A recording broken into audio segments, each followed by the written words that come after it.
Hi, I'm Ash, and welcome to the CECC. And I'd love to know your name, school, and team. Hi, I'm Wiz, or Antonio Diaz. I'm from Rutgers, and I play for the Overwatch 2 team. Awesome. So, how are you doing? You excited to be at LAN this weekend? I'm ecstatic. I've been waiting for this for years. Okay, sweet. So, do you have like prior LAN experience with the team? I had a very small LAN my freshman year, and then Mhm. COVID hit, and all the LANs got canceled in the area. So this will be my first real experience with like a production team and a big stage, and I'm Oh, really that's excited. awesome. That's really awesome. So, I guess like aside from that, though, what does the CECC and this LAN tournament experience mean for both you yourself and your team? I think it's a culmination of everything we've been like wanting and like working towards. Because Mhm. like we have been playing for years, and a lot of people were waiting for opportunity to play in front of a crowd and on a broadcast stuff like that. And this is like the first like big opportunity we have. It means a lot to us. Well, I love that you guys are like so hyped for this weekend and whatnot. And I'd love to also hear more, and I'm sure everyone else watching would too. More about like the team history, like how long this roster's been together, and just like the general vibes. We just want to know about you guys. Yeah, sure. So Rutgers, we've been a program as we are now probably since 2019. That's my freshman year. Right now, the core of the team would be considered myself, co-captain Butterfly, and another co-captain Parsville. We've all been here since 2019 together. The rest of the team has shifted and formed around us, but we've Mm-hmm. made up the core. Parsville is our coach. He is the brains. He's very smart. He has all the knowledge of the game you could ever ask for, and he's a very good leader. I manage all the time management, the people, everything. And together we've gotten like some pretty good results. Like our freshman year in the 2019 preseason, we finished fifth overall. And last year in the Overwatch Collegiate Cup, we Mm-hmm. finished top 16, which was a Oh, big nice. step up from us because we didn't even make it to the playoffs the Yeah. time before that. We've been steadily increasing ever since we got joins this year in Ironman and Ajax, who are phenomenal players. Okay, that's awesome. So just looking to level up like every single time with every competition kind of vibe. Yes. So obviously practices are normal for every team across the board. Was there anything different, or if not different, would you mind taking us just through like a typical practice for you guys and the kind of prep that you did leading up to this event? Yeah, sure. So we just practice as much as we can every night.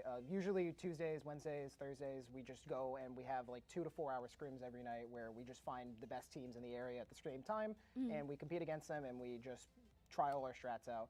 We've been practicing probably, we've been keeping it normal. We don't want to overwork or get too excited for this event because Yeah. we play best when we're chill. So we just kept a normal workload, but we've been practicing every night leading up to this, honestly. And it's really good practice. That's awesome. I'm really looking forward to how you guys end up showing up. And when it comes down to it, I know that everyone wants to know about rivalries. What's up with that? What's the story behind those for you and your team? So our biggest rivals historically have been NJIT.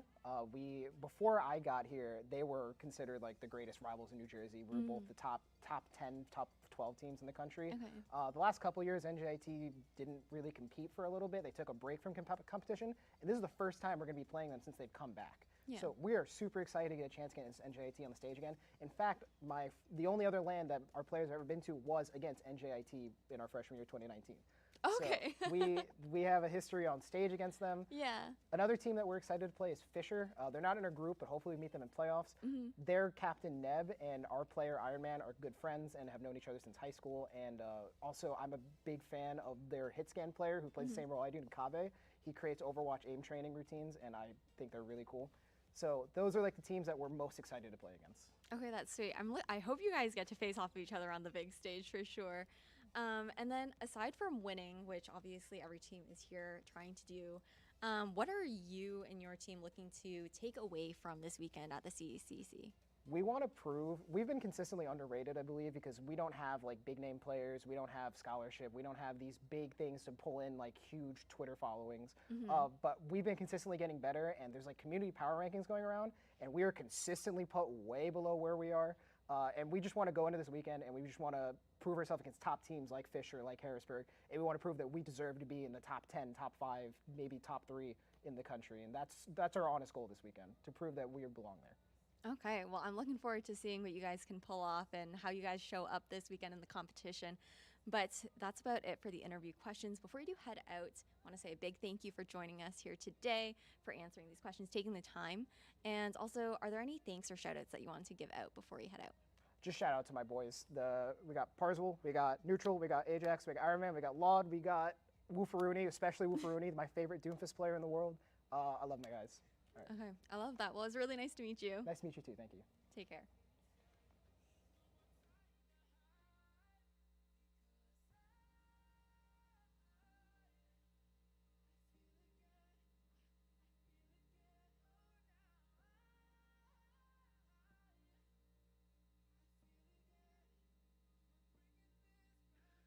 Hello, everyone, and welcome back to the Collegiate Esports Commissioners Cup. I'm Paulie Hype, your host of the CECC East Region event and the CECC. I am here with none other than Jackson Kaplan from Harrisburg University. Jackson, how you doing, brother?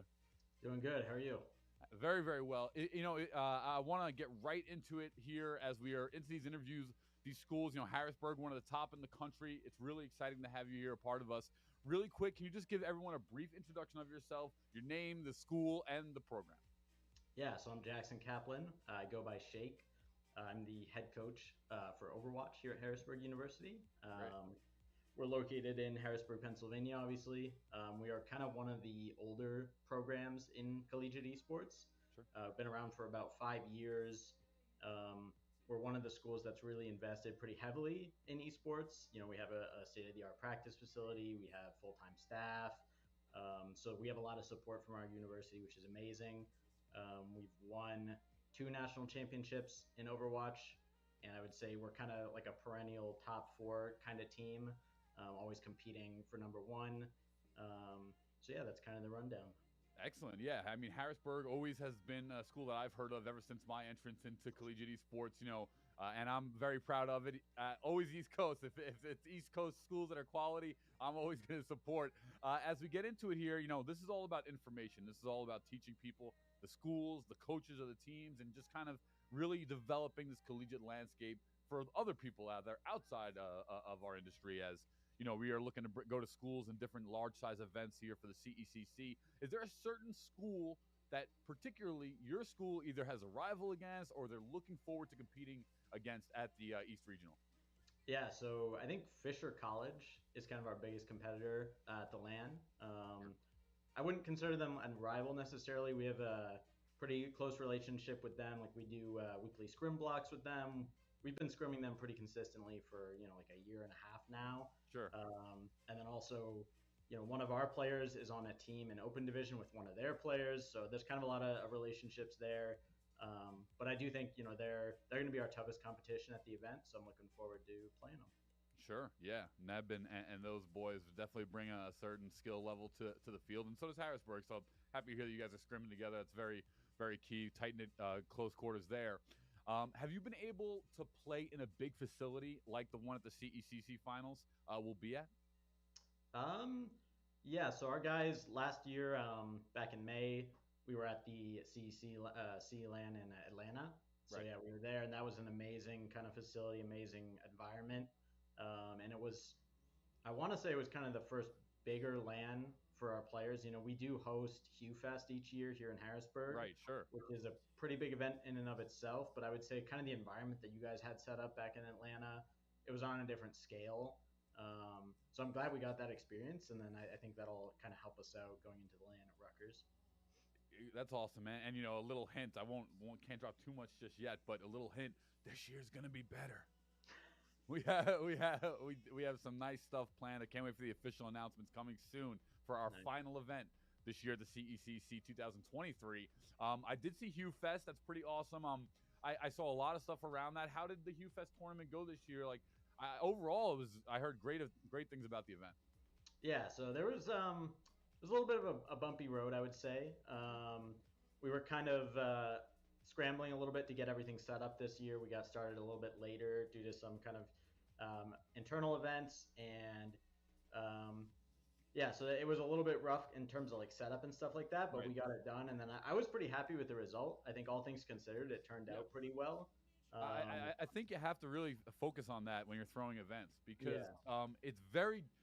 This is my first year, as an executive consultant and helping people develop events as well. I help build the CECC on the background lines, and kind of similar to yourself is like, it's not easy to run events, and I think sometimes players can lose sight of that. That's very difficult to run events, and it's a repetition process. So just throwing Hugh Fest, let alone don't focus on the chinks and the bumps as much because you guys are doing a great job. And just throwing that event alone is a huge, huge accolade in collegiate esports. So for me personally, I thank you for throwing it. That's pretty awesome. Are there any exciting stories or like standout moments or anything that has come from your teams or the programs in your program in the past year that is worth noting that sticks out to you in particular?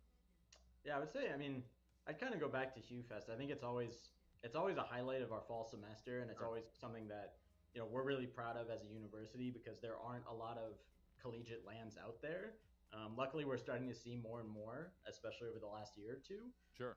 But it's something we've done it every year, and I think it's a great experience for the players, not just for our team, but for other universities that come here to be able to play in a LAN environment and bond with teams, but also meet other players from other universities, Sure. and to be able to see what other universities offer and what the esports ecosystem in collegiate looks like as a whole is really good. So I'm really proud of that, and that's I think one of the kind of best aspects and best things that we do here at HU. That's beautiful, and I have a couple, just maybe one or two more questions. These are just kind of off script here, but what's your team think of Overwatch 2? How are they enjoying the new game so far? Yeah, they're really liking it so far. I think pretty much all of them feel like it's a step in the right direction. 5v5 feels better. I think just having one less tank, it kind of feels like the DPS are able to do more, and it feels like the game as a whole is a bit more skill based, which I think is a really positive thing because I think that's kind of one of the core complaints that a lot of people had about it was that Sure. it almost started to feel more like a MOBA where there's like all these shields all over the place and there's Right. too much healing and stuff like that. So I think they definitely took a step in the right direction, and everyone's been enjoying it so far. So I'm happy about that. Yeah, that's a good thing. I was worried about Overwatch 2 when it was kind of first speculating because, Overwatch is a great collegiate game, but the future of it kind of is resting on what does Overwatch 2 look like, and I totally agree with what you said. It's like you're playing an MMO in Overwatch 1. You got two tanks. There's no way to kill them. You're fighting back and forth forever. It's so slow, and now there's massive punishment. Now you lose the tank, your team's getting steamrolled. You lose one support, there's not a healing enough on the tank to, so really interesting stuff there. You said that you teamed up with Fisher. It's kind of like, not a rivalry, someone you're looking forward to competing against, play with. Is there a team that you don't have as good relations with that maybe, more closer to someone that you're looking forward to defeating? Is there any school like that for the East Regional here? I wouldn't or say CECC Grand Finals. I wouldn't say at the regional per se, but I think ISU and Maryville are like kind of our two biggest rivals, I would say, and then Northwood as well. Okay. We're always neck and neck with all those teams, I feel, and it's always kind of a matchup where it could go either way. Last year in Atlanta, we beat ISU in winners finals and then ended up losing to them in grand finals. So I think for the guys, it would be good to kind of redeem themselves and bring it back and be able to take them down this year. So yeah, I think those three teams are all really good, and we always look forward to playing them. Yeah, and that was a great match. That Harrisburg ICU match was great, and ICU does wind up taking it, but Harrisburg, number 2 right there. Last year, CEC Finals, definitely one of the top schools in the team, top schools in the country, excuse me, and that's really exciting. So I'm personally really excited to see your team at CECC East Regional. It's going to be a taste of kind of what the East region has to offer. We have really, you're one of the Power 5 in my opinion. I call 5 schools that are kind of really advancing and moving forward the industry. Harrisburg, Boise, Fisher, in my opinion, Northwood, and excuse me, what's the last one here? You just said them.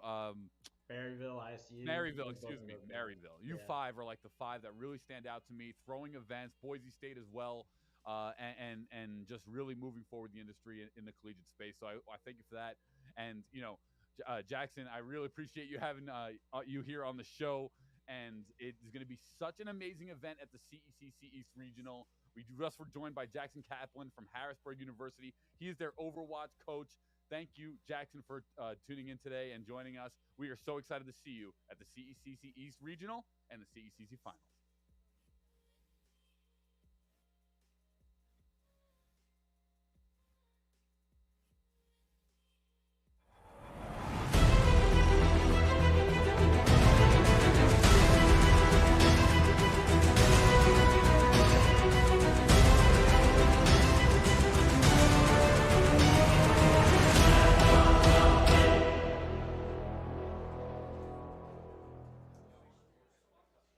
Oh, and welcome back to the CECC East Regional LAN.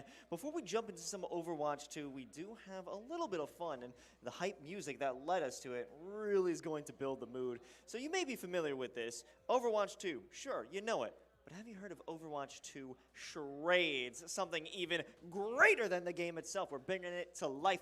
Myself and Gompers are going to have 1 minute each to act out as many Overwatch heroes as we can. Yes. And our man Miles over here is going to have to guess whoever gets the most within 1 minute will win absolutely nothing. So Gompers, are you ready? I am ready. Well, I don't know why I asked you because I'm going up You're first. going But first. So are you ready to hit start and put 1 minute on the clock?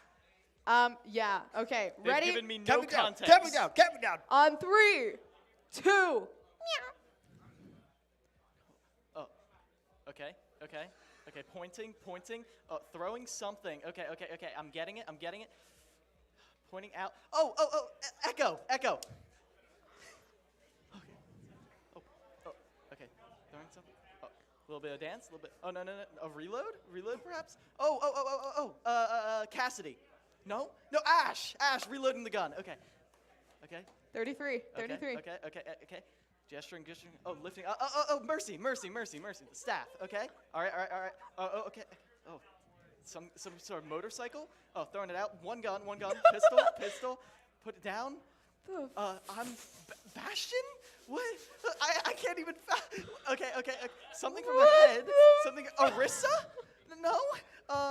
Okay. Something big. What? One gun. Roadhog? No. Not even I know. I keep seeing a motorcycle. I'm not. Winston? I'm getting nothing from this. Okay, going Okay. on. Diva! Time is No! It was Diva. I think it threw him off when you were like, Because It that's was in the motor- back. it was That's the in the motor- back. I just saw a motorcycle. I And just then- saw a Oh motorcycle. my And then I gosh. switched over to the pilot because I died. okay, I'll start off All right. Do you want to go from where you left off. Okay. Okay. All right, I got 1 minute now. How many did I get there? that was 4. 4. Okay. Okay. All right. Hold on. Just for fairness, I'll be the Okay, starter you gotta of be this you gotta one. be quick with mine. All right. You ready? Are you ready? I'm 3, warmed up now. 2, 1, act. All right. Oh, some sort of long range. Oh, Sojourn? No. No. Soldier? Yeah. Okay. Soldier Okay. 76. Yeah. Um. Oh, Lucio. Easy. You have headphones on. Easy. Hey, no laughing, no talking. Quick, go. How do I do this? How do you do? Wrecking ball. What? Okay. I saw a circle. Okay. I saw a circle. Okay. Widowmaker. Okay. Easy. Okay. You gave Gomp all the easy ones. Oh, throwing some. Is that Ash again? No. Okay. Throwing some stuff. Is this Sojourn? No. No. I This keep one seeing is the literally rifle. only the same thing. 20 seconds. I keep seeing. Okay. Some sort of throw. What am I? Oh, I do the keep sound seeing effect. the Ash Dynamite. What is this? I forgot I actually had dynamite. Anna. Yes. It's the grenade. Okay. Oh my God, this one is hard. I don't know this one. Okay. Far? Okay, time. That one was Junker Queen. I didn't know what to do for Junker Queen. I think it was like, I don't know. I would have imagined like. Was that a dead tie? So I was throwing the sleep. Yeah, And then I saw it at 3, first, but I 4, kept 5. seeing the dynamite, like throw the dynamite and then shoot it No. right after. That's Oh, 5. well, that makes sense. Yeah, I should have. Okay, that's 5. So That's 5. Gomp is your winner right there. Let's go. But Hey, I've been playing Overwatch since from the beginning of the day till 5 in the morning, so I should know.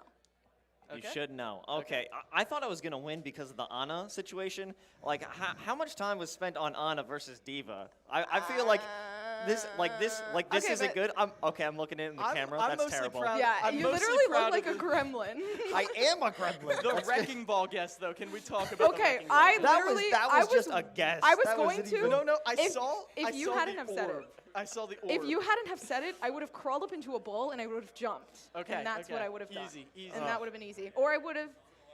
I don't know what I would have done, to be honest with you. That one was so hard. I should have left off where I wanted to go and Okay, gone through all right. there. I wish we had another round. I wanted to do Winston, so I could act like I had peanut butter. Oh, in my yeah. hand. Maybe eventually, because we are doing the group stages now, but the finals or semifinals are going to be later tonight after some more semifinals from everything. We're going to run through all the games once again after the group stages. Remember that. So just because your favorite game finishes up, stick around because there will be more Smash, more Rocket League, more Overwatch, and more Valorant. But we still have the first part of Overwatch now. Maybe some Overwatch 2 charades later. But right now we're going to throw it over to the casters on the desk. It's Septilence. And dividing, boys, take it away.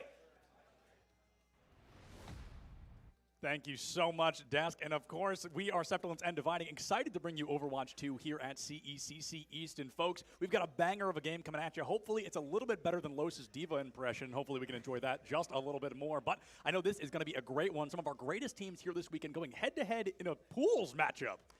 Yeah, this is actually a marquee match that's being played at the not quite the very start. We're picking up this group a little bit into it. This is round 2 of 3 for Group B. That being said, both Rutgers and Harrisburg are coming in having won their first matchup. It was Rutgers, I believe it was a 3-0 versus College of St. Rose, and then Harrisburg 3-0'd the NJIT Wigglers team. So these are two teams coming off of 2 really solid victories. Yes. They are very confident. They feel loose. They both have their first win in this LAN environment.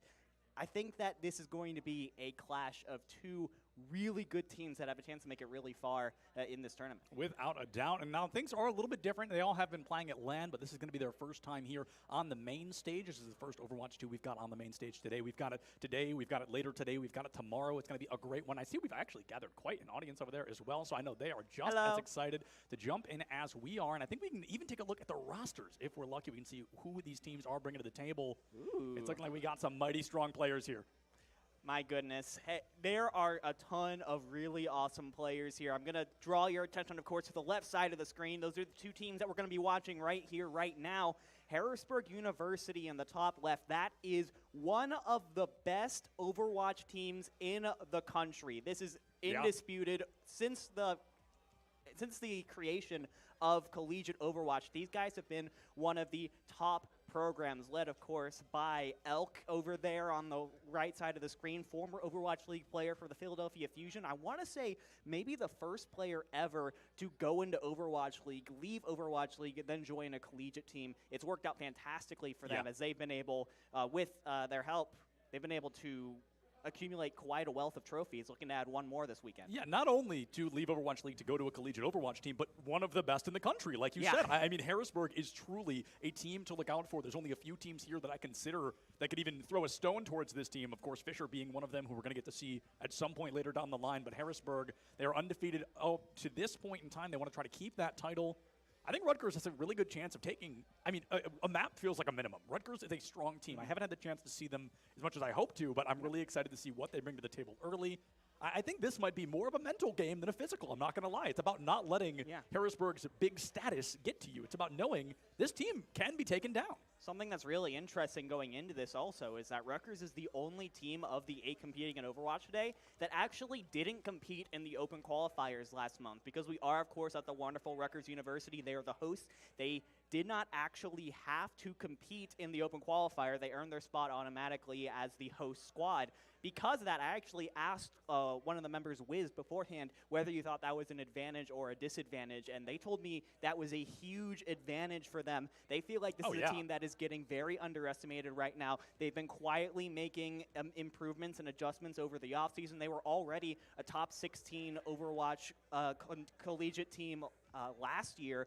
Now they've added on players like Neutral that they think have given them a huge benefit overall in the team game and in the Overwatch 2 plays 5v5 play style. Right. So I think that now this is like their first real chance in the spotlight, and they are looking to really looking to come out and really surprise some people. Yeah, without a doubt. And I think that is a massive advantage for Rutgers. I think we're looking at a scenario where, you know, while this may not apply as much to Harrisburg, we still see it with a lot of other teams. Rutgers hasn't been on stream yet. They haven't been there to be VOD reviewed yet by these teams, at least not here in the CECC. So we want to keep an eye out on that. Is Rutgers going to be able to read every play that Harrisburg goes to bring to the table? Is it going to be an immediate mirror matchup? Are they going to have unique choices and map picks with the intention of throwing Harrisburg off their game? Or are they just going to go for that raw skill, like you mentioned? We talk a lot about Harrisburg simply because we know more about Harrisburg. But Rutgers is a very, very strong roster, bringing in some new players. And this is their time to prove that this team can work.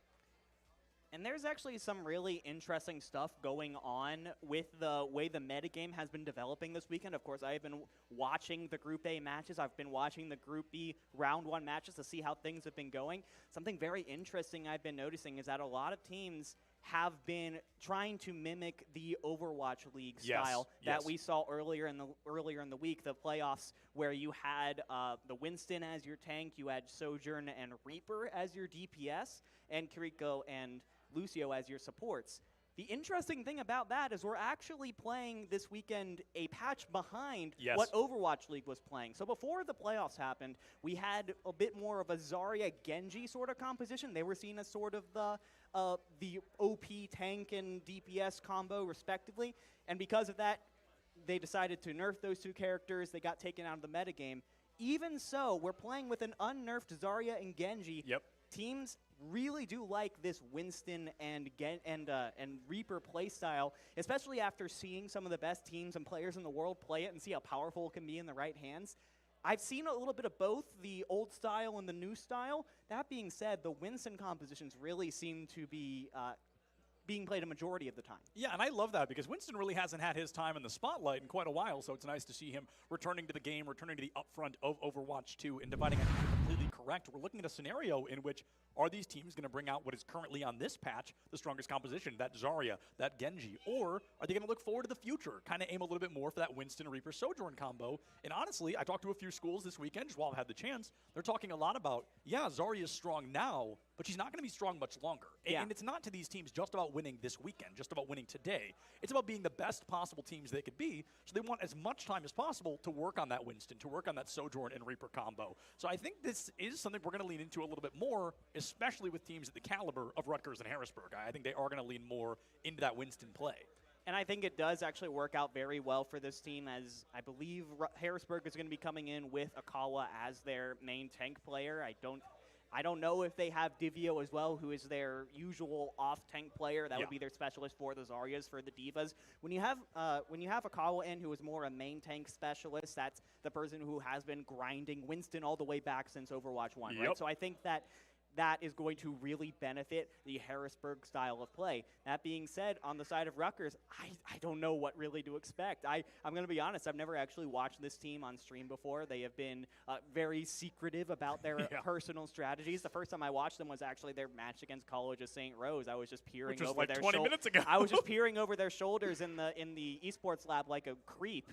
Because I was trying to get as much information as I possibly could about this team before we saw them on stream today. What I saw from them is they do play a lot of the same kinds of compositions. However, they are not afraid to swap things up if they feel it is necessary, especially at the tank position. I don't want to make things and make predictions and then they don't end up coming true. That being said, I saw a lot of interesting tank choices specifically coming out of Rutgers throughout that series. I'm really excited to see what kinds of compositions they have up their sleeves against one of the best teams in the country. Yeah, undoubtedly so. And you kind of look at a scenario where we don't know a lot about what's coming to the table. We don't know a lot of what Rutgers is going to bring out. We don't know if Harrisburg is going to go for the old or the new.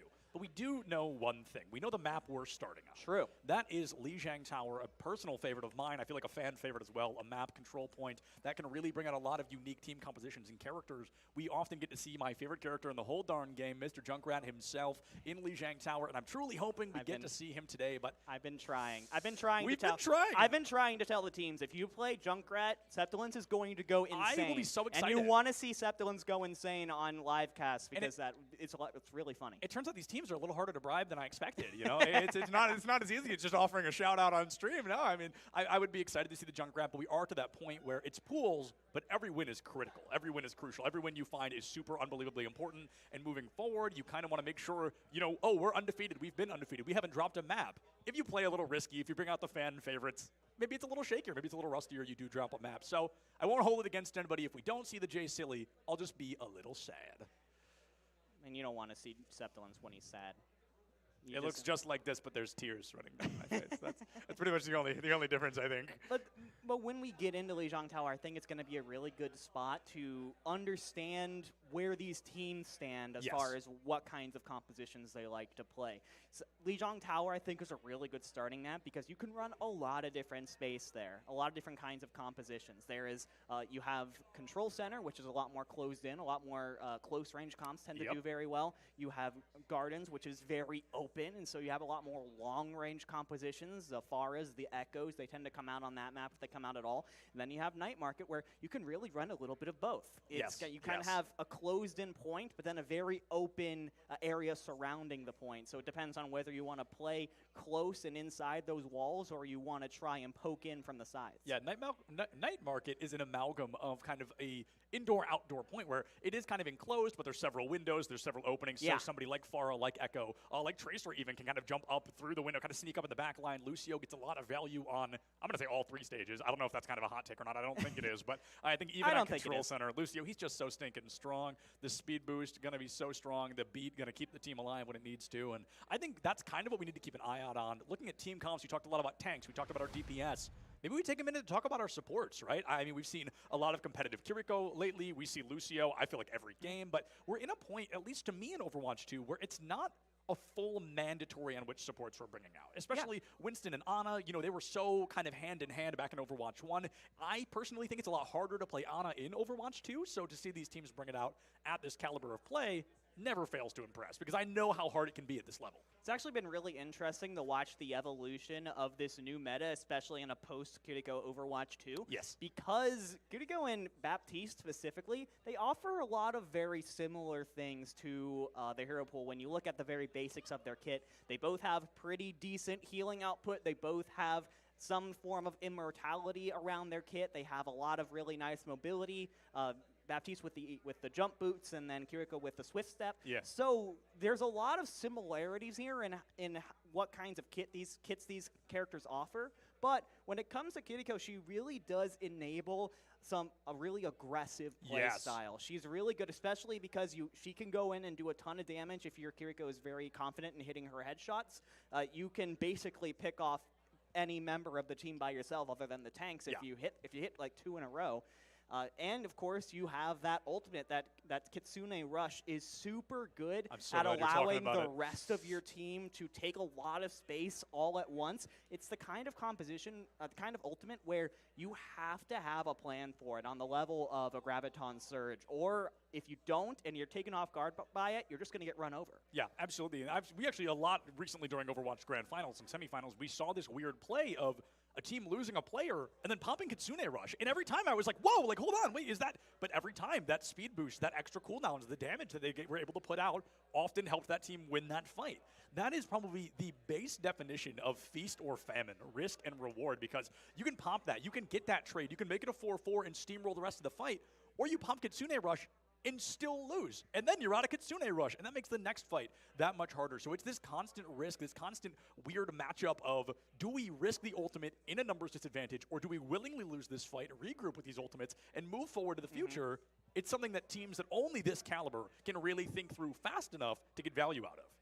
Yeah, it's been really, really cool, especially when you get to that really high level of play. Teams that are able to use, that's why Lucio is so good in this competition, is that he allows you to go in, but also to get out if you need to, right? When you see the Kitsune Rush coming right towards you, that Fox Spirit is bounding towards you, and you know that all of a sudden a Reaper is going to be on top of your Winston if you don't do something. That's when the Lucio uses a speed boost. That's when everyone presses the S key. As terrible as it sounds to everyone out there, the S key can be useful occasionally. It's a good key. Occasionally. I mean, we've seen a couple teams this weekend who just have held full W the entire series, and for some of them it works, right? But sometimes that over-aggression, that overzealousness can cost a team a fight, so maybe we see a little bit more defensive play, a little bit slower play. And something I want to talk about one more time, we jump back to the Kitsune Rush. I found out that Winston gets no additional boost to his his primary fire. He just Yeah. burns through it faster. So it's weird that we're seeing this kind of composition where it's like, oh, Winston and Kiriko, but she's actually, her ultimate's pretty bad for Winston. It doesn't really give him the value that a lot of others get. Of course, he gets the cooldown reduction, so that makes it more possible. But his primary fire alone, I think the same goes for Mei as well. They just fire a little faster. They don't actually get any DPS boost quite like other characters are going to. Well, I don't think that Kitsune Rush offers a DPS boost. It's always a fire rate. Oh, no, sorry, boost a literal damage per second boost, yeah, not yeah. a DPS boost. Right, yeah, because Winston has such a low damage per tick rate, so that amount of fire rate isn't going to go up necessarily that much. But that's fine. Winston is not the main damage dealer in the meta comp, right?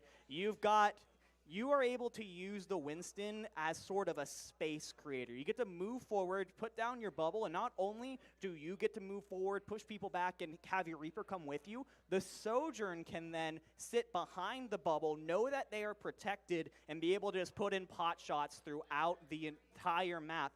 That is the one constant between the Genji Zarya compositions and the Winston Reaper compositions, is that the Sojourn is the focal point of a lot of engagements. Yeah, absolutely. And folks, enough of looking at us. Let's finally get to what we're here for. Harrisburg University versus Rutgers University, and instantaneously, we've got Rutgers locking in that expected team composition. They, OWL comp in quotes. Harrisburg, I think they're giving us a little bit more of a run for our money. Let's wait till we get a little closer to the timer before we start identifying what they're ready to bring to the table. Either way, I can tell you right now, no Junkrat, that's a bit of a bummer, but I can still tell you this is going to be a close quarters combat. You look at the Winston, you look at the Lucio, you look at the Sojourn, Reaper on the side of Harrisburg. You've got to get close to find this damage, so are they going to bring it out quick? And of course, Rutgers are going to be coming out with the Symmetra teleporter, at least to start off. I believe Iron Man's probably going to swap back off to the Reaper, but this means that Rutgers is going to be the first ones to get control over this white room and have the slight height advantage. Yeah, they've got the slight height advantage, they've got the slight numbers advantage until Iron Man can return to the fight. It looks like that first elimination is actually going to be Iron Man, so he's taken out just as quickly as he enters. It's a 5v4 in favor of Harrisburg. They find two more, and just like that, this fight going to be down and out. Harrisburg with what feels like a guaranteed first point cap. Super well done there from Harrisburg, identifying that Rutgers went for the Symmetra play, which meant that Iron Man was lagging behind the rest of Rutgers just a little bit. That gave Harrisburg the time to single out that Reaper, take it out super early on. So now Rutgers have to push in with Harrisburg in the white room. Harrisburg, the disruptor field coming out quick from Noxious, trying to burn down that Winston bubble and able to do so with ease. Here comes Akawa in on that tank roll like we talked so much about moments ago. Suzu pops from Rutgers University, the immortality field off the table. All damage on this team essentially permanent now. 1/5 of the way done with Control Center, and Harrisburg still looking good. A full 5v5. The first person to fall can often dictate which way a fight's going to go, and for Ajax, it seems like they just barely make it out of there in time. Rutgers doesn't have to give up this fight quite yet. Seems like they still have to peel back, though. Harrisburg are doing such a good job on the front line. Akawa already has a Primal Rage available just because they've been doing such a good job. Every time Rutgers tries to make an approach, Akawa is right there. And now here comes the Kitsune Rush, actually from MVP. We mentioned this before, Rutgers using it while down a couple of members, trying to use that fire rate and movement rate to get the advantage. And now they have to pop the beat in an attempt to keep them alive. Before Wiz, they've already gone down. Here comes a counter Kitsune Rush from the side of Stone. Now Elk with the beat of his own. It's all about the damage, all about the HP. You don't have to worry about surviving. You've got more HP than anybody in lobby. The Suzu from MVP as they try to stay alive, but fall just too little too short. Harrisburg wins another fight, 65% on the board. Silver lining there for Rutgers. You lose your support ultimates, but so does Harrisburg. They do end up committing their support ultimates as well to make sure they can hang on to that point. 75% and counting here for Harrisburg means that Rutgers has to push in now, or else they might fall 100-0 to a Harrisburg on Control Center. Not a great way to start a debate many teams have met before, and as Cap and Elk are ripping the remaining members of Rutgers University apart, I think this is going to be another fight win. We are 11 seconds away from stage number 1 of Lijiang Tower ending completely in favor of Harrisburg University. Yeah, I think that might just be it here. The HU Storm, I don't think there is even a chance for anyone to touch. There is a Reaper trying to get there, but Harrisburg is right on top of it. So one of the best teams in the country, making themselves known as such in their first round on stage, 100-0 over Rutgers. That's what we want to see. That's what we expect to see from Harrisburg. They bring out a composition that, you know, may not be unique, it may not be different, but it's effective. And at the end of the day, that is what it is all about, being effective. Rutgers, they tried the mirror, they fall just a little short. And dividing, I think that's the hardest part about mirroring one of the best teams in the country, is you have to outplay one of the best teams in the country on the same characters. That can be so hard. It's incredibly difficult, but it means that Rutgers has a lot of confidence in their own meta composition to be able to stand up to Harrisburg. Have we seen it yet? Not quite, but it's really important here that Rutgers, even after going down 1-0, they don't lose that confidence. They keep playing like they can win this mirror matchup. And let's see if they're going to be able to. Harrisburg goes in quick towards the point. Doesn't matter if they're there for the next 20 seconds. A bit of a slower rotation from Rutgers, but I like it. It makes it a lot harder for Harrisburg to hit them with all of that natural building in the way. Almost a full charge from Noxious. Hold on to it for 8 whole seconds before having to fire it, before that decay kicks in. And it looks like Rutgers has a great rotation in. However, Harrisburg chases them right back off the point, and it looks like Harrisburg going to be fighting for that first cap once again. Ajax sends it deep into the back line, and elimination onto Noxious. Could seal the deal, but instead it's Ajax who almost fights the Reaper bullet. 5v5, the Winston barely making it out with his life, and Iron Man may once again be the first to fall for the 4th fight in a row. Nobody down yet, but Harrisburg has found that first point cap. Yeah, but Rutgers hasn't lost a member yet. It's just a quick reload, and they're going to get right back into this one. You can see how Harrisburg is trying to prevent the push-in, but here comes the dive. They're trying to find Cap. Akawa might be the first to go down here. A great coordination, a great peel from Rutgers to keep this Winston on his toes. There he is, one by one like dominoes. Harrisburg will begin to fall, and as 3 of the 5 members are already gone, let's add a 4th to the board. Rutgers with their first point possession. The hometown team with their first team kill of the weekend on stream. Hopefully will not be the last, as they are coming up on so many ultimates here. If they can hold Harrisburg off for just a little bit, let NVP get that Kitsune rush, let Neutral get that beat, they could be in contention to take the lead over the Storm. Absolutely, they are only 12 seconds away from taking a lead here over Harrisburg University. On stage number 2, can they take us all the way to Lijiang Gardens? We're gonna have to wait and find out. They have to win this fight. It looks like they've got the ultimate to do an immediate Kitsune pop, followed by the beat. Here come 3 more ultimates online for Rutgers University. Harrisburg brings on a Kitsune clash of their own, and the beat from Elk soon to follow. Going to be who finds that first elimination. So pivotal in a game like Overwatch 2. You're missing that 6th member, you're missing that 6th player. And as your team begins to go down, it becomes harder and harder to crawl back from a lost fight. 3 members missing, the remaining 2 going to join them back in that spawn room. And while Rutgers is taking the lead, Harrisburg about to take it right back. There were 8 ultimates used in that fight. The definition of flashy as everyone presses those few buttons. 2 check marks remain. The opposing Sojourners, Noxious versus Wiz. With these overclocks, these have been so impactful if we've been watching Overwatch League playoffs last week. Whichever Sojourn gets the most value out of this overclock is probably going to win this fight for their team. And without a doubt here, dividing, and we see Wiz going in quickly, brings out the overclock, but Iron Man has already fallen. The teleport out from the Kiriko makes it that much harder to follow through. Wiz can't find a darn tootin' thing, and Harrisburg now 50%, already halfway done with stage number 2. That's their first team kill, I think. I think it might be the first technical team the first kill gong that we've seen. The huge thing there is Noxious doesn't actually use the overclock. They found the kill on the Iron Man so quickly in that first fight, they didn't even have to use it. So now Harrisburg is going to have a marked advantage in the ult economy. And with 70% and counting for the Storm, this might be last fight. Oh, Iron Man immediately removed from this mortal coil, and it is a 5v4 in the final fight. Now a 5v3, a 5v2, as nobody can escape Noxious. And this overcharge uses that slow field to block out that spawn door and buy Harrisburg even more time. Only 15 seconds remain. It was so fast that Harrisburg does have to win one more fight here. Rutgers still, they've been losing so fast. They really haven't had an opportunity to build up ult of their own. Neutral is close, but not quite there yet. You can't lose anyone before that beat comes online. Here we go, Ajax in on the side. There's the beat from Elk, an immediate boost. Neutral going to answer with one of his own. Everybody has basically double the HP they normally do. MVP already down and out. Noxious traded out 4v4. Elk is gone as well, and Rutgers in a critical moment is going to find the numbers advantage all over again. Tap has been taken out. Wiz is going to be the next to fall, and this is a critical moment. Rutgers have the numbers. They might be able to strike if they can just clutch this out, and it looks like with this Primal Rage, it might be Akawa with the cleanup. Oh, Soames is gone. Akawa only has the HP remaining. No supports in their pocket. I think Rutgers is going to scare this Winston off. That That was big. Rutgers with the beat. I was scared there for a second. NPP didn't actually get the beat, was picked off very early, but the aggression was able to come through.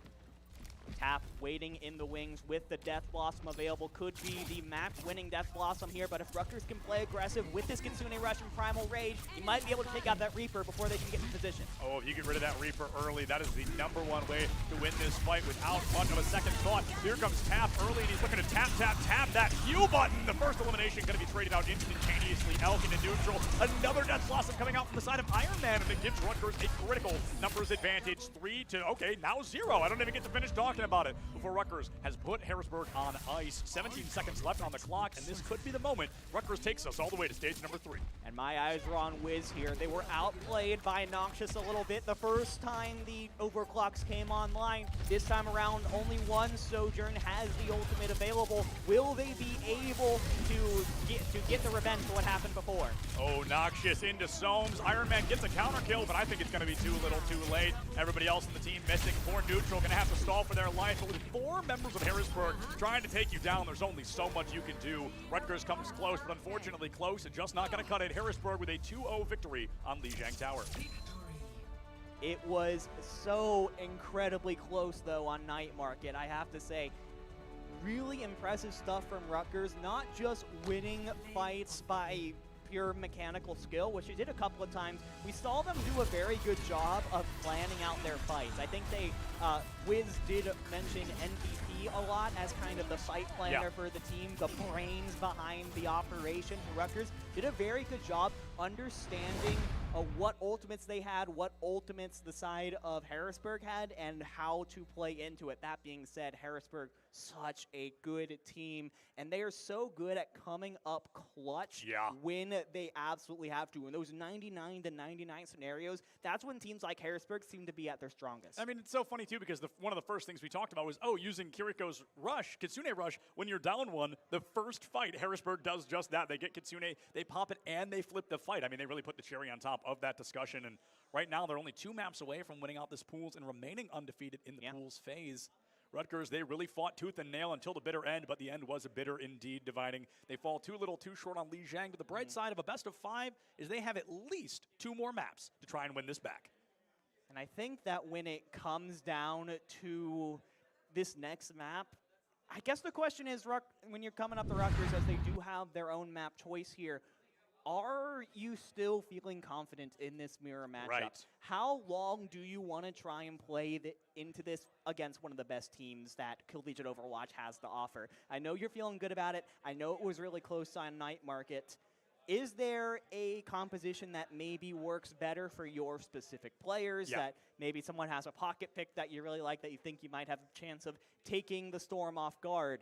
That might be, I guess that's the question to the Scarlet Knights, is do you want to keep running this mirror matchup, or do you want to play a map that lends itself more towards your specific strengths? And when it comes to that, keep an eye out for their sub, Wolferuni. I was told that they are the silly hero specialist. Okay, fascinating. So I think something that I would be a little bit afraid of on the side of Rutgers is, I know that coming up next, I believe, is our payload map, our escort it should map. be escort, yes. And I'm thinking of the available escort maps, not New Queen Street, I'm sorry, what's it called? Circuit Royale, that's the one I'm talking about. Circuit Royale may work well, I think. I think it would all come down to shutting down that Sojourn on the side of Harrisburg, but to be quite honest, I don't think the Sojourn was kind of the only reason for success. It's not like shutting her down is the win condition. Right. But instead, I just think it would be very beneficial. Again, though, Circuit Royale leans into snipers very well. Do we get a Widowmaker Sojourn? Do we just get Sojourn instead of Widow? Are we going to run meta through and through, or are we going to get comfort picks at some point? That's kind of the question on my mind right now. And if we are going to get comfort picks, maybe Rutgers takes us to a map they're a little more comfortable with. And when it comes to that Circuit Royale, I mean, you gotta think about the fact that not only even if you go to a map like Circuit Royale, you are still playing Circuit Royale against Harrisburg, right? You're playing into one of the best Widowmakers in Collegiate in Noxious. Tab can play just about any DPS player in the game. You want to force Akawa to play Sigma, they are totally fine to do that. Right, it's not a force, you know what I mean? Yeah, exactly. It's like, sure, we'll go ahead and play snipers against you. You got us. You can't, in this kind of situation, you really can't, you can't be like, oh, this is what is going to throw them off their game, or Right. this is what they're bad at, because Harrisburg isn't bad at anything. Absolutely. It's just what you're the best at. Harrisburg isn't exactly bad at anything, and that's arguably the scariest thing about them is they can play on meta, they can play off meta, and they're going to play just as well through and through. They know this game at its mechanical core. The characters they choose are simply for their own entertainment, simply because they believe it gives them their best win rate available. And coming out from Rutgers, maybe it's the time to try those comfort swaps, because it's a little bit less of a risk on map 2 than it is on map number 3. You look at map number 2, you kind of see, okay, we've at least got one more if we lose this. But you look at map number 3, you're like, maybe we don't try these comfort picks, because what if we get rolled now? We don't have that 4th map to keep us in lock. And then, of course, when you get to map number 3, it is, of course, the new map type Push. I know Yeah. we're looking ahead a little bit more in the series here, but Push, when it comes to that map type, if you lose the first, second, third fight in a row, you end up throwing yourself into a hole that is so difficult to pull yourself back out from. So that makes it so much more impactful that you figure it out here on the second map, because if you end up getting into the 3rd map, you still don't quite know what your plan is. Right. Then all of a sudden, you're 3 minutes into the push map, you're down 70 meters to 0, and it's like, oh my gosh, what do we do about this now? This is like the big chance here for Rutgers on whatever escort map they end up choosing to figure out their plan to turn the series around. Without a doubt. And I really do think we're going to be seeing Circuit Royale. I feel like that's kind of becoming the collegiate. Yeah, I've been seeing it a lot. Yeah, the I think collegiate it's just payload. because the hit scan players are like, just let me play Widow, man. I want to play Widow. Exactly. And I think it really enables Widowmaker a lot better than a lot of other maps are going to be. People used to force Widow on Dorado just so they could play Widow on a payload map. They were so desperate. They tried to make it work on Dorado. But with this new one, engaging our long-distance snipers, of course, it is Circuit Royale. Folks, this means that it's going to be a hit scan extravaganza. A hit scan extravaganza. There's a joke in there somewhere, but I'm not smart enough to figure out where it is. Harrisburg University starting on the defense first. I mean, do we really expect to see the meta, or do you think we're finally looking at some Widowmaker from Noxious at least? I feel like you have to, right? When it comes to Circuit Royale, it enables that sniper gameplay so much. You have such a network of high grounds to potentially play around. That being said, maybe Harrisburg thinks we're just going to play the meta, play what ain't broken. I actually asked their head coach, Shake, about, do you have any pocket picks and crazy comps that you want to tell us about? And Shake says, no, not really. We're actually kind of boring right now. So honestly, fair enough. I appreciate the honesty. I mean, to be boring and to be successful is worth it. To be boring, it really can bring a lot to the table. And I will say, looking at Sojourn versus Widowmaker, if you're hitting your shots, I think Sojourn is just as, if not more valuable than Widowmaker. She's got the escape in the slide. She's got the disruptor field to keep herself locked in a close to mid-range. And then she's got that insane 8-second charge hold railgun that she can bring to the table. Also, I think her ultimate is notably more impactful than Widowmaker's. Rutgers, though, they're hitting us with a little bit of spice. They've got Iron Man on the Sombra. They're bringing out that Sigma on attack. We've even got a Zenyatta in the works. Yeah, this is actually really interesting. I'm excited to see where Iron Man is going to try and target his hacks with this Sombra. Are you going to try and take out Akawa as you go in? As immediately that Winston's been taken down. Winston, blink and you miss him. He's been removed from this fight. The tank goes down, and often the rest of the team does not seem far behind. Rutgers with a critical opening. This first corner can be really difficult for a team to find success on. If they can find a strong defense on the high ground, you often don't see the offense coming through and winning that fight out. But as you take the tank out, you've removed the center of the arch, and the rest of the arch will crumble around it. On the bright side, Harrisburg's got more than enough time to recontest. This is super good, though, because now Witch is going to have the opportunity to take some high grounds here with this Sojourn, and was going to be able to really contest Noctis, who was immediately at just a sliver of health. Yeah, Noxious immediately being taken down. We talked about if Rutgers wanted to succeed, you had to put pressure on that Sojourn. We thought she was going to be a Widow, but I think the point still stands all the same. That hit scan, so incredibly strong. Noxious with a Playmaker back on Lijiang Tower, and instead it's Wiz, the opposing Sojourn, that bites that bullet early. Suzu from Harrisburg to keep the team up and running, and it looks like it's going to pay out in dividends. They get possession of the card. Iron Man just hovering that hacked mini. It's so hard to take a Sombra down when she's got that hacked health back in her back pocket. Now Akawa hacked out on the high ground, keeps the accretion as well. 178 on the board, but lives to tell the tale. All right, here's a little mini fight here. Ajax is going to use that Gravitic Flux. Did you get the Suzu out from Stones before to keep that invulnerability? It looks like that is exactly what they did. Great job there from Rutgers identifying that key cooldown usage from Soames and making sure only then did Ajax use that Gravitic Flux, because if they had it available, that invulnerability would have nullified that entire ultimate. Now point A has been taken, 4 minutes 30 seconds left on the clock. If you have EMP and Transcendence, that's two of the most impactful ultimates in the whole game, Septilence. Yeah, I also do want to point out that Tap on the Reaper, only 65% to Death Blossom. Looks like they're going to use Kitsune Rush. The EMP completely negates the attempt of Harrisburg to push forward, but it's still not going to stop Akawa from coming in hot. Wiz going to be going down 5v3 in favor of Harrisburg University. Noxious with the railgun finds Ajax. Soames finds MVP, and Harrisburg finally restabilizing, but a lot of progress has been made for Rutgers. It's been a lot of progress. They do have 4 minutes left on the clock. That being said, they now have found themselves in one of the toughest places to fight out of as the attackers. Rutgers is now going to have this entire switchback hill to play around. Every high ground you could possibly want for Noxious with the overcharge active. Here comes an amplification matrix from MVP, going to open that garage door wide, make sure they get the payload through it, and Noxious, my goodness, MVP going to be taken down off the back of their own ultimate. It hurts, but it's going to be a necessary sacrifice if Rutgers wants to win this fight. Harrisburg popping the beat to then engage in the fight, and it looks like it's going to pay out quickly. Tap and Noxious, a two-piece of their own, and that's got to push Rutgers back into spawn. I mean, right now we're looking at a full-blown spawn hole. Yeah, this is really tough. Yeah, if you wanted to touch spawn and give it a little punch, you know, you could do exactly that. That had to have been basically in spawn, that railgun headshot from Noxious on the Wiz. That is the kind of headshot that really establishes dominance in a Sojourn 1v1. And Rutgers is in such a tough spot now. The Ravnik Clutch coming up in just a moment, but you have the Death Blossom and the Primal Rage on the other side. There's these Ravnik Clutch just to give themselves a little bit of space out of spawn. Yeah, Tap really making sure that Rutgers stays in that spawn, doesn't find an elimination, but buys himself even more time. MVP with that 3 damage headshot to remove Tap, 120 damage straight to the dome. Iron Man goes down, and DPS counter there. But look at the ultimate. Iron Man's got another EMP in their back pocket, and Tap just used his first. Kitsune Rush trying to make up for that missing damage. Kawa popping the Primal Rage to boot, and Rutgers, they are losing an insane amount of time. We were at 4.5 minutes. We are already down to 2 minutes and 20 seconds remaining.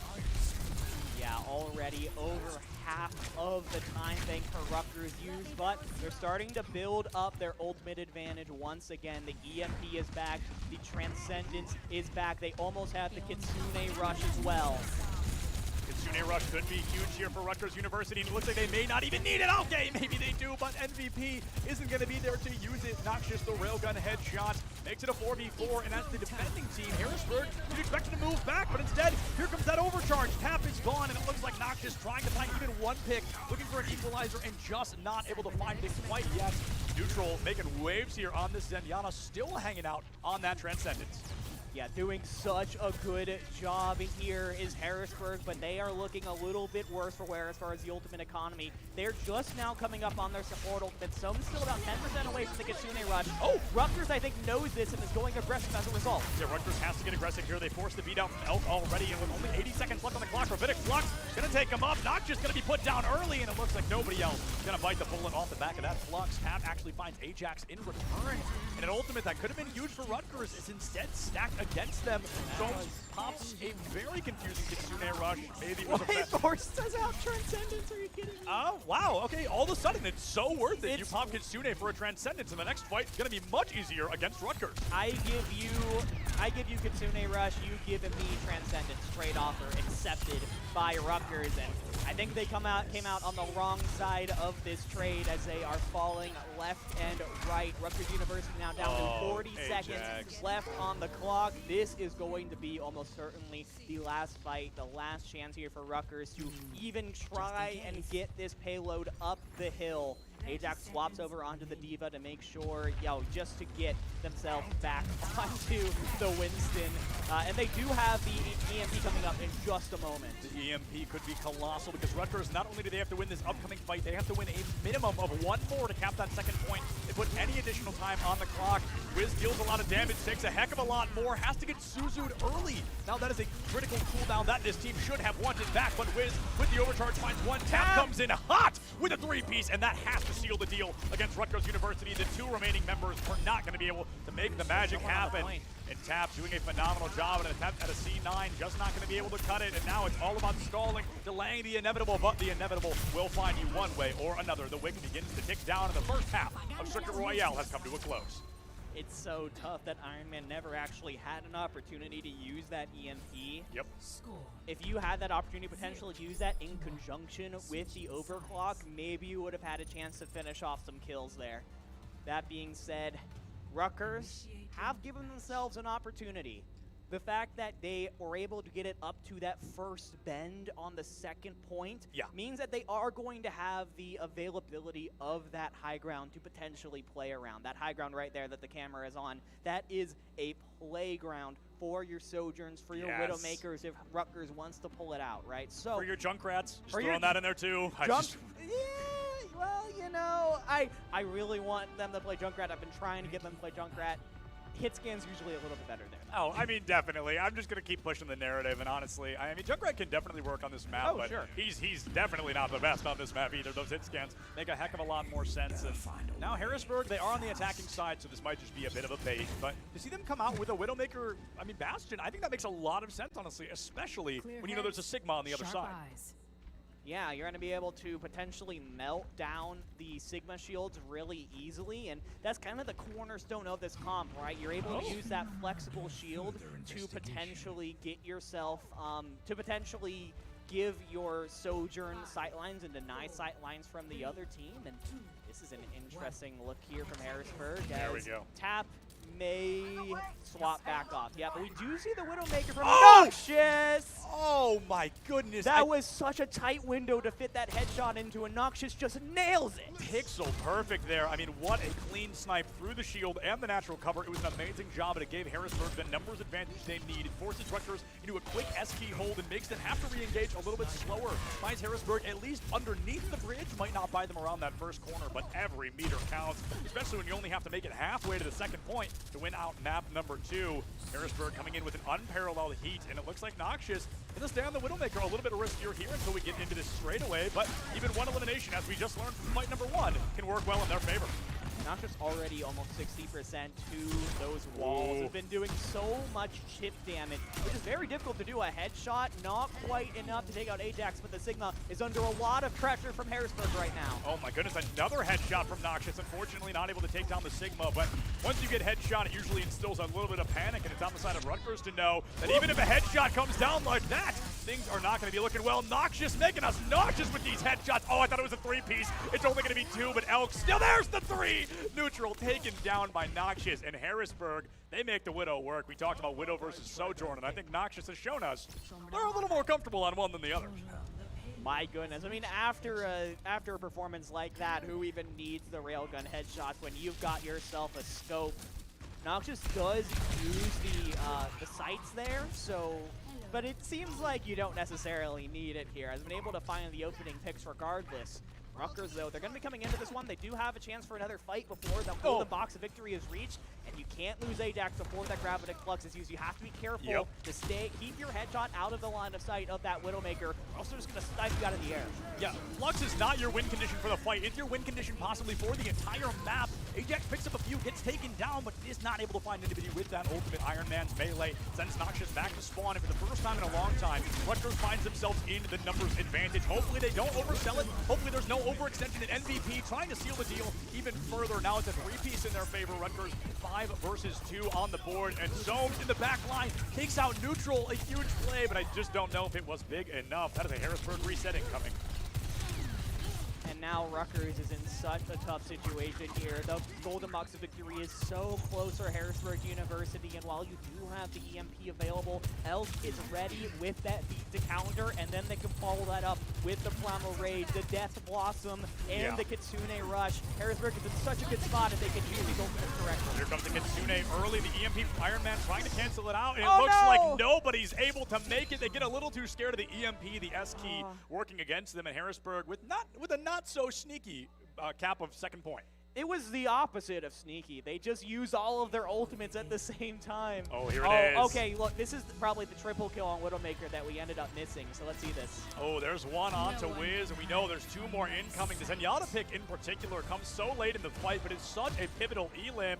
There he is. Oh, a perfect read. Those walls really coming in handy, and that looked just absolutely flawless from Noxious there. Harrisburg finding themselves now 1 map away from another 3-0 today. And it was so huge. You know, it's really easy to say, oh, it was a C9. They stepped off the point. Rutgers didn't step off the point. They were forced. pushed. They were forced off of the point, right? All of the ultimates came in at once. Kitsune Rush, Primal Rage. I don't think they had used Death Blossom, but surely the threat was imminent, right? Yeah, it was. absolutely. If they stayed on the point, they didn't have the utility to potentially stand up to the hellfire that was getting rained down upon them. It was get off the point or die. Yeah, so absolutely. It was kind of the situation that Rutgers was in. Yeah, there. it was kind of a stall or fall scenario, and unfortunately, Rutgers didn't have the opportunity to fall due to the fact the cart snuck in underneath them. There was not the recontest I think they were expecting, and they are unfortunately going to have to kiss map number 2 goodbye. But the bright side, there is a minimum one more chance, and it's the newest map type in the game, Push. I've seen many teams already come back using this map, maybe not to win the series, but to push it one map further, and hopefully Rutgers is able to do just that, or Harrisburg is going to send them packing pretty quick here on stage. It's kind of the same situation. I mentioned this before, but I think there is something to be said about the fact that on the other side of the push map, you know, if you lose the first couple of fights, then you're in a really bad situation. That being said, that first fight win for Rutgers, if you're able to win that first fight, get the payload, the bot moving first, that is so impactful for you to get that early lead, be able to center yourselves around the fact that you win the first fight, you have the win condition now, having more push than the other team. Yes. So I think that Rutgers really just has to make sure, this is what it's all about, right? Stealing yourself against one of the best teams in the country and being able to take it to them even when your backs are against the wall. Yeah, without a doubt. This is hardly relevant to the current situation, but I want to talk about it because if anybody's going to meet it or beat it, I think it's going to be Harrisburg. The fastest push map I've seen so far was 4 minutes and 22 seconds. That was the winning team losing one fight. They lost a single fight, got reset, came back in, won the last fight, won the map. 4 minutes and 22 seconds is a record I think I'm not going to see beat for a while. But if a team is going to make that happen, if a team is going to come in clutch and play like that, I think it's going to be Harrisburg. And I want to see, do they come out with an unparalleled dominance here? They had a little bit of trouble on Lijiang Tower. They had a little bit of trouble on Circuit Royale, but they still win the map out. And I think there is that opportunity to show the dominance we're expecting here on this push map, whether it's Coliseo, whether it's Esperanza, or whether it is New Queen Street, which I almost just called Circuit Royale. I don't know why. I guess I think they should be called the other one. But New Queen Street is a personal favorite of the three for me. Yeah, I mean, it's been around for so long. It was actually in the beta in like 2019 BlizzCon. That was the first push map that you ever played. Sorry, it looked like you had a thought. Did No, I cut you off? I'm not convinced it's push. Now that I think about it, it Really? might be. I'm pretty sure. No, it's sure push. It's push. I'm restabilizing. I'm restabilizing. Yeah, I panicked. I've been watching the group stage. too. Unless they change the map order up. I think I thought mid-game. we were one set ahead. I think I thought we were in quarterfinals for a second, but no, it is still push. I'm just gaslighting chat.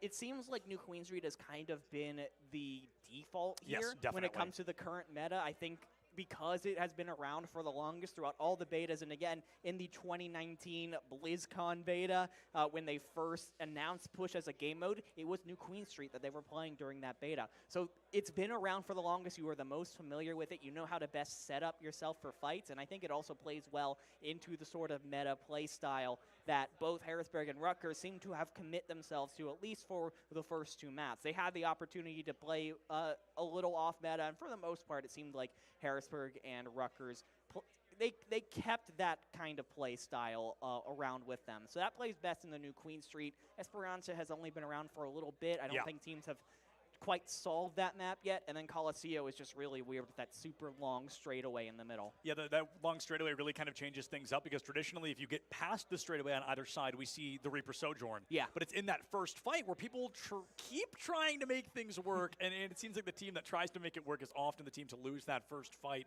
It really comes down to individual play style. When you look at that kind of straight area where the bot kind of spawns in, you expect Sojourn success.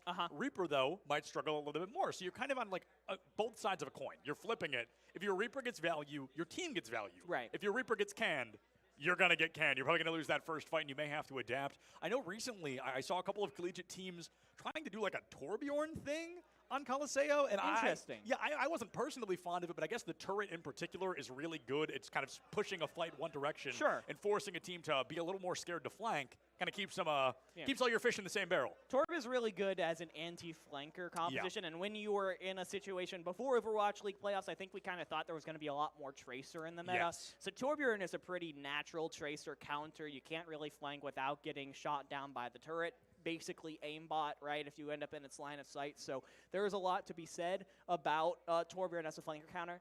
I don't think that's really what we're going to be seeing today. Yeah, me neither. Teams tend to be taking a pretty up-close, impersonal, in-your-face approach when it comes to the metagame. Without a doubt. It's all about getting in, getting that damage. And something we see at this level and above is Reaper can get value more than 5 feet from your face. And I feel like that's something we kind of see in the lower ranks where people are like, okay, Reaper's not working up close. Oh, shucks, he's probably not working at all. But Reaper can get very consistent damage up to, I think, 15 meters, maybe somewhere between 15 and 20, and still be doing his part. It's not going to be as flashy. It's not going to be as quick. It's not going to be as guaranteed, but he's still finding the necessary damage to succeed. And I think we were seeing that a lot from Tap on Circuit Royale. There was a lot of kind of like, I'm going to kind of pepper you from a distance, but I'm not going to be foolish enough to go up and get taken down. It's knowing when to engage. And again, back to that S-key conversation. Yeah, and Reaper, along with Kiriko, has actually been super huge. Yes.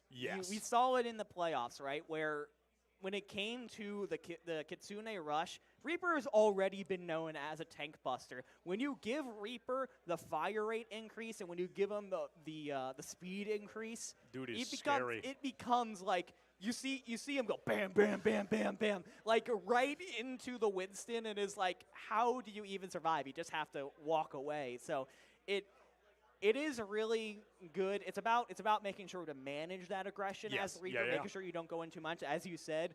But when that Kiriko says go and hits the Q button, it is all guns a-blazing for the Reaper players. It is feast or famine for the Reaper player. You get in there, if you've got a Q, you're probably going to press it. If you don't, you better farm one as quick as humanly possible, because Kitsune and Reaper, bread and butter, peanut butter and jelly, ketchup and glitter, whatever you'd like to call them, they definitely go hand in hand together. It has been fascinating to see Reaper kind of fall away when Overwatch 2 started, and then everybody was like, oh, wait a minute, like, oh, hold on a second, let's take another look. And then he's come right back up into the forefront. He is that competitive matchup, that competitive player that these teams often need to succeed.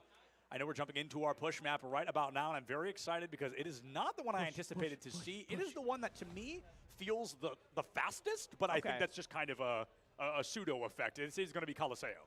This is an interesting pick here from Rutgers. This tells me that they feel very confident still in their metagame gameplay. In their Sojourn player, specifically Wiz, who has actually had a few really good moments against Noxious in these first couple of maps. This map is known in Overwatch League as kind of the stalemate map, especially at the beginning. When you're both in the middle of the Coliseum and you're in that big straightaway, neither team really wants to make that first move, make that first overextension and get picked off. So you see multiple minutes of teams just kind of poking away at each other, trying to create opportunities for their Sojourn to get that first pick. Rutgers is showing a lot of faith in Wiz here. Yeah, absolutely. And, even if you look at Grand Finals of Overwatch League last night, it was 6 minutes on push before somebody got the cart to move more than the 4 meters that they found before the enemy team got there. Looking at a good old-fashioned mirror matchup again, folks, and I can't say I blame anybody. We talked about it, they said, oh, it's not fun, but it's effective, and we are here to be effective. Looks like we're going to try to find out who's a little bit more effective in this perfect mirror. Yeah, and as we see, both teams just kind of turtling up in the sides of the Coliseum, trying to take as little damage as possible, give as little sight lines as possible to Wiz and Noxious, who are the real threats here. Yeah, without a doubt. This is kind of the Sojourn City situation where Sojourn is expected to get that first pick unless either Reaper can successfully flank into the back line, but going for a flank against 5 people waiting for you to show up is the hardest thing to do, and there is Wiz with our first blood of Coliseo. Elk goes down, the speed boost is gone, and a lot of supplemental healing has been removed. I think we're seeing that happening right here as Harrisburg going to lose 2 more members. I love that from Rutgers. It was a very measured push. They said, hey, we're just going to dive to that little corridor and try and cut off Harrisburg from their bloodline, from their supports. They do a fantastic job of splitting the Storm in 2, and they take the first fight win on Coliseo on this push map. Like I've been saying this whole time, so impactful to get 25 plus meters for Harrisburg even has a chance to respond. And Harrisburg finally going to bounce back quickly. Noxious a railgun headshot into MVP. It looks like they're going to try to find some more momentum. Tap takes down Iron Man. The Winston bubble so unbelievably effective at isolating a single member of a team. We often see it on the Lucio or the Sojourn, as Kiriko can just teleport anyway. But just removing a single player, as we've seen what feels like 100 times already, you make it a 5v4, it is nearly impossible for that team to win without a Kitsune Rush in their back pocket. 10 meters on the board for Harrisburg. Rutgers has to play a little bit more scared, a little bit slower until they can re-engage in a full 5. It looks like they're going to try to take this corner to do just that. Winston in quickly here. A lot of damage dealt out. A Kitsune clash as both teams bring their Kitsune Rush out to play, and it looks like nobody's able to capitalize quite yet. An S-key moment here from Harrisburg, and they're being chased into the fray. Noxious with the first blood on Iron Man. Neutral going to be gone as well, and it is no longer a neutral fight anymore. Harrisburg has the advantage, moving into fight number 3. Tap with a 3-piece of his own. Not only did Rutgers use a Kitsune Rush, Neutral uses the beat as well. They have hundreds of overhealth there for the start of that fight, and they are unable, with all that aggression, all those tools, to take the fight win. That is huge, not only because Harrisburg takes the lead, but because they now have the beat of their own to use basically uncontested in this next fight.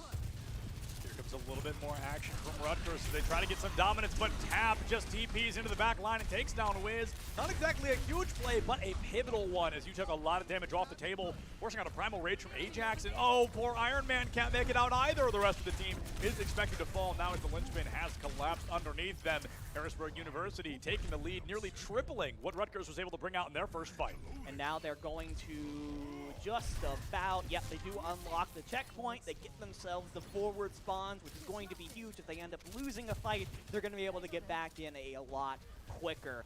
However, Rutgers now, they have the tools in their back pockets, both DPS ults mainly, to potentially push themselves back into this. And there you go. I mean, you speak of them, they shall appear, and Wiz does not get a darn tootin' thing done with that overclock. Akawa, a phenomenal leap right onto the Sojourn. The bubble down made it impossible for her to target anybody else. There goes Iron Man. The Death Blossom not brought out, but also not used. Harrisburg getting danger close to touching triple digits here in fight number 5.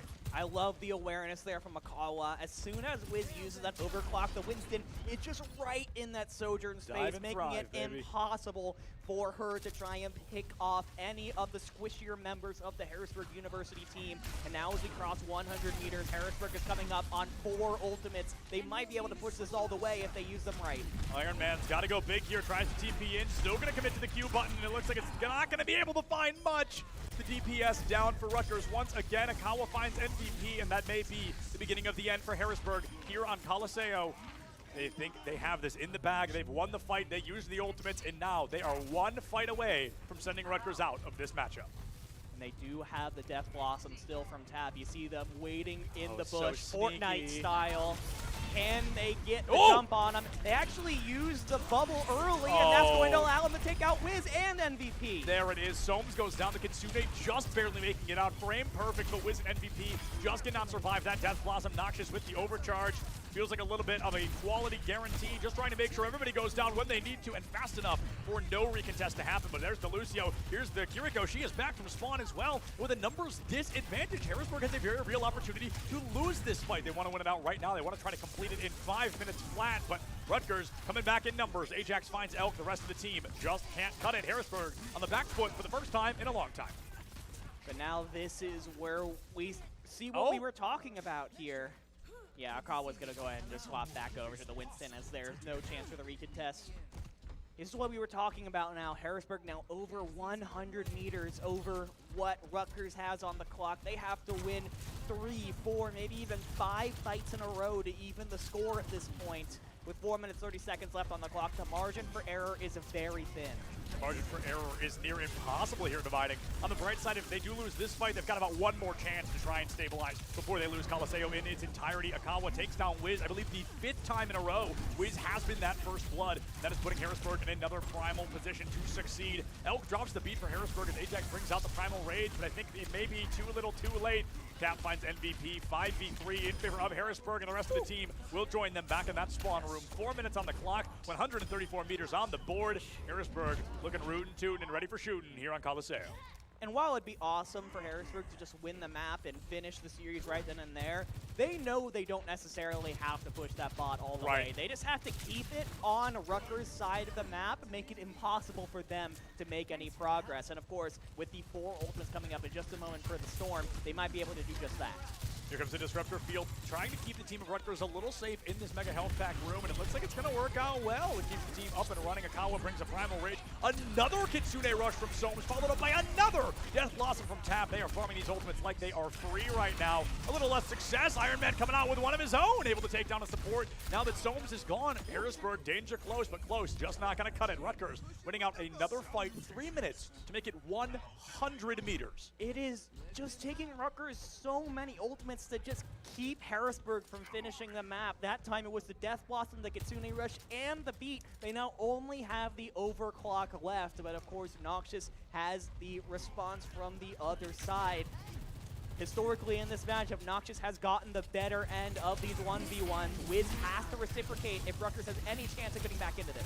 Here comes an Overclock early, answered by a Suzu. Noxious and Tap trying to clean things up. They want to end Coliseo before Rutgers can even get the chance for it to truly begin for them. Noxious with the 2-piece should be able to seal the deal against this team in at least this fight. With 2.5 minutes remaining, 130 seconds on the clock. Rutgers can still make this happen. It's just going to be an uphill climb. Yeah, it's going to be... The uphill climb is becoming steeper and steeper as the seconds tick off of the clock.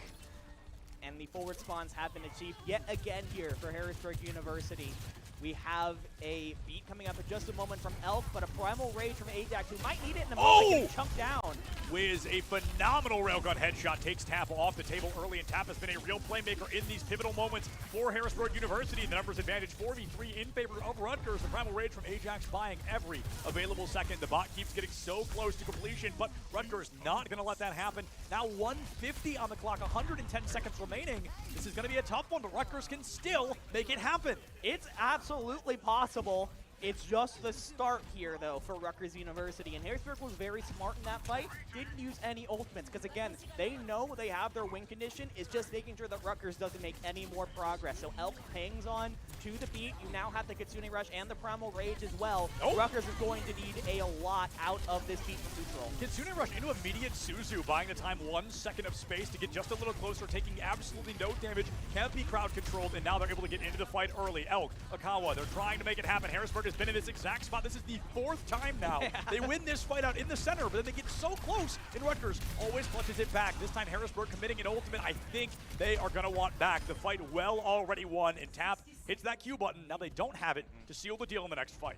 Under a minute left on the clock now, and the pressure is now square on the shoulders of the Scarlet Knights. They have to not only win this fight, but they have to win the next several in order to take this push map home. Without a doubt, they want to take it home, and they've been danger close every time, but close not going to cut it in a game like Overwatch 2. MVP and Iron Man trying to keep Rutgers alive. 30 seconds left. They commit 3 ultimates to win the fight. They have 0 going into the next engagement. So Rutgers has to win.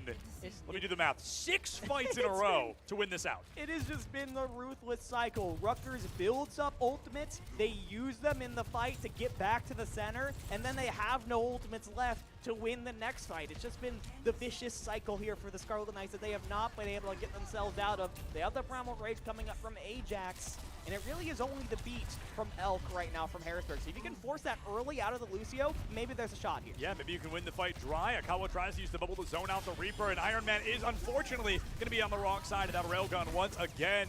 Somes commits there was no Kitsune Rush, there was just a Suzu followed by a slow field. Akawa takes out neutral, and with that Primal Rage coming out too little, too late, we need a real performance. We need Ajax Impacts to go the extra mile here. We need to go 125%, but Noxious just not letting that happen. Such an incredible hit scan player. The wick begins to tick away in Harrisburg University with their 3rd map in a row.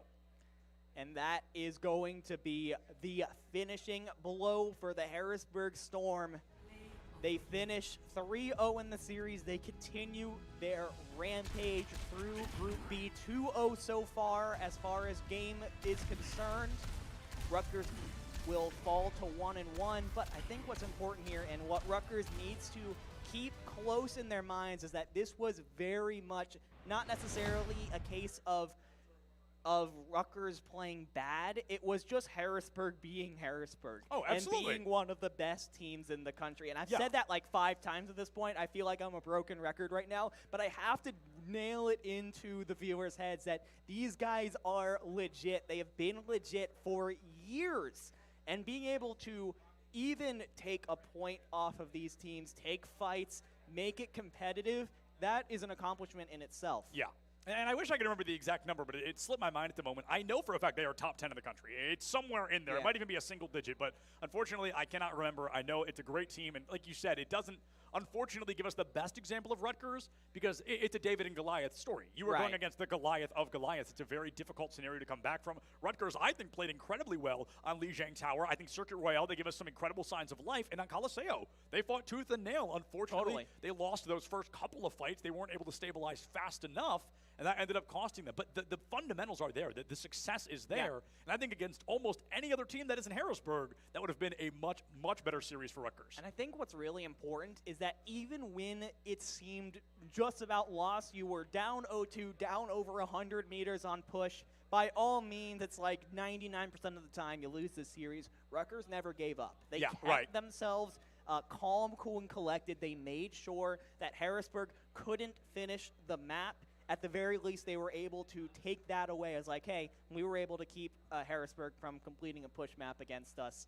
And the fact that they were able to do that tells me that there is a lot of mental resolve in this team, and they are for sure not done yet. In fact, I think this team is already itching to try and get a rematch in the bracket stages. Oh, without a doubt. I mean, you look at a matchup against, in the scoreline of 3-0 is never going to show us how close that series really was, but I assume this has lit a fire underneath Rutgers of like, holy cow, we were that close 3 times. Like, we were right there 3 times. We are 10% away from being able to clutch this out, from being able to beat a team like Harrisburg. But unfortunately, it wasn't able to happen here today. Speaking of Harrisburg, I think we've got Paulie ready to talk to Ajax a little bit about the series we just got the chance to see.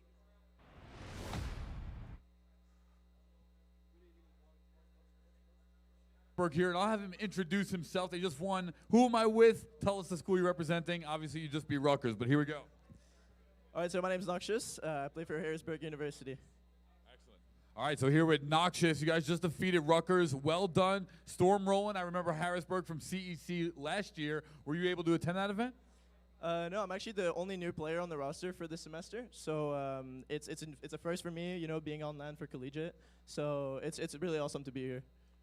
How are you enjoying this event so far, and is this your first LAN? It is not my first LAN, just for collegiate, yes, but so far the event's been really good. I mean, I've been able to meet some people I've seen for, you know, long time in game and stuff, so it's really been an awesome experience so far. Excellent, and you know, being the new member of Harrisburg, how has it been like gelling with a new team as you get ready for this collegiate season? Well, I had the chance to play with them before. The reason, you know, why I got on the roster in the first place is because we played in the tournament together during the summer. So I already kind of knew everybody, and I was meshing well with them, and it was really fun. So coming here, I wasn't really concerned about, you know, making friends or anything like that. It's really just been a really good experience.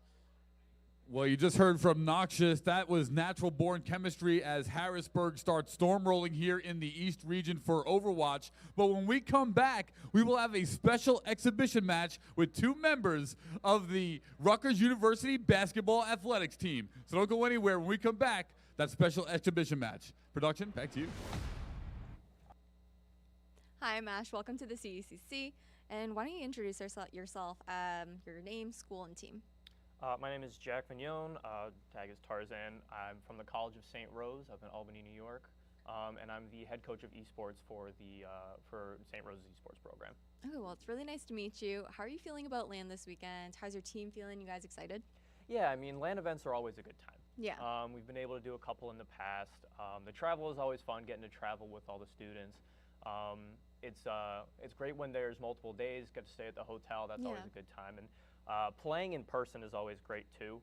Games like Smash, where there are in-person tournaments, is a little familiar, but especially games like Overwatch, where everything is typically online. Playing those is, in person on a stage is always a really good time. No, for sure. It's like really great team bonding too, right? Yeah. So when it comes down to it, I would love to know what the CECC and just like this LAN tournament experience in general means for you and your team. I guess it's different for some of them. For one of our students, it's a little bit of a send-off. This is his last semester. He's graduating. Our tank player, Moopy, and he's one of our best players, so we're definitely going to miss him. So it's a little bit of a send-off for him. as he transitions out. It's a little bit to prove ourselves as well. I know there's some obviously very talented colleges here. We've gotten to play against them a handful of times, so just hoping to come and show how we've improved, and yeah, look to take some big names. Okay, looking forward to it. Looking forward to see what you guys can pull off. And I'd love to know a little bit more about your team history, like how long this roster has been together, what the formation was like, and just like the general competitive experience for you guys. Yeah, so we're competing in Overwatch and Smash this weekend. So for Overwatch, we've had this team together for about a year now. The transition from 1 to 2 wasn't too bad for us because one of our GM support players graduated last semester just as we were transitioning to 2. Gotcha. So that was a bit of an easier transition for us. But this team has been playing together for about a year now. Moopy, our tank, has been with the program for a while. And then Battle Pants, one of our supports, is a sophomore, so he's kind of the newest to the team. So they've been playing together for a while. They have good synergy, good friends. So looking forward to get to see them in action again. Smash is similar. We typically run 3-man crew battles, but we also have a B team, and so one of our players is going to step up and be the 4th man for us as well. Oh, nice. Same deal. They've been playing together for 1-2 years now. So everyone's really familiar with each other, gameplay, good friends. So yeah, I'm really hoping that synergy is going to show and that they can play off each other really well. Awesome. And would you mind telling us a little bit about like the prep that you guys did for both teams leading up to the CECC this weekend, and if anything was maybe different from the norm? Okay. I mean, well, we had our typical ECAC matches like we do. I know that Overwatch has had, I think, a scrim or 2 this week. I know that we scrimmed last night in prep for this. But, I mean, obviously everyone's grinding ranked on their own, especially with it being a new game. But even one of our players going on ranked and meeting players from some of the teams that are also going to be here this weekend, talking about this weekend. So it's cool that that's branched out from just beyond our college to even being able to communicate on ladder like that. But for Overwatch scrimming for Smash, we've been just trying to play a little bit more. I went through Smash data and looked up some of the information for some of the other teams and players that we have. And I recognized some of them from power rankings for their respective regions or just other tournaments in general. So a little bit of research, a little more playing, just so we really know what we're coming into. Okay, solid. And I know you talked about some teams that we're seeing here this weekend that you've already previously played against for both sides. But are there any particular rivalries or histories we should look out for? I feel like rivalries is a strong word for it, because I don't feel like we've had enough beef. Yeah. But we've played a handful of schools before. We've played Fisher's roster before. Obviously, they're a great school. Always great to play against them. Harrisburg, obviously, just a very well-known school. We haven't gotten to play them yet. We are in their group, so that'll be fun. We'll get to do that.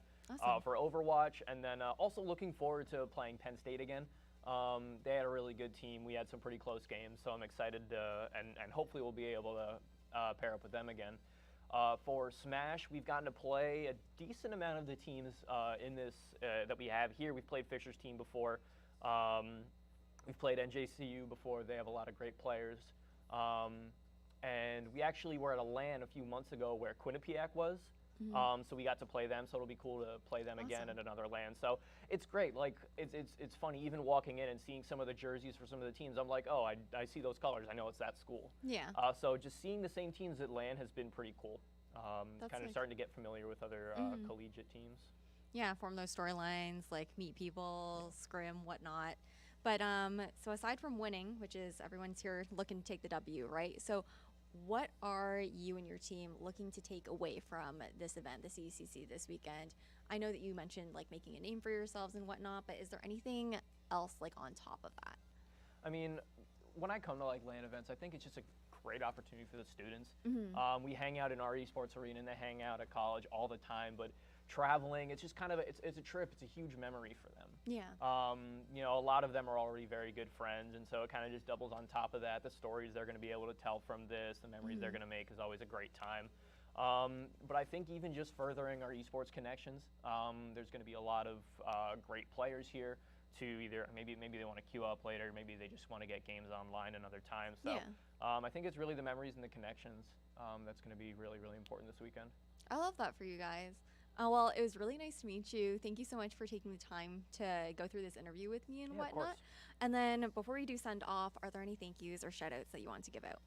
Grateful to the College of St. Rose for getting us here. We are under the athletics department there. Oh, that's awesome. Yeah, it's been great. So they've been very supportive. So very grateful to that. Excited for the team to play. Big shout out to them. I guess the rest of our esports program as well, who weren't able to be here. Big shout out to Battle Pants, one of our support players. We always have to shout him out because he deserves it. Yeah. Okay, well, good luck. Hope you guys kill it this weekend, and Me I'll too. see you guys tomorrow and Sunday. All right, sounds good.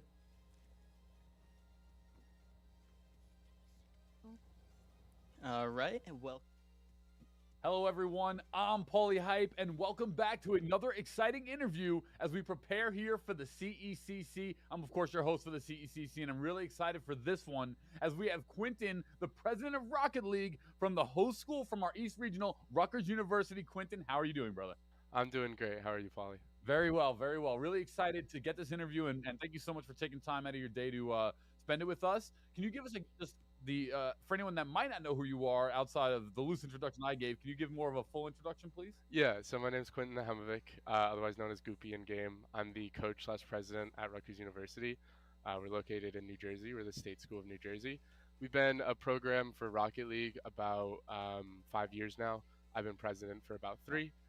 So it's been fun. I was not there at the start, but it's been a good couple of years, and we're really excited to be competing in Rocket League for the CECC Commissioner's Cup.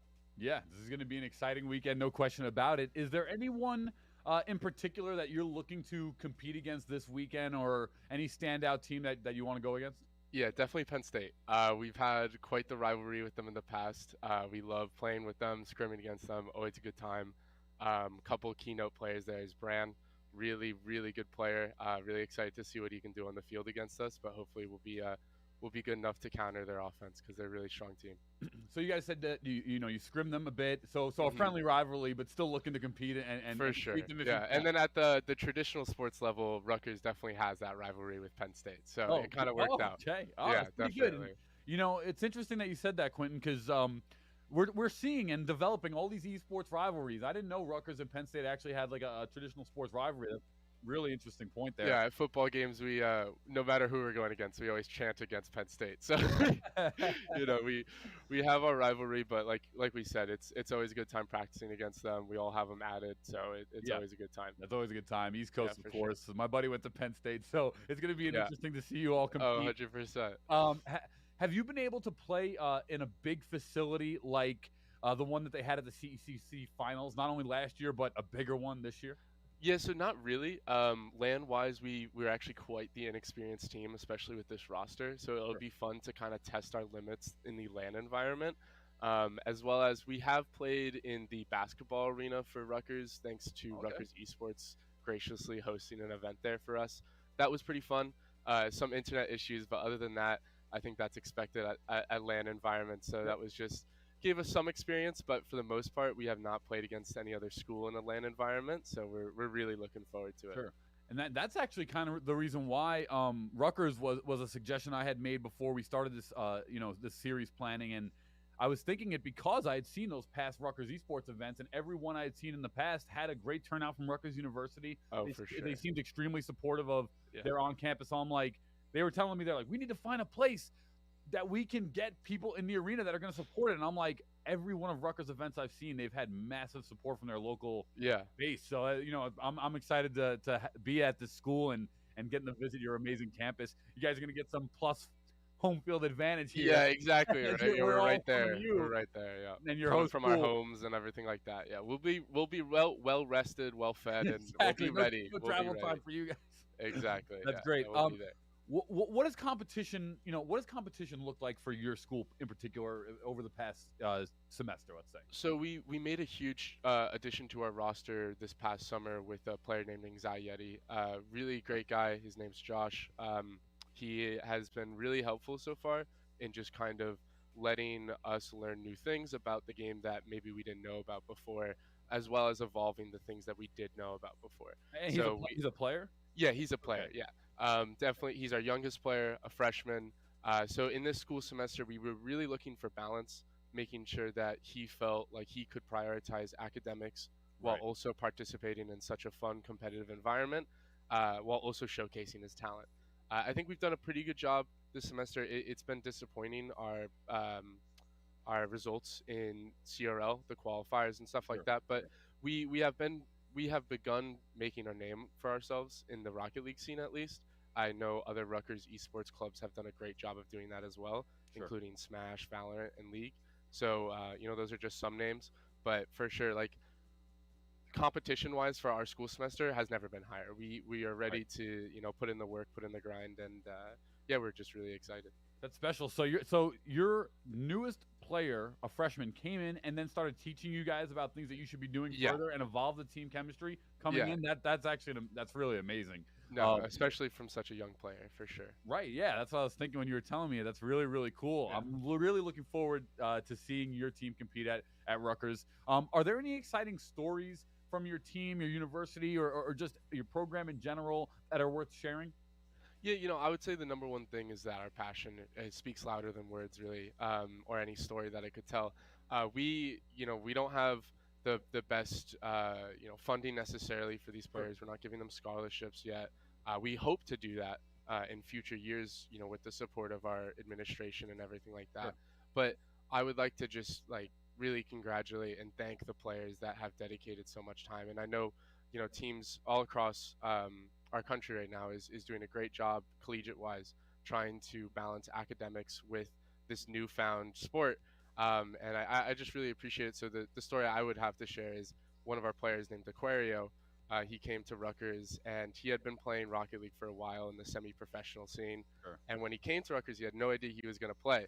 And I sent him a message on Discord. I was like, we're hosting tryouts. Would love to see you there. But I had no idea who he was. Right. And next thing you know, he's one of my closest friends. I've known him for about 2 years now. And yeah, we've just grown to become really close friends based off the mutual passion we share for competition in esports. Yeah, that's actually that's an amazing story, Quentin. So this is someone that this has kind of been the story of esports all along, right? Where you don't know someone and you find I guess it works with anything, but you find a passion, you link up, and now you're literally propelling the entire university program. Right, exactly. Units. That's pretty special.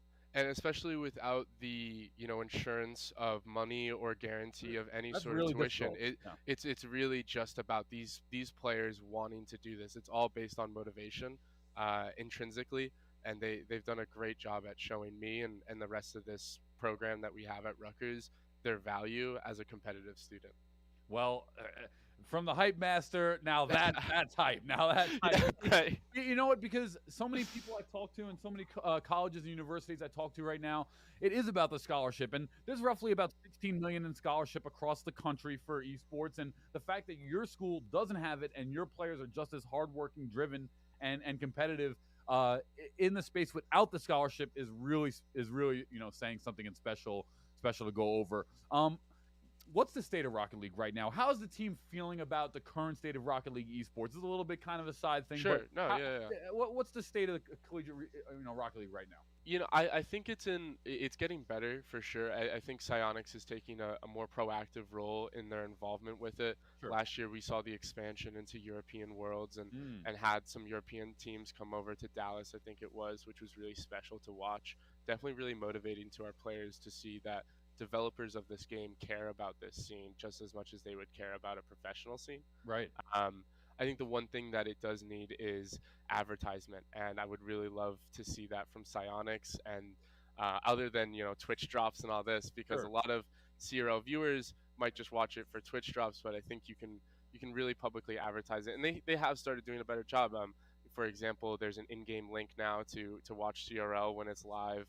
And that just makes the players feel that much more special to be a part of this, and they should feel special. This is something that, like we talked about, is an opportunity not given to, every single person out there, but an opportunity given to the most passionate, the most driven, the most talented of individuals.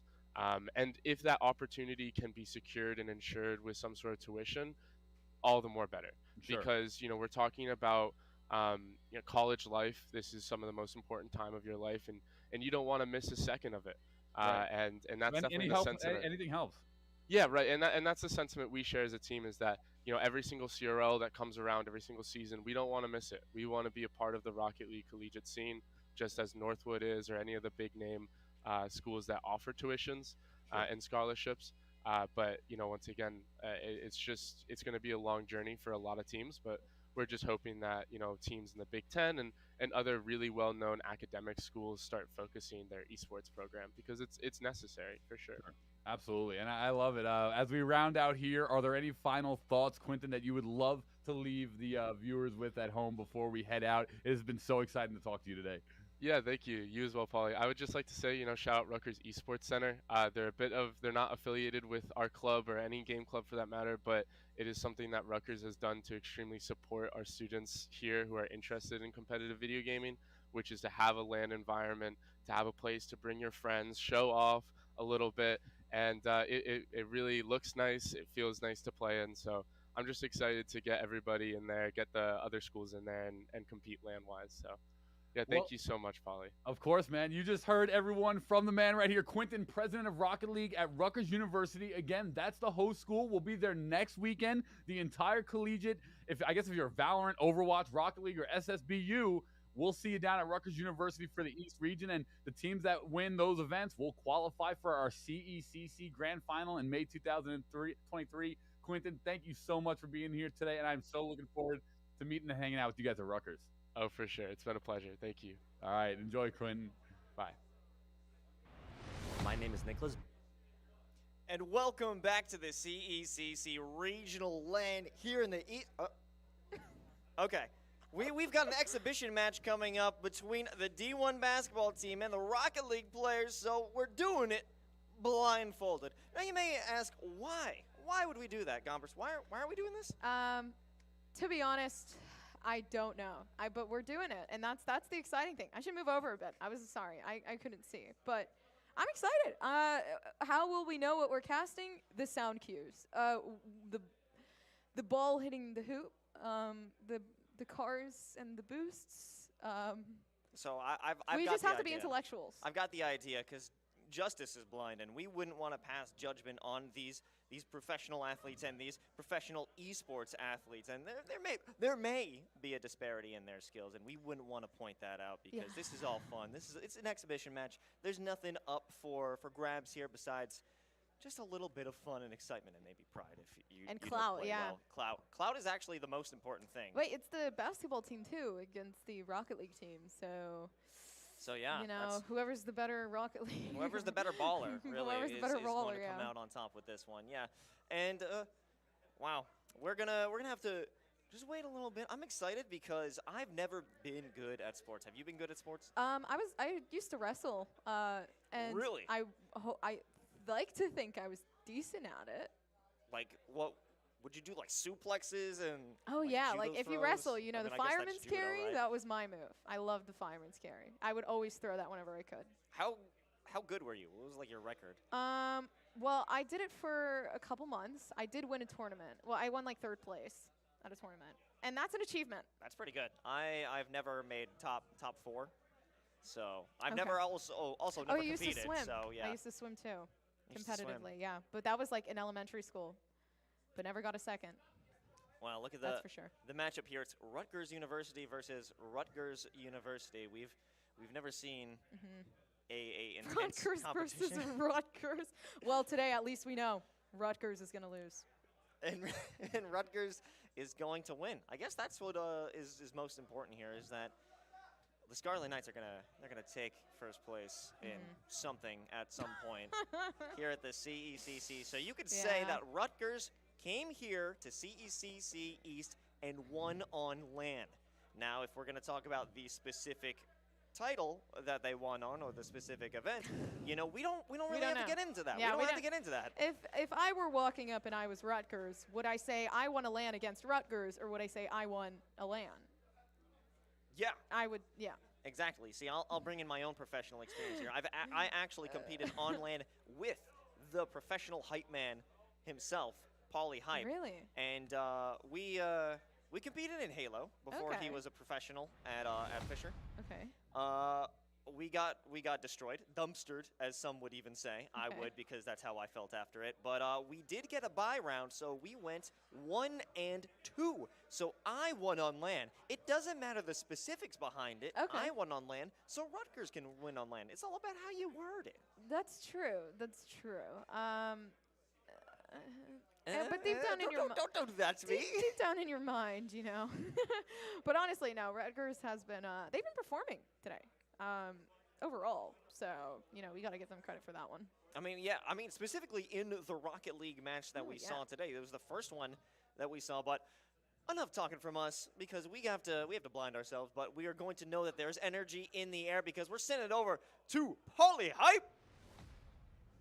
Thank you so much, Los. Welcome back to the Collegiate Esports Commissioners Cup East Regional event. Before we continue with some of our action, we have a very special exhibition match that is going to be going down right now. 2 members of Rutgers University Basketball Athletics will be playing with 2 members of the Rocket League team here as well, and we'll be having a little showcase in the basketball game type on Rocket League. So without further ado, let's get it underway. Introducing first, from Rutgers University Basketball, 6'7" senior at guard, number 4, Paul Mulcahy. There he is. What's up, Paul? How you doing, man? What up? I'm excited to be here. Appreciate you guys having me. Excellent. And his teammate coming up next from the Rocket League squad is going to be Alex Gaspar Velvix on the Scarlet Knights Black 5'10", and he's a junior. What's going on, Alex? What's up? I'm excited to be here. All right, excellent. You guys can take your seats up on the stage, and we'll get the next team up here. That's team number 1, Alex and Paul from Rutgers. I'm Paul as well, so I'm a little biased right now. I can't lie.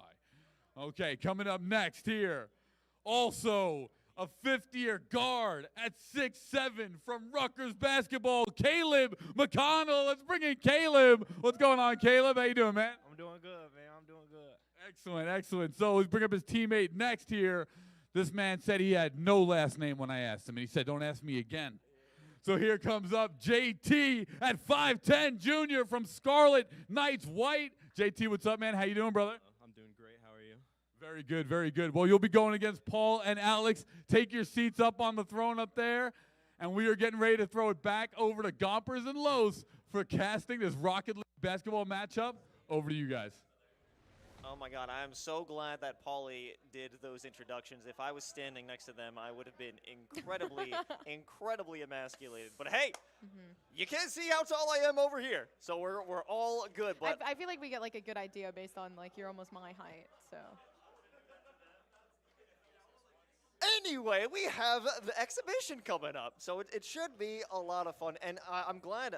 I guess I wasn't ready, or I misconstrued. It's going to be one Rocket League player, one D1 basketball player. So this is actually going to be a very neck-and-neck matchup. So I'm definitely excited. What are you thinking? I am scared, mostly because I don't know what I'm going to even be saying in the future. So mostly excited. I feel like we get to see, again, who's like the real baller. So that's the biggest thing, right? I am slightly rooting for JT because he made a hard stance against Pauly, and that's a big deal. Don't ask me again. Don't ask me again. That's crazy. That's crazy. I think I'd be scared to do the interview after that. I know. Oh man, like somebody else has to do it now. Yeah.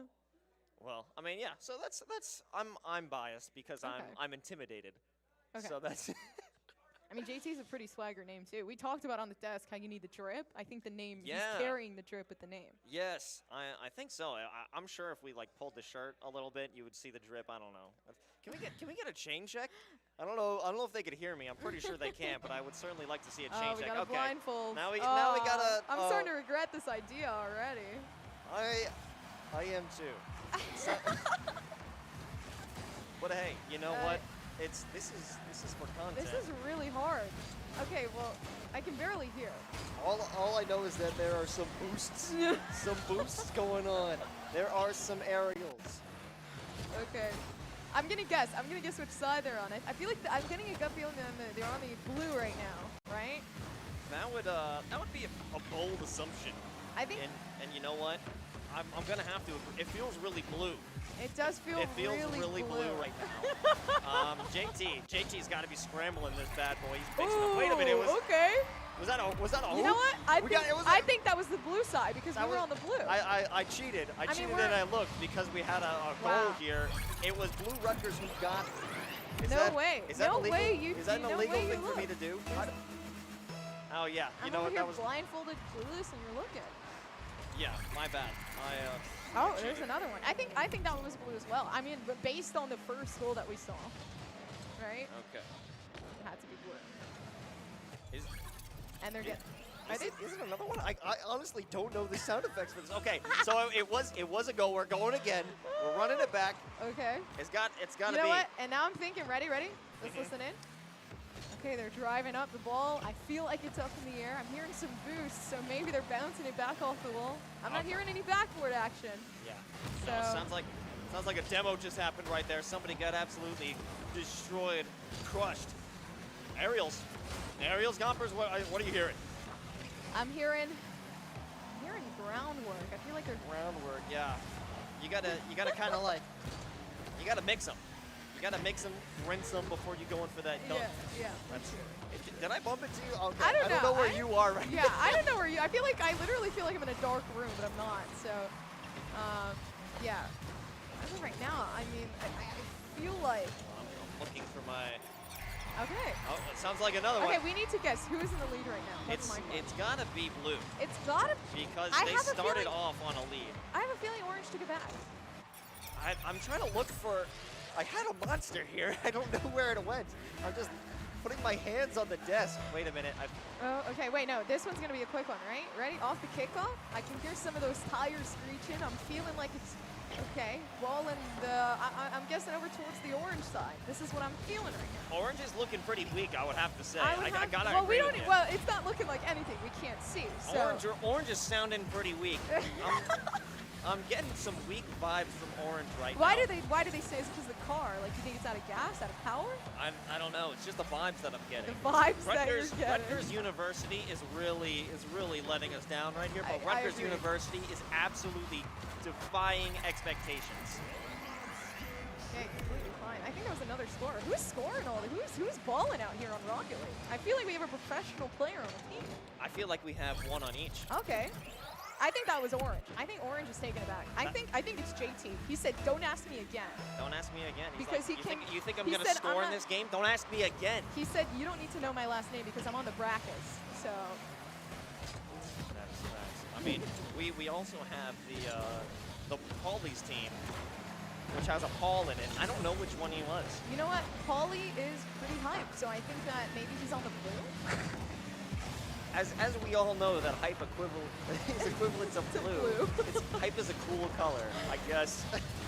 I feel like I'm losing all of my senses. I'm yeah, starting. I am losing all of. I feel like I'm like sitting on like a stone, but. It feels like I'm being kidnapped right now. Like I'm in the back of one of the Rocket League cars, and we're just going. I think I hear it coming off of the hill. Actually, they're like really bouncing it forward. What I can hear right now, possibly over towards the blue side. Maybe I feel like Orange is trying to hit it in. Maybe there's some defensive play at work. This is hard. This is hard. It feels like a lot of goalkeeping right now. It does. It does. Like there's some serious attempts to try and make it clear on this one, but it is just not. It is not happening. No one can really get a full handle, full control on this ball. It is interesting though, because when you play basketball, you have to know how to play in a 2v2 scenario in real life. So you have to know how to play with the cars at least. You know, okay, what can I do to back you up here? So maybe they're trying to play like in that offensive, defensive stance. I'm not too completely sure. Hey, pass me the ball. You know, are those the calls? And you know, you have to also take in consideration: is this street ball that we're playing? Is this street? I cannot wait to take off the blindfolds and then we're OT. If this is tied, that would be insane. I think. Well, who do you think? Well, since you peaked because you're a freaking loser, I think it's blue. Hey, what the?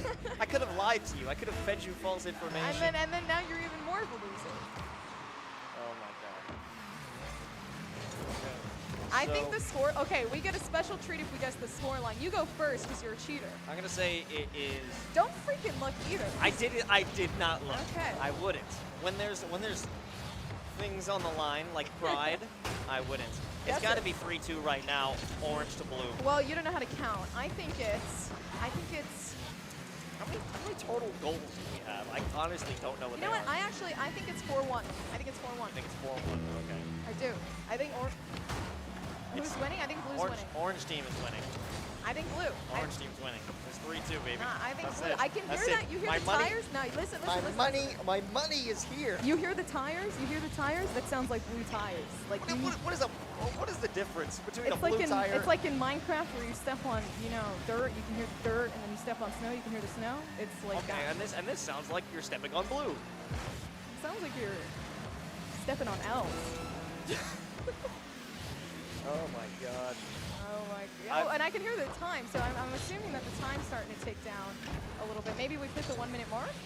I think we already did. I think we already did. Maybe 30-second mark. Maybe that's what that means. 10, 9, 8. It definitely isn't. Okay, wait, no, there was another one, so now it definitely isn't. We have to stop the counting. I think, okay, now it's 4-2. That's what I'm saying. I think it's 4-2. I think Orange brought it back. Okay. I'm just curious. Can we get a time check? Ref? No, we can't. Ref? They're not going to spoil that right now, dude. This could be like an hour, and I wouldn't even know how long we've been. Oh, it's 10 seconds left. 9, 8, 7, 6, 5, 4, 3, 2, 1. I think we're a little too early. It's probably just in the air right now. There's some time Oh, stop. maybe, yeah, actually. Okay. Okay. Oh!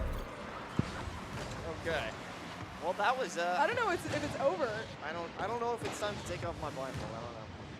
Okay, It is time. What's the scoreline, dude? My eyes are watering. I was right. I was right. Wait, I had it right. What was it? It was 4-1. It was 4-1. They got the goal. They got 5-1. Oh my God! I got dumpstered in my 6-1, prediction. 6-1. I got dumpstered. You did. Ah. So what's the prize? It's the mug. Thank you. Oh well, there's something in it. What is in here? There's a milk chocolate macadamias. Thank you so much. Wow. Wow. Thank you. Thank you.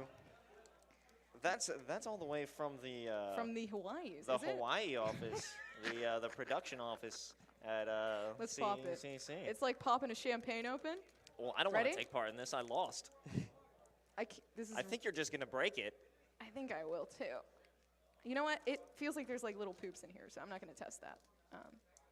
And that's how you're gonna talk about the gift from the You know what? the KTAD. There you go. Okay. Well, we gotta see that. You gotta show it in front. Wait, okay. I want to know how many times I was right. Was I right a couple times? I was pretty spot on. 4-1 was correct. 4-1 Oh my was God. correct. So get completely wrecked because you cheated. You ended up the loser because that's how life works. That is absolutely valid. How life works, and if you cheat, nothing will ever be good for you. Are we doing another one? Are we doing another one? Am I going to be? It's two. Two more. Oh my God. I am. All right, I'm gonna let's turn put into it back a mole down. man now. I'm feeling good about this one. I think I'm doing more of that play-by-play. All right. Okay. So ready, starting off, the kickoff looking good. The blue side already going on the offensive, taking it over to that orange, and maybe right now I can hear some defensive action from the orange side. Oh, it's up in the air. It's up in the midfield. Yeah, the midfield I'm is feeling it. always a place of contention. As you can see, the orange team is just trying to get the best taps that they can, trying to slow down the play, get the ball under their control, and then work up the field to try and make sure that they could throw a pick, get a distraction on their opponent. Maybe a demo would be necessary for the orange team to come back after a devastating and honestly embarrassing loss. I think this time, right? I think this time what we can talk about is like, okay, orange, they went what, like 6-1? Yeah, whatever. You went through a loss, you know, you get the mental back. These guys are basketball players. They know how to bring that back. They know how to come from a loss and then start to take a win in their hands. So I'm thinking right now, orange, I'm thinking they're pushing hard. I'm thinking they're getting used to the game. That's what I'm thinking. I think, you know, you sometimes you got to get hot. Because if we're looking back at that initial match between Arcadia and Rutgers, Arcadia was starting to heat up as the series went on. They were taking into those later Well, games. this But is ultimately, Rutgers. Listen, I'm drawing a comparison here, Gompers. Let me finish my point. All my right. God! So, as time goes on, Rutgers University Orange could end up bringing back that heat as Rutgers University Blue. Okay. Did you try the chocolates? I didn't yet. Should I? I think you should. Well, if I can find them. I found them. I would. You know what? I would like. Would you share with me? Can Yeah. I please have one. They're really good, actually, and I just. Oh, wait. Hold on. I'm trying to. How about you put your hand on the table? Okay. All right. This makes it so much easier to find for you too. We'll do this later. I just dropped one. You just dropped one? Hold on, wait, no, I'm not gonna eat things off the floor. At least not while I'm being I would prefer recorded. not to do it, especially in a college building. I would do it in my apartment. I have no shame admitting that. Okay. But not in a building with a lot of other people who would see me do it. You know, and I think what we need to see right now is who's winning. I would have to say it is a 1-0 Orange team. You think Orange took it? I do. Okay. Well, I think I think we're stalling more time this time. So I think that Orange. Yeah, maybe Orange did take that one out because they're playing a little bit harder this time. It's taking more time. Maybe this is Blue now. I feel like they definitely took that back. Yeah, they took it to heart that they lost out on the first goal, and they're like, no, we're not going to let this happen. Absolutely not, yeah. No. I don't even know. I feel like I'm trying to envision the game, but really I'm starting to lose more balance in me standing still. You know what? Here, how about this? These 30 seconds until the next goal, right? You start the play-by-play, you imagine what's going on in your head.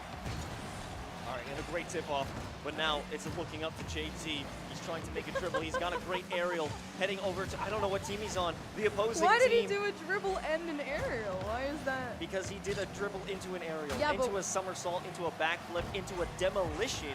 Okay. To bring up the perfect scenario because the rotations now are all messed up. Now that you don't have that situation for the goalkeeping as well as the offense, you're going to have no idea how to keep yourself impressed and able to press the attack on your opponents. Right, Gompers? Absolutely. Absolutely. You know, you're completely right. It's like I can see the game right now. And what I'm seeing is I can hear some of the boost coming in. So somebody had ran out. All right. They're trying to put it off of the backboard. I could hear some backboard action, maybe hoop action if anything. So somebody's having to play that defense. And since it's a 2v2, it makes it even more difficult. So you definitely have somebody trying to sway Blue away from taking this goal. But I definitely think it was Blue that took this. That's got to be another goal coming up very, very soon. I would say within the next 10 seconds. I'm going to count down to the next goal. So 10, 9. Wait, it already happened. It just happened. It just happened. Let's start the kickoff again. I think this, at this point, oh man, this is hard. It's got to be 2-2. It has to be 2-2. No, I'm thinking 3-1. Okay, now it's going to be a 4-1. I'm thinking Blue. You know, they come in strong. Orange takes the first one. They're feeling good, but you know, you can't be that sturdy the whole time. I don't buy that. I don't think they could keep up that pressure that they've been able to make happen. You know, sure, you had that big 4-1. I don't think it's going to continue into multiple games. Did I just hear you open a can? Your hearing is really improving now that you're blindfolded. Are you drinking or okay? Yes, I am, because if I'm not going to be able to see what's happening, I need to fuel myself in other ways. I need to be stimulated. Valid. You're valid for that one. Okay, basketball team's going hard and heavy though. I'm actually surprised that we're seeing this many goals. I swear to God, I think it's JT. Who do you think is the star player? I think it's JT. It's either it has to be JT. There's no one else I can think. It's got to be Paul. Also, because those are the two names that we remember.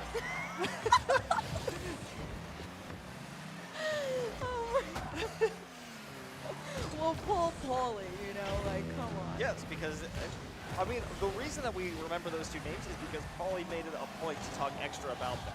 Okay. So it's his lasting impact. Sounds like another goal just happened, but... Who do you think? I think it was Orange this time. I think like a 5-2, 4-2.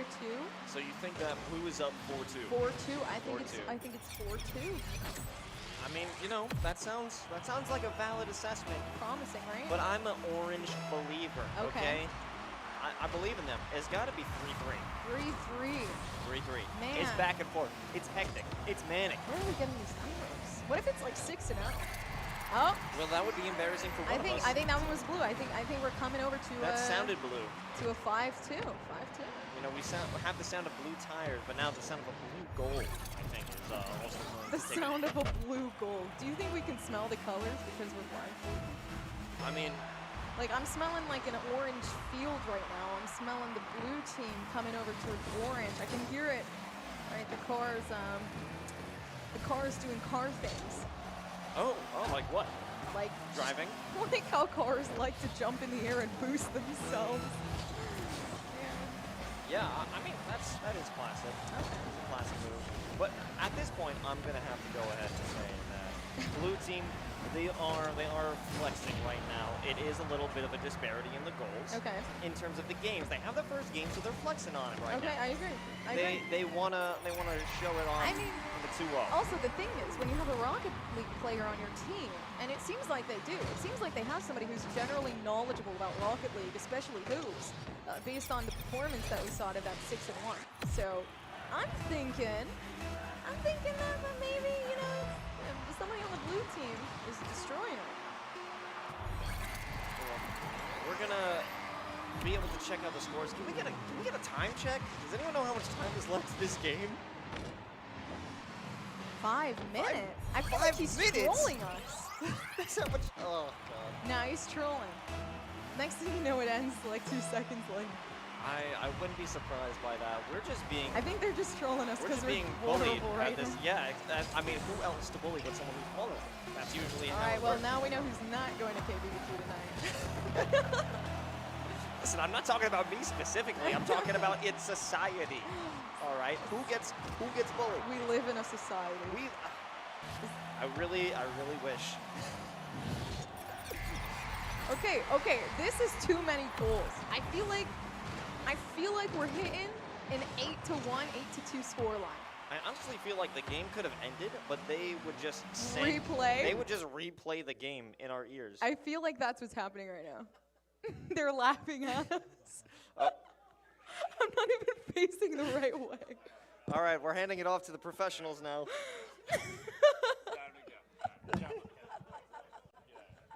What was the score? It was 5-4. Wait, dude, what? Everyone wants a taste of the big time. I mean, I tell you, like, you got in here and you took a good guess. I think game 1 went really well. Game 2, you guys really lost the thread. I feel like that did not clip. Just kind of derailed the whole thing, but good job. Yeah. Overall, You guys faced like this direction the entire time. It was no, you kept migrating like over and over. Yeah, no, it was a good try. Oh, thank you. I appreciate it. Wait, you guys weren't taking notes the whole time? Well, there are some notes. It says blue Yeah. wins like Yeah, I was taking notes. 3 times on here. Okay, cool. Man, a lot of tic-tac-toe boards. Yeah, there's a lot of dust over here. I don't know what they were doing, but that's fine. All They're right, just cool. making a mess. But this is what happens when you let just anyone into the I booth. A know. lot of shenanigans go down, and importantly, the players don't get the features. But now we're back in the booth. We're able to actually visibly see what's going on here. And in this exhibition match, it's a good back and forth, especially on that game 2. It actually had to go to overtime, and then a cross-court rebound off of, I believe, the netting, all the way bouncing down. So very slow and painful way to lose that one. So luckily we have a third game to really tease these two teams apart. That really kind of, I guess, defines my entire basketball career, which ended in the 8th grade. So, I'm glad that we got to all experience it here together, as well as me experiencing how deaf apparently both of them were, because this is very loud. So I am excited to see. I like this mixture that we've got to be able to see between Rutgers players as well as Rutgers basketball. And, Orca with the pre-flip to be able to just get out there in the first place. Velvix has been huge as kind of the blue team captain in a big way. They really have had a lot of solo plays, and you see it off some goaltending maybe right there at the beginning of this third and final game for our exhibition match. Yeah, we're seeing actually shenanigans in front of the net, but look at Velvix busted it out, getting the flick over the top, and if my guys do not deceive me, Velvix going for a little bit of an inverted musty, liking the style to open the scoring. He hit that with a side flip harder than I hit the buffet earlier. So I'm loving the speed that Velvix can bring to the table. And doesn't really. Orca was trying to do it immediately. As soon as he got there, he says, Velvix can do that. I can do that too. And then just boom, falls away. So far, it's a 1-goal game. Blue has been able to take the last couple of games. So if you want to consider this to be a best of 3, then hey, give them the winner. But right now, this is about pride. This is about Rutgers at both sides, and then be able to find a third one. No, it's the second one. I can't count. Velvix can.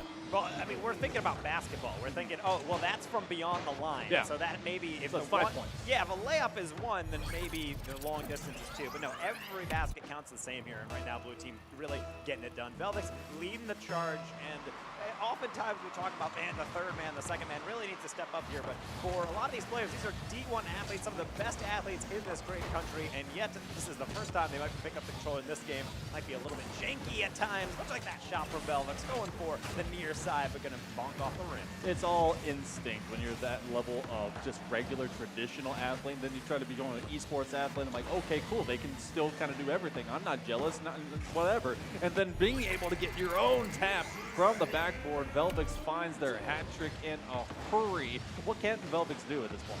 Well, I mean, I think he's just trying to figure that out now. He's going experimental. He's going for somewhat of a musky flick going into the midfield. He's going for a long distance one, and now he's just going to pancake it off the backboard. Calling that a double tap feels a little egregious, as it really was them just kind of flapping against the back wall. But either way, 3 goals, 3 baskets, whatever you want to term it.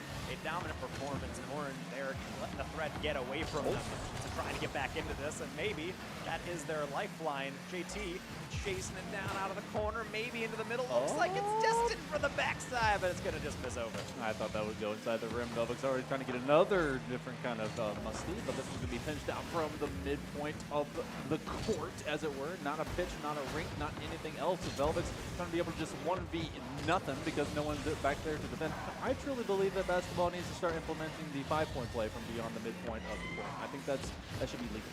I think absolutely. I mean, you already have players like Stephen Curry in the league who like to shoot from there pretty much anyway, so you might as well reward them for it. I also feel like they could take some things from Rocket League. They had the free flip earlier. Why don't we see more acrobatics like that? Yeah. Well, tapping away, implementing into the meta, backflipping, somersaults, whatever you would like to see. They're athletes, after all. Be athletic beyond just jumping. Cool, I can jump too. Yeah, if the mascots can be able to get trampolines so they can do like double backflips before they do a slam dunk, give it to the pro player. That's what I want to see. I want to see some sidewalls. I want to see some wall runs, if you will. But Velvex is just trying to take it himself. Nice little tap. Oh, gets the extra to be able to make this a 4-0. You know, this one was so much closer a game ago.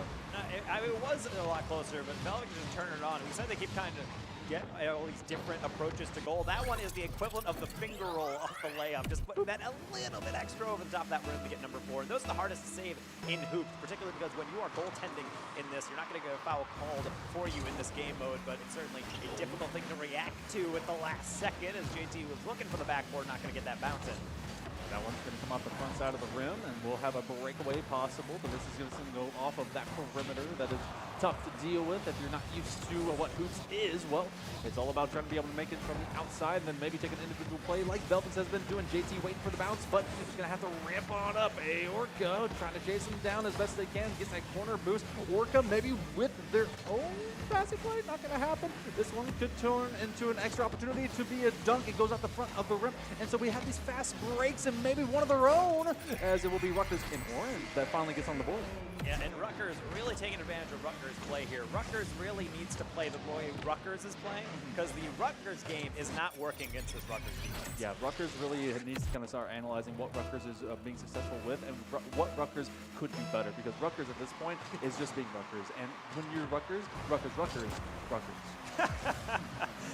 Rutgers all around, my friend, and certainly the baskets are showing left and right now, but ideally a little bit more to the right because that's our orange side. Maybe the breakaway can remedy that. JT going for the alley-oop almost off the backboard. He's actually not going to get the first, but we'll get it on the second. We got ourselves a match. Okay, so they're able to get a couple in a row, and sometimes you have your droughts and sometimes you have your pass, but this is just navigating the paint, coming around, getting around that center, and becoming, you know what, I'm not going to even pretend that I know what a shooting guard is, but I'm pretty sure they were. And so they come in, cut this lead to just 2.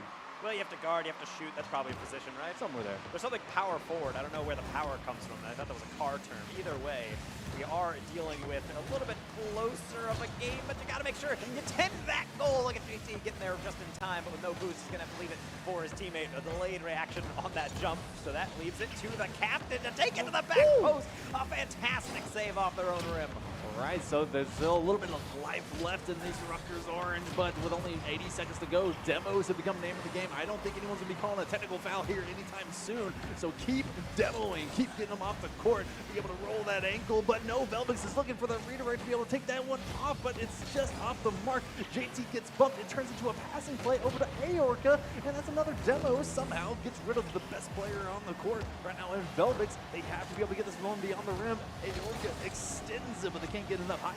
I'm actually really liking this adjustment with the basketball players jumping into Rocket League, one of the most mechanical esports out there. It's almost like a team that just said, JT, look, I can get the goals and then you just demo, but sometimes you need some help on the defense. Velvet, they've scored a lot of goals. This one was probably the most unused. Yeah, this one came off the side, and that was the last time they touched it. But, you know, a bit of a bouncer. Everyone looking to get that read on that left side of the rim and just kind of came back over. So the backboard played as a demon, and, you know, you're able to get one back, still down 3, 40 seconds coming up. Rutgers Orange going to be able to at least find some hope, maybe a spark. Aorca kind of waiting a little bit longer. This one will go high. It could come down low. Aorca, or rather regular Orca, waiting for their chance, but this is going to have to be a breakaway. Yeah, an Orca limited edition, it feels like, between the court says you do get the A attachment, and ooh, indeed, was that one was it just go painstakingly close, and that's really been the name of the game in this hoops. Much like basketball, you can't just chuck it at the rim and hope for the best. You really have to have a lot of precision. And now about that one, Velvet going in hot, but then slowing it down for number 6. This one's for the ladies and the gentlemen that want to look cool too. Velvix is able to get one extra touch, slows it down. Man, that one's just so smooth as butter. So 6-2. It's been blue the whole time, and it's going to be the blue wave through 3 straight games. This 2v2 hoops exhibition match showcasing the best of some basketball and Rocket League as presented by the University of Rutgers. And with 10 seconds to go, maybe one final play. Velvix, you know what? Add it to the highlight reel. They'll be able to get 7. And that's important. I think it's just a shame that, like, this is an exhibition match, and it's supposed to be for fun, but it is also sad that we've been informed that the players losing this are actually going to be expunged from Rutgers University, losing scholarships. Really brutal to see a D1 university treating their players like that. But either way, I mean, you got to breed them out somehow. You got to filter out the best from the rest, and how better to do that measuring basketball skill than playing hoops and rock. You know, one day they'll be able to just look back on this and say, you know what, that doctoral was just not worth it. So it will be Rutgers Blue that will be able to take this in a straight 3-game take in this exhibition match. Job well done to both sides. Got to see, you know, Rocket League players, esports, traditional sports really be able to mix it up. And look at that, fun, happy faces. They're having fun the whole time. Well, it's fun coming into this because this isn't necessarily that they're being tested on anything specific. This is a completely new skill set that they really have to review on. So when you do actually get into this, I think you do have to kind of laugh it out because I think these players are competitive by nature, but they understand they're going in, they're complete fish out of water. And of course, they have the other player, the Rocket League player at their university to kind of hold their hand, or in Velvet's case, just kind of drag them along the ground like, you're coming with me, we're getting this dub. We're going to go get that win. And also, you know, shout out to both Los as well as Gompers being able to put on a great show that I don't think I would have done much better because you had to go off of, you know, hearing. Sight is literally, if I could at least see a screen of some kind, blue, orange blurs. I've seen worse. I've seen pixels and have to be able to make it work. But sounds, you know, good on them for being as close as they were, which is not very close. But someone said blue. Hold on. It said 3. Oh, okay. Yeah, that says just blue 1. So, you know, they were right. So blue ended up taking it. And, you know, I'm proud of them for being able to do so. Velvix, maybe this was also their tryout for the main roster for Rutgers as well. I mean, that's something that you could just show off. It's also something that you do hold over your other teammates. It's like, oh, that's funny because I didn't think you were the exhibition winner. Oh, it's so funny that works out that way. So it's strange that you're telling me about the team and my chances when in fact I was the dunk house champion. I think that's the thing that they'll carry through for the rest of their life. If that's not a resume line item, I don't know what is. I mean, Velvix is now also not just will those students be expunged and expelled, but they also have given up their dorms, so they get a nice upgrade. So, you know, as we get to figure out all those formalities and the rest of you maybe figuring out who you're eyeing up to take the dorm up, we're going to go over to Poly Hype, who has the winners of our dunk exhibition match for these Rutgers players. First off, I have all 4 members of that exhibition match. Put some respect on their name over there, Monkey Man. Well, I am here with Paul, of course, and Alex. You guys won. Very good. 3-0, came in and dominated. But, you know, Paul, what was it like playing up on the your first esports stage? Yeah, it was fun. It was exciting. I knew I was going to lose to Caleb, and I had a great teammate that held it down because I didn't really do much, but it was fun. Alex, what was it like playing up there with Rutgers basketball and kind of intertwining here esports and traditional? It was awesome. It was just like I'm in the real basketball court, and I try to make as many plays as I could for this man, try to set him up as much as possible. He tried, yeah. All right, well done. Now over to this side. Caleb, you know, you guys in the second game came back, started getting a little momentum there, but third game they closed you out. How was it like performing here at the CECC in the virtual basketball stage? It was definitely fun, man. I'm sorry for my guy that I couldn't give him some more support, but I did my best. But no, it was fun, man.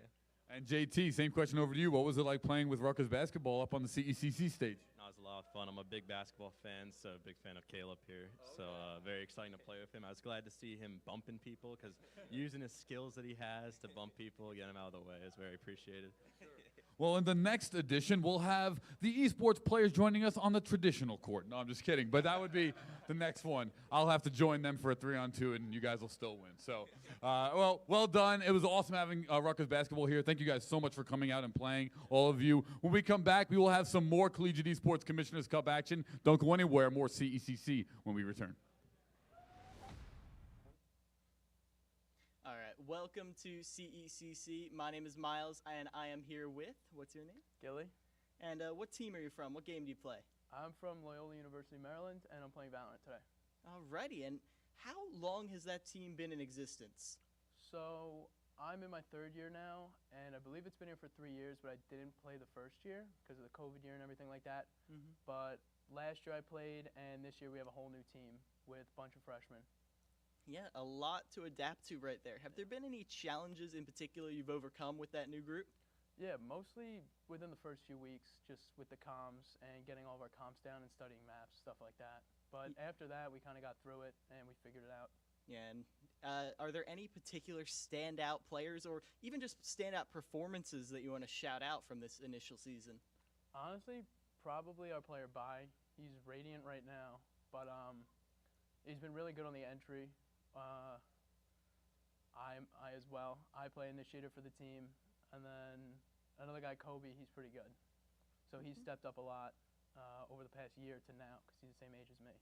Yeah, and that's really good to hear. It's good to have that star talent coming up.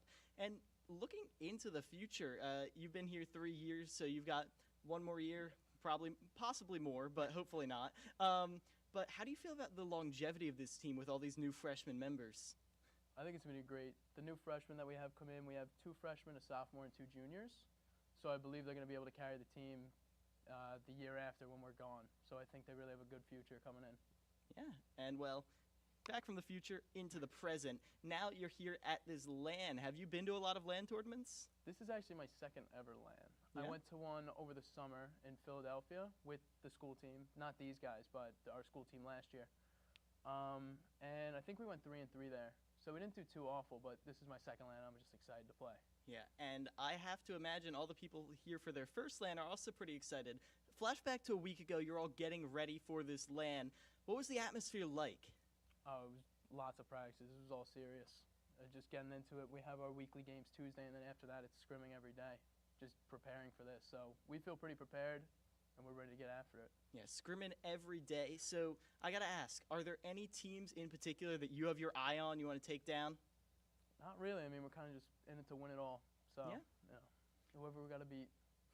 Well, that's a pretty good mindset. Do you have any players in particular? Like, have you had a lot of experience with a lot of the people you're seeing around here? Not really, no. I mean, that's mostly fair. just through the ECAC League and as well as playing in the tournament the other week to qualify for this. That's really all my experience I got. Well, listen, if you don't know them, then they don't know you. It's Basically. double blind right there. You have completely restricted the information. You can blindside them. And obviously, I'm not going to ask you to leak any strats, but are there any particular strengths that you've been honing for this tournament? Definitely our attack. Yeah. Our attack is going to be feared. All right, bold statement. I'm looking forward to see it. And I want to talk about your adaptation, your mentality, because Valorant is a long-form game. It can be hard to keep up that mentality the entire time. How do you keep that morale up throughout those games? So what we've been focusing on for the past couple weeks is not getting our mental down. So say we lose a map, lose a couple rounds in a row, we kind of take a timeout, we slow everything down, we think about what we can go into next, and that's kind of how we've been able to keep our mental up and then win those rounds that really matter. Yeah, and you as the lone LAN attender, you feeling confident that you're going to be able to keep up that energy, keep up that mental fortitude here in person? Oh, absolutely. We're going to be the loudest team in there. You'll be able to know that we're playing. Awesome. I can't wait to see that. And going forward, so you said the players are very excited about this LAN tournament. Do you feel like the fact that these LAN tournaments exist is something that draws in players? Oh, absolutely. Just being able, like, I was looking at this place the other week and just seeing the stage, I was excited. That's what I want to do. I want to go play on that stage, play in front of people. I think it's awesome. Yeah, and all these new freshmen, do you think they're going to go home with stories about this? Absolutely. Absolutely. I know they're telling everybody to watch, so All this is right. what we're excited for. Well, I'm excited for everyone watching and also for your team. I'm wishing them the best of luck. But before we get on out of here, I want to ask, are there any particular shout-outs you want to give inside your program or outside? Shout out to Kobe. He's spirit on our team. He's the president of the esports club. He kind of brought it up from last year to this year, and he's been getting us out there. So shout out to him. He's been doing awesome. Yeah, well, great job to Cody. Good luck to you, and best of luck this weekend. Thank you so much. And welcome to the CECC East. We are here with, can you introduce yourself? Jack Mingle from Fisher College, Valorant. Awesome. And here representing a very strong Valorant team, how are you feeling coming in? My name is Tony Ann Convertino, and I'm the head coach at Caldwell University. We're located in New Jersey and have been a program for almost 4 years now. We're excited to be competing in Valorant for the Collegiate Esports Commissioners Cup. Okay, awesome. So with that said, although I think you guys had a lot of fun at the open qualifier. There was a lot of close games, a lot of close moments. Is there anyone you're looking forward to competing against? Straight off the bat, I want a revenge game against Lebanon Valley. We lost 13-8. It was a really exciting match, and I really am excited to go against Fisher in our group again. Getting 5 rounds off them in the qualifiers actually kind of made us more confident, and I want to see what we could bring back to the table and see how many more rounds we get off them. Yeah, exciting. So, I mean, well, speaking of, playing Fisher, playing Lebanon Valley, this is going to be a LAN event, something that I'm actually kind of curious about. Has Caldwell ever been to a LAN event, and if so, where was it, or is the team excited for the LAN event? We are super, super excited. This team actually a year ago went to Helix Esports. It was a tiny LAN event. Some local New Jersey, New York teams went for a round robin type style format. I don't think there was really a prize involved, maybe something really small, but it was just to dip our toes into a LAN. So we are very excited for this LAN because it's going to be huge. It's going to be a whole different aspect than in just a tiny. I mean, Helix Esports is not tiny, but you know what I'm saying. Like it's going to be a whole different atmosphere for us. And I mean, my senior Peter, he's super stoked. I mean, he's been involved in Valorant for a very long time. Becoming a leader is a choice. So if you want to learn to make big decisions, start with this one. Decide to lead.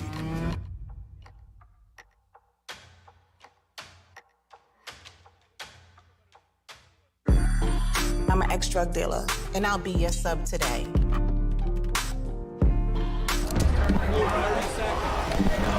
2 milligrams of fentanyl can be lethal. A lethal dose is in here. Who gets it, I won't know.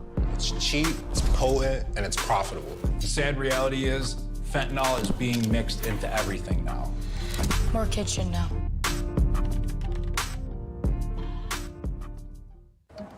What do you expect from that first job out of college? Working your way up from the bottom? Instead, how does this sound? Starting in a guaranteed leadership position with people who look to you for guidance because you're trained to give it and make important decisions in critical situations. Skip entry level. Decide to lead as an Army officer.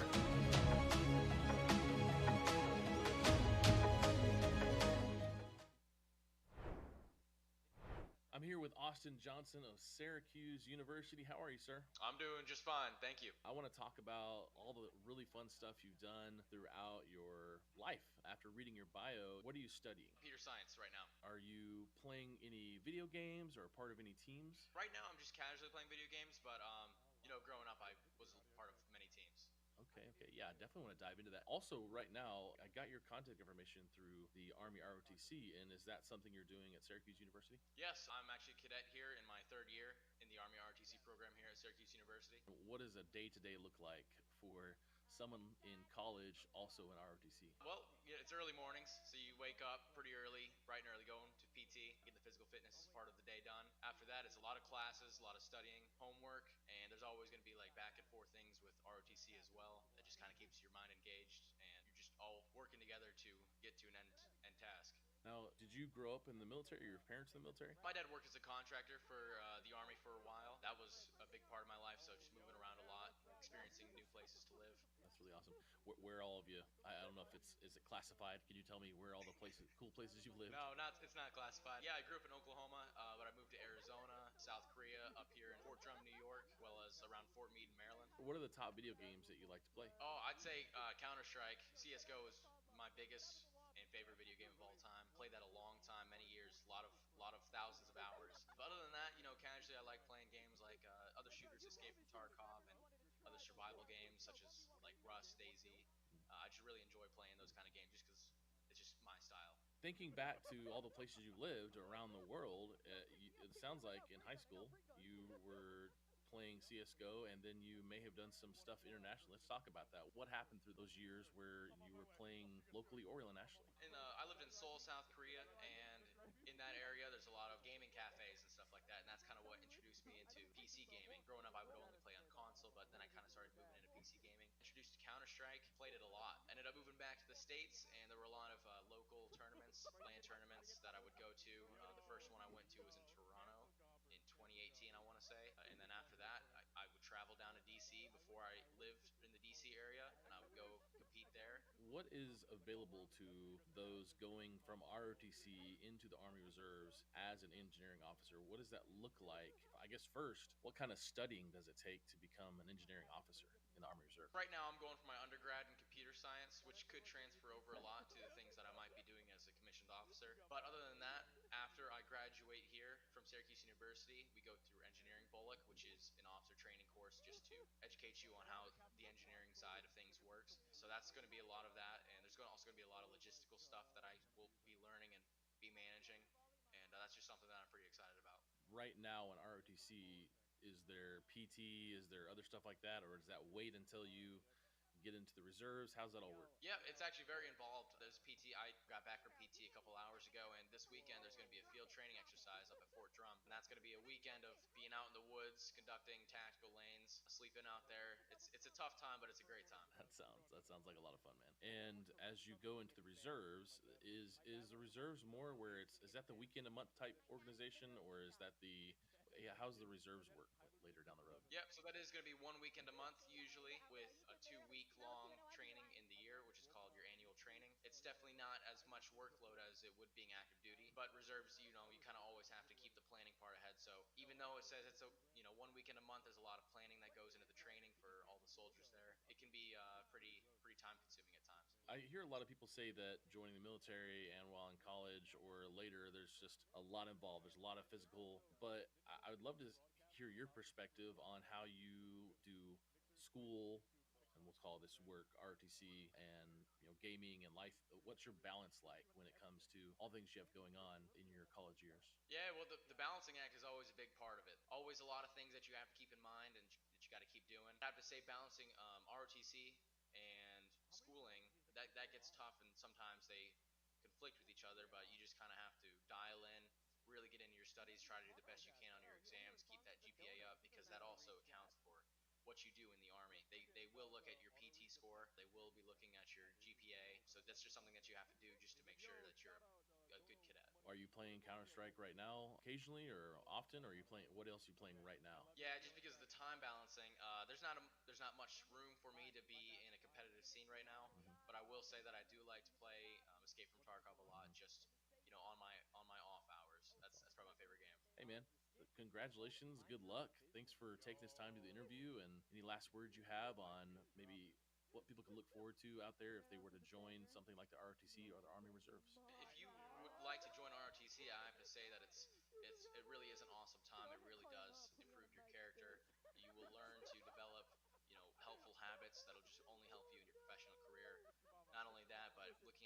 side too. Tuition, housing, stuff like that could really go a long way. Allow you to focus in on developing your character. Austin, I appreciate it, man. Thanks so much for taking the time. All right, thank you. Thanks for having me.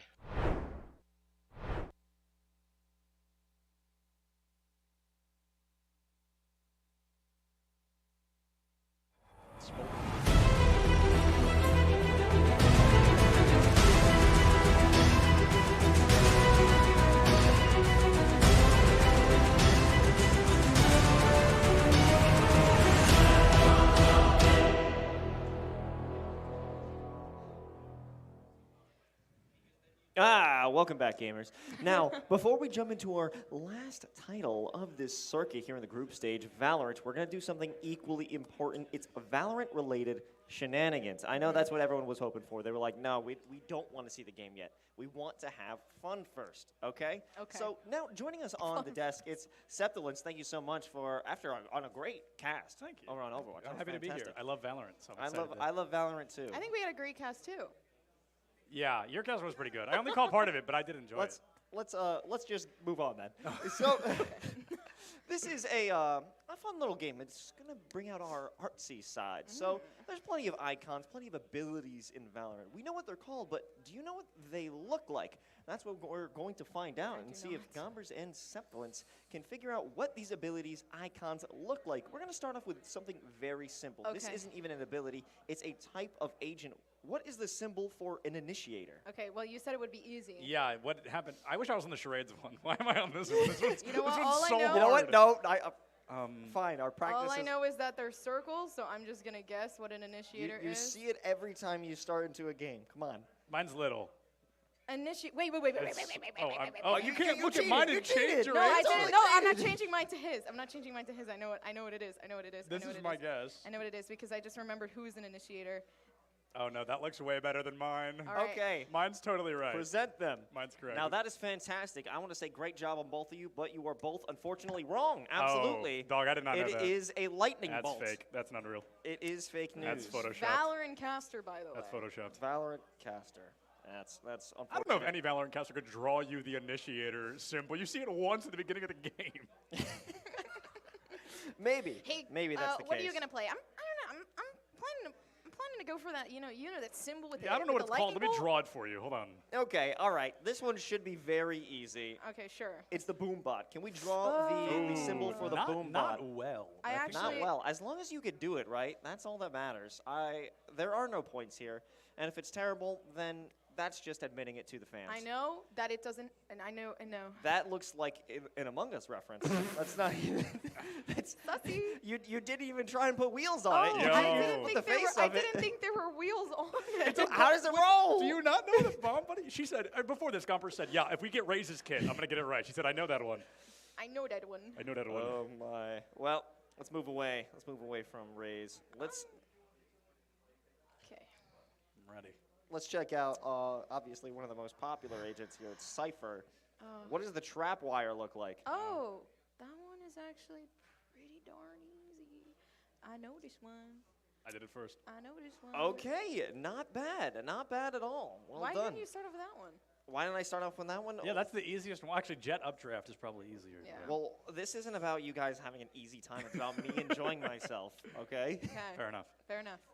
Let's move on to another one. We're going to take a look, and this is just going to be a real shot in the dark. Hope you guys are familiar with Reckoning by Harbor, his ultimate. Oh, no, I am. What do you think it looks like? I think just give it a guess. Reckoning. Reckoning. I don't even know what that is. I don't even know what that is. I had to cast a game with Harbor in it, and I was Is it like, his ult? what is going on? It is his ult. Got it. Nailed it. This is an Wait. anchor. This is an anchor. He has something to do with the ocean. I think. Oh, shucks. I'm gonna guess. I'm just gonna guess it's this. I'm spot on. It's an anchor. That actually, that's a pretty decent guess, but it is actually, in fact, this. That's close. The same shape as an anchor. That, Same shape yes, as an anchor. I mean, honestly, we're going to say that's a little bit closer. I will give you that. I just knew he had something to do with the ocean. From now on now. Okay. I'm not looking. Here is. Oh boy. Maybe this is a good one. Aftershock. Breach. Oh shoot. I wish I knew. Oh boy. You know what? I think. Wait. With my little. Or is it? heart- Can I do 2? Does that count? No, you can't do 2. I think it's like this actually. I'm gonna erase the first I'm one. feeling a 3 explosion type thing. No, I think it's like a. The Pokemon starter. Ignore that this everyone one, knows. but I think it's like an explosive, like a ball of fire. It is kind of like a ball of fire. It is kind of like a ball of fire. Alright. Yeah. Yeah, because his ultimate is the Rolling Thunder with the Dang, with I the need it. lines. Okay. Now My I best think. friend plays Breach. That's the only reason I know that. I'm just gonna. Yeah. Okay. I keep. You gotta quit cheating. I'm not cheating. Oh, now this yeah, is. I'm cheating. Gotta quit cheating. This is an absolute guess. What does Killjoy's Nano Swarm ability look like? Man. Oh my. Why you gotta do that to me? I don't know what this one look like. Something like that. What's that? You know what? I'm thinking it looks like a little Among Us egg, so I'm just gonna do that with a little backpack on the back. That's just Among Us. That's not even. Neither of them are even close. Neither of them I are. keep forgetting it's a try. Why? I did drew it- the actual item. I didn't think to draw what it looks like. I forgot what we were doing. You know, maybe I just did a bad job explaining what this game was. Dang. Okay, we got We got this one. This one's gonna be huge. Okay. 2-0 okay. on this Okay. one. Blaze, Phoenix. What is that ability even? I know what the blaze is. It's his flash. No, his flash No, is it's the the curveball. wall. It's wall. It's His wall. wall has because it's hot It's hands wall. curveball and Blaze. I'm thinking it's a wall. That is. You gotta be kidding me. You are putting in the it feels like no one's trying for my fun game. No, I am we trying literally did that. We Oh. literally did that. You did that? I It looks feel like wait, grass. That is a wait, rectangle. Look. Now it's it. This is false advertising. That looks like grass. Oh my. Is the lobby ready? Is the lobby ready? No, there is no lobby. It was all set up so we could play this game. There is no lobby. It's like, hey, actually, we're not playing Valorant. We're just talking about it for a long time. Oh. Okay, I know none of you are gonna know what this is. Hit me with the fake out from Yoru. You know what? I actually do know this one. I believe it's just like I something really like this. I'm thinking it's a Oh, footstep. wait. I'm thinking it's something to do with a little footstep over And here. then I don't know it's why I got- turned it's- country for Yeah, some reason. I was wondering, where are you from? I'm from Fake out. Pennsylvania. Pennsylvania. Isn't it like this? Damn. And it kind of goes underneath the orb. No, I'm thinking it's a footstep. with- So, nice try, but Oh. neither. Dude, I play Yoru too. I should really know that. I think that was his original. Isn't That was his Doesn't original this teleport? ability. Doesn't this teleport? Didn't it used to look like this at some point? I'm Oh. not going to reveal anything else because He's I cheating. have to. I believe in fairness. He's Okay, hacking. He's fair. hacking. Yeah. I actually have hacked the CECC. Again. Valid. Okay, so we got another one. This is Gravity Well by Astra. Oh my gosh. I have no idea what that looks like. I think it's I know what it looks like. Please don't just draw a box. I'm thinking it's like something like this. It's really coming together here. Any of you, how did you manage to, I mean, I guess you put a lot more work in it. How did you make such a great clown image of me? And the skills have really depreciated. Depreciated. Am I right? That is actually, mine is more Oh. accurate. Mine is a gravity well, just a different one. Why? You're just like those Twitter replies. Mine is a Mine is You're a, gra- those- mine is a you're those gravity Twitter well. It's replies, just, bro. I it's hate just you. a different gravity well. Dude, that is literally a That is a gravity well. I feel like I met the expectation there. Septilence is not a real person. That's true. I actually only exist on broadcast. As soon as the camera turns away, I dissolve. I turn to ash. He is esport. He turns. We actually just have to summon you through I get, witchcraft like- to get you here. I get like Thanos snapped, and then you resummon me Give each me time another I'm one. on camera. Give me another one. Relay bolt, neon. Neon. Neon. Relay bolt. Relay bolt. That's not a. That's an ability. That's not a Sova move. No, that's recon. I'm thinking it's a big bowl with a little bit of it. You know, and then a little bit of it. Oh, that's supposed to be a lightning strike, but it just looks like the letter Z. Thinking relay bolts. Okay, all right. Oh my god. Wow, we are actually Yeah, we're- amazingly bad at this. We are impressively bad at this. You know what? Give me another one. I get the next one Give me right. jet updraft. Listen, give me Arena. You know what that is already. No, it says who? Give me Arena, and it's done for. Okay. Give me Arena, it's done for. That's my main. Don't pick something weird. Dismiss. You're such a weird person. Dismiss. Dismiss. Yeah. Can it just be the Lear? Yeah, for No. real? Yeah, I know that's what you wanted. That's why I didn't do it. I dismiss. This is what the Lear looks like. That's Okay, if that's what the Lear looks like. and you're delirious if you think I'm giving you that point. That was Septilence. fire. That was good. then I'm a little think sad I don't get the point. Dismiss. I think a There dismiss. has been no point keeping. I in mean, here if an as- eye Oh, is wait. ready, if an eye is a Lear, you can't see the dismiss. You know what Hold I think on. it is? I thought of what it is. I think it's a negative. Hold on. That is abstract. Oh my God! What are you doing? It's a dismiss. You stink. It's a Christmas, but you're being dissed. It's a dismiss. All I don't. right. I feel like it doesn't even matter if I show it. You just. Am I right? I'm spot on. I should have known. It looks like an orb. Dismiss. Oh my. I should have made it snow. You're right. Yeah, I've crafted these challenges specifically so you don't win. that was the build-up. This is hard, man. This is a lot harder than I thought. I thought it was gonna be hard. It's even harder than I thought it was gonna be. It is so hard. Paranoia. Omen. A paranoia from Omen. This one I actually do know, but why do I not know it? I literally know. I know. It's because you're on the spot. Paranoia. I've seen this before. I literally see it all I know the the time. animation he does when he does it. I can't. Yeah, and then he. That's my Omen growl. Paranoia. I honestly don't even know what to draw. Like I can't even think of like a pretend thing to draw. Bruh. That's how I felt at the end of guessing the. I'm not positive, but the hitboxes for Rocket League. I was just. Is it like this isn't a brain great poop. example? It's like his head in like shadow, right? Like surrounded in shadows. You know what? That is Abstract. from the shadows. Oh, is that his ultimate thing? That's just a Picasso. Surprisingly, freaking you were knew actually it. closer than Septilence. I What do you knew mean it. by that? What do you mean by that? I knew it was something weird. I knew it was something Because weird. you gave it an actual try. This was just nothing. I respectfully disagree. That you gave it an actual try, or that it was closer. Dealer's choice on that one. I'm gonna pretend that I'm not trying, so I don't have to admit this is my capacity of drawing. Okay. Okay, hold on. Sage is too easy. Is she? Yes, because your boxes actually work. Oh, valid. And you know what? I won't allow that to slide. Your boxes work. Now, I think we keep this going. I don't know what the status of the game on the Just keep it going. the We on go? the stage is until we just run out of battery on the iPad. I think that's what happens. Then at that point, we have to start We're drawing. we're going to paint shells. Oh, I know. I already Raises saw paint it. I already shells. saw it. You already Switch saw it it. up, Ah, switch it up. She cheated. You gotta turn around. You gotta be flexible. She's hacking. I'm hacking. I'm She's in somber. the mainframe. I'm- That's I'm- not Valorant related. How dare you? I'm hacking. Stay out of Septilence's game, okay? Yeah, come if on. I'm hacking, I'm KO.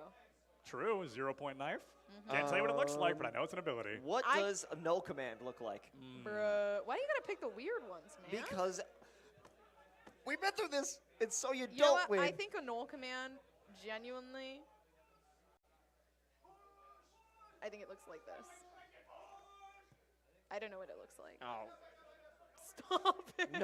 No way Septilence is actually closer. Septilence is Let's actually go, baby. closer. Easy, What? easy, How is he peasy. closer? Because Mine, he had a robot head. That's what. Oh my gosh. Easy. Yeah, mine literally looks like the sister of the null command. Well, we null commandment. weren't looking for the sister. We were looking for the bot himself. We're looking for the brother. Brother. Oh, brother, this guy stinks. Okay. Got it. Headhunter. Ah, headhunter. Chamber. I actually think I know this one. Is it just like? Beep, beep, beep, beep, beep. Oh, it's not that. Oh, because I laughed at it? No. I just remembered when I drew played the, myself. No, I remembered when I drew the bullet. Is it? No, is it not just? It is not gun. It is Oh, not just gun. shucks. It is bullet. I remembered. It is I bullet. remembered when I drew the bullet because I'm like, wait, this looks familiar. I feel like it was a gun. I think you're lying. I think you're I photoshopping. I showed you the wrong one, actually. Yeah, he's lying. It's a bullet, really? I feel like I have enough playtime on Chamber 2 should have known that.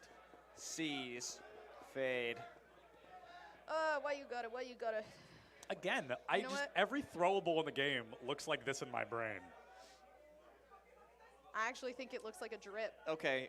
Except once turn that upside down. That's what I meant. And then that works. See? Wait, but then it that looks works. the same. It looks the same. Yeah, but yours. Oh, she's actually no. Lo, she's way closer than me. She's way closer than me. What? Los, I think you need glasses. Yeah, she's way close. Mine looks like a man with a beard or a crown. See, no, I mentioned it because you had the hand coming up. That's totally a hand, most definitely, for sure. Okay, we'll stay on the agent. Give me Prowler. Prowler?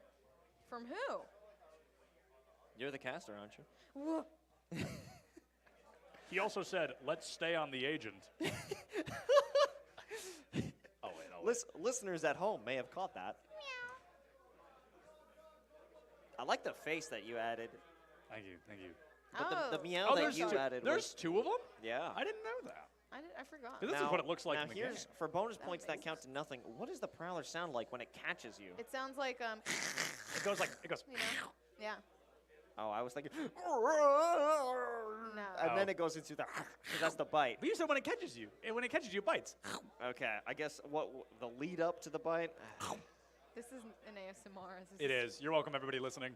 This has turned into late night. Late night with Los. That's crazy. Hashtag late night with Los. Look it up. Sorry. Shameless plug. Shameless plug. I don't care. You can't stop me, production.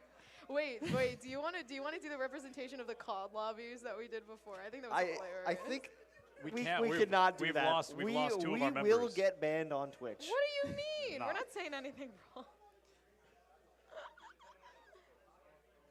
Let's just go on to Trailblazer, please. Let's not Trailblazer. Trailblazer. Is that Sky?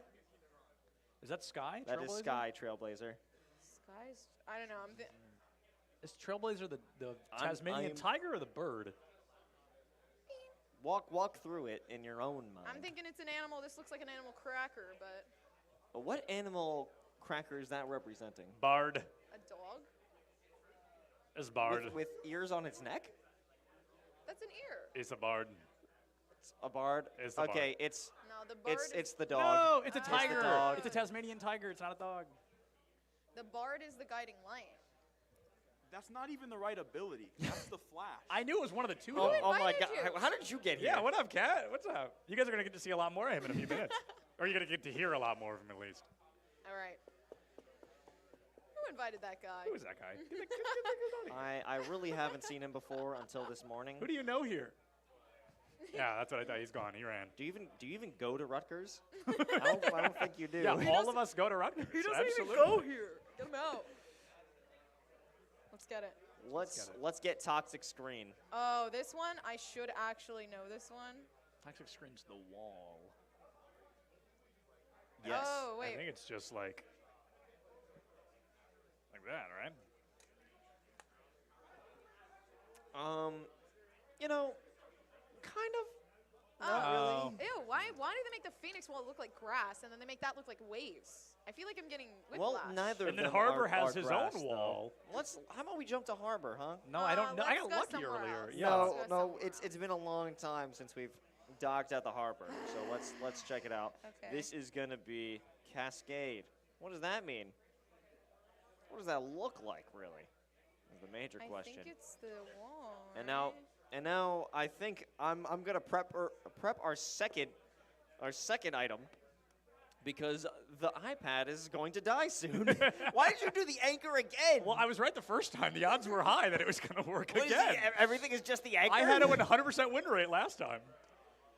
Oh my God! Hold on. While you're doing, we're just gonna go back to another Harbor. Give me. No, you know what I think we should do? I think we should draw the weapons. Draw the weapons? You we want to should draw the discuss weapons? which Valorant I agents we think we can beat in a fist fight.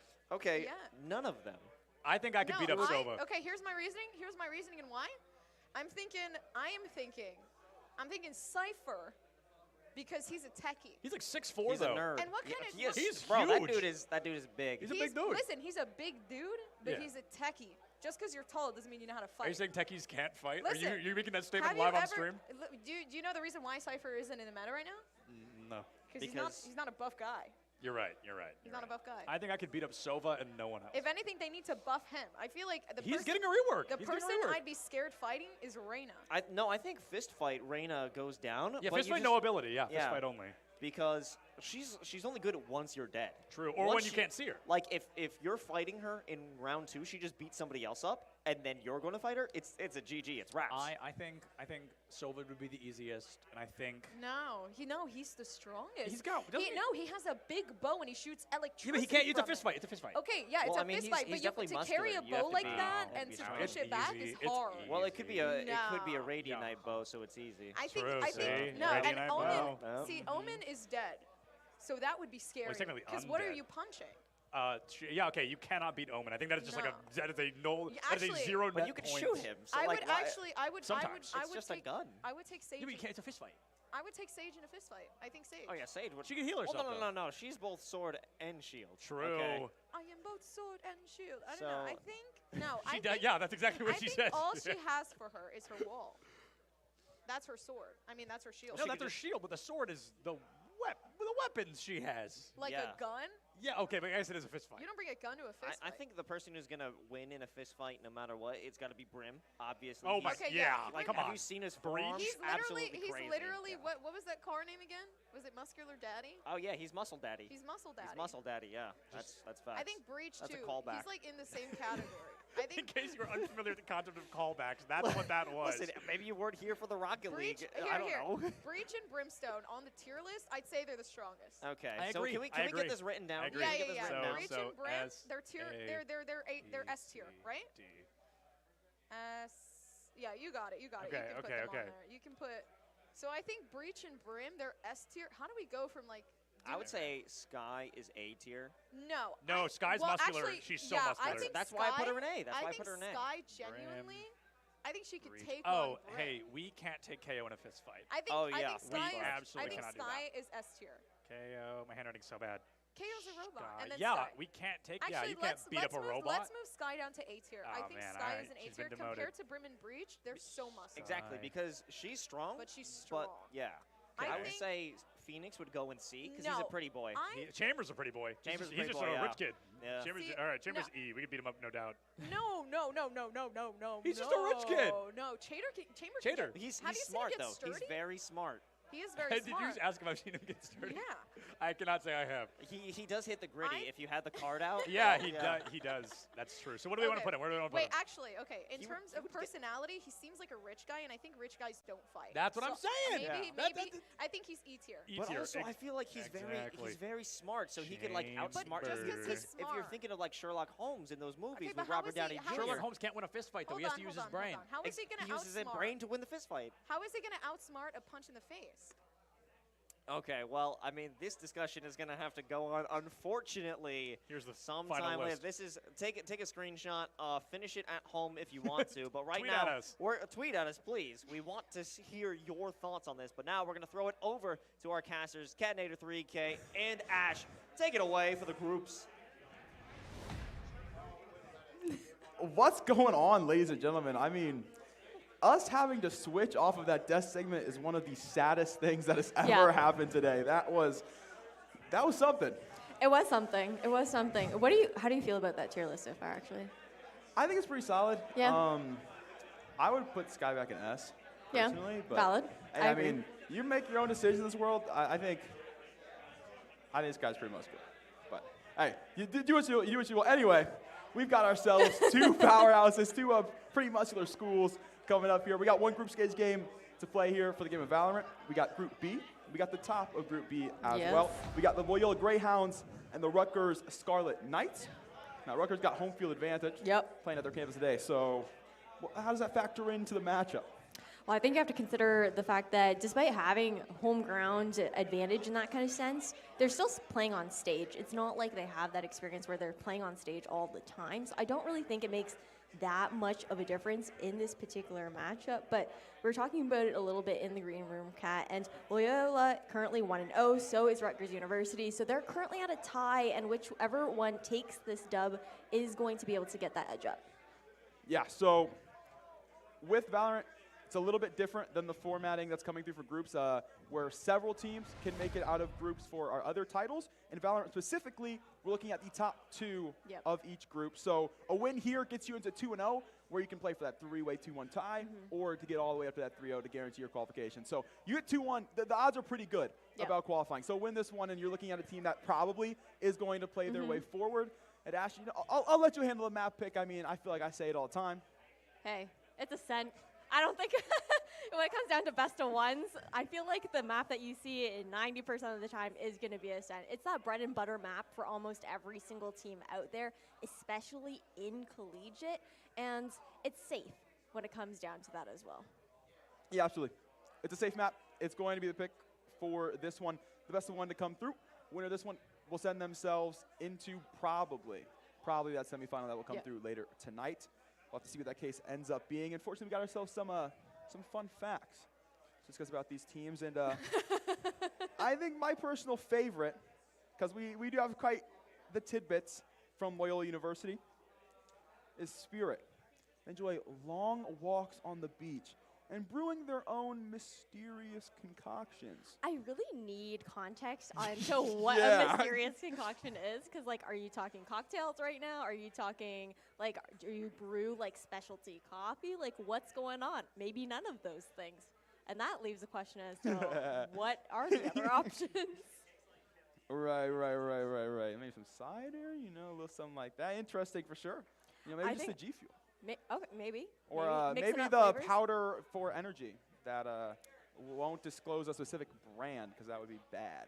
Who knows? But that was your favorite. My favorite fun fact was that actually Gilly Guy is able to play through the Fire and Flames on medium difficulty in Guitar Hero.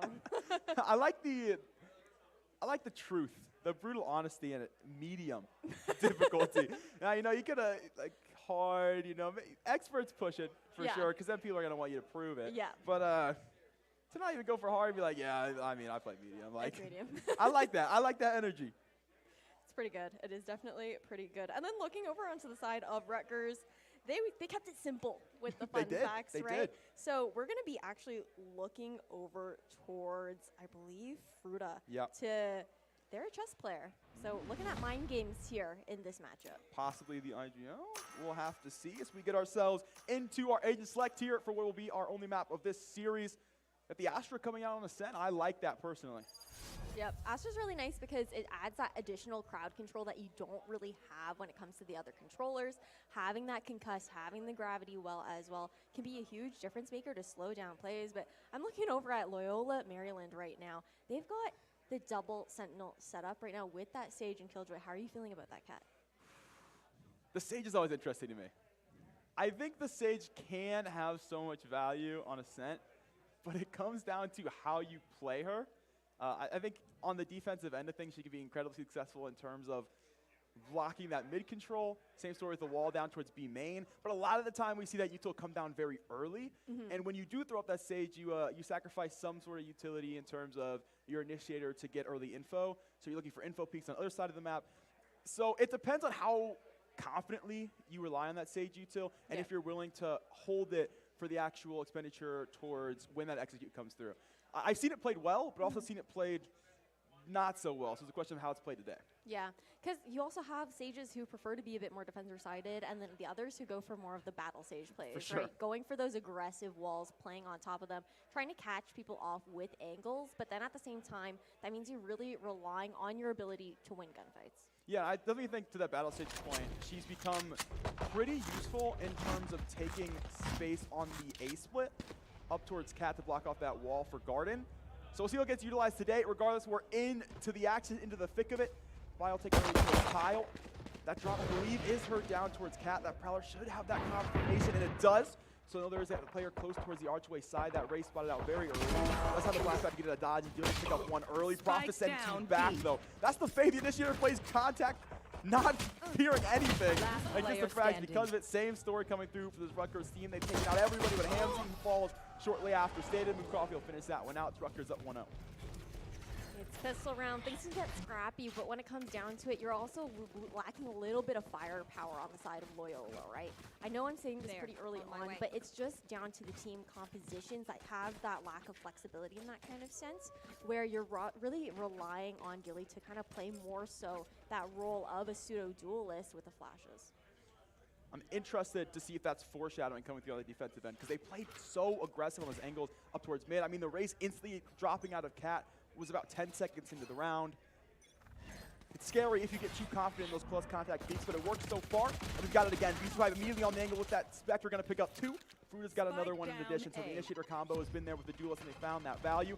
Frag to clear all this space past this one way. They've got all this room to start to work deeper into Gelato. Yeah, this one way is tough, and now these two Hype just going for it, being that distraction here for Fruit as he sprays down with the Spectre. Cling to an O here for Rutgers, allowing them to carry all weapons over into the next round. We also already see that Moon Coffee did actually save in the previous one, so might potentially go for a hero rifle in the bonus, but actually, I think it's just going to be a save for Operator going into round number 4. Yeah, I like that call a lot. The Chamber, the Op Agent, of course, having the Rendezvous Totems to get out of dodge if it so comes to it. And that play comes through so fast up towards aiming from Fruta and Beast, and you see how it's already on just round 3 having impact. Loyola's playing all the way towards Tile. They're playing towards V-main instead. They know how dangerous that A-main pressure can be with that one way, and they've already moved away from it. Oh, and going for a straight up fight. The first blood into the hands of Rutgers right off the bat sets a bit of an awkward pacing. You can already see an aggressive flank to come through. Beast does come out on top, and information is given now. Loyola feeling a bit pinched here in mid.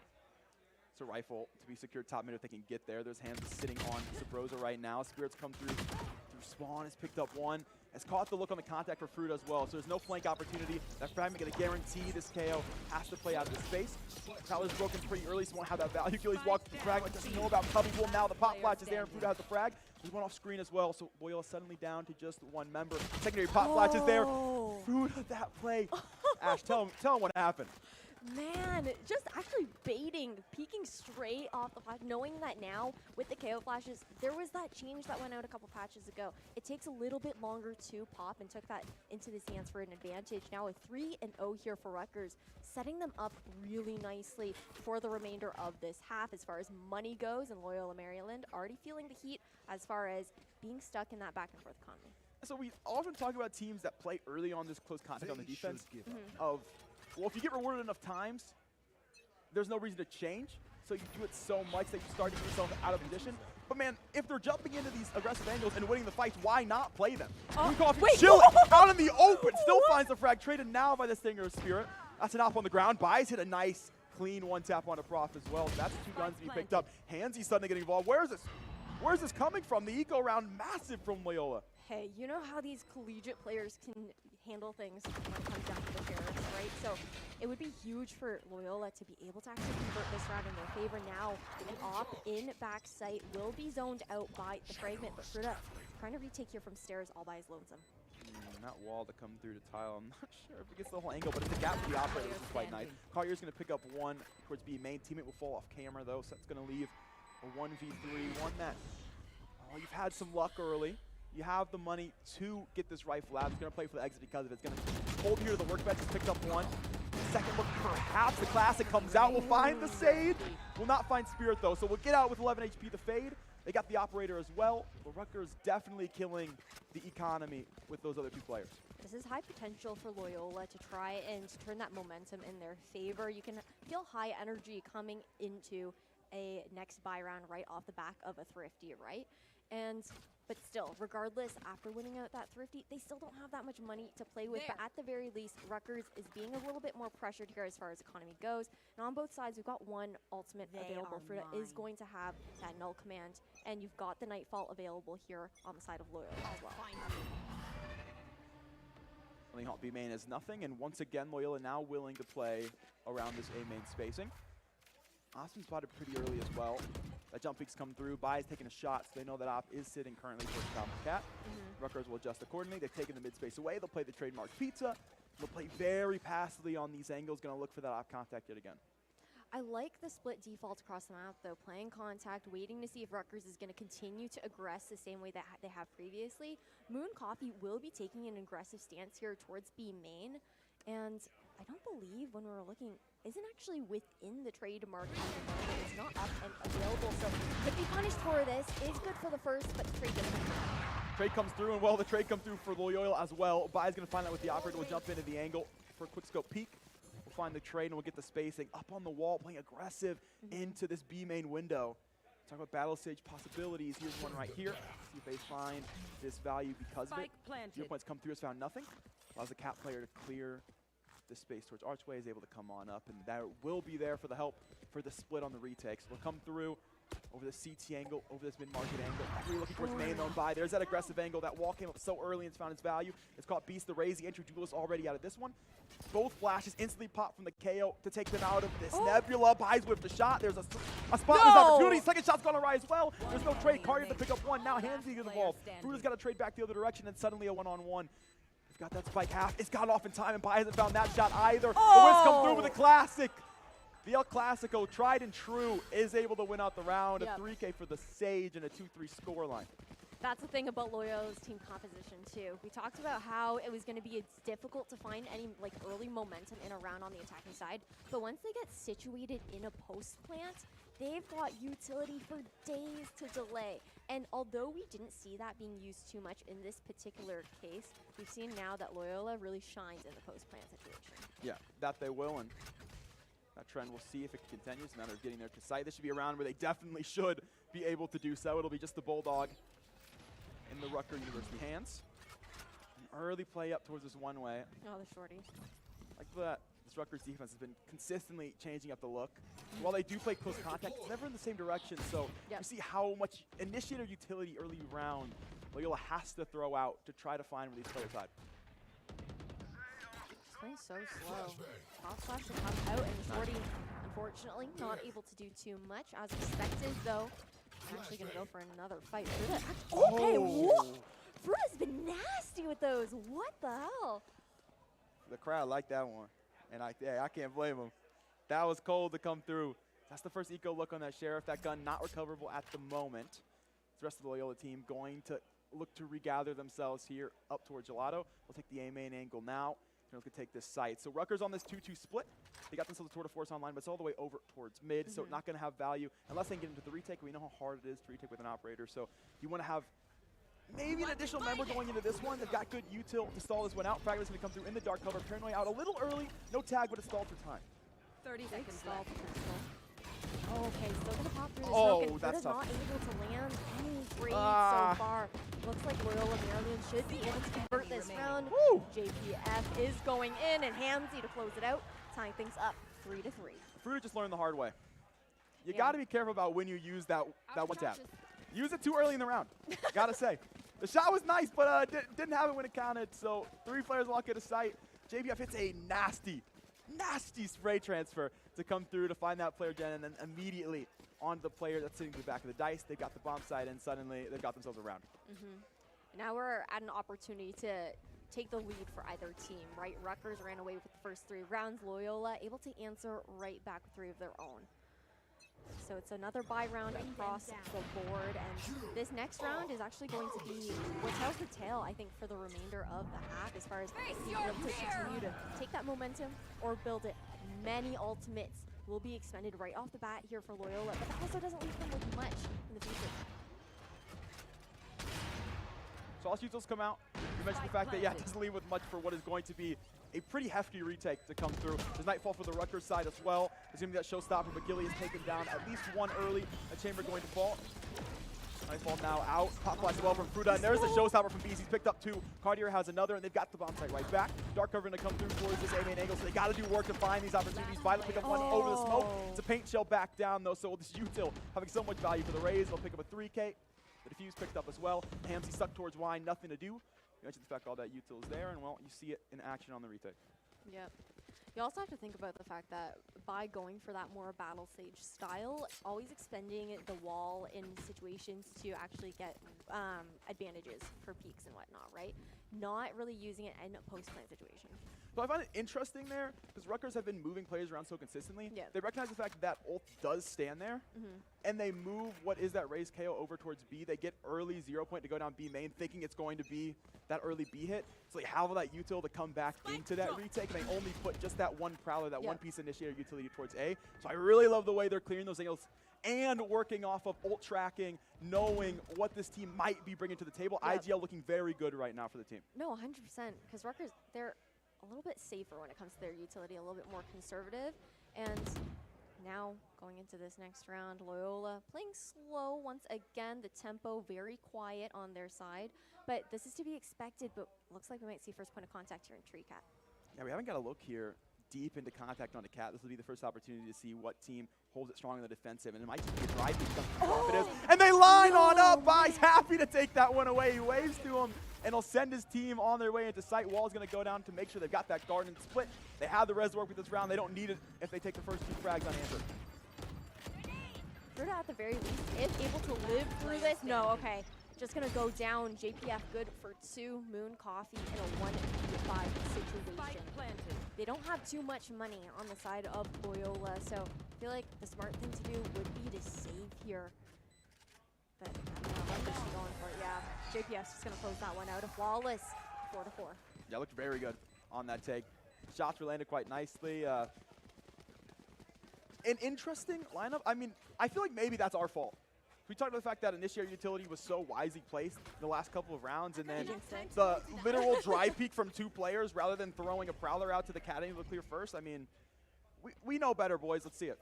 I mean, I think the contact play is fine in that situation, right? It's just the fact that you have to stagger yourselves a little bit. Someone has to always swing wide while the other person swings close. But little things are going to make the difference here in a really close matchup, right? And for the first time ever, we're seeing Rutgers now investing heavily already towards a mid-push on the defense.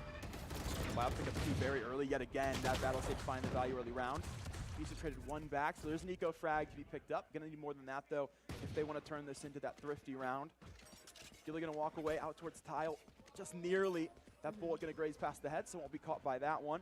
We move into the B site. That site completely open. We'll take it. Fragment forces Fruta forward. Caught by Gilly, and that actually is going to be the utility. Finishes that frag out. Beast a chance for a second look. Chance there. Squander. JPF has it. Gilly will finish that last frag as well. 2K for the KO in the round. A 5-4 score line, and Loyola for the first time this game will take the lead. I mean, when it comes down to it, it was Rutgers hasn't gone for that really aggressive play towards mid on an eco before, so just trying to catch Loyola off guard. It didn't pan out, but the surprise factor was attempted, right? You can't give them too much flack for that. Well, I would say that, but you just didn't give them flack for the surprise play up Cat, which is basically mid. Listen. So, I mean, I'll give it to him one of the round, but you got to choose which one. That's fair, that's fair. That's how we saw 5, though, but we are moving on into this next buy round for both sides. Moon Coffee has the operator in hand once again. I think what's difficult about Rutgers at the moment is that we haven't seen much value coming out of that gun so far. Sure. Well, rendezvous away. Shot not going to be had there, so that's Cat space picked up. Loyola can definitely take this if they'd like to, but it will be a trade-off for a main space. A lot of work to be done, though, to continue and solidify that for Rutgers. They're going to try to play their way forward, and they'll both be caught by as one JPF the other, and Resurrection now going to come online to bring that KO back into the action as well. Got all that Initiator utility to bring their way back into this site, and Spirit will take down Beast on that moving flank. Caught thing so early, had the read, had the call out. JPF has found Fruta, and Bai will pick up Moon Coffee through the Nebula. Just knows, just better, 6-4. I really like how Loyola actually played that in a main, baiting out the Astra a little bit. JPF trying to make some noise and having the re-swing come out from Bai. And this is going to put them in a 2-round lead. Largest lead aside from the first 3 rounds that we saw of this matchup, and you can tell that like once the momentum is on the side of Loyola, they've really started to step up. Yeah, absolutely. Momentum, I feel like always such a big thing in what is academic esports, and that is the case right now. This team's loud on stage. I think they've got a crew behind them in the crowd as well, pretty loud when this team's grabbing rounds. That's certainly going to be helpful, seeing the boys up behind you. So shout out to that crew out here in the arena. Oh, tries to satchel out. Slow orb. Good util there from Loyola to force that checkmate scenario for Beast. Can't get out of it. JPF has it. Still a lot of util invested just for arches, though, when you're not really claiming space there as well, especially on non-rechargeables, right? But you can see Rutgers, they usually play aggressive either towards A main or tree. This time it will be A main and Croft with the Prowler. will gather a little bit of information here towards B. Call for the rotation likely from the remainder of Rutgers, and got lineups for days coming out of Loyola to clear outside.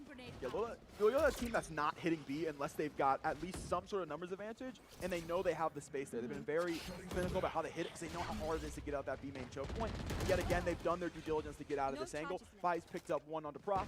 That Nebula now just coming down. The spike's already down. Moon Coffee can't get into this one. The wall's gone up here from the Sage, getting that spacing, making this retake so very difficult. Moon Coffee just looking for something. Fi not going to give it to him. We'll find another. Leaving now top frag for this team on the Sage. Absolutely incredible value.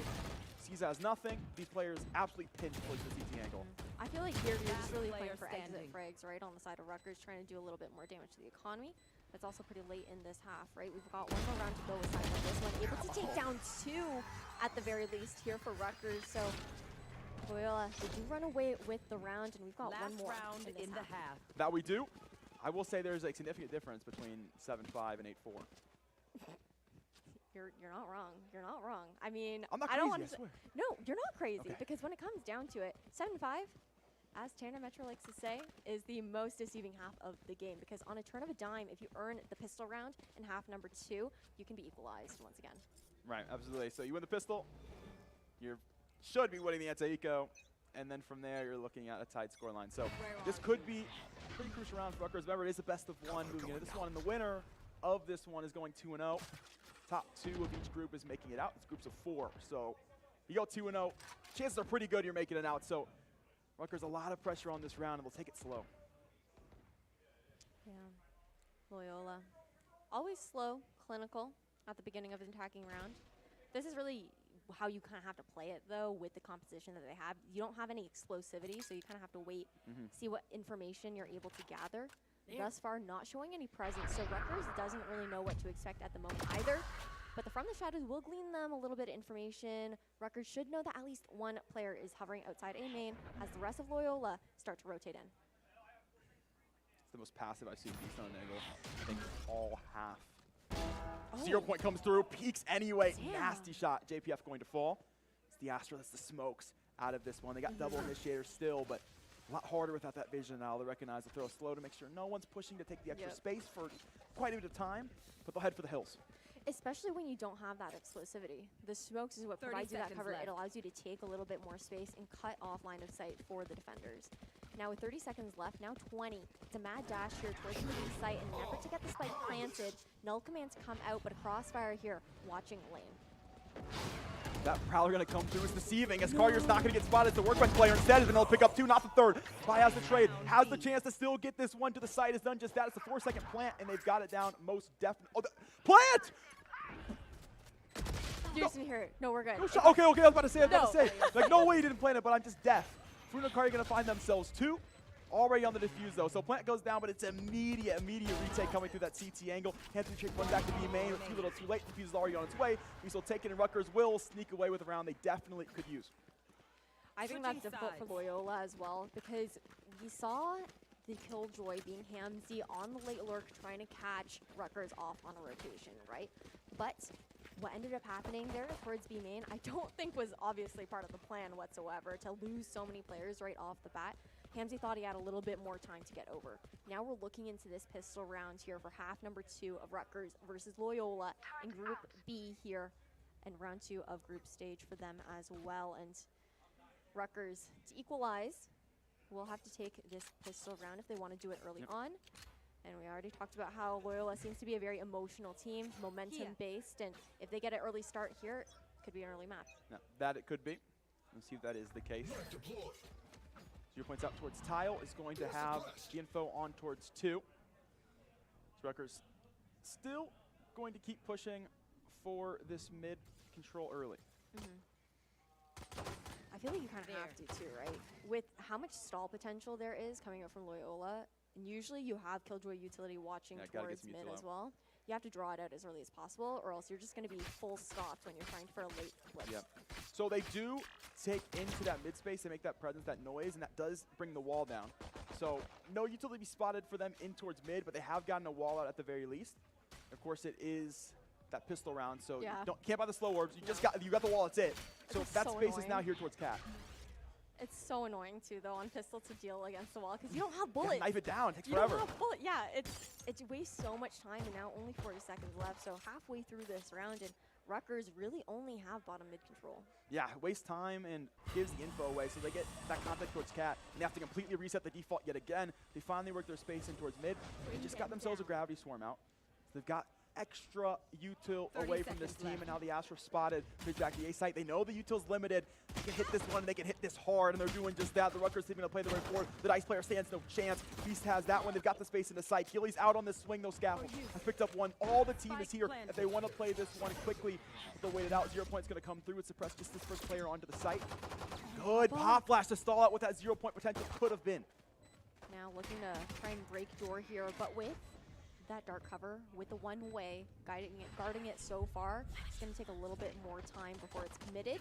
There will be a turret to pop through. Fruta able to take that down, and Beast Type on the other side of the map with a 3K now in a 1v4 situation here for Hamzy. Not much HP left, not much you can do. 6th round on the board here for Rutgers, 6-7. Beast Type Frenzy just went on one. Picks up 3 players. They try to swing their way out towards Scaffold. The worst gun you could waterfall into has got to be the Frenzy. That thing does not stop shooting. The Pocket Stinger comes out and it finds its value.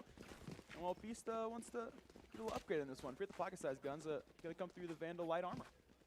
I think it's also not just the fact that Rutgers did go into this half with a 2-round disadvantage, but knowing that once money is in the pockets of Loyola, that's when the pushes are going to be hard for them, right? Pistol round, you don't have as much util to work with.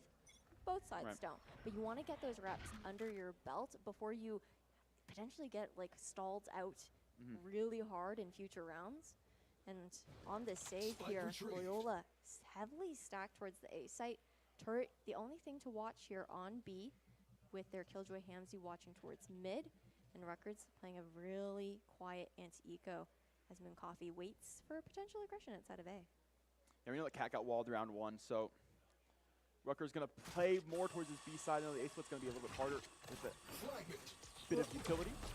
Roomba cleared log, but you know, just to be safe, maybe Casper the Ghost is on their team, so is still going to throw the fragment down. Fortunately, Halloween is over. Maybe they were hoping to take down the turret. Thought the turret was logged? No. No. Definitely not. You would have heard it. So I like that you gave him the cop-out. Listen. But no, definitely not. I'm trying to throw him a bone there in that situation. Luckily, right? Loyola throw them a bone as well. Has given them the B site for free, so they use the utility to clear nothing. So all good. This is true. Won't have as much in a post-plant situation. Spike initiated here. A 5v5 is going to get really scrappy really fast on those 3 take. First peek out towards B main is from Moon Coffee. Has found nothing. He's rendezvoused out, and these 2 players now here onto the flank. That contact going to come through. They want to time it nicely. It doesn't matter. Moon Coffee's picked up both of the Headhunter. Cartier will have 2 coming out of CT, and Prof will finish the last. It's a flawless anti-eco from Rutgers. It's 7-7 scoreline. They won that last round of the half, and well, look what has transpired into. Really good start to tie things up. Even Stevens across the board now, and a strong bonus to come out from Rutgers as well with those 2 Vandals online. That was tough for Loyola because I know that they're hesitating outside of B main because of the trademark that was watching, waiting for the smoke to come through just to cover it up, but it didn't matter because Moon Coffee was staring right down the choke regardless. Now a split default play here for Rutgers with a B lean with the spike. You're going to see an early dark cover go out here towards Cat and the Fade Haunt to try and clear out towards Arches. Spirit's just going to jiggle though for contact. I think spotted just yet. I do like this play towards mid. They've been consistently. Rutgers taking that space, breaking these anyway, so might as well. Satchel's going to come through and forced off the wall. Yep. That wall, once again, expended pretty early out towards Cat. Okay. There's a Nebula placed down here in Market towards Pizza. Maybe a recall to potentially claim some space. But, okay, no. Never mind. Astra's on the defender's side, so that'll be a gravity well once presence is made here towards mid. Beast will throw it to Boombot, so we know that Market is clear here. It will explode. I don't think they realized that it was going to be that turret right off the bat, but info will be given regardless. 45 seconds left, Cat. Alright, well. Yeah, that's big. I didn't either. Did that. Space towards mid. There. Prowler does not make the contact. So they have all this space. They're not detected as of yet. A second Prowler should come out here in the next 5 seconds because they have no contact anywhere else on the map just yet. Yeah. The Rutgers have that explosivity now because they've taken all this space towards market, and that explosivity on its way towards the site right now. The barreling going to come through. The util is out. The Haunt's going to have Hamzy, and well, his number is had as well from Mooncoff. He'll pick that one up on the wall, bang off to the Haunt. It was at CT behind a dark cover. They're really good at isolating Hamzy in that situation, right? You're going to have that 0 point come out. So knowledge given that Frida is going to be here by stairs, but there's a crossfire. You can see one player up top on top of boxes, and all of a sudden, the kill feed peppered from both sides. A 2v1 situation here. Loyola trying to retake still. Prowler shot. Spirit going to use as a shield to try to play on the cross, but Cartier is ready for it, has the frag, and it's 8-7. Rutgers will take themselves yet another round. Now to take 3, kill the eco. Things looking pretty solid, and well, no momentum in that Loyola camp. That was tough. Rutgers did end off with the last round of last half, though, so trying to flip that over into their side. Successful so far, but it's also deja vu. This is exactly how we saw the first 3 rounds play out in half number 1 for Rutgers. But that was when Loyola picked things back up, stole away 3 of their own. I am interested to see if we get extra utility now over towards mid, or at least a deeper hold. It's like what it's going to be called right now. Because that Prowler came through, didn't get the contact, and was super misleading to the fact that those players were going to be market. You get to make that call, hey, my Prowler has nothing, nobody's here. Well, surprise, 4 players on the split to B, and then he suddenly got the site. So they've got to hold way closer to Archway very early, an early Prowler out, and now that space held into market. So they should know, they shouldn't get caught by any shenanigans there towards mid again. Yeah, Prowler to clear out close, won't find anyone on the side of Rutgers. But Loyola, they do really favor protecting the extremities as opposed to that mid control, right? Which is interesting as far as util goes. It forces you to dedicate another body towards mid. And being on this eco round as well, Loyola are just playing really safe, trying to be a little bit ratty, find some plays. They will know that 1 Prowler is expended here in Arches as well. How do you feel about this early stage wall? It's... Wait, I don't even know. What did I just... Sage wall is B main about 110. Okay. It's tough. I mean, I think it's difficult to use it in that situation, knowing that the enemy team has the gun advantage. They are going to be able to just break that off right off the bat. But as I say that, 30 seconds left. Suddenly, across the board, we've only got 3 players on both sides. And you've got a late lurk coming through as well from the fade on the side of Rutgers, trying to catch them off here. Prowler's going to come through, he's going to get a spot, but it will be the rendezvous away. And Spirit just jumps down, double stories for 1. JPF's going to find another, and will find the last bit as well. 2 sheriff frags that come through from the Astra, no less. And Loyola have suddenly turned things back out of nowhere. It's tied up yet again off of none other than a thrifty round. Hey, we've seen this story told once before, and it was about 10 minutes ago. It's what it comes down to it. I feel like Bai and JPF have just been going crazy in the server so far. You can definitely tell why Loyola doesn't feel that they need the duelist. When you got a battle stage on deck, JPF has had major clutch power and that impact for this team as well. Yeah, a lot of action in the round happened off camera. So that wall got shot B main early. It was a scale towards A main from Rutgers. Gilly hears that steps away towards Cat, hits a crazy shot coming through a Nebula, and from there is able to get the team back on the retake. That comes away from B that was initially holding that site to the flank. Okay, just dribbling for info here. 1-way place down towards A main. Stall out Rutgers a little bit longer on the A side.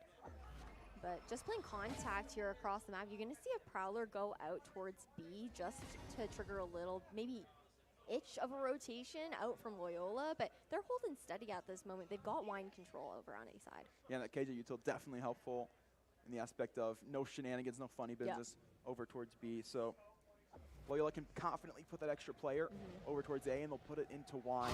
JPF going to be on the early contact, trying to make this opportunity for the KO. We'll see if that look does come to fruition.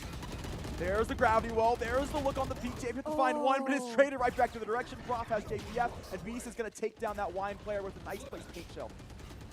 Okay, null commands out here, and the push coming out from Rutgers is going to go try to close this door. Okay, no, Spirit's just going to spray and pray. Not going to connect thus far. Spike initiated by Cartier. Going to have to break that wall now and retake game for Loyola. Rutgers all over this site. Here to set those crossfires early as well, so Loyola's got no ability to to get into the contact, do the 0 point that comes through scaffold. Slow orbs online for Bai. This could be awkward in terms of re-swings for their own team as well. Oh, Moon Coffee out towards A main is picked up by on the swing. Well, Hamzy says, I want to try to play the aim duel, and well, you're caught lacking. Moon Coffee has that one as well, and Cardia will pick up Spirit. It's 9-8. Rutgers have themselves another round. Oh, this, man, it's a tight matchup between these two teams. You can feel how badly they want it, because the other thing that's on the line here is not just the prizing today, right? It's the fact that first place tomorrow, the team that's able to take it all the way home is going to earn that spot over towards the CECC Cup Finals. Yeah, that Commissioner's Cup, ever so coveted, that will take place in 23. But to know you're one of the first teams to make it in, oh, wouldn't that be ever so sweet? It all starts right here in what are those group stages. A bit of a tech pause on its way. A little time for these teams to rethink, which is pretty good timing if you're Loyola. The fact that they built that momentum, right, off of what was that Thrifty round win, comes out of nowhere, just some nice share frags to make that one possible, and then suddenly have that momentum squandered by Rutgers to have their momentum possibly squandered by a tech pause. Are we back to even? Maybe. Clean slate across the board, potentially, as far as the emotional play of the game goes. But, man, it's really interesting the way that we're seeing Loyola play now on the defender's side. Like you were talking about, the Killjoy utility is really impactful for that information for them. You can see that Rutgers actually hasn't really gone through the effort to try and take any of that down in the early round, and that just leaves Loyola feeling a bit safe, at least on the B side, if their Killjoy is playing over there, or wherever it may be. And that allows also them to invest players into heavy leans for really quick pressure on retakes where you don't allow the attackers to set up their post plant. Now, I do wonder how that Sage Wall plays into Killjoy util and Killjoy setups. The fact that constantly we're seeing Killjoys on ascent either setting up for B main or setting up towards Cat. We've seen both of those looks this game. We've also seen both of those look exchanged for walls that come through about 110. While they're not giving you necessarily as much as an alarm bot onto the peak, it is giving you the alarm bot's information that, yeah, there are players here because they are breaking my wall. Okay, nice hot lineup. We'll catch out at least one on the side of Rutgers. Boombot expended just to clear out towards Wine, so they know it's empty at the very least. Won't be expecting a double swing this time around. And Prof is actually going to be the one on the late mid lurk trying to catch out a rotation. No Astro util that's going through. There's no gravity well here, so they've been able to play safely into this angle. The Showstopper comes out to clear space. It's gotten them at least to sight. JPF trying to play in the smoke's not going to work out. Cardia and Moon Coffee will have the opening picks. Will have themselves the site plant on its way. Planted. Yep. 3v5 in an eco round. It's going to be tough on the retake here for Loyola. Fruta, they'll take down one as well. Pushing into tree, and you thought the last two. Make that one by here up in heaven, and man, goodbye. Unfortunate. It's tough. Ascent's paper thin, right? The bullets, if you're trying to retake from heaven, if they know what angle to spray at, you can be you're done. Yeah, most definitely, most definitely. It'll be a 2-round lead now from Rutgers. They've definitely re-cemented themselves pretty early into this one, and they've kept that momentum cooking for them on what is a 5-1 run in the last 6 rounds, and looking very good thus far, keeping that momentum rolling. Now they've got themselves in another gun round. They win this one, they break eco, and well, they're looking at what will probably be a match point. Yeah, if Rutgers can take this round home, they're likely going to be able to take the game if they can continue with that momentum. So big key points here for Loyola are going to be that Cosmic Divide and the lockdown on a retake situation. I believe the null command might also be up for them as well, and you're going to look for them to try and turn the tide using those win conditions. Moon Coffee now pushing in, going to be taken down, so no flank to be watched here on the side of Rutgers on this attack. Just trying to force the issue, trying to find the space. Doesn't see the wall there, doesn't see the cage, you still thinks maybe it's open. Was not. Hamzy going to pick up Beast 2 Hype, and all these first 2 early looks from Rutgers have both gone awry. Some momentum in the tank that has been maybe misplaced. Fruta is able to play some nice shots on a buy at the very least, so that 2-tap from the Phantom is going to get themselves 1 trade back to the direction. A bit of Sentinel utility off the board. Still a lot of work to deal with, though, and still at a player disadvantage. But look at this mid control from Cartier. Like, regardless of making contact, has so much information just from sound cues alone to make calls for the rest of Rutgers, give them that information. And you're going to see the 0 point come out. JPF able to dodge it, though, and now concealing the front of a site. 30 Rutgers seconds left. are struggling to find somewhere to end. And Spike hovering outside of A. So interesting from where they've not moved anything, even though Cartiers find that pick into what could be their back line, is still going to keep those two players over towards A. So they've had to work themselves over here towards B. Surely you say this. There's no way you can take that Spike solo in. Nightfall expended into this round, trying to shut down this team as they play their way towards site, but has gone purely awry. They found themselves fragged, and Gilly sneaks out towards lane, kills the planter. Are you kidding me? Trade back to the direction regardless, but man, what that could have been. Dude, that looked like it was in Loyola's pocket. We're going to see get out of now lane there. just completely forcing out a timeout from the side of Loyola. But man, that was what we were talking about Loyola's potential to stall in this situation. Rutgers ran down the clock really, really far, right down to the wire. And Loyola, man, I have no words. I actually don't have any words. Yeah, the look from Gilly's very, very good there. Waits towards lane. Here's those players. Unfortunately, lose that teammate to the back of site, so has to play entirely on their own there. Kills the planter with just 2.5 seconds left. There's no time to get a plant back down, but unfortunately is traded out. Fruita's quick enough on the trigger to shut down what could have been an absolutely insane, definitely a highlight play to come through and would have given so much momentum back to Loyola, but just couldn't quite make it happen, couldn't get out of lane. If they got out of that angle, they had that, but unfortunately, games aren't won on ifs. No, this is also the most pivotal round of this half for Loyola, right? Now pushed into an eco situation. We're seeing Gilly going up for that hero gun regardless. We'll see if that actually ends up carrying over after the timeout ends. Yeah, gonna sell that one. Fully sheriffs across the board. They've got 4 ultimates to work here with, though, and the one round that they did manage to take here on the defender side has been the thrifty. Can they do it again? JPF can aim true. They definitely could. We've seen some big looks off the sheriff of this Astra. And Rutgers, they seem to know, even though they've gotten themselves in an anti-eco scenario, still playing this one very slow. It did just come out of a timeout as well, so you gotta make sure you gotta sniff out just in case there's any cheese. Yeah, play careful with the anti-eco. You don't want to put any guns into their hands by accident with poor positioning. Bit of a bait play over towards Tree and Cat as well with the shorty and the jiggle peaks. So Moon Coffee is going to spot out Bai in this situation, but if they do push towards Cat, do they check the right? Oh, it's B. Yeah, it does start to move towards that B site. B main taken rather quickly. That turret is going to be posted up over towards Market Door, so there will be information for Loyola once that contact does come through. Or possibly not. Did that Jack cover the turret? Yeah, I believe so. So they get out of that space. You don't have the info just yet if you're Loyola. You should, if your hands probably hear them walking into the site, though. And you definitely hear the plan. So they'll know about it now. It's got to be a 5-on-5 retake. When you're on eco, man, you're going to need something big here. Bai has the chance for the first. Can't find it. Hamzy a trade in the other direction, though, at least towards mid. Fruit has one out towards lane. No additional contact. So they've got the player advantage now for Rutgers, and they got extra space. They get another player to fall as Gilly will go down in the KO duel. Fruta has that one now as well. And Hamzy stuck behind a one-way. Oh, Fruta, just a sliver left, and the wall bang does come through here for Wait Hamzy. a minute. A 2v2 situation.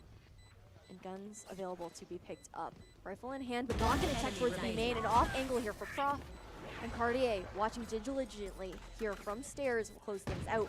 Match point for Rutgers after an extremely dominating attacking side. The money was so low after that timeout from Loyola, no choice but to play now into what is this match point scenario. Could not play for the force buy and have to play on what is the scariest of rounds, have to play for an overtime. The full buy going to come up into this one. This full buy has got to be enough. They've got the 4 ultimates as aforementioned. Had these for what I believe has been 3 or 4 rounds now. And this is the round to use them on most definitely. I feel like a lot of them have just been saved for like potential retakes. And right off the bat, up against the Tool de Force as well. Bai comes out on top. First blood to set the tone, but an early trade from Cartier. Yeah, Cartier's going to go for that swing over towards B and wants that info, and well, got the info, unfortunately lost their life because of it. So numbers back even after what was quite the heroic peak coming from the battle stage on top of wall. Still though, batten down the hatches is going to be this defensive end of Loyola. They look good yet again, these Greyhounds, and Well, Rutgers left to figure out where they'd like to go now that they've lost the lurk potential. No mid-control this time around from Rutgers, which we've seen be a pretty heavy win condition for them. Having that mid-presence, having that information. Nightfall in hand, though, here towards A. And there's 2 players on Loyola who aren't going to be able to get it. Nightfall on its way. As mentioned, 2 players can't escape and 2 players tagged. So they have the information. JPF still going to find the look in. Well, can't escape the Nightfall, but can certainly escape the onslaught that's on its way towards site. Beast is going to fall. The entry duel is down. But they do get the space, of course, as they clear with that ultimate. Loyola going to have a lot of retake potential. That lockdown going to be the first of it. Prof, if they want to break this ult, they got a lot of work to do, or maybe not. With wall banging away. It's gone just like that. That's map knowledge. That's game knowledge right there to be the difference. You've gotten, that is the map too. That is the paper thin walls, not going to lie. So Loyola know they've got themselves an opportunity to jump back into this one. Spirit going to take one early onto the retake. Through the fall. Carrier to go to the top. Prof to jump on the scaffold. No trade just yet. We'll find a second off the break transfer. JPF a trade now, and Carrier going to find it from Generator. A smart play to break down the retake ultimate and ends up translating into a win. The 1v1 situation to end it all as well here as Rutgers takes this game home on their own turf. 13-8 your final scoreline. Rutgers up 2-0 in Group B. So they'll be at the top of the group. Chance is pretty solid that they'll make it out to see the semifinals. Definitely pretty solid, but man, I can't believe how dominating they were on the attacking side. I really thought that we were going to see a lot more stall coming out from Loyola, but I feel like Rutgers did a really good job, despite not breaking that killjoy utility that we kept talking about so frequently, wasting util on the other side of the map. The wall also being expended really early on in rounds, like you had mentioned too, Kat. Yeah, I think, you talk about it at the top of the age, I think it's very hard to play a good Sage on Ascent. I think there are teams that do play it very well, but it takes a lot of work to make it look good defensively, and I just think this is an instance where we didn't get it to look the way you would have wanted it to look, right? So unfortunately, the Sage Wall is out so early, 110. It does get contact, gets information. Players pile up to break it. But from there, it's gone. There's 40 seconds left. And you see Rutgers, they recognize the fact that they're going to have to be pivoting. They're going to have to be consistent, knowing where that wall shows up. And you mentioned it, all that mid-presence, whether it's Cartier playing forward, getting that space, getting picks into mid-market, into CT, having that space, which is that pivot, so they can choose if they want to go for market split, if they want to go towards cat split. They have that option. So when they do see wall, when they break it, they reset towards mid with 40 seconds left. And 40 seconds is plenty of time to still set for your execute.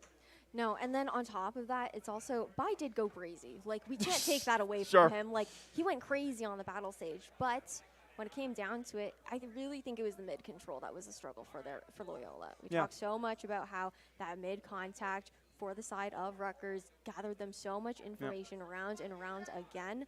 And it was really surprising to always see Sentinel utility. I mean, Wall invested towards Cat pretty often, but otherwise you didn't often have like a Prowler going out deep or like a Haunt to try and clear out and waver off the push from the attacking side in the mid-control.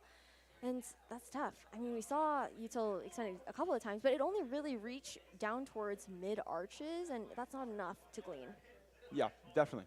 Definitely not enough. So things very interesting, and I do like that. At least we get that consistent switch up from the defensive end of where that wall decides to go. But I just think, man, it's how you utilize. And also, I think the Sage has more value with the mid wall than you think it does.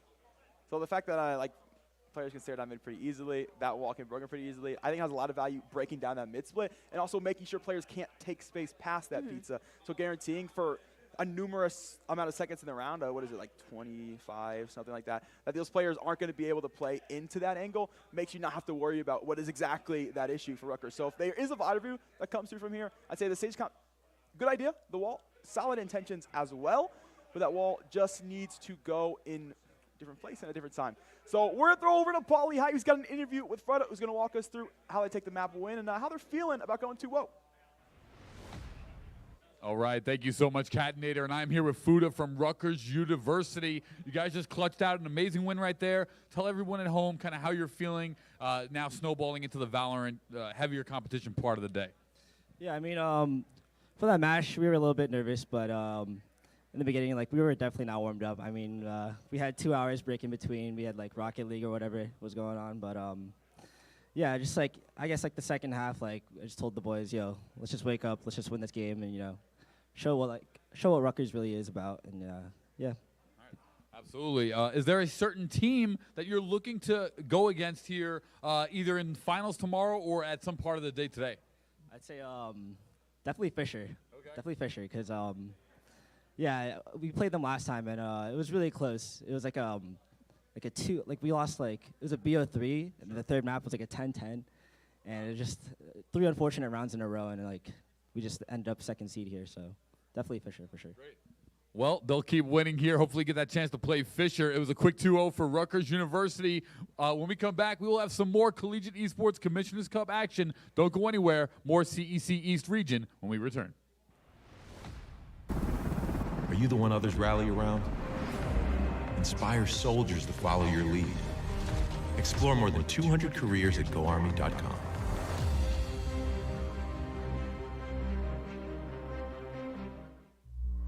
Becoming a leader is a choice not everyone wants to make. Because all eyes are on you. Calling the shots. Inspiring others to follow. In any environment, at any scale. It's not for everyone, but if you want to learn and make big decisions, start with this one. Decide to lead as an Army officer.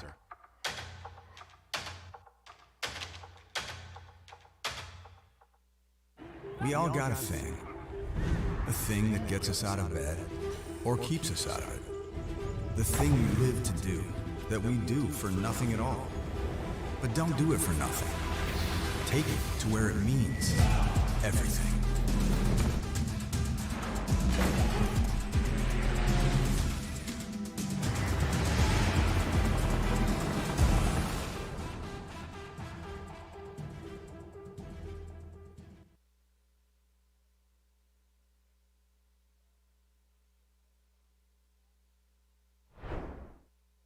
All right, I'm here with Corporal Taylor Pippin from the U.S. Army Esports team in Kentucky. How are you, sir? I'm doing good, thank you. How are you? Great, man. I'm so glad you're here. I've had some fun time with some of your compadres there with U.S. Army Esports, either playing with them or interviewing them, and I'm excited to learn about what you have today. And let's jump in. Let's talk about esports and gaming for you. Where did it all start? What games were you playing growing up? I'm not going to be one of those people who says I started off on like Modern Warfare 2 or like those old CODs, because I really didn't. I started off on PS2 playing games like Jak and Daxter and playing Star Wars Battlefront 2. Those old goodies where you just sit there and have a LAN party with your buddies and you just have fun. That's all you do when you were growing up, going through middle school, going through high school. Playing through high school. Did you join the U.S. Army right out of high school? Did you go into college? So I joined it straight out of high school. I had maybe the summer off, and then come probably I think it was October, shipped out to my basic training. Let's talk about that. You were in high school and you got recruited, or you went to the office and said, "I'm going." Do you have family history? What drew you to the U.S. Army? My father served in the Air Force. My brother had served in the Army for 16 years. Well, I was just like, I want to do something. I personally was not all the greatest in high school, so didn't make the grades to make a scholarship or anything. It was the next best thing for me, I felt, to be able to go do this, and then whenever I get out or while I'm in, go do some college, go get the degree that I want, so that when I get out, I'm set up. Now, did that come to fruition? Did you then have funds through the U.S. Army to go back to college? Yep. So we have our tuition assistant program, and then when you get into your GI Bill. So I now have it set up where, like, right now I have my associate's degree, working on my bachelor's, because while working full time, it's going to take me a little bit longer to make that degree, but makes it all that more fulfilling to me, at least. So I'm not even using my GI Bill, so I'll still have another 3-4 years of college that I can do when I get out. Or I can pass that down to my kids, my spouse, whoever I have. Wow, I think I've heard that. I forgot about that. That's really amazing. Before we talk about what you're doing now, what were you doing in career-wise before you got into esports in the U.S. Army? I was a 15 Whiskey, which is a UAS operator, otherwise known as drones. So I flew drones for the Army. It's a great job. Now, you're the guy that's flying the UAV when I get my kill streak in Call of Duty in multiplayer, and somebody yells out, UAV, and that's your me. overhead. Yeah. Now, for the real people in real life on the ground, do little red dots show up on a map somewhere in our vision? No. No, we have something that we hook up to those forces on the ground so that, hey, we're seeing what you're seeing, or hey, you guys don't see this behind this hill over here. We can send down camera feed to these guys on the ground and help make sure we keep our guys safe. That is the biggest point, in my opinion, on what I've learned within my job was don't worry so much about being that cool dude who says, oh, I'm going to go do this or this or this. Just focus on keeping the people that are on the ground right there in the front, keep them safe. So instead of charging and taking the hill, you see what's over the hill. Yeah. Can you zoom in enough where enemy combatant, what they're eating or how many fingers they're holding up? We might be able to see how many fingers they're holding up. I'm not going to be able to see what they're eating, I don't think. That's some really high-power cameras. That's great. Tell me, what was the transition, or was it like, hey, Pippin's a gamer, let's have him on the esports team? What was the transition there to get into the U.S. Army esports? Back in my old unit, I'd been just playing all on my off time. Hey, I found Apex when it first came out, started playing it, and then one of my friends that I'd met on Xbox at the time, I believe, sent me an invite to the Discord. Joined the Discord, met some cool people, started playing with them more, started getting better and better, and then moved over to PC.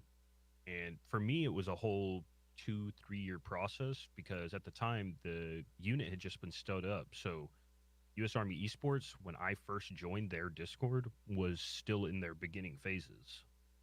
So being part of this second batch of people is honestly an awesome experience, and I'm so happy to be here. But yeah, it was just a mix of luck of the draw and being around the program for so long and devoting a good amount of time to it, even when I was in another unit somewhere else. Does the U.S. Army Esports offer more than just Apex? We have our at-large communities, and then we have our community that is here at Fort Knox. So here at Fort Knox, currently, we have our Rocket League team, we have our Apex team, and then at large, we have anything from Call of Duty Warzone, we have multiplayer COD, we have a Halo team, we have a League team, we have fighting games teams, we have people that, get together and, we'll go to, they'll go to like racing events, they'll compete for those like F1 sim games. We have people everywhere. And so that's one of the greatest things about that Discord is you're going to be able to link up with those people that are extremely good at those games and be able to pick their brain. What kind of advice can you give these students looking for career opportunities, especially with the U.S. Army? Don't limit yourself is what I'm going to say. Don't limit yourself on what you think the Army can provide. Go talk to a recruiter and see what the Army truly provides for jobs. It's more than just, an infantryman or like a rifleman. We don't have just that. We have people that work on, we have photographers, we have people that work with canines, we have people that work on computers. We have people here that do this every day, UAS, we have people that work in artillery. We have a wide breadth of jobs. My advice is if you want to look at something in any of those career fields, maybe look at the Army to help give you that stepping stone towards making that an even better career field. Because the other part of it is you're going to get those certifications that a lot of your peers are having to pay thousands and thousands of dollars for. And the Army will help provide that to you. Now, it comes at the cost of you're working for the Army for, a couple years, 2, 3, 4 years. But when you get out, you are set up for the rest of your life to work in that job, that career field that you chose. Well, as we wrap up here, what are some bits of nuggets, advice you can give any gamers out there when we're talking about opportunities in Apex Legends or Tarkov? Or what I guess I really want to know is what kind of teamwork and critical thinking happens in the game that is really relatable to what you do in the U.S. Army? A lot of it is that teamwork dynamic. So you're going to work with different people.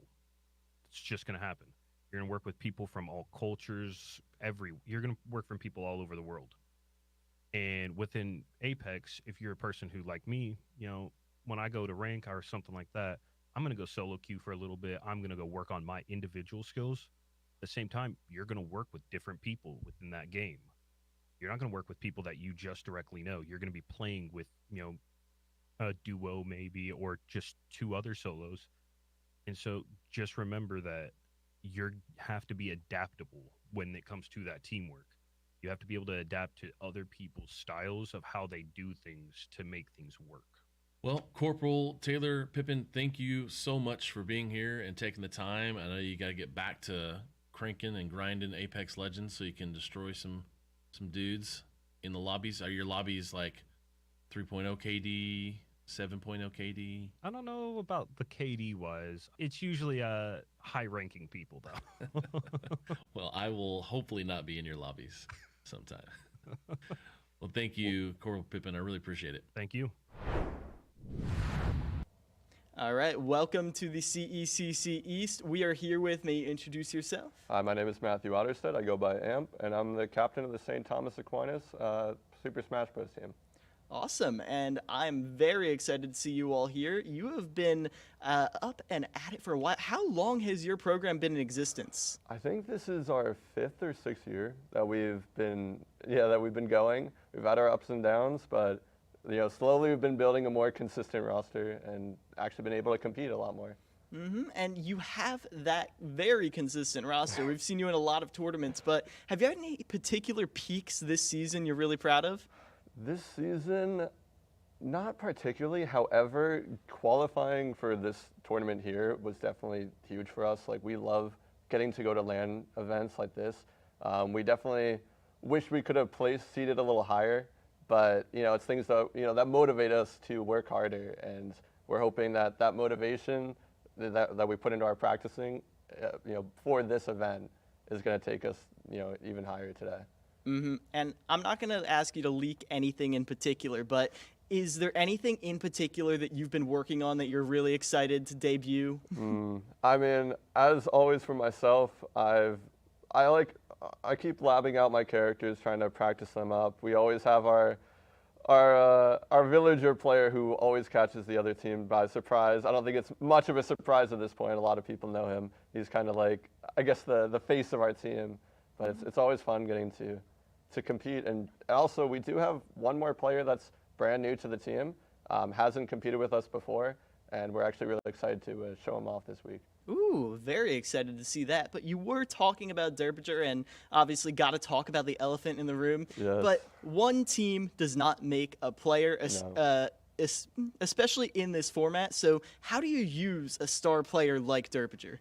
It's definitely very difficult because we don't want to use him always too early, because if you use him too early, like, he's a player that can be considered, like, in a game like Super Smash Bros., every player has 3 stocks, and he's typically really good about taking, as many stocks as possible while losing a few. So often we send him in to clean up a match. Let's say one of our players loses the first match, or we're in the final, maybe even just holding him on to last minute to clean up and sweep. It's all about kind of positioning and using our advantages of our different characters and kind of counterpicking the other players as best as possible. Yeah, and the Smash Crew Battle format, that's what it's all about, mitigating each other's weaknesses, hyping up each other's strengths. How do you feel you and your other players do that around Derpager? I mean, it's something that we slowly start working on more and more, and especially now that we're growing the program even more. We have 5 players. Last year we had 4 players, and one of our players left, so we have 2 brand new players to the program this year. And now we've been able to kind of use those different characters to counterpick more and more, and it's been going well so far. We've been doing really well in our leagues. I'm glad to hear it. And that program, Stack, has it done anything in particular to help you get as far as you have? I mean, without Stack, we wouldn't even be here. They've helped us set up the Smash program when before we didn't even have that. We didn't start with the Smash program. This is the 2nd year a Smash program's been around. So without Stack, we couldn't even be competing today. Yeah, and year 2, you've got a little more experience under your belt. How do you feel you've changed your game plan going into this 2nd year now that you've gone through a full season already? I mean, definitely after last year, we've kind of realized some of our, I guess, weaknesses as players and individuals, we definitely realized that we want to focus more on LAN events like this. So we made it an effort to start going to more local tournaments or actual like practicing against other teams or players just in person, because we think that's the best way to enjoy Super Smash Bros. Is playing in person and not online. And speaking of those other teams and players, maybe not necessarily a full win, but are there any players or teams that are like a goal this weekend that you really have your sights set on? Definitely, it's got to be NJCU. They've been a thorn in our back for a while. We want to. They've continuously been able to always get the upper hand on us, and they're a team that we always strive to beat. Because once we think of them as such a great team, and if we're able to overcome them, beat them, then that just shows how much we've improved. Yeah, an admirable goal in general. But speaking of the season as a whole, do you have any goals in the grand scheme of things, moving the program, not even just through the season, but into the spring season too? We definitely want to, continue competing as much as possible. Like, we're in the ECAC, and we want to make it as far as possible. We also are trying to actively recruit more players within our school and seeing if there's more talent and more players actually interested in joining the team. Because if we get more players, then it's gonna, motivate us more to want to improve, but also giving us more diversity on our team. And do you feel like these CECC lands are kind of a draw for bringing those new players in? Definitely. I mean, just the fact that we're competing at a tournament like this. I know when this is their second LAN tournament we've been to. The first one was Atlanta. Getting to walk into that venue and seeing it for the first time was just like, it was unreal. It was beautiful. It was amazing. I can't fully describe it. And I hope that we can kind of introduce more students at our school to esports, and maybe they can one day experience that feeling as well. Yeah, I really hope so too. But for now, I think that's just about all the time we have. Is there any last shout outs you want to give inside your program or out before we go? I definitely want to shout out, Stack, and also especially my teammates, because my teammates are the ones that, motivate me to get better every single day, and they've become some of my closest friends at the school. So I definitely got to shout out my teammates. All right. Well, Amp, thank you very much for your time, and good luck this weekend. Thank you. Hi, okay, well, I'm just going to... Hi, would you like to introduce yourself? Hi, so my name is Ryan Vu. I am the captain of the St. John's Super Smash Brothers team. We're in Queens, New York, and I've been a part of the St. John's esports program for about running on 5 years now. I'm the one that kind of started the whole thing, and we're really excited to compete in the Collegiate Esports Commissioner Cup. We've been out to the Atlanta event, and we're very much looking forward to this event and making sure that we can perform just as well as we always have. And is there anyone that you're looking forward to competing against at Rutgers? 100%, it would have to be Fisher College. They have one of the best Sonics, if not the best Sonic in the world in Sonics. And, last time we faced them, we didn't come up too hot.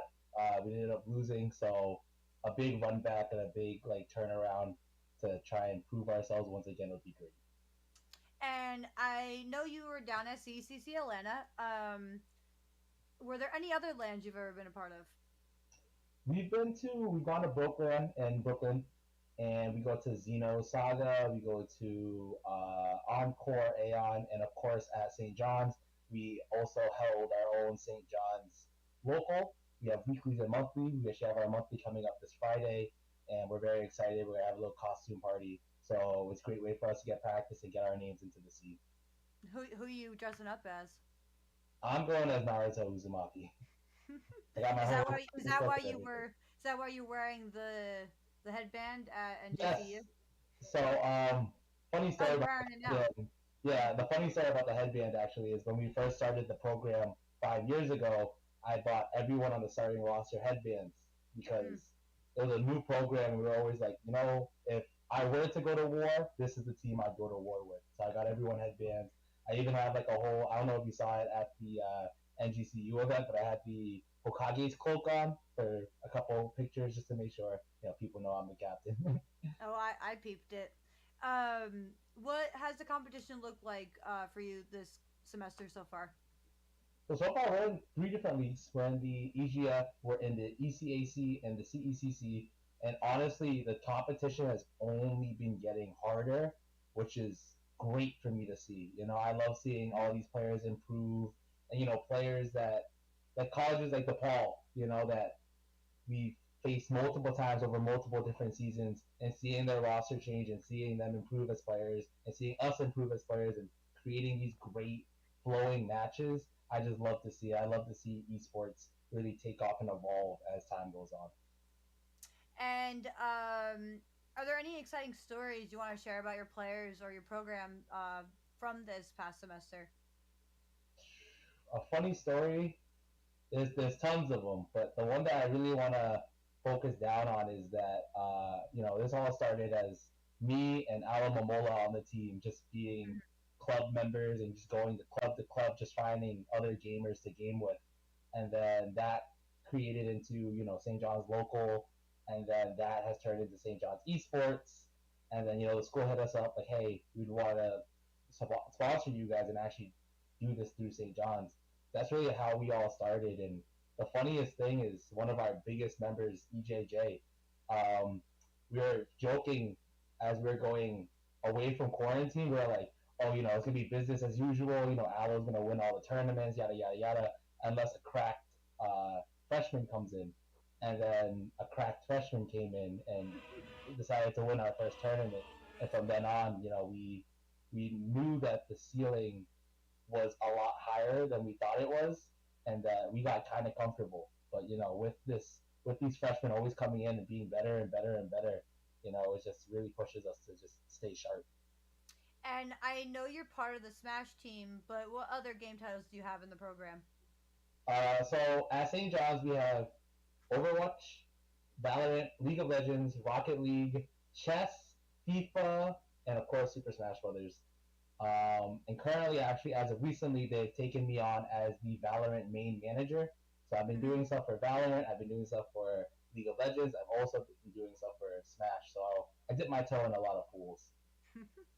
Well, I know you're at Rutgers for Smash and Valorant. I'm actually gonna be talking to Nick tomorrow, but no, I'm super excited to see that. And is there any comment you'd like to say to everyone? To watch out. Don't sleep on us. Don't sleep on us as a team. It goes for Valorant and for Smash Brothers, especially at these big LAN events. We're always prepped. We're always ready. We always have a game plan. So if you see us in your path, don't sleep on us. We're here and we're here to win. And who do you want us to look out for? Big name, Mr. L. Obviously, the best Pikachu in New York has been our top player for years. Definitely a name to look out for. EJJ, he has been evolving every single day. He gets better and better, and he'll be in the Discord. He'll talk about new tech that he's found out, all this other stuff, and it's just he's on the up and up. And of course, like our newer players, like Bootleg, Playmaker, and Mr. Saturn, they were on our B team at first. Now they're moving their way up to the A team, and they're definitely names that you're not going to want to look out for. We have a running joke in the Smash Discord that Playmaker is Mars at home. My mom always says, we have McDonald's at home, we have food at home, we have Mars at home. So definitely not a player to sleep on. And Luca, a brand new player that was been put on the team. Before we had Jay Grunt as our resident Frog main, our resident Greninja, and now we have Luca, who also plays Greninja, and he's just as good, if not better. So I have a lot of hard hitters coming. Well, I'm super excited to see you guys keep growing and competing down at Rutgers. I'm excited. We're happy to go. We thank you guys so much for having us. Yeah, of course. Well, thank you for taking the time with me today. Thank you so much for giving me the opportunity to have this interview. You know what? All right, I'm here with Jack. Oh, hey, and welcome back to the analyst desk, where we bring in the most critical points of analysis and upcoming matchup here for Super Smash Brothers. Now, we also have an idea. We are deciphering who's going to come out on top, who's going to make it to those grand finals tomorrow. But really, we want to figure out who is the hottest Smash fighter? Well, we won't be able to decide a tier list because there's over 80 of them, but we can decipher by one metric, and that is Smash or pass. Gompers. I do. I have it right here in the first one. Why am I a country? The first one we have is Terry. Instantaneous smash. Absolutely. Give me Smash. in there. Yes, sir. I would say, Come on. Terry looks like a sweet guy. I'd say Smash. That's because your of the reasoning? personality? Smash for Because Terry. we are coming from a purely materialistic okay. and superficial aspect. Okay. I was here for the muscle. If it's the muscle. Okay, Well, you're here for the muscle. That is superficial. You're here for the muscle. Donkey Kong. What are we thinking? Oh, Obviously. Obviously. Can't. Mouth too big. Mouth too big? Yeah, it's kind of, his head shape's weird. He's like this. I don't like that. I don't like that. Are you making fun of his body? That's your body shape. That is. Wasn't that the whole segment? Is that the whole point? What? So I'm gonna go on record and say Smash. I think for me, I'm gonna go pass. I'm gonna pass this because one I'm up. not really into animals. So. Okay, he's wearing a tie. This are is you on really Twitter saying tonight. he's an animal? This is Oh, you're already right. on Twitter. Yeah, maybe you're right. All right, Zelda. Smash. Ooh, Smash. That's a toughie. Well, actually, I'd no. say, See, Pass. she looks really changed my young. mind. She Isn't looks she taken? young, so I'd say I don't wanna pass. say. I'm gonna pass on her because gonna I'm more of a ignore that comment. chic kind of guy. You know, just because of that comment, I'm gonna pass too. Yeah, she looks young. She Yeah. looks Yeah, like yeah. she looks super young. Yeah, so I'm yeah. saying pass. Yeah, I'll keep it rolling for sure. I got another one. Okay. What are we thinking about Ness? Clearly, I'm gonna go pass if for you the wanna go same to reason jail, as the last one. That is. I'm passing. That's unhinged. I'm passing on jail time. That's terrible. I'm passing. Yeah. Yeah. Glad we're all on the same page. 100% on the same page. You know, this one's a thirst trapper. Let's Oh. go Bowser. Ooh. Obviously. Did you see him in the new He's film? royalty. That's Did you royalty hear right him there. in the That's new the king. film? Oh, I heard him. Imagine him telling you that, he does not yield. You know what I mean? You know what I mean? Envision it. I don't think we He want. gets up and close. I do not. Yes, sir. I'm in. Oh, All right, That's so a we all smash. agree? That's a smash right there. Yeah. All right, smash. But I don't like your introduction of why though. Kat. It doesn't make me feel not good. yield. Doesn't make me feel good either, to I like be that one. honest with you. What are we thinking about Rob? R-O-B. Rob's Listen. a pass because I hate Rob. No, players. think about it. In 20 years, in real life, that's all going to be a smash for everybody. You know what? You're right. Based. To Really be no. It's true because it's already a smash for some people now. So Yeah. Even more based. Even more based. even Yeah, I'm more- passing. Still passing. See, you could fight technology all you want, but you won't win, Kat. All right. I love my All girlfriend. right.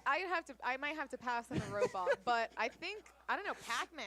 Like, I feel like that. I feel like that pass was out under duress, Kat. I don't know. what are we thinking about Pac-Man? Pac-Man. Come on. Pac-Man. I mean, I'm more of a miss. I'm I'm more of a miss smashing, Pac-Man. baby. Miss Pac-Man God. for me. Is that the sound?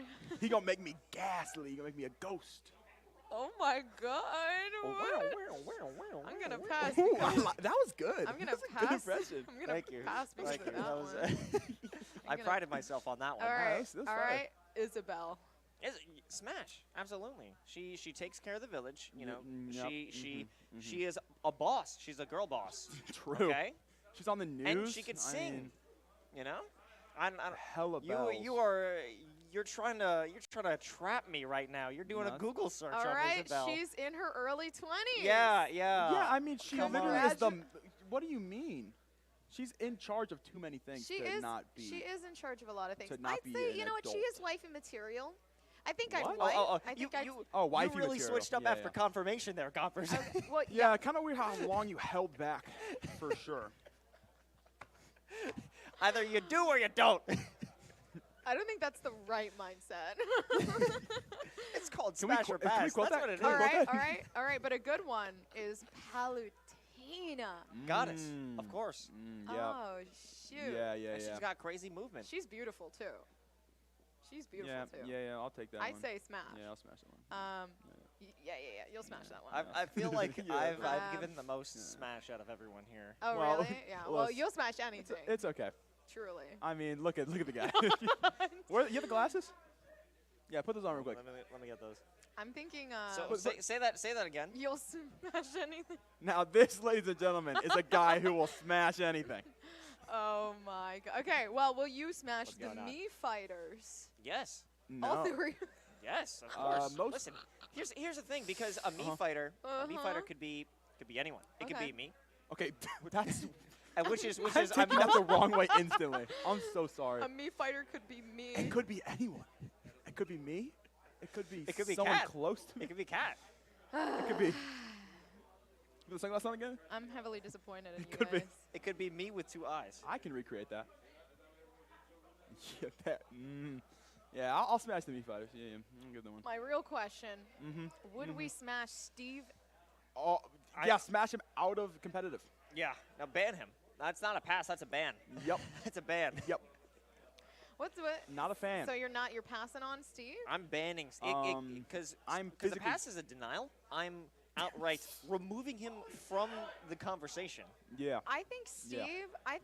I think Steve is super strong. I think you like. Who Yeah, else? he is super See, strong. It's the okay, problem. well, I mean that's why you That like is the Terry issue. though, Kat. So that's Who else? Okay, but my question is who else could break a tree with their hands, like their fists? I mean, if you That gave me is- enough prep time, we could try and make it happen. That is a okay point, I guess. I guess.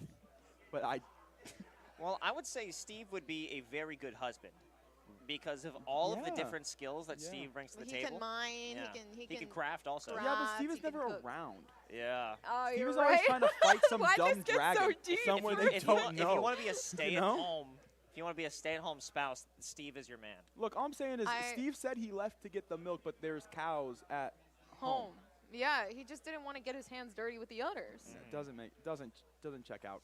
Oh my gosh. Doesn't check out. Wow. Okay. So I think on the house husbandry that I would undertake with Steve, I think it's good enough that we end this conversation for good. Sure. And pass it back over to our very talented casters who wouldn't engage in such ridiculous things. So, Zai, Kilo Miles, please bring us to a normal conversation.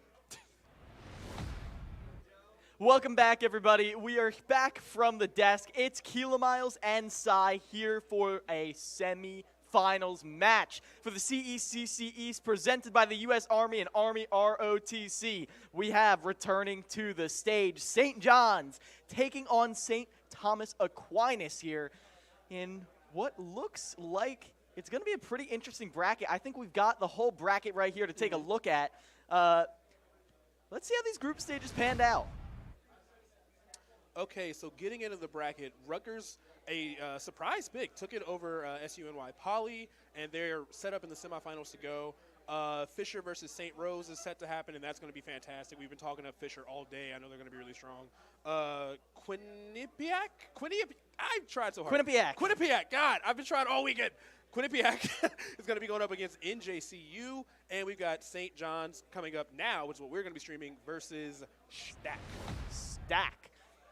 And they are quite the stacked roster themselves. We talked to both of these players, both of these teams in the interviews. Both felt very confident. However, we have not gotten to see Stack on the stage quite yet, so I'm excited to see what they bring to the table. We have Neo Joe opening up for the side of Stack, taking on EJJ, which is rare. We don't often get to see EJJ, and I think, honestly, they want to make sure everyone has stage warm-up experience. Yeah. And from what we talked about earlier, and from a little bit of what we saw, EJJ is a very strong player. We talked earlier about how Diddy Kong is generally good against a lot of the cast. Like his matchup spread is like outrageously good. So even if he's not like necessarily like perfect, the matchups are generally good for him. So starting with Diddy Kong makes a lot of sense. Yeah, I feel like in general you see Pokemon trainer. Oh no! I was about to say get stuck at the ledge, but instead they couldn't get off the ledge, getting knocked down, gimped at a ridiculously low percent. Only like 60, but still. And now EJJ is stacking up even more damage, full stock lead at this point, and more extensions. Neo Joe hasn't been able to touch a button. No, yeah, lots of damage coming from EJJ already. Even outside of that early SD, he's still put on like 117% by now. Not a lot of answers coming from it. Ivysaur can potentially, with clean spacing, do a lot to Diddy Kong. He can get really big punishes. Oh, Monkey Blitz. He can shut out a lot of approaches with Razor Leaf. That cuts out a lot of the angles that Diddy Kong needs to like breathe in. But so far, it's not really working out in Stack's favor. Neo Joe's just eating a whole lot of damage. Trapped to the ledge against a banana-wielding Diddy Kong as Charizard is nightmare. It's going to be extremely hard for him to get back to the stage, let alone even survive. Nearly dying for that back air right there. Okay. Now EJJ misses the ledge trap. Neo Joe has a rare opportunity to punish EJJ at the ledge, but in shield with Banana. The forward tilt gives you enough space, though. Drifts back with the forward air. Such good spacing from Neo Joe. Fortunately, did not connect, and now EJJ is back on the stage. Finally, the Banana connects, but it's not enough to finish the stock. Not this time, as Neo Joe goes in with Flame Breath. Yeah, definitely looks like he gave him a couple extra opportunities there. I know Charizard is big, but at 160, charged F smash, even coast to coast, I think would have killed.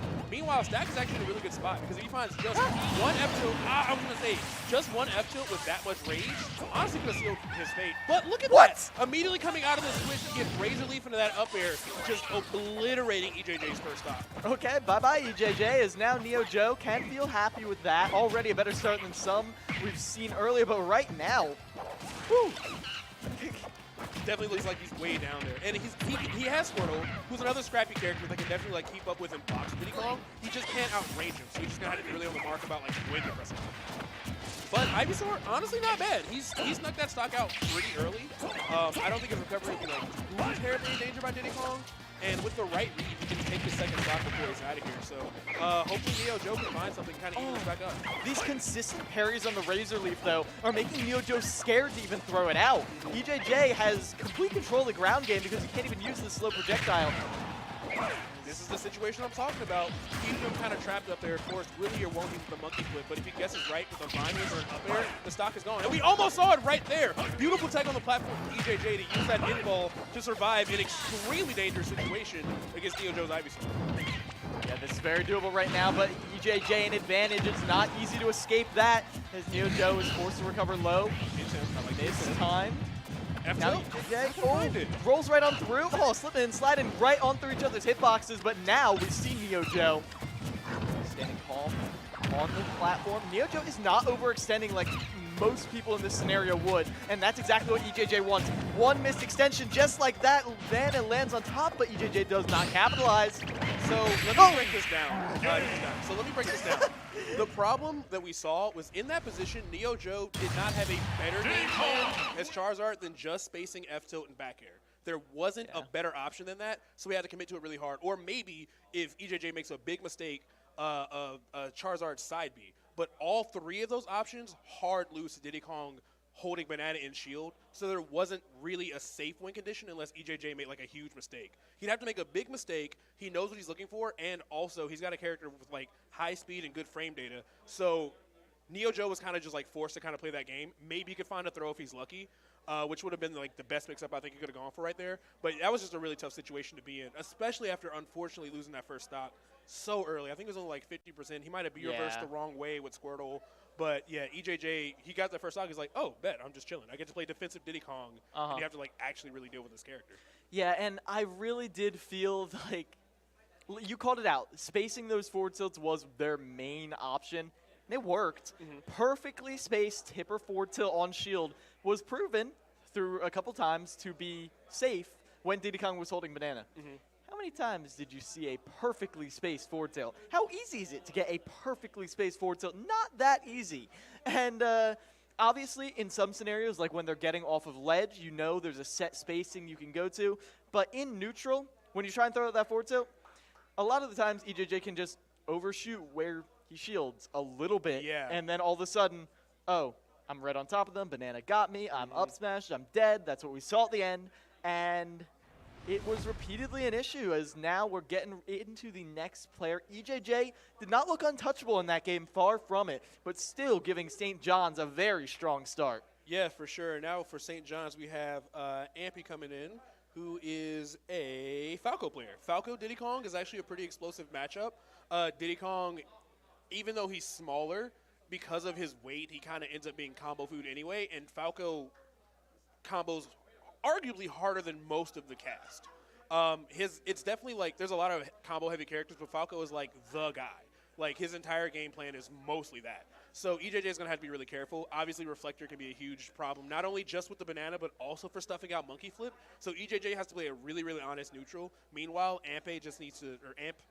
Yeah, Amp. Let's go with Amp. So meanwhile, Amp just needs to be really careful about how he's spacing on his shield. If he finds like a falling nair or like an up tilt or something like that, EJJ could take a lot of damage. Granted, edge guarding is definitely going to be Diddy Kong's favor in this matchup, but yeah, it's just going to be a really, really careful battle of neutral because they both get so much out of a neutral win in this matchup, but Falco gets a little bit more if he is correct. Yeah. You remember Hydra? Remember how Hydra was preserving their jumps off stage, preserving all of their resources off stage? Okay. Okay. I actually like this a little more, I'll be real. Yeah. I like the ability to threaten falling aerials a little bit harder than Falco. I like just, in general, having more kill power. Flash is really good against Diddy Kong. Oh, yeah, Transcendent Projectile. How could I forget? And, of course, forward tilt ledge trapping. However, you are a fast faller, and you are getting knocked across the stage by EJJ. Gets the grab. The advantage state continues. Amp is struggling. Gets right up into the banana, and 94% before EJJ is even touched. Yeah, Amp just took so much damage. And it wasn't even like a big series of like several small mistakes. It was only really like 2 or 3. But EJJ's advantage state is really, really clean. All right, great parry on the down tilt, but still not going to find a punish. Can he deal some damage? Okay, find something with the blaster. So this is what stinks. He's so far back in percent, he has to play a little bit more aggressively than Wolf normally would like to, and that's not necessarily what Wolf shines in this matchup. You know, he kind of wants to stay back. He wants to, like, punch the buttons. But, like, when you eat that much damage, you're just kind of forced to go in, and once again, EJJ holding shield with banana has made it nearly impossible for him to give me these kills. Oh, that monkey flip went through the forward tilt. Yeah, haven't seen that before. Either way, and EJJ continues even after that weird interaction. And this is the story we've seen so far. Goes for it. I appreciate that because if you hit it, it's an instant stock. And EJJ doesn't even put themselves in disadvantage by going for that Z drop down air. Like, still maintain stage control, still forces Ambe to pick an option through their ledge trapping. It's just a possible pickup. As right now, Amp is trying so hard to bait EJJ into a bad option, but most of what they've done has been very safe. Yeah, and as when you talk about Z-Drop Banana, that's also free conditioning too, because he's gone for it so much, even though it hasn't hit yet. Right now. Oh my God! Excuse me, my bad. It hit. It hit. I was about to say it hadn't hit yet, but at least, you know, Amp has to like deal with it and respect that it's going to happen. But that time it worked out. He caught the two-frame. Only taking 44%. St. John's once again playing incredible, getting another huge lead. Every single time I've seen St. John's on stream, they have been absolutely in complete control. And right now, JJ is showing that they're not going to make it easy on Ampe. Obviously, when you have a 3-stock to 2-stock lead, you think it's going to be easy, but no, Amp is trying so hard to...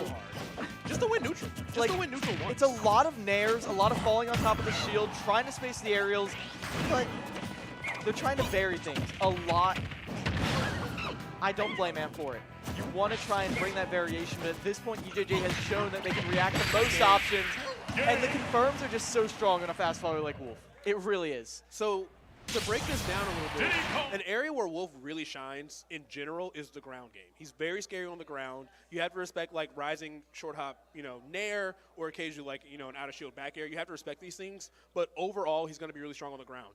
Diddy is a little better on the ground. So, because he wasn't able to win those grounded exchanges, he was kind of just like floundering, trying to find like these full hop aerials. Like maybe if I do this full hop fair, it'll connect, or maybe if I do this. But like EJJ doesn't have to deal with that. If he's not going to fight him at the ground, which is where Wolf would be better, and he's just going to be dealing with like aerial punishes, EJJ just gets free damage all day, and that's what we saw. Obviously, edge guarding for both of them is pretty good, but it does look like Amp was the victim in a lot of like edge guarding situations. Yeah.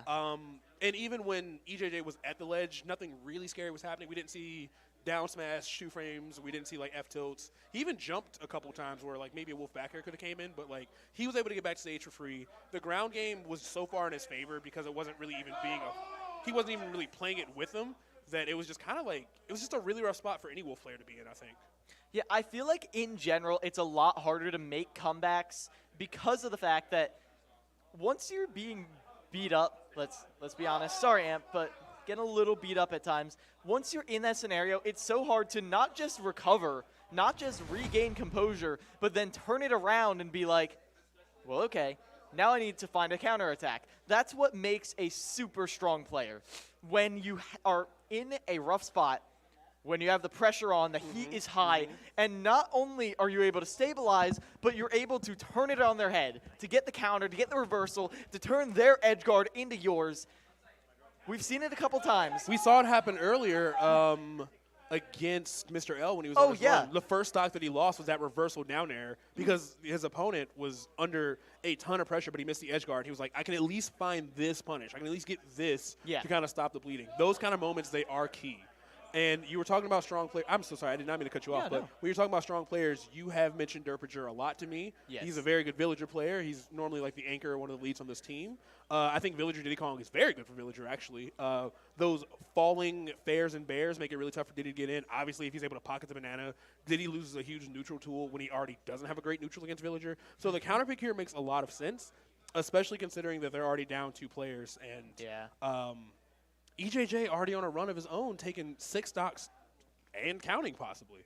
Possibly counting, but Derpinger hoping to stop this. To give you some context, Derpinger is a player many teams have called out in particular. There's been a thorn in their side. Won a very nice trophy last time Derpinger was at one of these events. I think it was an Overwatch trophy, but either way, now Derpinger has to stop the bleeding. Wait, is Derpinger a multi-game player? You said he plays Overwatch too? No, he won Smash, and they give him an Overwatch trophy. It's okay, I really didn't point. understand. Either way, Derpinger has come in and dealt a lot of damage, but has never been untouchable. I don't think there is a player in this league that has ever been completely untouchable, but there have been plenty of players who have taken entire teams to even scratch. I mean, do you know how good you got to be at Smash to win an Overwatch trophy for winning? Yeah. You know, they're like, you won Smash, take their trophy too. That's how bad you won Smash. That's hilarious. All right, so EJJ is going to have to – oh, hello. Uh-oh. Hey, friends. What's going on? EJJ is going to have to throw away that first stock because they are down at least one of those stocks. But if you're doing a stock count right now, it is currently 11-6 in St. John's favor. Yes. That's quite the battle.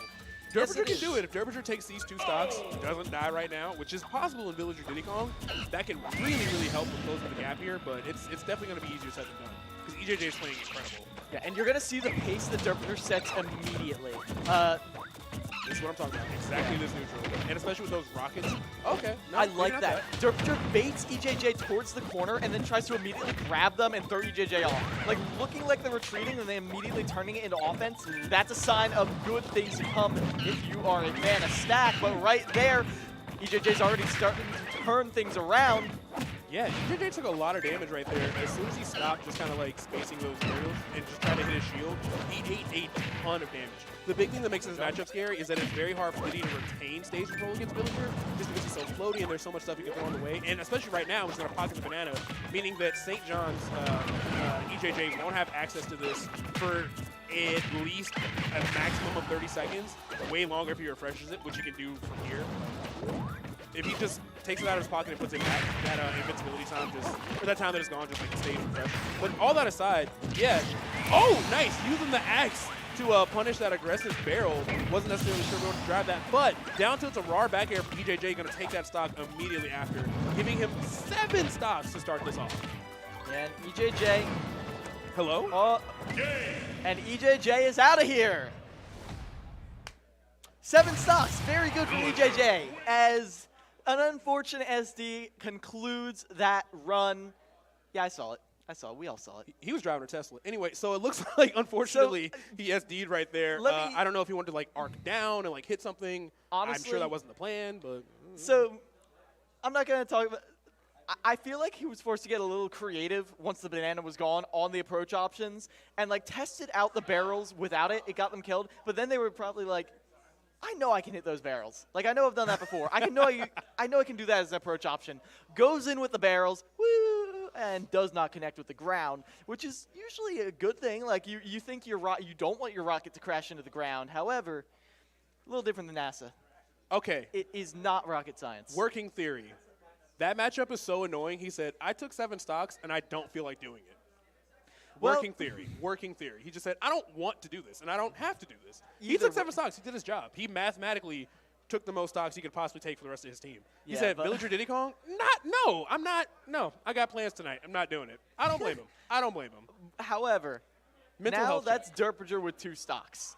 That is a very strong player with. Okay.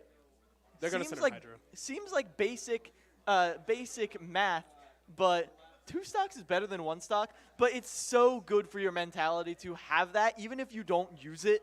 Even if you don't even go down that 1 stock, just knowing that you're not on your last stock is so important for so many players. I mean, obviously, you're going into this stage of the game at a disadvantage. A big one.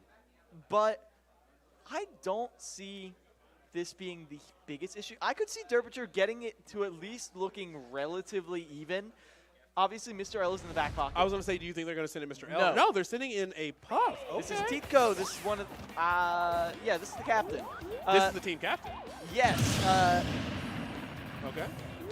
And yeah, so Puff Villager. I love to say this. In the 4 years I've been casting this game, since literally weekend release, finally I can say again, I haven't seen this matchup yet. When you have a cast of 90 characters, sometimes that happens. But I imagine this is really annoying for Puff. Yes, Because a lot of that crucial airspace that she needs to like get her pressure going and like enjoy like scaring you in neutral is completely ruined by Villager projectiles. Yeah. So here's the thing about Puff versus most characters. If you do not interact with Puff, Puff actually can't do anything to you. That's true. Right here, though, we see one thing Puff can do, which is abuse Villager's somewhat slow recovery. However, these lingering hitboxes at the ledge, Puff has the largest ledge grab hitbox in the game. Really? Yes, she does. I did not know that. And it's very hard to avoid getting hit by someone trying to 2-frame you. That anti-air too. It lingers, it kills, and it does not look strong, but it certainly does. And Tico got a reality check right there at the ledge.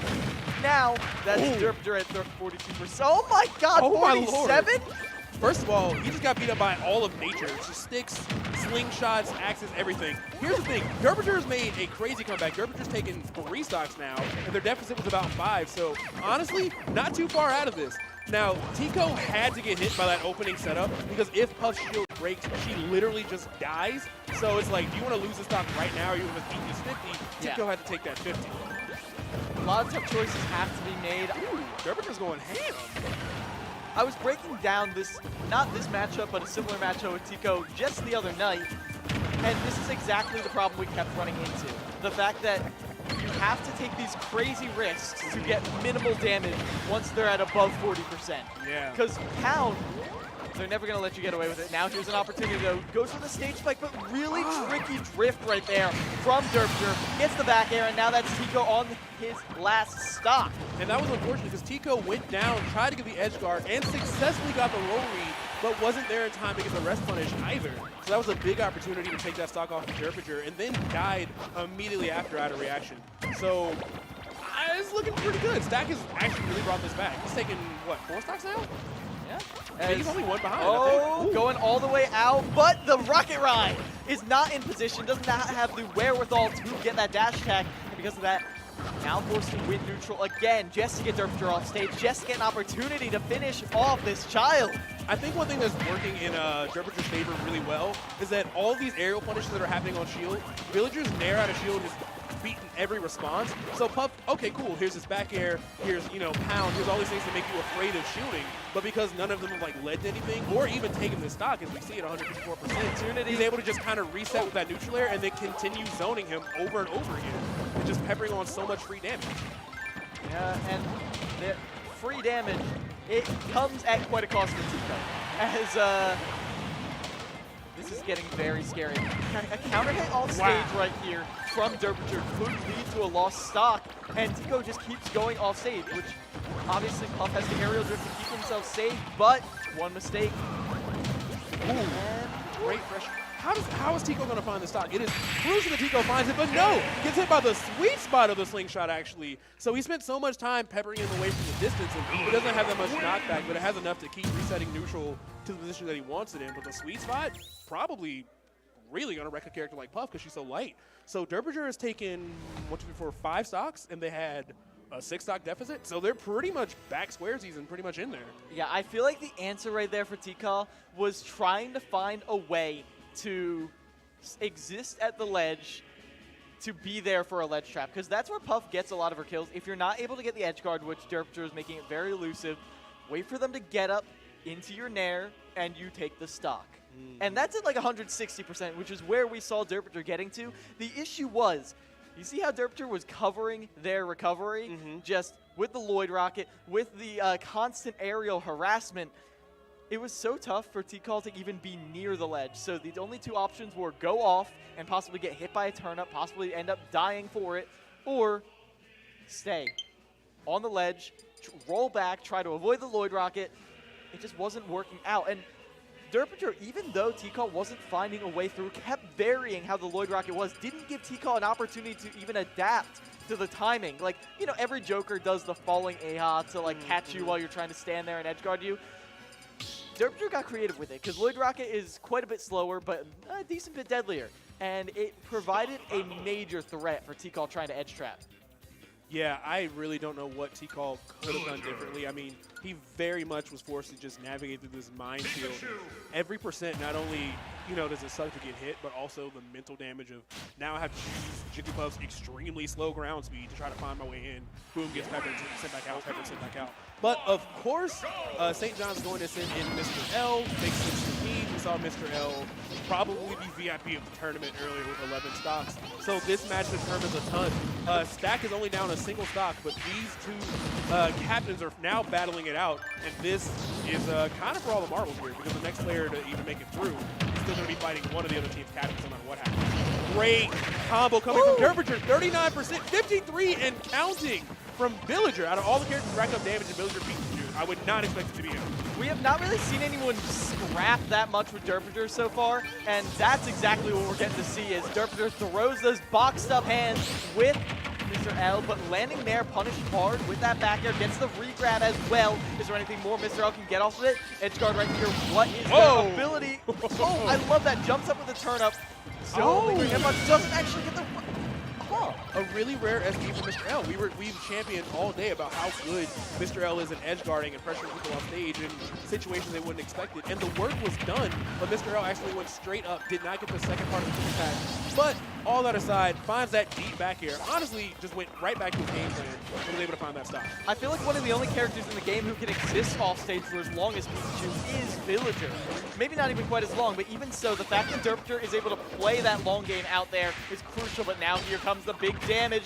Drag down back air, but Derpter is able to DI up out of it, but still gets caught by the continuing barrage. Just swats that Thunderstorm away with the umbrella, and absorbs the T-Jolt, just V-verses it right back into them. At this point, Derpter is starting to move, starting to get a little more comfortable back on the stage again. We need to find an opening. Here's an edge guard situation. Can they get anything more? No. And also worth noting, we saw Derpter earlier trying to find those Thunders. He's taking T-Jolt right now, but he wants a Thunder because a positive Thunder is very strong. Nice. Covered the ledge so well with both Lloyd Rocket. Lloyd Rocket, yeah. Yeah, Lloyd Rocket and the Slingshot both. That's a lot to deal with. Yeah, and able to beat out the T-Jolt quite a bit, or even just take the T-Jolt at times when you know that Mr. L can't get a real punish off of it. But Quick Attack is the opener that Mr. L needed. Can he convert it into a stock right here? The Derpter is at ledge, is at kill percent. We've seen Mr. L get a lot more, but once again, Mr. L covers his, or Derpter covers his own recovery. Dash back is punished. One stock left for Mr. L. Yeah, that was really nice. So we finally have ourselves a completely even game after the explosive start that St. John had. Derpter only one stock behind him. Honestly, this is doable. We saw a lot of pressure coming out there. I thought that was going to be a shield break. Villager has access to like a ton of knockback when it comes to like bowling ball. So it's not impossible. It looks like Mr. L is set up to win this game, but he is for sure fought to get his team back to square one. Yeah, but Derpter taking this one step at a time, and wow, Mr. L throws out wanton kill options. Derpter remains calm, collected, serene on their island, as right now, Mr. L is not finding anything big, a down air, but I like that. There it is. Finally an up smash, but I want to compliment Derpter before we hype up Mr. L. Derpter did not overextend. Like, gets that down air, that's like the GOAT. Like, you get a down air spike, you're like, it's time for my combo, it's finally my turn, yay! No. Derpter remained calm throughout that. Even so, Mr. L is a seasoned player, is a veteran of this scene, a champion of the New York scene. And if New York is one thing, it is patient. Yes, and that patience was absolutely required because he could have had a punish opportunity with that down air. It wasn't necessarily guaranteed. So if he ended up whiffing that up smash or whiffing whatever he tried to press after it, he was 100% going to die for it. So I respect that pressure. Honestly, we were talking about how St. John started with the 7 stocks immediately, and then Derbyshire took literally 7 stocks and brought it all the way back. So now we have ourselves 4 stocks to 3. We have an extremely close battle. I thought we were in another position to see a sweep, but no, this is a knockout, drag down fight. And this is why so many teams have that respect for Derbyshire. I'm sorry, Mr. L. We hyped you up so much in the previous game. I know Mr. L's about to play with 1 stock, but still. This is why Stack is to be feared in this final bracket. And if they can make it pass. Trying to see. So the last player is. They swapped around a couple times. At one point it was Siobhan Williams. Yeah, I'm not sure if Siobhan is still with them at this time. If it is Siobhan, it'll be a Sonic, but that's if it is Siobhan. Yeah, so we'll get to see that in just a moment. Either way, how do you take 1 stock from Pikachu? I would say. Depending on the character, just play really defensively. Because you don't want to go in there and be like, oh, I really need to take this stock real quick. No, you want to take it slow because Pikachu can punish you really hard. Pikachu's combo game is very scary. Pikachu's edge guarding ability is extremely high. So if you rush in there blindly being like, oh, it's just 1 stock, it's whatever, trying to like trade, you can lose your stocks too real quick. Yeah. It is going to be Siobhan, so it is going to be Sonic. So Sonic versus Pikachu. Now, one of the things that makes Sonic shine, of course, is that if Sonic decides to play defensively and run away, it's really hard. We've seen Sonic get a lot of timeouts. None of that matters in a crew battle format, though. You can play as passively as you want, but, like, it is stocks. There's not a clock to, like, run away with. So that defensive Sonic play is a little discouraged in this format, which is good for the opposing team.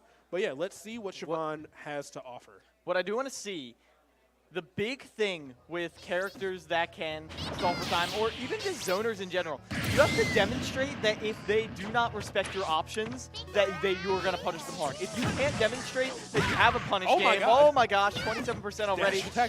Edge trap, but that disjoint on the board air is going to be enough to get Siobhan off of them, and now here's some damage. Here's the Nair loops. You want this guaranteed damage. Sonic cannot escape. Extends with the back air, but then goes right back in, counters the homing attack with the up smash. Mr. L lays on the pressure. Air dodge in. Oh, that could be an invitation to death, but not right now for Siobhan. Able to get Mr. L off.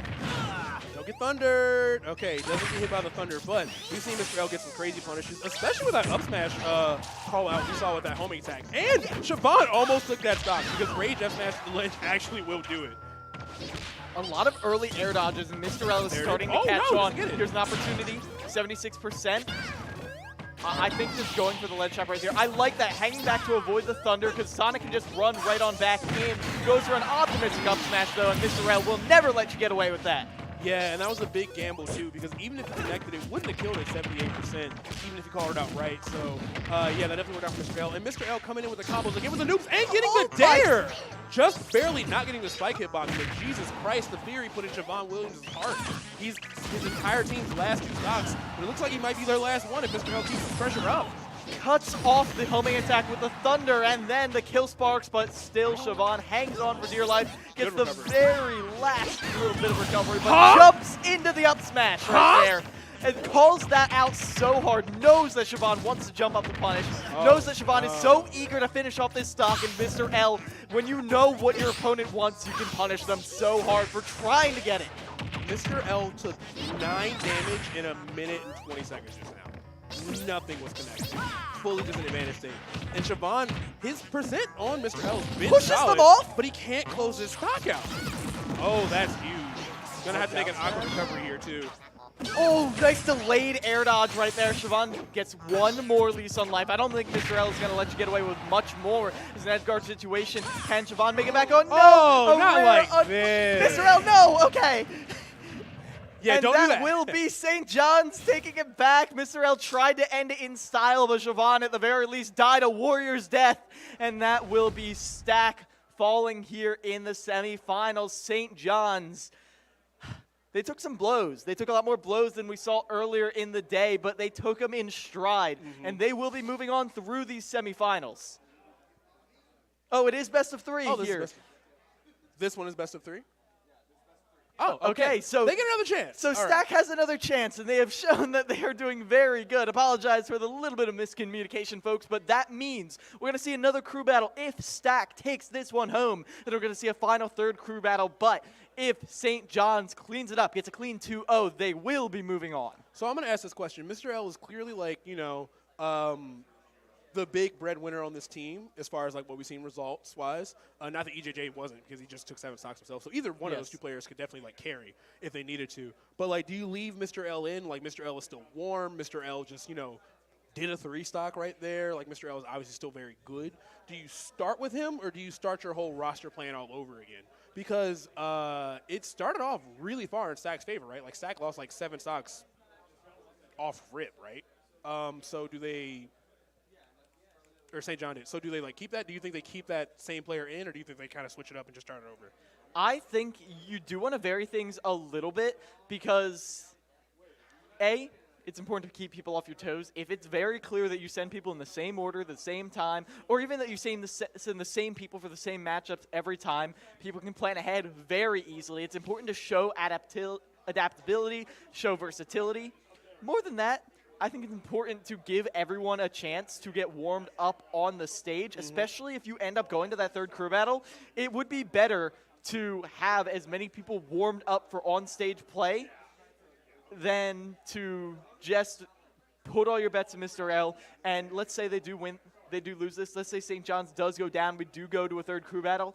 Then all of a sudden, you are in for a world of hurt if all of a sudden no one is warmed up except for Mr. L, EJJ, and 2 unlucky souls. Yeah, we actually still haven't seen their 4th player, now that I think about it. I've only seen 3/4 of their roster all day. I want to be surprised at this point. I don't even want to try to predict who their 4th player is. I just kind of want to see. I mean, I have seen them around. I've seen them in their jersey. I've talked to them about Luca a little bit before.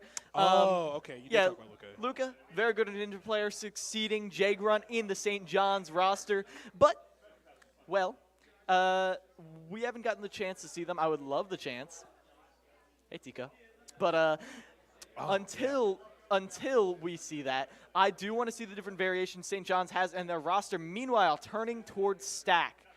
My question is, how will Derpiter do against Mr. L? I think that, who was Mr. L up against initially? Oh, either way, I think Derpiter may not actually be the answer fully to Mr. L. I don't think so either. Not 100%, no. I think he does really well against the rest of their cast, but against Mr. L, like, he was able to work it out, but it's probably not, like, ideal. Yeah. I think, though, if you get a situation where Derpiter 3 stocks, Mr. L 2 stocks, all of a sudden Derpiter has an opportunity to act as a battering ram, smashing through the rest of St. John's. And then Greninja, which would be Luca in this scenario, that's kind of an interesting crew battle character. Like, he, I feel like, would be really strong as far as, like, a character for matchup checks, being like, I don't really know. Oh, hey, guys. Oh, maybe they're still deciding. It must still be deciding. Bootleg. It looks like Bootleg is going to be coming in for St. John University. I have never met this person, and I'm very excited to see what they bring to the table. As I said, St. John's is one of the biggest pools, biggest rosters we have in the entirety of CECC Super Smash Brothers, so the chance to get just a little taste of it, I'm very excited for and that. It looks like Bootleg is a Byleth player, so... Well, that's from my notes, so apparently I have seen them. Well, sorry, Bootleg. Well, maybe your notes... I mean, these... You guys don't know. These notes are massive.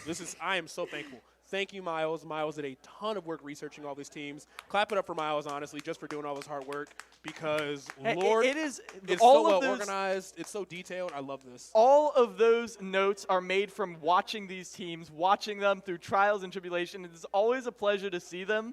And, well, I'm excited to get them a little more updated after this event, as it's going to be AMP opening up here, and I like this. AMP, even though AMP wasn't able to get a ton done against EJJ, it really did feel like they had some really good ideas. Maybe AMP isn't the best at finding, like, converting stray hits into neutral, but it was very clear that AMP kept going for those strong falling nairs, kept going for landing forward airs, kept going for options that would lead to more damage. EJJ was not giving it to them because of EJJ's superb control of the ground, but if AMP is able to hit those big combo starters, I want to see how that punish game blossoms into a beautiful combo tree. Now, do we think that Amp is going to stay Wolf? He was Wolf earlier, right? Do you think he's going to stay Wolf, or is he going to go back and try the Falco? I wouldn't hate the Falco. I feel like Wolf, in theory, is a very good pick, but the fact that Wolf does sometimes need to win neutral a couple more times than Falco in order to take a stock can be a little bit detrimental. Like, I think Wolf has an easier time winning neutral, yes, but I don't think Amp was using all of those harassment tools. We saw a little bit of that Transcendent Blaster, but because of EJJ's use of Banana, it was a little bit scary to throw that out. In another matchup, which if Bootleg is in fact going to be running the Byleth, I would not hate to see that laser quite a bit more. And that is another factor. I feel like Wolf has a better ability to space aerials against Byleth, against Byleth's powerful out of shield options, has better options to punish falling Nair on shield. Like, there are a lot of things Byleth can do where Falco going, down air, down air, down air, down air, please. Oh, that's just going down to air get to hit. alive if you're not careful against a character like Byleth. I feel like Wolf has a lot more wiggle room there, so I would not hate to see the Wolf if Bootleg is in fact running the Byleth. Meanwhile, from Bootleg, obviously the standard for Byleth is set very high, but in general, kill confirms are your best friend. I don't remember which top player it was who said it, but at the end of the day, top level play is labbing out like 20 different kill your opponent at 30 setups and just doing them at random until one of them works. Yeah, it's true. And Byleth has so many of them. Byleth has so many at solid every percent opportunities to take a stock from so many strays. And of course, they can just like, kind of jump scare you with like down smash or like down air that do like not only a crazy amount of shield damage, but also a lot of knockback if they do actually connect. Byleth really is a horror movie character. It really, truly. Because like they're like slow. just walking. It's like, oh, how is Michael Myers going to get to me? He's so slow. And then you get hit. You're like, oh my God, what went wrong? And that's Byleth's entire kit. Is exactly that. Like a the character scene in that should Psycho, be hitting you, murdering you. Think you're safe. The shower curtain gets pulled back. Oh my God. It's Nair's the shower curtain. That's what it really is. Nair's the shower curtain. Honestly, it's the shield. If the shield drops and all of a sudden, you're shielding, you think you're safe, and then that one hit of landing Nair catches you, then boom, run off stage forward air, or run off stage dash attack, and we are going to be seeing this matchup come out. I'm glad Amp went with the Wolf. We'll see how it pays off as Stack takes another run at St. John's. All right, so now that I finally get to see St. John's fourth player, obviously their team is very strong. It seems like the talent is spread pretty consistently throughout. I'm really excited to see what Bootleg has going on here. Yeah. Oh, and there are those conversions pushing Amp towards the side of the stage. And while it may not look like Bootleg is getting a lot off of these, I like that. Empty hop into re-rising neutral air. Very good stuff. A lot of Byleths will press a button as soon as their feet are off the ground. So it's good to know that Bootleg is ready to just kind of like keep Amp on his toes about when he's going to try to press him. On most characters, a two-move combo is not anything to be excited about. But the fact that it gives Byleth the opportunity to put her opponents on the ledge, I feel like that makes it so much more powerful because Byleth lives off of that ledge trapping, especially offline, as right now spacing on that platform, landing there again, but I like that patient, waiting for an air dodge. Yeah, waiting for an air dodge. Not going to find it just yet. Now, we do have our stocks very even here. Nice dash attack coming out from Amp. I like the attempt, trying to get the two-frame on the down smash. Not going to find it just yet. Now, what is Bootleg's attempt? Oh, he let Amp get back to the stage. That could have been a huge opportunity. But right now, they're both just kind of scrapping, killing each other out. And honestly, in a situation like this, Byleth's tools to secure a stock are a lot safer. You see Bootleg just kind of like throwing those down tilts out, trying to get those retreating aerials to see what happens. Amp has to close the gap a little bit harder to do it with Wolf. Outside of like literally back air, it's going to be a little tough for him to just like guarantee the stock. If you can bait Bootleg into doing a lot of aggressive options after landing there, you could maybe get an up smash out of shield or get those parries. Wow. But I like that. Putting the fear of Amp into Bootleg on that platform right there, and Bootleg just kept trying to shield, then not, then shielding, then not, and Amp just punished with an up air. Now though, percents.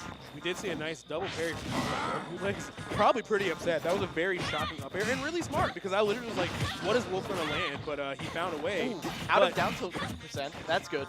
Yeah, that's huge because that easily would have been the stock around here. But what is Bootleg going to do in response? Falling forward. And that's the thing. Like, Byleth at max spacing on that forward air, it's actually really hard for Wolf to get in with anything other than, like, at best, maybe, like, parry dash attack or something at the same time. And now. Okay, now see, that was the opportunity. Like, you saw the parry, but it was F tilt instead of dash attack. It's really tough right here because the threat that Violet. You remember what I was saying in the Sonic matchup? How you have to establish the threat. You have to establish why you cannot just jump across this character. Bootleg has established the threat, and now Amp is maybe playing a little bit more scared, which understandably so. But while you do have to give respect to those options, you still need to find ways to connect those hits. Yeah, a lot of pressure from Bootleg. Let's see if Amp unfortunately not able to find those big wolf combo strings that we might see that are really helpful for this character. Right now, Bootleg is playing the spacing game. Just kind of got Amp just a little shook trying to find a way in against these retreating forward airs and down tilts. And he's taken so much like collateral damage, just still trying to find a combo starter against Bootleg. Ooh, I like that little bit of spacing though. Amp is learning or experimenting with just not pushing some buttons on top of Bootleg, and it was working out, but slowly Bootleg used that to push Amp towards the corner, and that was death. Now, even more damage, 33. I love that little do-si-do, as Amp is finally getting them off. But again, the fact that we continuously see this blaster be one of the main sources of damage, and Bootleg is learning that, like, oh, it doesn't matter if I take a bunch of damage because I can still get these kills earlier. Once Bootleg has no fear of the blaster, then Amp has a lot to worry about. Yeah, and honestly, I do want to highlight something. Bootleg's movement this entire round has been fantastic. Great mix-ups with Tomahawk grab, got Amp really confused about when he should or shouldn't shield, and that was a big punish opportunity, a little bit off the mark. I know that move has a ton of shield stun, so, you know, no shade to Bootleg, that's hard to actually punish. But, yeah, his mix-ups have been really good. It's been really hard for Amp to, like, track him in the spot. And the 2-frame down air is going to give Bootleg the first game, and with 2 stocks to boot. Now, Byleth, a character with incredible knockback, strong neutral tools when it comes to, like, that falling, you know, neutral air, and the way that Bootleg is playing, I can definitely see this start to snowball once again for St. John, where they're just like, all right, cool, this is what we need to, like, you know, this is how their crew battles start, normally with like a giant lead. Now, Derpature for Stack was able to bring that back really, really hard the last time. I don't know if you send him in now. It might, I don't know when you really want to like pull the trigger on a player of that caliber. But right now, Bootleg, the hidden fourth player of this team, who we've finally seen, is playing just as well as the rest of his teammates. So Stack has quite the battle for them. Yeah, Bootleg, I do feel like we did see some small slips, but the inherent nature of Byleth, and I think what makes Byleth an incredibly strong character, you don't need to be on all the time. No. It's okay if you slack off a little. Okay, you draw parallels between Pyramithra and Byleth a lot just because of the journey of MK Leo. But the issue with Pyramithra is, while Pyramithra does have a pretty easy time winning neutral, you kind of have to be on all the time. You have to just keep winning neutral over and over and over again. And, well, it's not the hardest challenge. But you do have to do it. You still have to do it. Yeah. Byleth can be losing, can be knocked around, shoved in the locker, you know, head in the toilet, and then come around and, you know, become billionaire CEO and also take your stock. Like, out of nowhere, Byleth just pops up and you're dead. You're gone. Yeah. Out of here. See ya, kid. And Like, there's so many weird checks too, because Byleth's shield damage, I'm gonna keep repeating it until I see it. Yeah. Because I've been punished this way so many different times. Byleth's shield damage is outrageous. You could be way up against Byleth, like you said. Byleth could be at like 140 or like 40, and you block it down there, your shield's broken. It's like, oh, I'm super dead. Byleth F smash, by the way, the tipper of that, stronger than Byleth's fully charged down B. The knockback from which is also a crime in itself. Like, the knockback that Byleth has access to is insane. So Neo Joe's gonna have to play this really safely. Now, Neo Joe from Stack. Do you know this player? I can't remember. yeah, this was the Pokemon trainer we saw earlier. This was the Pokemon trainer. And okay, what I love about this is that both Pokemon trainer and Byleth do like the same thing at ledge. They just like jump up and down with their tether recoveries and throw out their funny little options over and over again. And like, we did see Bootleg do that a bit when they were still trying to feel out Amp for more information. Once they had it, they didn't feel the need to stall as much. I have a feeling while these players are getting used to each other's habits, we're going to see a lot of their little acrobatics at the ledge. On the flying trapeze, just like, whee! Now, side B, raise a leaf. Now, on paper, Squirtle Byleth sounds pretty good for Squirtle. I know Byleth can respond to pressure with like rising Nair, but other than literally just that and maybe like space down tilt, Squirtle can kind of run circles around that character. Byleth has like poor ground speed. Squirtle, one of the faster people in the cast. So that could be really tough. I could see like well-spaced Razor Leafs being a big problem. Charizard's probably going to get blown up against Byleth. That sounds like a spacing battle that Byleth is a little scarier in. So matchup-wise, this could be really good for Stack, of course, but Bootleg was playing very well. Bootleg has really good movement, has really good mix-up, so it's definitely not going to be a traditional by-the-books, oh, this character should win because XYZ, because I think Bootleg is exceeding a lot of what I expect out of Byleth with this enhanced movement and neutral that I've been seeing so far. Yeah, I liked what we saw from Neo Joe before, but we're going to have to see a whole lot more. And I feel like the pace is going to be set right here as soon as this stock drops. We're going to see how this Squirtle does. Because if you're forced to drop back and rely on the Ivysaur consistently because you're not confident on getting in, I feel like that says a lot right there. As the instant Nair puts Squirtle off ledge, goes for it all, and I respect it. Yeah, I mean, honestly, it would have killed, too. Now, Neo Joe's got 2 stocks to take. Byleth, not the easiest character to edge guard. They seem like they are on paper by one minute. It's like, this is the best tethered recovery in all of Smash history. So it's not necessarily going to be clear guaranteed. I can see Ivysaur being a big problem just because down air is so massive. Maybe they can find a kill there. But right now, like I thought, the Squirtle show is starting to work out and definitely starting to kind of like just outspeed Byleth. And that's the scariest thing. Probably this entire matchup for that character. Here goes, demonstrating incredibly strong ground control, calls out with that burst option right there, and I like this. A lot of little taps are converted into bigger options. Oh, I like that. Pushed away from the ledge, forces a jump out of Bootleg. Oh, I like it. Great switch. See, we were talking about jump scare. Jump scare right there because Bootleg got that hit on a stage as small and close together as Town and City. Wild counter pick for Pokemon Trainer, actually. That would have killed. Not that it's a bad Pokemon Trainer pick. Violet would have full on gore. Yes, it is. I feel like Neo Joe hoping maybe their ledge trapping will lead to earlier kills, but right here, as Ivysaur, it's a little bit tough. Talk about how Byleth has reached that last minute swap. The weight saved their life. Forward tilt, though. Oh, that was strong. Luckily, able to get right back to ledge, right into their back air, and that's going to be a stock for Bootleg, evening up the stock count. And that spacing was really good because Neutral get up more jump. They were both going to be covered by that back air. Good on Neo Joe to, for the second time today, come out of the Pokeball and immediately kill with Ivysaur. He's really good about getting those surprise kills from the user platform. Definitely good trick to keep in his pocket. Now he does not have a jump, and I told you, the sweet spot F smash on Byleth's forward smash is just, the sweet spot of that is insane. He was at 63. You took Byleth to Town and City with small blast zones, and look what happens. Look at this. This is what we're talking about. Byleth gets a little bit of a momentum, and it's a rampage right here. As they get the spike off of the ledge trump. Neo Joe still has their jumps, but they cannot make it back to stage, and that is Bootleg continuing this streak. Oh my gosh. Rule of thumb for everybody at home and in this room. If your opponent's character has a sword, do not go to Town and City. It's not worth it. I know Charizard's really good on that stage, especially like back throw, back air. That probably kills at like 30. But that is so much more niche than Byleth landing in options that are going to be spacing the entire game. Squirtle got hit at 40 safely and just exploded. If you're watching, do not, look at me, do not take a sword character to Town and City. It's not worth it. Trust me. I trust you.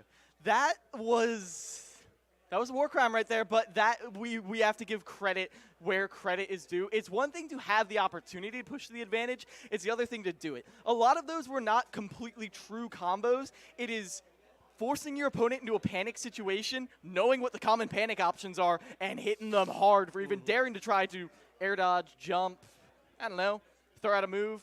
What else are you going to do when you get caught by that up B?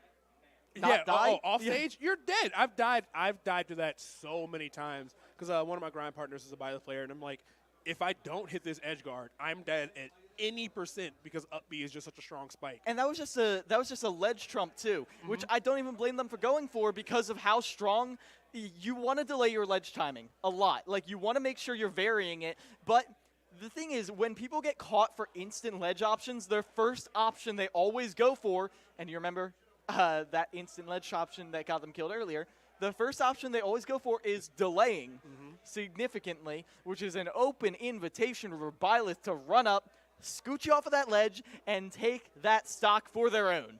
Yeah, I mean, good Lord. And we've seen Leo do it a lot. So at the very top, like that wasn't like an amateur mistake that happened or anything. That wasn't like a big goof. It's just a thing that Byleth can do. I've seen Leo do it a ton to players. They just go off, ledge trump, immediately go for the up B. Because at 0, I'm pretty sure it just kills. I don't know if you can survive that anywhere past 10. I'm being dead serious. So we did also talk about, we hyped up Neo Joe's ability to come off the Angel platform and instantly secure a kill against a high percent opponent. We saw the same thing happen. Came down, looked to get a huge opening, and all of a sudden, they did something unsafe on Byleth's shield. Don't do that. That's an up B. That's a falling up air. That's a jump down air. And then all of a sudden, you're in the blast zone trying to recover, forced to the side of the stage. You're dead. And Bootleg still has a stock. We got Mixed Snack Pack fire coming in. name. That is a fire name. Mixed Snack Pack, fire. That's a good tag. That's a very good tag. That's so good. That's my favorite tag I've seen all weekend. Shout outs to Mixed Snack Pack just off the name. That's fire. I have no idea who they play. Yeah, I'm I've gonna never look seen it up Mixed real Snack Pack before in my life. I want to order one. I don't know what a Mixed Snack Pack is. It's probably delicious, whatever it might be. You know, just all those little baggies, like little apple slices they give to kids. Sure. French fries, all that stuff. A little bag of chips. So I actually thought we were going to see Derbinger come in against Bootleg, just because I'm like, I feel like Villager Byleth could be pretty good for Villager, just because like Villager does get to exist out of Byleth's range, and Byleth has like no ground speed. So that's kind of what I thought the counter pick was going to be. But also, you want your team to play too. I don't know if we got to. Wait, are they able to sub in more than their original 4 players? Yes. Oh, well then here we go. Yeah, so they want Mixed Snack Pack to play, obviously. Yeah, as long as the players are on their roster, like I kept calling out for St. John's, very big roster. That's how Bootleg didn't just stay hidden because of that. There are so many different players. As right now, Bootleg is looking to take on Mixed Snack Pack, and obviously after seeing all of your friends go down in such an unfortunate way, you're happy for this little breather between games. Youngling, yes. Yeah, I like the Youngling pick right here. The ability to put on constant pressure, to overwhelm, provide some background static to avoid thinking about the fact that one little misspace option is dead. And the best part is, Youngling has combo starters from outside of Byleth's threat range. Yes. That's huge. Yes, Boomerang, God help you. Wave bounce Boomerang is huge. Fire Arrow, Bomb, all those projectiles lead to so much. And starting it off by beating Byleth's neutral air with that Boomerang is actually huge. That's an inconsistent interaction, but like that's such a key way for her to like get in and get pressure going. So yeah, so let's see what Mixed Snack Pack has going on. So far, 53% uncontested. We're seeing some very good play from Mixed Snack Pack. Yeah, Mixed Snack Pack keeps falling. Getting Bootleg to fall down into these aerials, but one interaction at ledge. But the superior frame data right here. An opportunity. One opportunity for Bootleg. Will they take it far? Goes for the 2 for. Oh, no! So unfortunate right there. After an explosive start, Mixed Snack Pack has an SD, and now Bootleg, well, they keep the 7-stock streak going. Yeah, once again. And as they beat out the Boomerang that time, you can see Bootleg is pushing the advantage. Now they taste a little bit of blood in the water. And now Byleth is ready. Yeah, this is really unfortunate for Stat because they've had multiple SDs this set. And that is the thing that happens to Young Link. You try to up B, you get a Boomerang instead. It sucks. They call it Boomer the Blast Zone back in my house. That's back where I'm from. It's just a very common interaction. But that took so much momentum away from him because he really had barely been touched. But now Bootleg, outside of the SD, was able to sneak on another 80% in a match he was otherwise losing. Yeah, and I like this, going for first hit forward air Oh, no! Tank, and you're dead!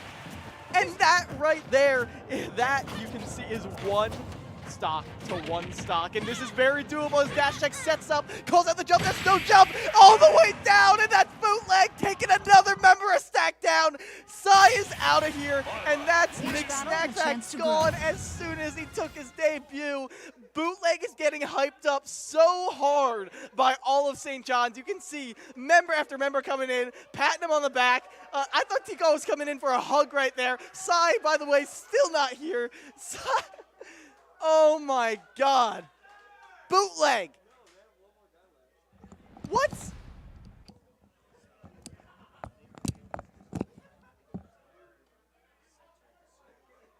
All right, thank you all for watching.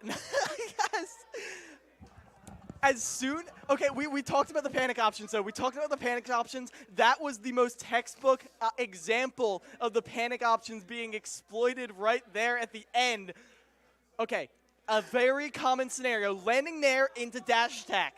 What do you not do? You do not jump right into them because Byleth has plenty of time to jump right up and catch a jump. Now you are without a jump with a linear recovery. You have two options. You either A, tether, but that's a whole nother button. That's not the B button. That's not how you recover. What do? You do your panic option. You up B, another panic option, two panic options in one scenario, and you're dead for it. That was a car crash in slow motion. Because as soon as he SD'd, I'm like, all right, that's not that bad. Yeah. You know, it's whatever. And then he got sweet spot F smash in the face. I'm like, stand up, fight back. Like, you were doing this. But as soon as he got hit and he lost his jump there, in my head I was like, I am begging him not to get down there at sub 50 after losing that stock at 30 and 80 beforehand. And after not making that many mistakes in neutral overall through all the three of those stocks, but Bootleg has taken 9 stocks. The player we never even saw from St. John's this entire day came in and took 9 stocks. 9 stocks in a matchup that sucks for Byleth, too. That is not a good Byleth matchup. I feel so deeply, I'm an empathetic person. I feel so bad for McSnackPack because for the little bit of mistakes that were made, 3 stocks in the other team's favor. Now Derpinger has to take the entire team from Stack on his back and take a full 11 stock comeback. And we still have EJJ. We still have Mr. L. I do not know the plan from here. I don't. I'm not sure Derpinger does either. Now, I have seen Derpinger do some, frankly, criminal stuff before, but the issue is Villager doesn't always have the ability to take ridiculously early stocks in the same way Byleth does. You can see Bootleg giving a lot of respect to the person they have seen take down their teammates before, but, well, Derpinger is showing that the respect is well earned. Miles, I'm nearly speechless. At this point, Bootleg has the medal around their neck. Even if somehow St. John's were to lose this all, Bootleg would still be sitting there so smug. Goes for it all right there, and I respect it. 28%, that might have just killed. It would have killed. Yeah. It 100% would have killed. Oh, good lord. Derpinger, Yeah, so we got to talk about what Derpinger can do to take these stocks early. Getting people at the edge, finding ways to cheese out early stocks with a bowling ball, finding ways to get gimps with it, that's crucial, but it's a very common bit of Villager counterplay. Getting gimps with a potted plant, another common option, but if Derpinger's able to hit it consistently, it's another early way to take stocks. But right now, taking chip damage like this, not the way to go about it. Parries the up B. Listen, jump scare, once again, that's what I was saying. He should checked him so hard with that down. Perfectly normal game that Byleth was not winning, almost got. Okay, Derpinger getting the sweet spot forward smash. Finally, St. John's has lost the player. Now, which of their other 3 extremely talented players do we have coming to the stage? Derpinger's very good. Derpinger's kind of got a smile on his face. He's like, I don't know what y'all want from me. Like, I'm just a man. I don't know. I'm rooting for him, but he's just trying to pay off his house. He's just trying to pay off his house. He said, we're making no bells tonight. No bells. And it stinks because, honestly, the first set, very close. They only won with 4 stocks in a 12-stock crew battle. That's very competitive and respectable. That's fine. Why were they hiding this man at this point? I don't think they were. I think the rest of them are just... I don't think this was hidden. I don't think this is restricted information. I do really think that this is just a testament to how strong not just St. John's, but the entirety New York Smash scene is. This is why you... Hey, this is why you give scholarships to good players, because they don't just come and play good for your team, but through osmosis, through playing with and against your fellow school members, they make everyone else better. They point out your habits. They make everyone else stronger on your team. And then those players who have now gotten stronger help everyone else continually increase their level until everyone is getting close to their peak. That is why it pays to go out to so many different opportunities, so many different tournaments. I respect it. Yeah? I respect it. Now, this is not like a random pick. T-Call does play Rob a lot of the time. I'm not sure what the Puff team. It wouldn't matter if it was random or not. Rob is so good. Let's continue. Rob is so good. And I do like Rob as an opportunity. Someone who can also just box with Villager. And counter zone. Laser is huge huge against Villager. Like, sure, they might pocket one here or there, but like they're so comfortable with just like those falling bears and bears and Lloyds. Oh my God. Laser goes through all that stuff. Rob is big. Rob is big, but I feel like Derpster would be getting these combos anyway. As, ooh, that jump from that was a jump forward air, but it did not come out. You might think Rob's forward air pretty much instant, but even so, you put it right into a solid hunk of metal in that bowling ball, you're gonna get hurt. I don't think bowling balls are made of metal. I don't either. They're made out of bowling ball. I don't know what it is. But so far, oh no, Derbinger. So he took the first stock really early, but he also has the gyro in his hand. So now Tinko has to play without it. This is starting to snowball a little bit for Stack, and that's what we saw last time. We did see Derbinger take 7 stocks in the last game. And the way he's playing right now, we can see him take at least another 6. Tinko's got to find an answer. Now, Rob is a character that can kill you extremely early. He has very few positions in the game where he's honestly not winning, but it looks like Derbinger's just kind of outplaying right now. Yes. I've never really seen Derbinger get flustered or like really seem out of Derbinger's comfort zone. You do one thing to disrupt Derbinger's game plan. Ooh, quick mash is caught out, but Derbinger does survive that. Delays the landing with the pocket. I like to see it. Let's see if we can get another gyro too. That would help him out a lot. Nope, just kind of gonna let it expire. Honestly, in a really good spot, and rising up air is gonna kill Robert from center stage at 120. I'm shocked, but okay, I guess that's the stop. I'm shocked that landing that scoop hitbox didn't hit him either. But now Derbinger gets the string we saw earlier, grabs them out of the air dodge in. That time, Tinko just opts to get a tech, but it's still not enough. Gyro is an opener, but not able to get a ton off of it. Killthrow not going to do quite enough yet. Man, Derbinger just playing with a man scored here. He is at 163%, so gets the gyro. Obviously, anything here will do it, but Derbinger playing so well. Oh my God! Oh my God! The side B didn't work. Are you joking me? And now 160. And now we see Derbinger having T-Call at the ledge. Can T-Call do anything? Ooh, gets their jump called out, but Rob without a jump, it's like a bird with only 2 wings. Like, okay. Tinko takes that stop. We hear a little bit of a pop-off from the crowd, too. He really needed that up throw. And honestly, if he has his gyro placements ready and he's good with the Z-drop confirms, he can take another one at these low percents, too. But, yeah, Derbinger fighting back real hard. Yeah, it is. Just choosing not to contest Derbinger's ledge options lets Derbinger roll right into them. But at this present time, it really feels like Tinko can't find anything that's safe on hit. For every step forward they take one as well. And yeah, that bury right there is going to be enough. Derbinger still with only 2 stocks left, but that is 6 off the side of St. John's. 6 remain. Now they are 6 very powerful stocks, but it doesn't look as bad as it once did. So when you think back to bootleg, never forget bootleg. Never. I won't. My God. My energy for the evening has changed based on that 3rd game, truly. But all that aside, so strategically, all right, you know you have Diddy Kong, you know you have Pikachu. He's only got 2 stocks.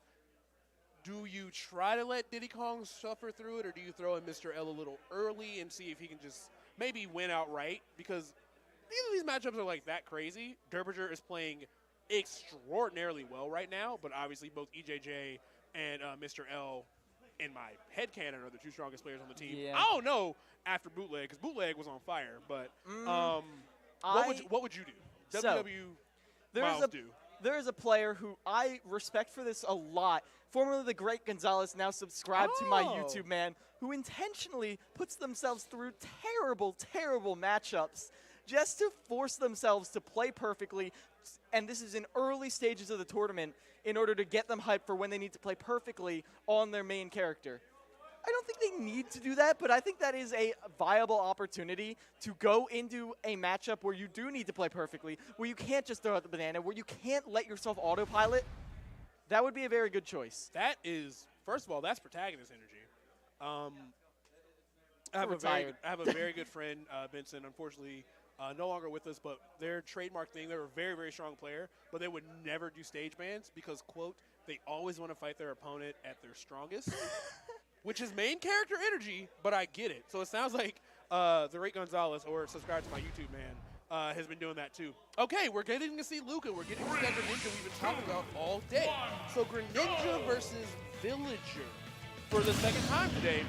I have never seen this matchup before. So the way I always think about Greninja, obviously hit and run character, wants to get in, get a down tilt, get a dash attack, extend it for more damage. Those are grounded options, you know, who's great at controlling that ground villager. But I do feel like with proper movement, Luca can get under a lot of the forward airs just like that, drops down with the space nair. But can they keep Derpter at ledge?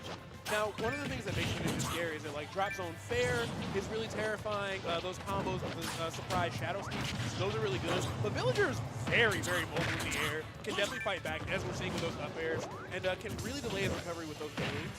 So the easy stuff, I don't necessarily know if it's going to be in Luca's favor here, because the ground is so covered by that Lloyd Rocket. He's just going to have to be extremely smart about where he's landing his aerials. Because if Derpter just keeps that Lloyd Rocket on the ground and just starts kind of retreating with slingshot, it's kind of tough for Greninja to get through it. Oh, my lord. No respect, and even though the bowling ball doesn't get you, the axe coming after Will. As now Luca is down a stock, Derpter is looking to continue this run, gets a jab lock. We've seen this go into big damage before, 44%, and now they look to keep it going, but Luca just goes a little too high. That's the thing, while Villager is very mobile in the air, cannot follow Greninja's vertical burst. And honestly, if Stack plays this well, they're only 2 stocks behind. So, after all of the things that I have said, if Derpter gets a 2-stock here, we have a real competitive shot at getting to a 30.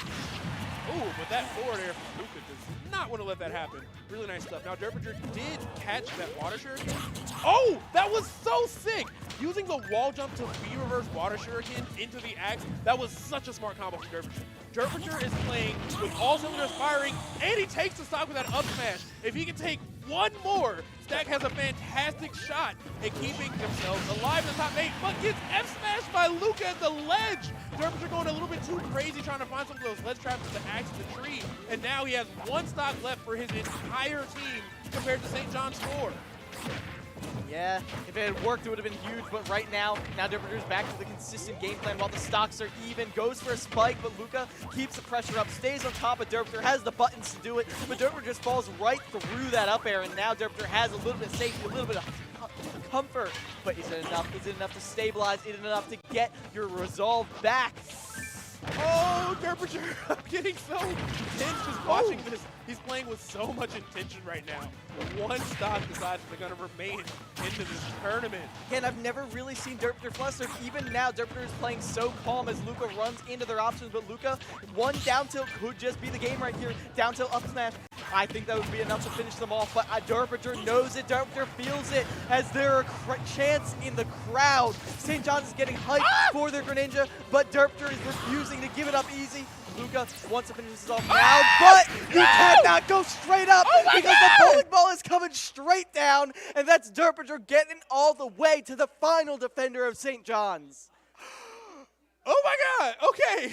So after everything that happened to Stack, they actually have brought it back down 3 stocks to 1, closer than the previous set, because Derpter really is that girl. Clearly, Derpter is carrying this whole college on his back right now. And what was that, like, how many stocks did he just take? 8, 9? I don't even... I think it has to be 9 because 9. now they're on. No, it was 8. No, 8. Okay. It was 8. And I guarantee you, again, like we talked about how Derpter was just sitting there with their AirPods in, vibing, as happy as can be. And again, people love to project a person's character onto their character as a person. But, like, Derpter really does look just so calm and happy, just, like, vibing out to their music on their AirPods. Derpter being an actual villager. Yeah, exactly. Like, it really does feel like, you know, the little dance, like, the little music notes are, like, coming out like that. It's so nice. But, like, even so, that happy smile, it's like every, like, edgy cartoon theory, like, oh, secretly evil. Like, listen. Terrifying. The fact that you make 1 mistake against Derpter.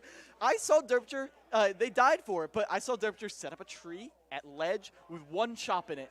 I didn't know what it was. I'm not sure Luca knew what it was, but there was so much respect given to that because you know that Derpter, you called it intentioned gameplay, and that's exactly what it felt like because you have to, you can't interact with that tree how Derpter wants you to because if you do, you're dead. Y'all, I am getting so jazzed up right now. A, from the excitement of this incredible comeback, and B, from this monster. But I'm really, really pumped right now because to make a 9-stock comeback, we saw Mr. L take 11 stocks earlier. It sucks that, for Derpinger, that's the last person he needs to 3-stock to win it for his team, or at least get them back to 1-1. If they do get back to 1-1, they're winning the set, by the way, because I know what happened in that third game would never happen again for anybody involved. That was just so cosmically sad for Stack, everything that went down there. But Derpinger has really brought it all the way back. 3 stocks to 1. Can you 3-stock one of the best Pikachus in the region to keep your team afloat? Can you do it? Here That's what we're going to see. That is not. Oh, that is Mr. L. Oh, yeah. Why would if they didn't put Mr. L in? Mr. L was so blurry I didn't recognize him. He was still unlocking. Okay, we're getting key information right here. They ran over here to tell us this. EJJ could not find his controller. Or so borrow it is one, going to be. You don't want to be on your homie's controller. You want to be on your own. As Mr. L, EJJ, best of luck finding that controller for the second round. If it happens, it was Mr. L in what can be a favorable matchup, but we saw Derpinger put up one heck of a fight in the first round. 1 stock for Derpinger. 3 for Mr. L. Pokemon Stadium 2. This could be a reset. If Derpinger does this, this could be one of the clutchest moments in Smash Ultimate history. Making an 11-stock crew battle comeback is crazy unheard of. But let's see if it's possible. As Mr. L immediately pushing the advantage, doesn't even want to give Derpinger the opportunity. Because it's like what we saw with the Youngling versus Byleth. It might look good in the beginning, but one little slip in momentum and it can be all over. Mr. L doesn't even want to give them a chance. This is also an extremely hard matchup because, Villager has great zoning, but Pikachu is a character that can navigate through it. They've got a lot of mobility. They've got smaller hurt boxes. They can outspeed you. I love the jab lock on that platform, though, from Derpinger. I love this, trying to find an edge guard with that falling dash attack. Really, really smart stuff from Derpinger, but good lord.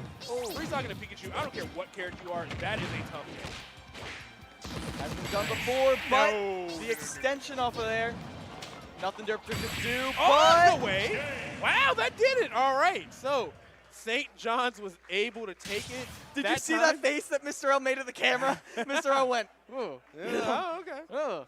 And St. John's wins it, but not as handedly as we've seen before. We have seen St. John's run through, but oh my gosh. We saw how St. John's can treat a team. Now we saw it thrown back at St. John's. St. John's, first of all, congratulations. Congratulations. Yeah, congrats to St. John's moving on through the bracket for real this time. Whole but how the pendulum does swing back and forth. Bootleg comes in, delivers the performance of a lifetime. You can tell that was a peak performance for Bootleg because of the fact that every single member, every single time we saw the player cam, was right there, patting them on the back. They're like, yeah, let's go. I saw T-Call come over, give him a hug right after that last game. The pop-off we heard when he 3-stocked Mixed Snack Pack was crazy. He got Mixed Snack packed up. I don't know where else to put it, honestly. But good lord. Fantastic stuff to both teams. Derpinger played out of his mind trying to make that comeback happen. But as we've been saying all day, that team, the talent is so well spread out. So if even just one person is a little bit off, everyone else is just so good. But guys, we're going to be throwing. We're going to have an interview over there with Bootleg and Paulie. We're going to throw over there and hear about that victory speech for St. John's. All right, I am here with Bootleg from St. John's as they just defeated St. Thomas Aquinas in Super Smash Bros. Ultimate. Bootleg, congrats. What are you looking forward to now as you will be moving on to the tomorrow finals here at the home school of Rutgers? Hometown of Rutgers University presenting. It's very nerve-wracking. Very nervous, but I came here to win, and we might do so. Sure. We're going to try our best. Sure. What are your key takeaways from that match that just went on here, and what are you prepping for in terms of tomorrow? I'm going to cheese people. What character are you bringing to the table? Byleth. Ooh, okay. So the secret Byleth pick. Don't see a ton of those. But all right. So we'll be moving on. Do you have any words for the opponents that you will be going into tomorrow, and what are going to be some of your preparations going into tomorrow? We're going to be studying. We're going to be trying hard, and we're going to be praying. All right. A little prayer never hurt anybody. Right there was Bootleg from St. John's. We'll see them going against tomorrow at the CECC East Regional Finals here at Rutgers University. We'll see you then. Hello, everyone. I'm Paulie Hype, and welcome back to another exciting interview as we prepare here for the CECC. I'm, of course, your host for the CECC, and I'm really excited for this one as we have Quinton, the president of Rocket League, from the host school from our East Regional, Rutgers University. Quinton, how are you doing, brother? I'm doing great. How are you, Paulie? Very well, very well. Really excited to get this interview, and thank you so much for taking time out of your day to spend it with us. Can you give us for anyone that might not know who you are outside of the loose introduction I gave, can you give more of a full introduction, please? Yeah, so my name is Quinton Nahemovic, otherwise known as Goopy in game. I'm the coach / Okay, let's start off by introducing yourself. Hi, my name is Joshua Case, and I am the esports coordinator / head coach at New Jersey City University. We are located in New Jersey, in Jersey City specifically, and have been a program for about 2 years. We're excited to be competing in Super Smash Bros. For the Collegiate Esports Commissioners Cup. And is there anyone that you look forward to competing against at the CECC East region at Rutgers University? Obviously, the number 1 seed, Fisher. I'm not shocked there. I mean, everyone, I think, is ready to go against them. Yeah. Well, we actually faced them in the ECAC in Albany last year. When they were part of Bay State, we faced Sonics, and we lost. They're the only team we lost to there. So we're looking forward to a comeback, hopefully. I'm excited to see it. Have you ever been able to play at a LAN event before? If so, when and where? Or was it, I know you guys were down in Atlanta. So was there any other events you were at? Or? Yeah, so we were at Hudson Valley GamerCon last year up in Albany. That's actually where we faced Sonics. And we're looking forward to more LANs. Actually, we're hosting our own LAN this Saturday of a bunch of New Jersey schools, many of which don't compete in conferences of their own right now. So we're really excited to be hosting that as well. And is that the first year you're doing that, or something reoccurring? It's the first year we're doing it, but we're hoping it will become reoccurring. What has competition looked like for your school this past semester? So in terms of Smash, we've been competing in the NECC. They're brand new to Smash. We're really excited about it. And so far, we are currently undefeated. 4 weeks in, or? Yeah, something like that. I've lost track. Yeah, I know all the seasons mix in together. And is there any other exciting stories that that have come from your teams or programs this past semester? So we actually have a partnership with Garden State Esports, in which we are recruiting from within their member schools. We're also helping out their member schools in a lot of different ways. This season, not necessarily in Smash, but in Rocket League, we actually had our first major recruit from Garden State Esports. A Rocket League player from Barnegat High School down in DeShore. He actually had a whole signing day and everything because they were so excited for their recruit to go to NJCU. Yeah, that's really exciting. Yeah, and actually we do have a Smash recruit, Kashira, who at the time his school wasn't part of Garden State Esports, but now is, so I guess he counts as well. How many game titles do you guys compete in? So we kind of narrow it down to 4. Each one has its own game-specific coach that answers to me. We play Super Smash Bros. Ultimate, we play Rocket League, we play Valorant, and we play League of Legends. And what would you say is your strongest team right now? 100% Super Smash Bros. It always has been. I'm guessing it's your oldest team. Them and Rocket League were formed around the same time. So when we first started our program in 2020, we had those two plus Overwatch. Overwatch and Rocket League made about top 16 in their conference. Pretty good. Super Smash Bros. Won an undefeated championship. And that's not the first time, and that's not the last time they did it either. That's super exciting. Yeah. Thank you for taking the time with me today. Mm-hmm. And I look forward to seeing you guys compete at Rutgers. We look forward to being there, right in our backyard. Hello and welcome to the CECC East. We are here with, could you introduce yourself? My name is Joshua Case, and I'm the head coach of New Jersey City University. And wow, New Jersey City University, that is a name anyone here in the East knows very well. How long have you been with the team? Since the very beginning. We started in fall 2020. Yeah, and that fall 2020 experience, how was that? So it was actually kind of interesting. Our program was sort of run as a test to see if we would go somewhere. It was always under athletics, but we weren't given a lot of funding. We weren't given very large salaries as coaches. But we ended up winning ECAC Super Smash Brothers completely undefeated in our very first season ever. Yeah, and that had to set expectations high. What was it like going into the next season after that? All the expectations were high, as you say. So we kept going. We actually made the top 8. We lost to, I don't remember who we lost to, but we lost in the top 8, and we were a little bit disappointed by that because we knew we could have done better. Mm-hmm.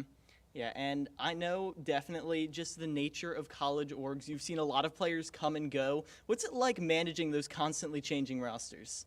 So it's important to have that core that you keep around. I always tell my captains, train the next captain. So that way we are prepared in case they leave, in case any other key players leave.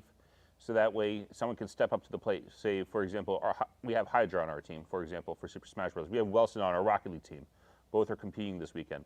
If one of them happens to transfer out or graduates, we need someone to step up to the plate to replace them. So we tell them, make sure that we are preparing the next captain.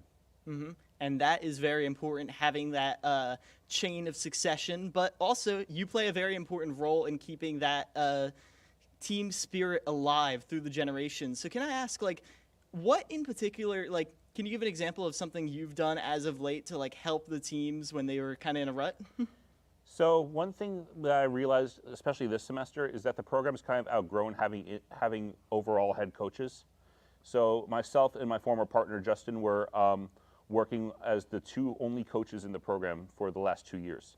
So I was in charge of Smash and League of Legends. He was in charge of Rocket League and Valorant.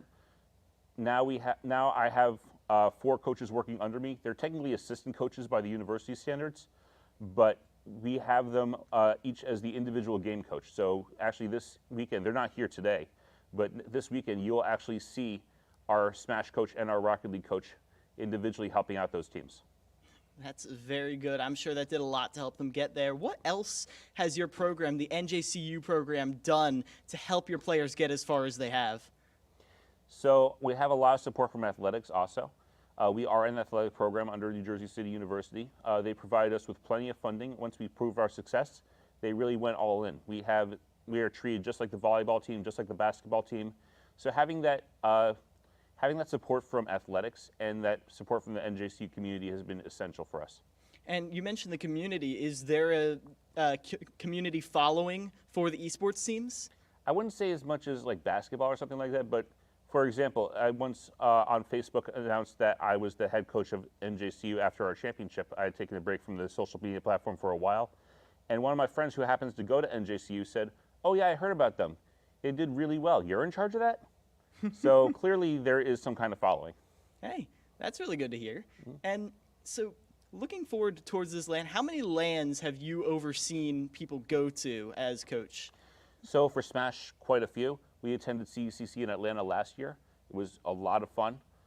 We've also hosted a LAN this year, actually, between a bunch of different schools, including one that we're going to compete against this weekend. Yeah. We hosted Scarlet Tempest and about 10 other schools at our university for a LAN actually a couple weeks ago. It was very successful. But this will be the first time for Rocket League, so that's extremely exciting as well. Mm-hmm. And speaking of those rivalries, are there any particular teams this weekend that you have your eye on? So for Smash, definitely Fisher. We're the second seed, they're the first seed. We have a history of that team, especially when their players were at Bay State. We also are looking at Scarlet Tempest because we're very neck and neck with them. During the qualifiers, we only beat them by 1 stock, and we're hoping to beat them by a few more this time. In terms of Rocket League, there aren't quite as many rivalries right now because this is their first LAN, but we are looking at Stockton. I know that Stockton is a very good team, and they're also our conference rivals in other sports as part of the New Jersey Athletic Conference. So it's really exciting that we get to play them. Yeah, New Jersey, historically a very strong team, not just in Smash, but in esports as a whole. What's it feel like being one of the prime representatives of such a strong region? Feels pretty good. It feels good not only because we're in a strong region, but also because, to be a little self-centered, I helped build that. Yeah. So I feel very proud of myself, and I feel very proud of our players that we were able to build this in the course of only 2 years. Yeah, and this season in particular, have there been any breakthrough moments with players, new or old, where something really came together this season? So I think our Rocket League team has definitely had a lot of success. They started out pretty rough. We had a whole new roster, basically, besides our captain. But they really came together, especially with the help from their Rocket League coach that I hired. So I think they're doing very well. In terms of our other programs, Smash, well, they're Smash. They're always good. Valorant came very close to being in this tournament themselves. They only lost in the round of 16. It was very tough. We only lost 11-3 also. 11-13, I mean. And but League of Legends has been our biggest success this season. League of Legends isn't here because we're not doing League of Legends here this weekend. But last year, and I'm talking about both semesters last year, they had literally 0 wins. And now they are a contender for the championship in their conference. So that was a huge turnaround. Yeah, massive. And it's really good to hear that. So many different games in your roster. I got to ask, what's it like providing guidance to such a variety of skill sets necessary to win in those games? So there's a lot of strategies that work for everyone. Outside of being the head coach of NJCU, I'm also a middle school science teacher. And I find a lot of the strategies that I've learned from teaching apply to esports in terms of motivation, in terms of organization, in terms of saying things to help my players get to that next level. I think that there's a lot that esports can learn from education and vice versa as well. Yeah, it's really good to hear that preparation for this event. And I got to ask, preparing for this LAN, flashback to a week ago, what was it like getting these players ready? On my end, because I'm the head coach, it was a lot of reminders of when we get on the bus, when this happens, when that happens, what the schedule is, and making sure that they are on top of their game.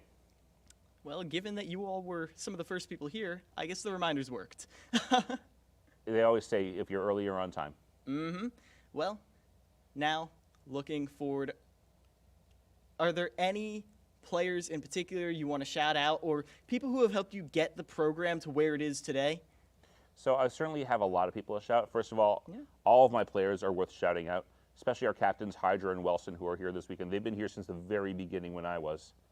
I also want to shout out the NJCU Athletic Department, especially my boss, Alex, and Bobby. I also want to shout out people in my personal life, my wife, my friends, my brother, who all helped me come to many of the decisions that helped me become what I am now. And also to and pretty much everyone that's been involved with this program since the beginning, and just everyone, really. Everyone's played a part. Well, it's really good to hear that. Josh, very high hopes for this weekend. Good luck, and I hope to see them on the main stage. I'm sure you will. Thank you.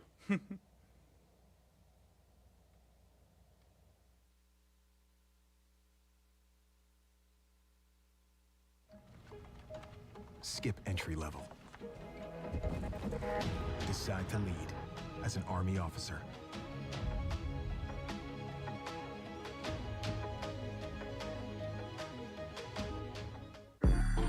I'm an ex-drug dealer, and I'll be your sub today.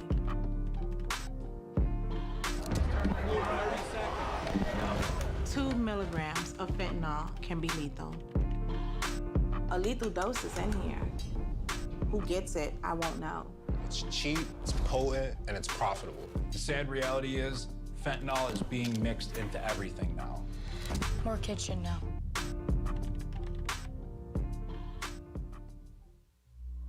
Becoming a leader is a choice not everyone wants to make. Because all eyes are on you. Calling the shots. Inspiring others to follow. In any environment, at any scale. It's not for everyone, but if you want to learn to make big decisions, start with this one. Decide to lead as an Army officer.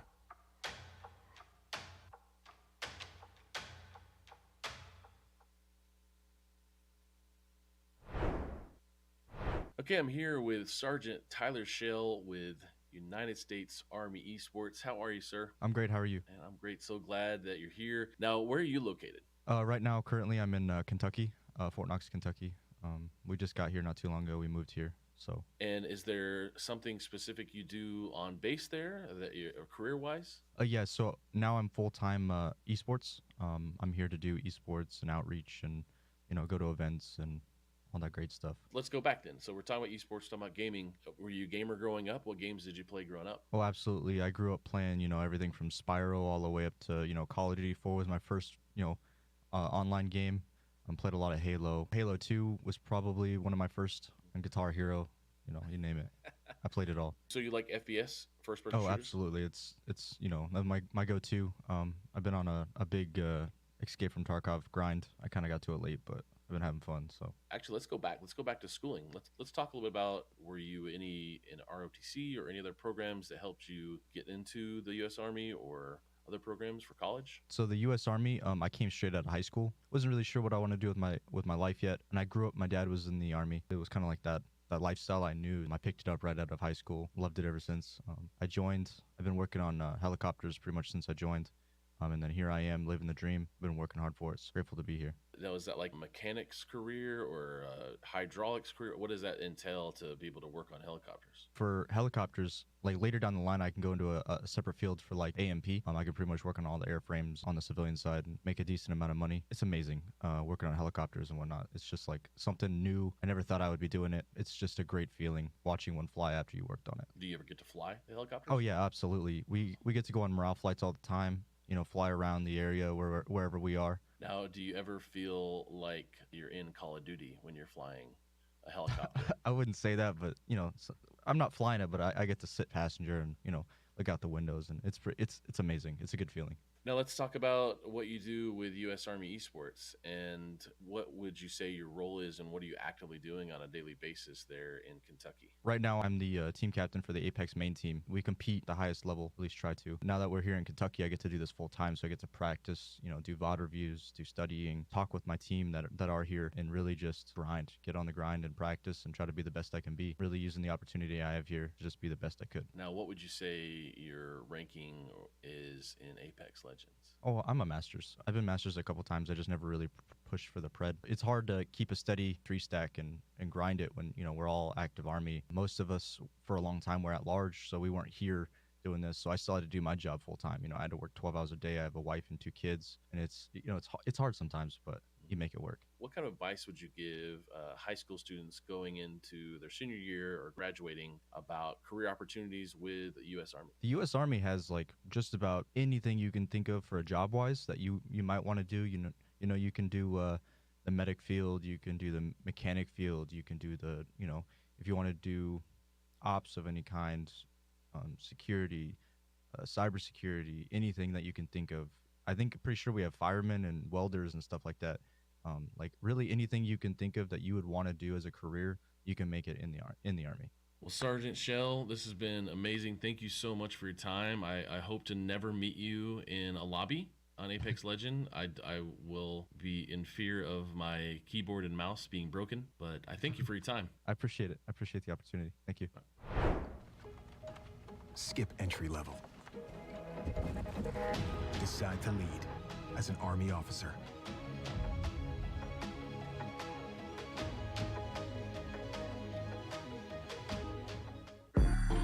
I'm an ex-drug dealer, and I'll be your sub today.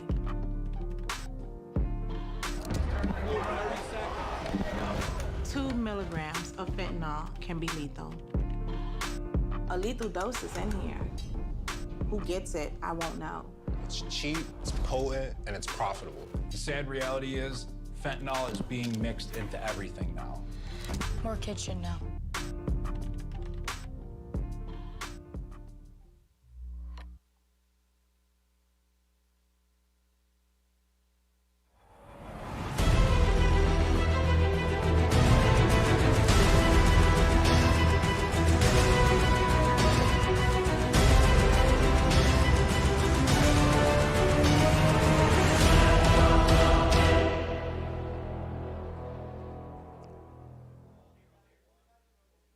Welcome back, everyone, to the CECC East Regional, as presented by Esports U. I'm Hale Monkeyman in the booth and on stage alongside Danger Taco as we're getting ready for our semifinals into the single elimination bracket. Everyone has been able to survive up to a certain point, but this is the point that must be made. And these teams tonight, they have fought their way through. Let's go ahead and check out that competition as it's stacked up from the group stages now into our bracket stage play.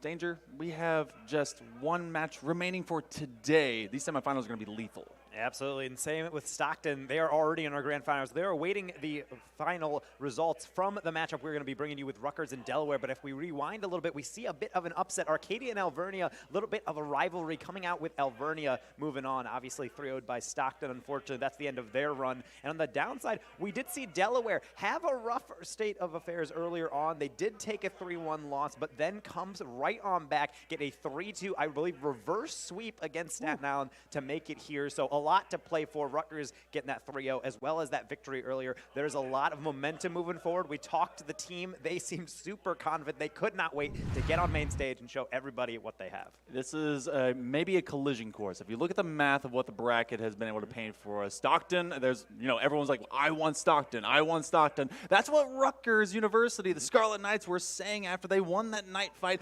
over Arcadia in group stage play. Well, now they have a chance, but they have to go through the mighty Blue Hens, who did respond. They found the fox in the hen house, and they were able to trounce them, put them on the ground, take them out of commission. But can that happen? We had 3-0s from both Rutgers and Stockton. They've been able to move their way through, but it is Delaware that has this kind of just emotional momentum to be able to bring into this fight.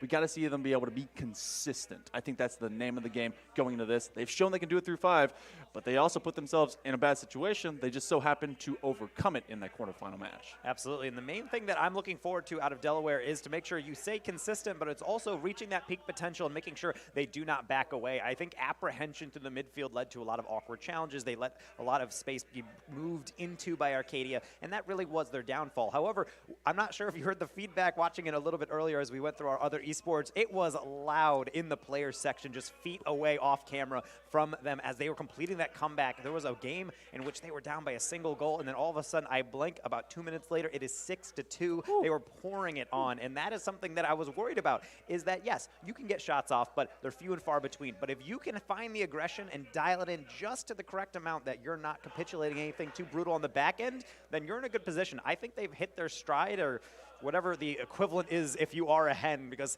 not much of a runner, but either way, they're making a quality run through the bracket. They just got to go one more to make that grand final. It would be amazing to be able to see a bird fight at the end of this entire bracket, because it would be the Ospreys, it would be the Blue Hens, but the Scarlet Knights are like, what's with all these birds? I don't want to deal with this anymore. We have claymores, we have shields, we have a giant castle. Let's be able to defend it, and this is home turf, maybe some home field advantage. You do have some lingering students have been able to hang out with us. It is late night oogie boogie hours out there. So we go to our first 5 minutes of play, our first game of our best of 5, a semifinal. This is it, single elimination. It's gonna be Delaware in orange and the Rutgers in blue.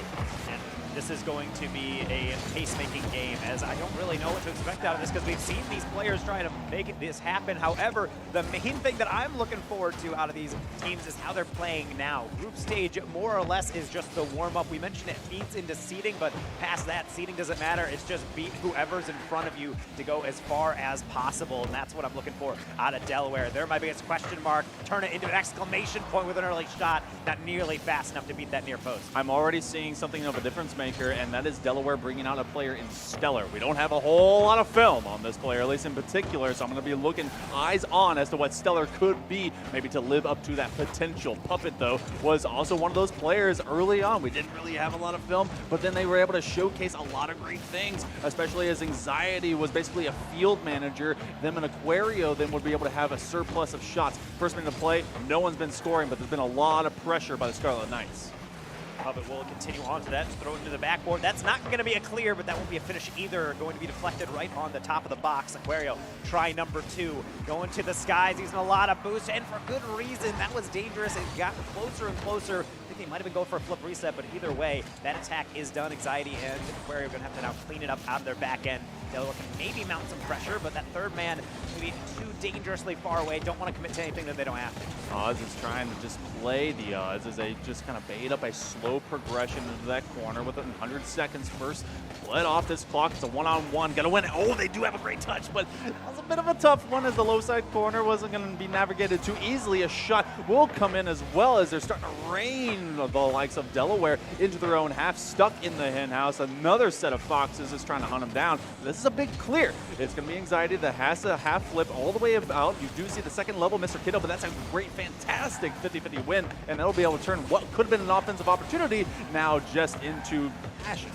Yeah, the horizontal play going from left to right is important, being able to chase that down. You're starting to see boost steals also come through from Delaware as they're trying to chase things through, but these longer clears are dissipating pressure on the Rutgers side, but not really that much else. They're able to get forward, but no team has really been able to stake their claim. They're trying to plant the flag, and open shots like that are good ideas, but Delaware, it looks like they were going for speed over placement. They're not able to put that up and over the defender. They're going to have to go back to the drawing board, and this is a game one of game one. Both teams just staring at each other across the field, waiting for someone to blink. They haven't had a lot of opportunities, so I can understand where the speed is coming from, and it has to be in response to what is a pretty good shot by Anxiety. Mr. Kiddo is able to at least get one. Puppet's trying to extend this time in the corner without expending all of their boost, so they yell for Anxiety to come up, and maybe they sold out for that opportunity. A backflip. Mr. Kiddo's able to get one, a nice big bump. They get it away from Puppet. This could be a counter play, but this is just a trade of zones, so it is the likes of Rutgers. It's able to slow things down, bring it to their own back corners. They are pretty comfortable back here. Anytime you get Anxiety and Aquario around the ball, they collect it fairly well. And Delaware hasn't posted up the most lethal of approaches, but they've been able to now be working for some of these better challenges. Now we're on the latter 100 seconds. With that comes a lot of space in the midfield. Stellar was waiting for it, but they're not actually going to receive any passes as rotation will exit out.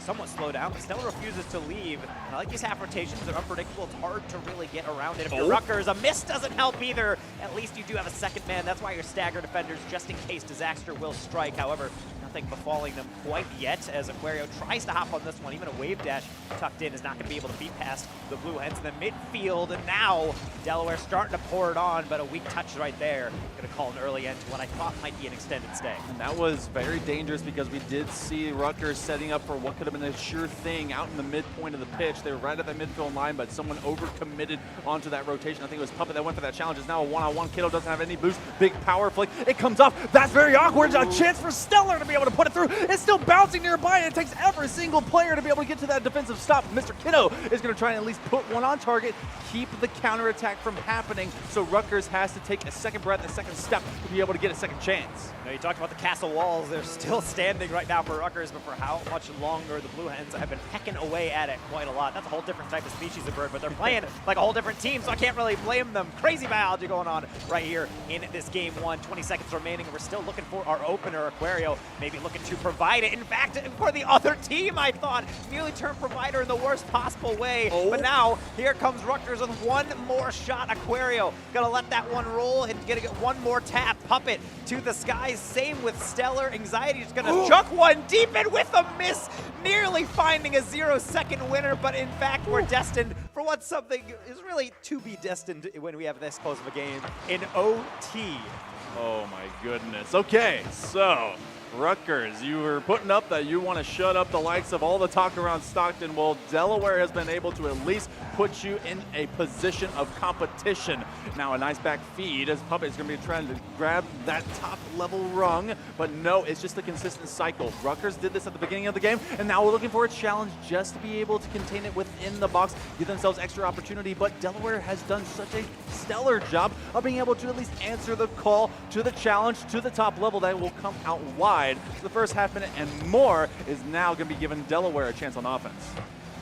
Puppet will take a brave catch as actually they're taking it across their goal, but they're able to flick past two, potentially three, but the third is in fact 850, somewhat lost out, taking it away again into the midfield. A lot of aerial challenges. They're not actually actual contest stations. It's mostly just players going for a ball, not really angling it correctly, and eventually one of those miscalculations is going to pay off for one of them. Aquario getting denied on the near side. Puppet getting a demo, but to no dice. It seems like the Rutgers attack has stalled out. This is going to come out to the midfield, and even though it's not really lethal, they are able to rotate them one extended time longer, but Delaware is now going to have at least a chance to recover. They're going to go to every side, get some extra boost. This is still more of the same. We've seen 6.5 straight minutes of Rocket League of both teams just trying to be able to trade from the outside lanes. No one's really been able to really win. There's been contests in the infield. A shot opportunity the gap is filled. That Stellar has been able to really step up into that position. A shot opportunity now to the outside pipe, and they wouldn't have been able to make it entirely because it was going to bounce in and then out. Mr. Kiddo, though, does find it. Good challenge. This could extend for another moment longer. Second man steps up. No one's there. Oz will be able to get this one, and so with a little bit of extra dancing, University of Delaware, these Blue Hens take game one. Getting a little stanky leg up on the stage. They got the flag, they got the support, and they have the win. Naturally, that's going to be a huge win for them because it comes off of a quick counter. There was a clear coming through, and you can see Rutgers having the plan. They want to make sure that it's touched into a safe position, upfield. Let's keep it out of the middle, but in doing so, they almost telegraph where they're going to go. Brave challenge for the first man, but you need a second to finish it. That's what odds is for. Good win from UD. They are a brand new team. Maybe the addition of Stellar has just changed up the rotation, changed up the movement a bit. I'm liking what I'm seeing. That was, I mean, when you bring in another player, you either are kind of going just all in or all out because chemistry is so key when it comes to Rocket League. But for this team, it's also energy. Just doing the dance up there, the fact that they had group stages and it was just not working out. Now, look, I'm not going to try and replicate what they did because there was a lot of camera up in there, but it was working, and that's something that we want to see more of. They've got emotion, they've got energy. They had the reverse sweep earlier. What's going to slow them down? Because right now they've been able to slow down the Scarlet Knights. Plays that are really cutting short before they really even begin. And if you want to continue them, you need to make sure that you're maintaining a lot of offensive presence in the attacking third. Don't go for the immediate shot. Make sure you get the boost steals. Go for exit demos, something to slow the momentum, because when you have a teammate running roughshot over everything, things really go down without a fight too often. And right now, I think that is exactly what Rutgers is suffering from. They're still looking for their first goal of the series. Let's see if their offense can get clicking as we get sticking into our second game. First half minute of play has elapsed, and something about Rutgers, they did have some good offense that first started out in game number one, but nothing was able to break through when it came to that defense. Blue Hens now locked back into that cage. They feel safe there. They feel good. They feel like they're able to exist here for longer, maybe make for the counter that even if it's brief existing, we'll be able to get some kind of value. But the first minute has elapsed here in just a few waning seconds. It's still Aquario trying to extend this play. This is their favorite corner. They love working from the sun. Well, sometimes you just have a favorite corner you like going back to it, especially if the defense isn't handling it super cleanly. The clears are coming through, however, Aquario will try to rebuild, but that's somewhat of an errant touch. In fact, you have someone go for a bump on the backboard, no one touching it. That could be a double tap, but it's going to get rejected right at the depth of the play, and that is where you need to. If you're going to hold up on defense, you might as well hold down the goal line. That is your last resort. Aquario, he sees anxiety. He's trying to be able to get it over to one, but why not just go for it yourself? You saw a player dunk onto your own goal. Why not be able to return the same to them? This has the making of having another 0-0 in the long term. This low-scoring affair, but it's all about what kind of punishment you can give to those key mistakes. A feed, a read, wasn't too much, so it will make odds be able to go all the way in their corner. They do get boost. They don't lose the ball. They actually fake out the oncoming initiator, but this one will eventually go into a striking opportunity for the Scarlet Knights, but it's shut down. Yet again, shut down just so many times in a row, and at a certain point, it has to get frustrating. Not too much, though, as Delaware still looking confident on these solo plays. The double tap rejected, and now they're going to have to deal with a solo play of their own, as Aquario was striking out by their lonesome. Anxiety not able to follow it up with anything, but a couple misses might make things open, and actually a lob by the own team. Puppet is going to strike. You gift him something like that, he's not going to turn it away. Stellar was trying to just do as much as they could with it and maybe knock it across, but they ended up just putting it right in the center of the boulevard where all the traffic was running down, and it was rush hour for Puppet, puppeteering all those mind games to maybe make Stellar do it, just thinking that there was some extra pressure coming at him too quickly, but that's one of those moves that, you know, you're going to clean up later. Odds, how? What? I'm pointing. Where? How? It's a little tough here from Puppet. They're getting a 50, and they do a quality job. The problem is Aquario is rotating back on that near post. They have to slow down to estimate, do they need to go on the backboard? Do they need to defend something? And the player in goal slightly interfered, but mostly I think that was just two players equidistant from a play, assuming the other would cover it. You need to make sure those are tightened up. Those seams need to be completely foolproof. Otherwise, something might just slip through. So despite Rutgers getting on the board, immediately they capitulate, and we're back to square one. That's like me trying to play volleyball in middle school, just hoping that someone would go get that ball and that we don't have to communicate it. Well, guess what? Communication is key. And we're past the halfway mark here of game number 2, and Delaware's been able to keep up with the likes of Rutgers, and they've been able to, in fact, lead them. Aquario will grab it from that back line, but a nice little bouncer is going to go through over the midfield line, and Crosshair probably trying to be able to just continuously open up some space for the Knights. This one to the sky. Oz dropping it down, and I like these passing plays. They're very slow and telegraphed, but it's in control, just keeping it away from any possession to Scarlet Knights as well. And that's a key thing to be able to do, is make sure that your pass is easily read by your teammates, but ultimately that's why your comms are there. If you start to be a bit more predictable, it's a little tough. Of course, as I say that, Aquario is anything but. He goes for the demo, nearly opened up a gap between defenders, but they can't fit that through the eye of the needle. Now try number 2 is where Aquario is trying to buy some time. They did enough to get 150. Puppet starting from the back. They've done it before. Can they do it again? Stopped early on by UD. I think they've seen that. They did not want to see a rerun. No, this has been kind of just aerial superiority by the likes of the Rutgers, but it's Delaware that knows what the game is, because they're kind of allowing it to happen. Maybe not in the most methodical and calculated way, but they've been able to answer for either the mistakes or just be responsible for your touches. That is the next level of a competitor here in Rocket League. Odds dropping it down. Everyone's on the goal line, which means this is free space, and they have to jump up, and this is basically a triple commit wave. They're trying to be able to be their own crowd, and they do find at least a touch on the ball, but this is a little chaotic and a little bit uncomfortable if you are the Hens. Especially with Anxiety going through the air, getting a flip reset. They waited far too long, tried to go underneath even. Aquario trying to show them how it's done, but it's so hard when you're getting a sidearm into the heart of the car. Nothing falling off, no demos yet, but the Blue Hens able to survive, get another touchdown field, and maybe kickstart something, especially with a couple 50s, but a double commit is certainly going to leave them a little bit barren as they're trying to get back. And Anxiety can't do it quick enough. They're going to get met with a 50. It just seems like both teams have the inklings of going forward, having an attack, but they're not able to actually turn it into anything. This is just about making sure that you get to that overtime at this point, and it's Delaware who is pressing their final attack. They're in your own back half. That goes to the sidewall. Is there going to be another read? No. We do touch grass, which means, hey, free pass to be able to go to bonus Rocket League. Rutgers right now in a hole as they did drop game number 1. This one could be an early score. It's Oztest trying for a 4 pinch, but he has no options to that side.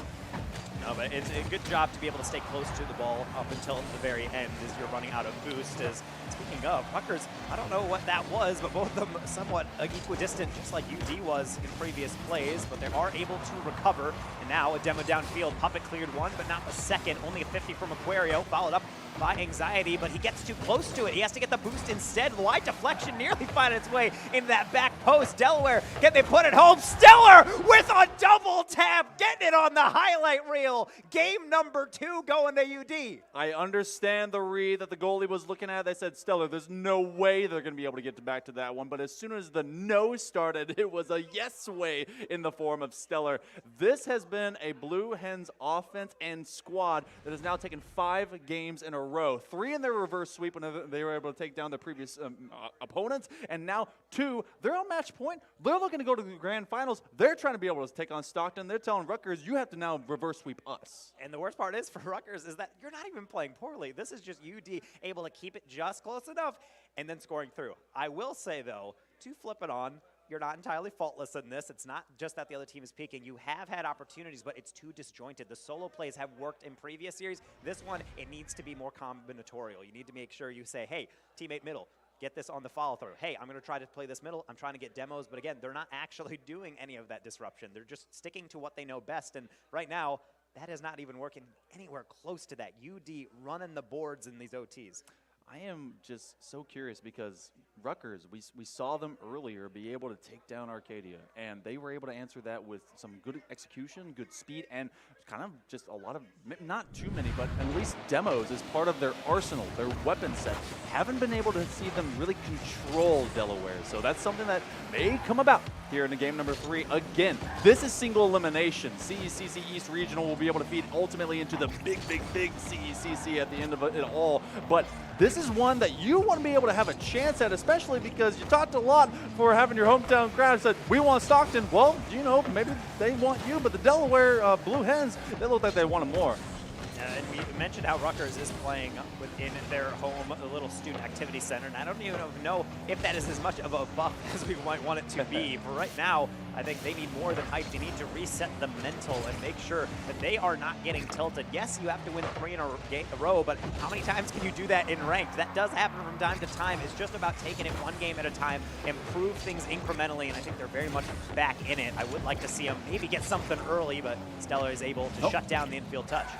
Stellar got a little bit of a nudge by, I believe it was Odds, who just kind of kept them floating there. But this is basically a free net, except Aquario did not have enough boost to be able to outplay and outspeed all of the players that were still on the ground. Striking opportunity will go high, and that is a goalie in the form of Anxiety, who ultimately, I called him a field manager, mostly because he's able to just make great touches, open up chances, and then get good reads and passes to his teammates. But that really hasn't been a connection that's moved to the offensive half of the pitch as much as they have the defense, and this is just a defense in Delaware that's denying them at every single mark. I will say UD is denying them, but I've noticed a bit of an uptick in aggression. There's a leading demo, and there's another one over top. Where is the third? They are a bit too far away. They're going to dive for it regardless. That means Odds maybe has a fast break. Puppet did not read that one as well as they might want to, but that is why your teammates support you. Full 3-person clear as they get back into mid and continue to combine another infield, but that is way too far. The idea is there, but you need to make sure those passes are placed. Yeah, that was just a 1-2 that I think got upended by a would-be challenger, and this is another strike that's just kind of dropping aimlessly into the box. So Delaware has been receiving and reflecting, really without a whole lot of worry at this point. At the midpoint here of game number 3, it's anyone's guess. We have gone to OT twice, tied up, and 0-0s and then 2-2s, and now we're trying to be able to see what we can get out of Rutgers as they're trying to play on survival mode. That's a free shot. Aquario has to leap up to it. He was a little late, but did bury it in the corner. And Odds is doing well, admirably in fact, to be able to keep this ball in, particularly because as long as you can get a final shot off, it does throw everything into the wind for Rutgers as they're forced more into save rather than conversion. Speaking of, I was thinking that was destined for the back of the net, but the save still coming through from the Blue Hens. What, can they continue on this streak? Supposedly, yes, because Odds putting that shot right down to the middle. Admirable defending. Rutgers starting to heat up, but they have yet to reach a boiling point. Anxiety trying to get up there with Aquario, and it's going to be Aquario finally putting them in the lead in game number 3 after a lot of pressure. You were asking where the striker was earlier, and this time Aquario answered the call. I was thinking maybe they just forgot him and they were going to be on the opposite end trying to go get boost. No, they finally filled that fast lane. They elevate to that position, and the key demo was able to really open up that gap and make it a little bit easier. So finally, Rutgers are able to at least get one in this game. They're looking for a multiple goal lead if they can, because Delaware's been able to answer them. This time it's not as instantaneous. That one has to go in. I'm thinking from Puppet, but it's not like the attack is done yet. They're going to get another shot. Aquario not getting goal number 2. Anxiety keeping it off the backboard. It's sitting there for Puppet, and there is our first 2-goal lead of this entire series. I speak it into existence, and thank you, Rutgers, for answering. Sub 90 seconds to go, and they just kept pressing the attack. All 3 members were on the ground. They could not answer as soon as Rutgers were able to elevate above them, hit that top corner, and then bring that strike down. So it's going to be a little bit more comfortable, but you cannot relent on some of this pressure. Put the boot to the neck, turn it into a chicken nugget. I'm talking about the Blue Hens, but Delaware has still some time to be able to fight back into this game. Yeah, certainly do not want to write them off at all, even if they are behind and certainly getting leaned against, I would say, by the Rutgers offense. Not like they can't get back into it. The problem is right here, you're seeing the long clears go through. They're trying to get rid of this pressure. They're not thinking about the next steps, because right now they're just fighting for their lives. Under a minute to go. Looks like Rutgers, they're hungry for more. They want to get some of those chicken nuggets that you had alluded to. They're certainly trying to warm up the fryer right now, especially with rolls like that. Anxiety does not read it correctly, however, and finally things will dissipate. UD trying to move forward, but right as I say that, it's set right on back. And it's so brief, like a single second, they hit it, beep, bop, boop, gone. I'm not even going to try and repeat those sound effects, but they're onomatopoeia in motion, a great extra connection, as Odds will be able to field it just for a tiny moment, and then it's turned into another clear. Rutgers has been running a clinic on how to be able to make good clears rotate and just condemn the likes of Delaware to their own half. 15 seconds to go, 2 goals. You got to be able to get one and with a little bit of time, and that just doesn't seem to be the name of the game. So with waning seconds here in game number 3, it is not done though. I was going to say that about the series, but I need to say it about the game. Puppet doing their best with that clear, but Odds is choosing this so well. You have to feel for Aquario. They're trying to press that, but then they realize they're in no man's land. They're not close enough to actually get the read on the ball, but they're too far away to assist in what was to come. Infield pass to Stellar. How many times have we said their name? Maybe plenty more, as we're destined for more games unless we can see some 0-second heroics and off the sidewall. We'll keep it alive for now, but potentially a little bit greedy. 2 down the middle, no crossfield pass. We are destined for one more game as Rutgers is back in it with a game victory to push us to 4. You can see Rutgers, they're playing it cool, calm, collected on their side, a little bit of extra comms, and then Delaware, you can definitely tell there's a lot of emotion on this squad. They were able to find victory in that reverse sweep that brought them out of the quarterfinals, and they go to the semifinal. They've been rocking, they've been rolling, they've been dancing, but you can definitely see in their faces from the coaches and everything that they're able to do over there, they're talking it out. It's a little bit louder than what Rutgers kind of does, but it is effective to that quality. So they played from behind. This one, you could, okay, cool. We have one extra game still above the Scarlet Knights. We got to get this one done. If you don't, you go to game 5, and that's when everyone is sweating. And that's the situation that players often find themselves in, is when you start to get those reverse sweeps, even just getting one is enough to start to tilt the other team, because in the back of your mind, you're thinking, I've seen this before, it's already starting, that game wasn't as close as I wanted it to be, it took a late score just to get it within 1, but I think UD have had a lot of mental, I would say, fortitude tested earlier on in this. They had to engineer a reverse sweep. They know what it's like, so let's see if they can resist getting one inflicted on them. Aquario bringing out the scope, sniping the back post. Aquario is one of those players that we knew could bring some great offense, and then when you just climb the ladder, you make that read from that left side, which they've been able to roll to time and time again. It's just about getting rid of that final defender. There was a demo. I don't know if that ultimately was after or before that goal. Regardless, they put the pressure on. Blue Hens could not respond, and they're trying to be able to do it again immediately from the same side. No double tap, but it's able to keep things competitive. And that's really one adjustment that I've noticed out of Rutgers in game number 3, is they're not going for the immediate shot. And not everything has to be on target. It has to be in a dangerous position, like that one. That has to be in the back of the net. Stellar able to get the clear, and now out of seemingly a guaranteed Rutgers goal, it's a UD attack starting up, but I think Stellar probably wants that set up back. And same with Odds. That one is rolling on the near. Again, it's beckoning for a finish, but none will come. Oh my goodness, they're trying to do it again. How many times? How many sides? Look, geometry must be tough in college because they're not able to find at least one that they want to go through. Pump it! Oh, right down the middle. Now it happens. So it took a bunch of freebies to finally permeate, manifest, get this second goal. It happens outside the first minute of play. That almost feels like a goal that when it goes in, there is no let's go or nice. It's just finally, oh my goodness, just go into the back of the net. They're back to a 2-0, and that's the second straight game for them. Rutgers has hit a fever pitch here. They are at a pace that I really like, and they are not changing it. I keep talking about adjustments. It's now on UD. What was working before is not working now. If they don't fix this soon, they are in for quite the reckoning in the form of Game 5, but I don't want to get ahead of myself. Still a lot of time. Those 2 goals happened very quickly in this game. Yeah, the most fortuitous thing about being scored on twice early on is that it was early on. So you have plenty of time to be able to at least talk about it, be able to get your comms up, make sure that the coach is keeping the players in motion. You got to be able to win these. And again, brief offense. That's a nice win, and that's going to be Odds. That is some good midfield dribbling. Takes 2, they get 1. You're going to want that one back, however, if you're Aquario. They had an actual option to hit it to their far corner, but instead they tried to cut that one in. So well done by UD to make sure that you're aware of it. You can barrel into it at 1,000,000 miles an hour. It's going to deflect any which way, but if you take it slowly and channel the challenge, you're able to push it into a dangerous position for Odds to score. Well worked from Delaware, even under pressure. They're able to show that they can hold that composure and put home a crucial goal. One step back, and now Rutgers has a little bit more to think about. Oh, look how much space has been surrendered, though. They really were just saying, hey, come to us. That's a big challenge. I could have 50-50'd into the net, but instead it does go off to the side. Mr. Kiddo has no boost, but will still be there for the extra opportunity, and they just needed to be able to get to a bumper. It rolls off their tires, so there's absolutely no power, no accuracy. It kind of falls away. We're getting to that midway mark, and it's 2-1.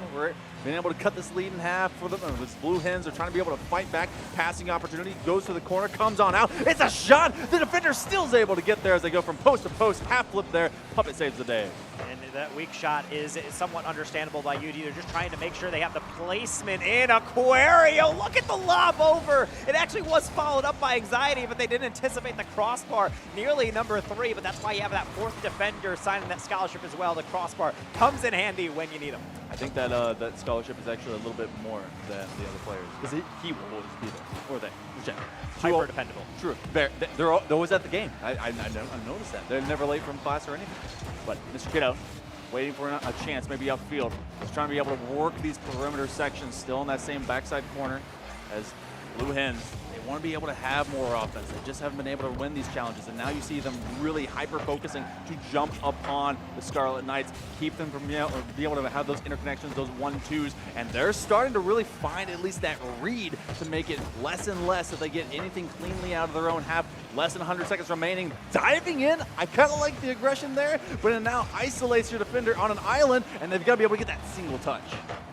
There will be a continued pressure actually from that. It all starts from an air dribble and then might be finished with a miss. Anxiety not included among them to the back post. Flawlessly placed, and Rutgers is really starting to ramp up yet again. Even with UD resistance, they find their seams and they're not missing these open shots. Rutgers going really fast. Delaware going just reeling back. It's 3-1 right now. Sub 90 seconds to go. Delaware, they started getting into this because they were able to win off of a reverse sweep, and now they're possibly having the brooms turn around against them.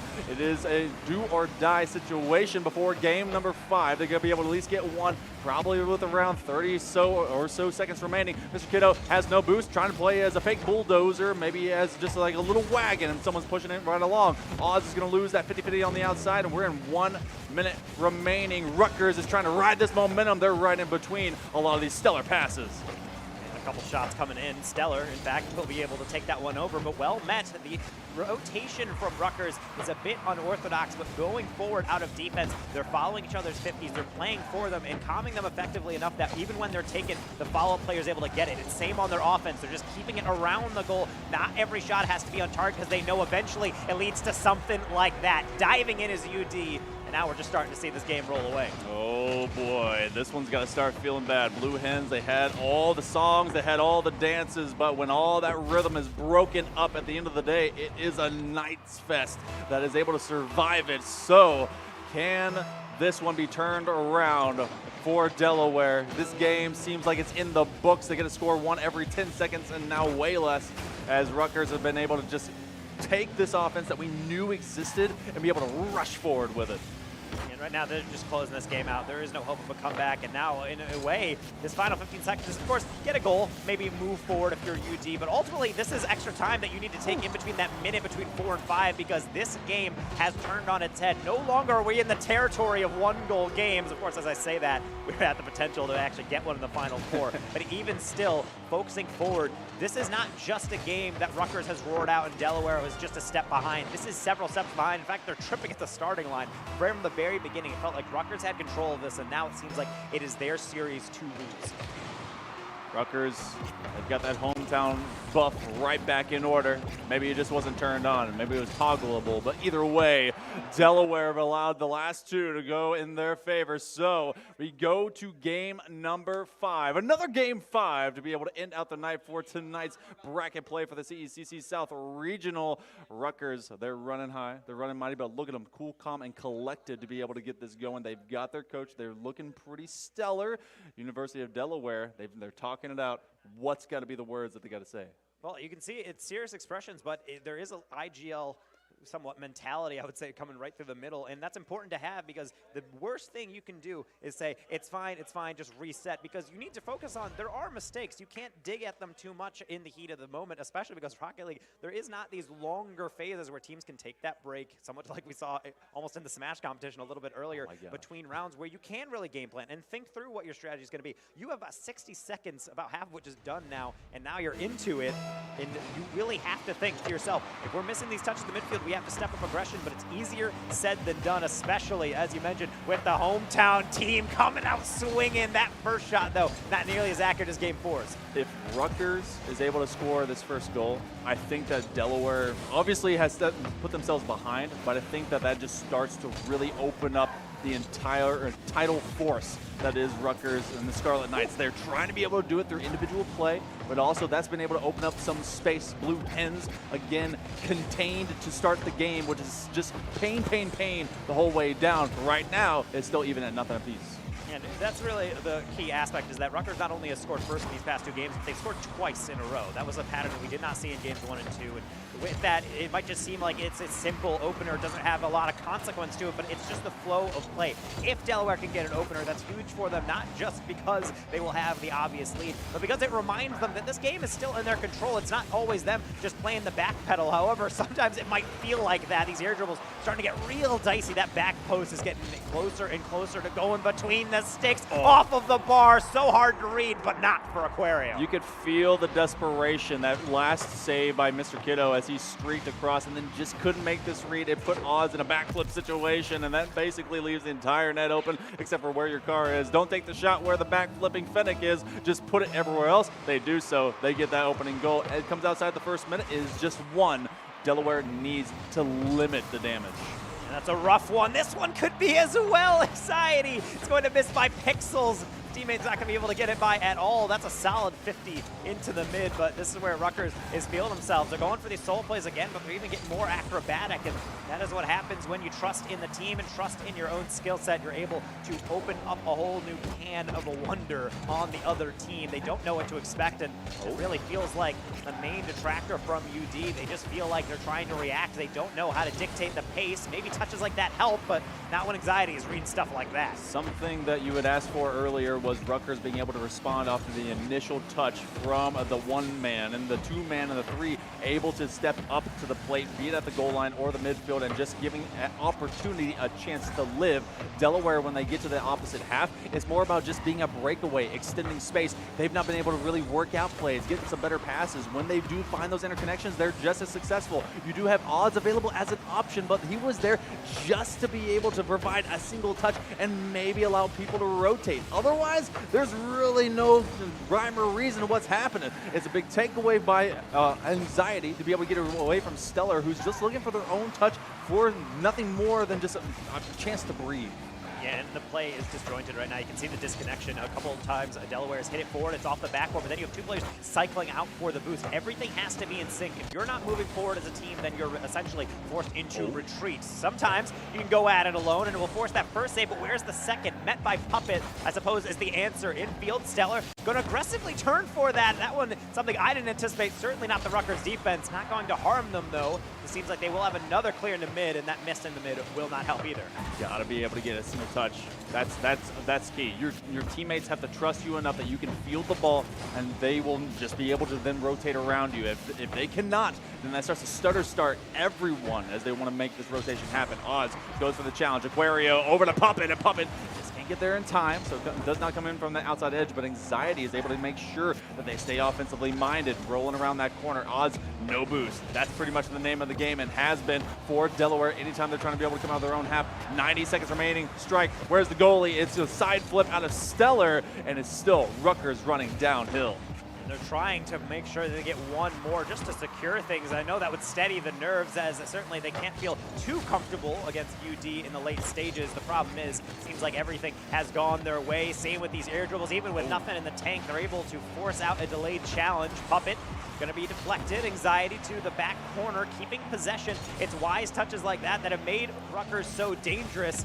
They're going to have to opt for some possession play. Another tap smartly to the side. Puppet was in communication, and it looks like it's all coming together. We're under a minute. UD really has to dig deep, but they don't really have a lot of time or the relaxation of relying on a slow build-up to go. Delaware does not have enough to pay for the premium of each of these seconds. They are costly, and that is just putting it lightly. That's a shot. Double commit on defense. They were on the backboard, trying to be able to use an extended flip that still persisted. Both Odds and Stellar in the exact same spot. One extra, can't read it. Stellar was the extra that was trying to just be able to make a single touch on that ball, put it off target.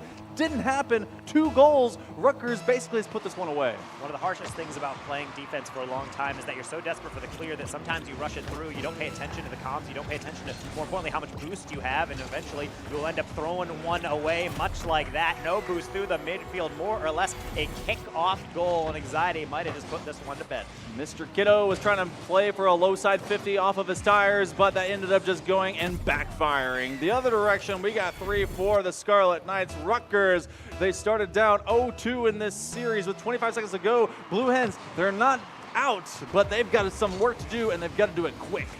And right now, every single shot basically needs to go in, as 20 seconds is a lot of time, but more or less you need something before 0 seconds, and you need 2 of them this time. Odds trying to rescue this game out. It needs to start here and now, but plays like that from Puppet are so crucial. Same with a clear like that from Aquario. Rutgers, the hometown heroes, putting another one down on the board. They will certainly be representing their university in our grand finals. What a performance on the reverse sweep. You know what? They asked for Stockton. They're going to get them. They fought back hard. The rampart was under fire, but it did not crumble. They were able to escape from beyond the gate, go across the moat, and take on their opponents in the field of battle. It'll be Rutgers University, the Scarlet Knights, that reverse sweep the Delaware Blue Hens. They take them down 3-2, and they will be progressing on to the grand finals tomorrow night. And so much credit to UD. They played incredibly well in games 1 and 2. They kept it close, Rutgers, but ultimately, when you do look at UD,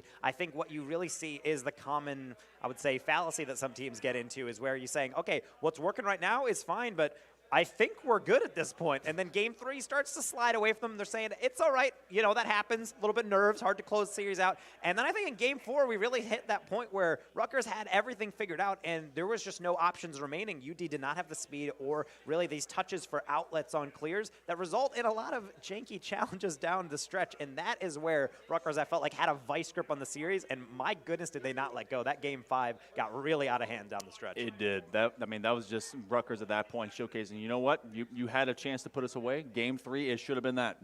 The first 2, cool. Able to get those away from us. Game 3, because they were able to extend that lead, really give themselves some comfort space, we saw a brand new attitude. And I like that we did see some change-ups in the roster. Delaware was able to add Stellar, and they looked like they were able to just find a new step. And it was a tiny wrinkle, one that the Scarlet Knights were a little confused about at first, but then ultimately it didn't develop into a long-lasting approach. Props to them. They made it to the semifinals. They were able to beat opponents that, were expected to beat them. So congratulations being able to go that far. I hope that they take that for the future, but it in fact will be Rutgers that do extend that. Now, tomorrow, we get to see Rutgers University. Hometown heroes can they be to play Stockton? Well, that's going to be quite the uphill. Stockton came in not technically as #1 seed, but I think de facto they are just that good. They are the team that a lot of people expected to get here, one of the most prized teams in all of the tournament, and they are going to be met by our winners. Standing by with Paulie, it's Rutgers standing by for a post-series interview. Thank you so much. I'm here with Aquario from Rutgers University. They just clutched out a huge Game 5 to secure them a final spot tomorrow against Stockton. Please, Aquario, tell everyone how you're feeling after that amazing comeback. Oh, I am feeling fantastic. We've had a lot of ups and downs as a team, so finally closing out a series that we felt like we should have closed out feels great. Feels great. Now you have Stockton waiting for you tomorrow. What's going to go into some of the preparation tonight to get ready for them in the CECC East Region Finals? Honestly, I just think good sleep, good breakfast. That's about it. Okay, stay into the fundamentals of Aquario. You have any last words, though, for Stockton, as you will meet them tomorrow in the first match? Good luck. Sportsman-like, of course, from Aquario. That's great. Rutgers is moving on to go against Stockton tomorrow. We'll see them once again on the main stage. Good luck to Rutgers as they play Stockton tomorrow. Right over back to the desk. Good job, brother. Hi, would you like to introduce yourself? Yeah, sure. Hi, my name is Rocco Romeo. I go by Maradon. I am the Overwatch competitive division head for Penn State Overwatch. Penn State is located in State College, Pennsylvania. We also have a few students that go to our satellite campuses that compete on our teams and as well as in our communities.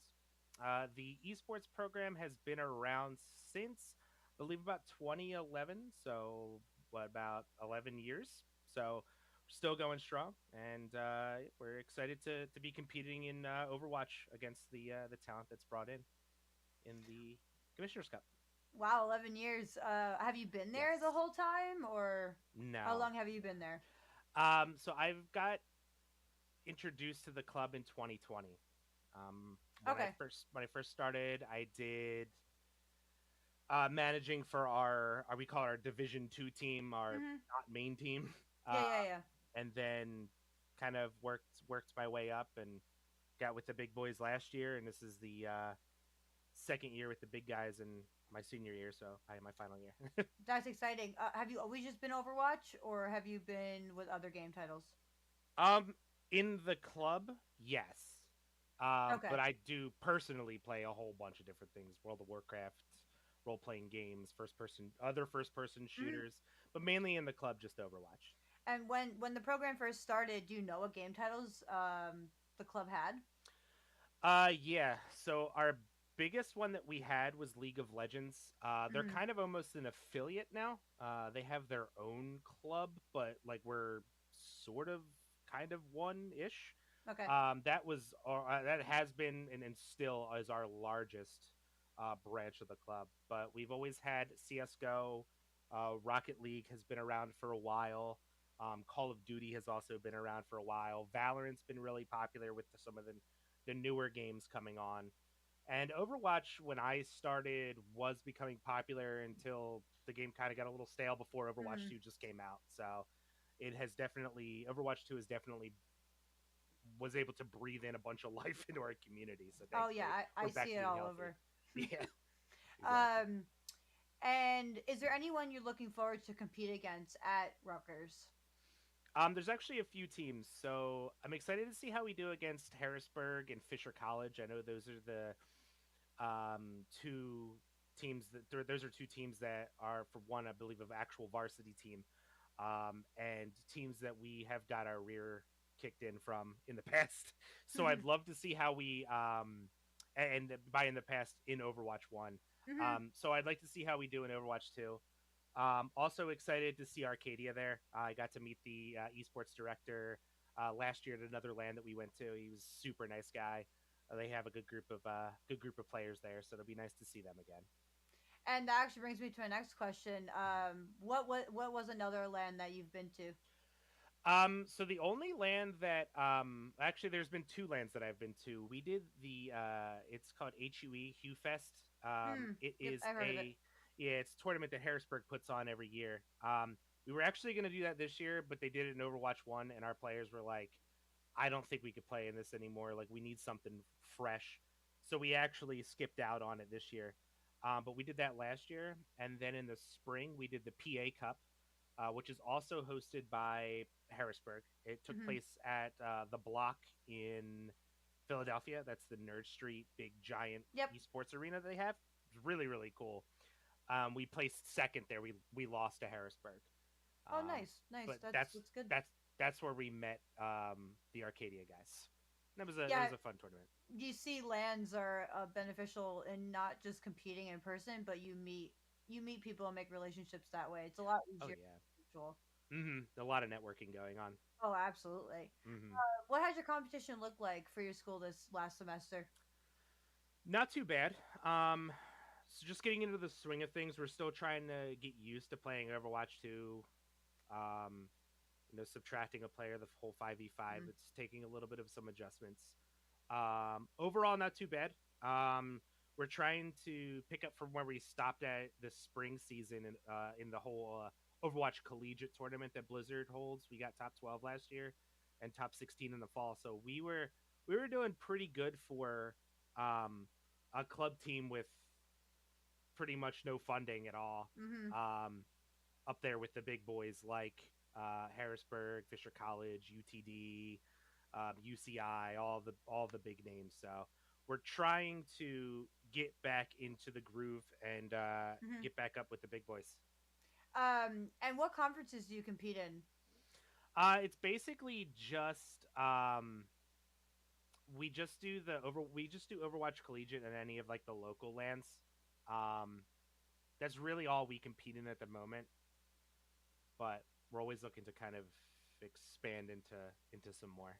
Yeah, absolutely. Mhm. Are there any exciting stories that you'd like to share from your team or players from this past semester? Well, I know that they're super excited to be back in LAN, Mhm. or to be back at a LAN. I know last year was the first time, pretty much after COVID, that LAN started kicking back up. So the hype gets pretty real. So we are excited in general just to be able to participate in the LAN, and very thankful that you guys were there to host it and for us to make it. Yeah, I mean, we're super excited to see you guys in action. Oh yeah, it should be a lot of fun. Yeah, like I said kind of before, some more exciting stories itself. Those placements that we got were the best that Penn State Esports has gotten, like the best results for Overwatch at least, that we've gotten. So we're super excited to try to get there again. And this year we have a little bit of some club sports backing. So we don't unfortunately have the school doesn't want to fund the players for scholarships yet, and I think that could be something for a lot of like the bigger schools that maybe might be in the pipeline. But we do have some club funding, so the good news, that's pretty exciting news for our club in general. So our trip over to Rutgers here in a little bit will be the hotel stay will at least be paid for, so we don't have to worry about flipping that bill ourselves. Yeah, and is there anyone that you'd like to say to watch out for on your team or your whole team, and why? I would say, I would honestly say our whole team. Our whole team's pretty good this year. We have DMT coming back on tank, who is an absolute character and crazy in-game leader. We have Paz, the world famous YouTube content creator, back there on support, holding it down. We have Memory, who was a Chinese Contenders player a few years back, that's still with us, and will be playing support in the tournament, which is where the spot he was in when he played in Contenders. And then our DPS, we have a newcomer, along with N Jerry, who played first last year, who helped us climb up to the top 12. So we have a really, really solid group this year, and even our subs that are going to be unable to make it, Lucianal and Catastrophe, both phenomenal players. So yeah, just watch out for Penn State. I mean, I think we're gonna give a good showing. It's gonna be really interesting to see what we do against the competition, especially Fisher and Harrisburg. Yeah, I'm super excited to see it. Well, thank you for taking the time with me today. Thank And super excited to meet you in person. And super excited to see you guys rock. Yeah, awesome. Well, I appreciate you guys having us, and thank you very much. Yeah, of course. My name is Mike Medina. I'm the director. What is going on, everybody, and welcome back to CECC East 2022 edition. Septulins and Dividing back on the mic for the second and final time today. We're super excited to jump into a best-of-5 series with some familiar faces and some not so familiar faces. It is so exciting to finally be able to watch these two teams go head-to-head. And like you mentioned, we do have Harrisburg coming in after 3-0ing the NJIT Shy Guys in their quarterfinal matchup. This is a team we are familiar with. We saw them on the in the last bracket matchup that we had in the group stages against, I believe, it was against Rutgers. Yeah. However, this time around, they will be going up against the second-seeded team out of Group A. Of course, we ended up having to skip Group A on stream, and it is going to be Penn State, who, as you can see at the bottom of the screen, they 3-1'd St. Rose College in the quarterfinal bracket. Yeah, the only 3-1, the only somewhat close game out of those four. So Penn State have really fought their way to get here, and now, of course, they have a crazy challenge on their hands. Yeah, and before we jump over to those rosters, it's super important to note as well that Fisher College has already got a spot in Grand Finals. Yes. Due to a scheduling conflict, Rutgers unfortunately wasn't able to make the match, and the show must go on. So Fisher will move into those Grand Finals. Harrisburg and Penn State fighting for the chance to meet Fisher in those Grands. Now let's jump over to these rosters and get a look at who we're going to get to see on the battlefield here today. We know Harrisburg. We saw them earlier. They are no looking introduction. good. Looking at these clean, I almost said headshots as in like the game sense, and then I was like, wait, those are called headshots. And then we take a look over at Penn State, and this is the team we haven't seen yet, but I will say this is a powerhouse roster. Memory in particular, I believe, is or was a contenders player Yeah, at some point. exactly. This is the person that you really want to be keeping an eye on for this Penn State squad. Is, in fact, used to be a Contenders China player in 2020 for Cosmos at Veritas Gaming. That is a crazy name. It is a crazy amount of experience, and that's the kind of expertise that you need on a team like Penn State that has a lot of really, really good players. You need someone with that kind of experience to help lift everyone up to that level, and Penn State has that person in Memory who, by the way, has historically been playing DPS for this Penn State roster. We have a little bit of a roster shakeup just based on who could make it to Rutgers this weekend. Memory is going to be switching over to flex support. I think that actually might be an advantage. That is the role that Memory played in Contenders, and of course this means that Memory gets to play the Kiriko, which is one of the most influential heroes in this metagame. Yeah, so I'm a little bit concerned in the sense of, being in that DPS, having that insane background that Memory has.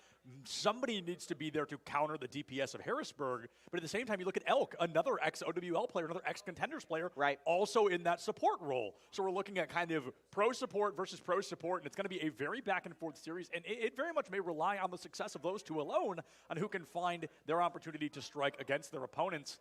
However, I know moving forward that it is not just about the supports. It is about all 5 members out on that battlefield, and both these teams bringing their absolute A game. It has been a long day, but they've been very patient in waiting with us to make sure we can get this game happening for them live on stream, which we're going to jump into in just a moment. There's a lot of variables, a lot of randomness, and a lot of unknowns, but we do know one thing dividing, and that is our starting map. Yeah, we're going to be heading back over to Lijiang Tower just like we saw on stream before. And, I've already talked at length about how much I love this map, how good it is at gauging these teams in the initial game. Something that to keep in mind, though, when it comes to, as we start heading into game here, fatigue and attentiveness is going to be a problem here. This is, I believe we had a forfeit on one side, but we did, for Penn State, it was, this is their 5th best of 5, right? Yes. This is their 5th one of the day. They've played a minimum of 12 games, 13 games. So we already know that there was that 3-1. Imagine playing 13 games in one day in Overwatch. That can be exhausting. And that's just in the bracket, right? Even when they're not playing, they have been playing competitive matches. They have been working with other teams. They've been scrimming. They've been VOD reviewing. It has been Overwatch all day long. And now we're going to have to see which one of these teams has not let the fatigue get to them quite yet. And, of course, this is not Harrisburg and Rutgers. We're going to get those names fixed for you in just a moment here. But we know these teams. We love them, and we know that this is the time to shine. We've got the Storm here on the left. We've got Penn State on the right.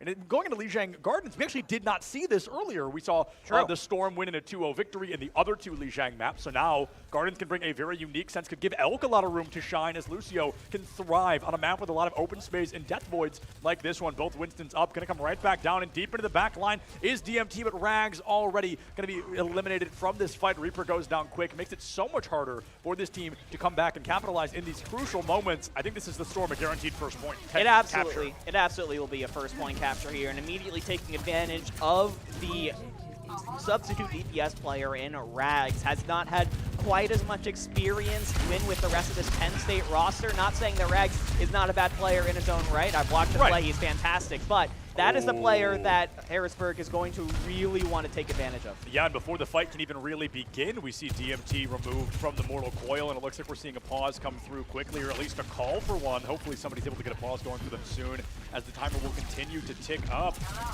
Not sure what's happening yet, but we want to get a pause quickly. They're asking for pause? I'm Question sure mark? what the logistics are on that. We're going to try to get it figured out, but as it continues to fall apart, we're going to wait for the teams to get ready, try to recontest. A pause usually calls for a disconnect or calls for something along those lines, and we're going to wait to see It's what control shift equals to pause the game. Now we're going to be waiting to see what comes in next. The Storm, they're trying to make it happen, and it looks like we're actually seeing, might be control shift P. There we go, the pause is going to be happening. We've got it all figured out, so hopefully we can stabilize a little bit. Better late than never, as some often say, and things are looking pretty good for the Storm. But honestly, with the pause, I don't want to talk too much about team comps or old charges or anything. I don't want to give anyone information they don't have. So hey, the cool thing about this, you guys get to look at us again. So I hope you missed us just as much as we missed all of you. But looking at Lijiang Tower, kind of removing us from what happened there to not give any team an advantage. Yeah. Do you think the comps were okay? 'Cause they were running the same thing. I feel like we can talk about that. Do you think that is the ideal comp to bring into Gardens, or did you want to see some changes, some shakeups? I think that what is great about Lijiang Gardens in particular is that it is a very open map, very open skies, a lot of room around the point to try and maneuver. The problem with bringing out the Pharah or the Echo, which is what I would usually say in this kind of situation, is the fact that there's a Sojourn on the other side. And if you are Penn State, for example, you are terrified of the hit scan prowess of Noxious. We saw how good that player was in the last match on stream. It is only going to get stronger as the day goes on, as the matches go on. It is going to be very difficult to play that kind of flying DPS. You're going to have to play so conservatively without getting your head shot off by a railgun. So I don't think that a flying DPS is the best play. I agree. If you're going to do anything, I think you go more all in on the dive. You go for the Genji that again it has not been nerfed yet in this version of the game. Not nerfed, so still at its full power.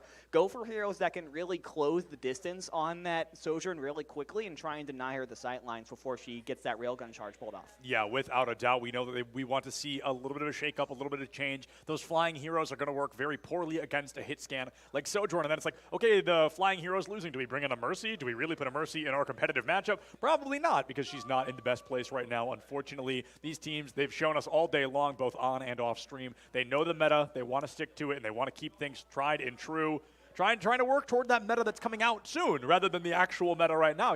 We're not seeing that Zarya, we're not seeing that Genji. We are seeing what at least. But at some point now, I'm sorry I cut you No, off. go for it. But at some point in this game, you have to think about the fact that this is a win or go home situation. Exactly. I think that argument works really well when you're in groups in pools, and it's like right. you're experimenting with stuff and you know that you're going to have other chances in brackets. We are now in that bracket. This is now win or go home situation. Winner goes up against Fisher tomorrow. Loser doesn't really have a reason to come in tomorrow. So right. it's the kind of situation where, okay, I get that you want to try and be prepared for November 15th, when that patch drops, but if you feel more confident on the Genji compositions, on the Zarya compositions, I think this is the time to bring them out. I feel like you're completely right. There's no more kind of second chances. There's no more, oh, we lost this one, we go next. If you lose this one, there is no next. So you want to bring out that Zarya, you want to bring out that Genji, and of course, if that's what you're more comfortable with, if this is the comp you've been practicing for 2 weeks since they showed it off in Overwatch League, then please continue to do so. But I talked about this a lot earlier, both on and off stream, just chatting with the other casters. We talked about how dangerous it can be to run a mirror matchup against a team as successful and talented as Harrisburg, simply due to the fact where you've kind of made it 5 1v1s. You have to outplay all 5 of them on your side. So it's very difficult, especially a team, like I said, as well-polished as Harrisburg. And due to that kind of tech pause error, we are going to just restart entirely. Yeah. It wasn't that much on the board. I think it was like 30%. It was basically one fight before the calls for the pause started coming in, so it really doesn't affect And also that shout much. out both teams for being cool with that, because that makes our jobs a lot easier. So we very much appreciate that. We appreciate all of your patience as well as we are waiting to find out what's coming at us next here on Lijiang Tower. I kind of hope it's Gardens again. Yeah, that would be cool, but the fact is that the starting map is randomized, so we have no 33%. idea. It would be interesting to see if it move out on Gardens again, to see if maybe after round 2 you think, maybe there's something else happening. Like you say, oh, they're going to go with the meta comp, maybe we can go for some kind of anti-meta comp. That being said, it does seem like we are going to be going to a different control. I think it's control center. We'll see when they maybe they'll just keep cycling until they get back to Gardens. That's always a possibility as well. I've seen it happen in bracket before. I wouldn't be surprised to see it happen again. That keeps us kind of at our fairest competitive integrity, and that's, of course, what we are all about here at the CECC. So we want to make sure everyone feels comfortable with the choices. Everybody feels that this is a fair and true matchup, and it looks like everybody is going to be cool cool with it, as we're going to be jumping in just any minute now. We can see off to our side. You keep looking. Yeah, I know. Seeing us glance I over. know. There's something, like the little glance off to the right. That's all the production stuff going on. Yeah, we've got all our production friends over there, so we're going to be jumping over in just a minute. And here we are, folks. Harrisburg versus Penn State, and Tap already takes DMT down. A critical moment for Harrisburg to thrive. They won the first fight last time. They're winning the first fight this time, and now it just feels like we're back on track. Yep, right back where we started with Harrisburg winning the first fight. Unfortunately, kind of went in at the very start of that, so we don't really know exactly what happened, but it probably had something to do with this person on the screen right here. Tap did a fantastic job with using the Reaper aggression to just force Penn State backwards. And you see Soames already 70% and counting to that Kitsune rush.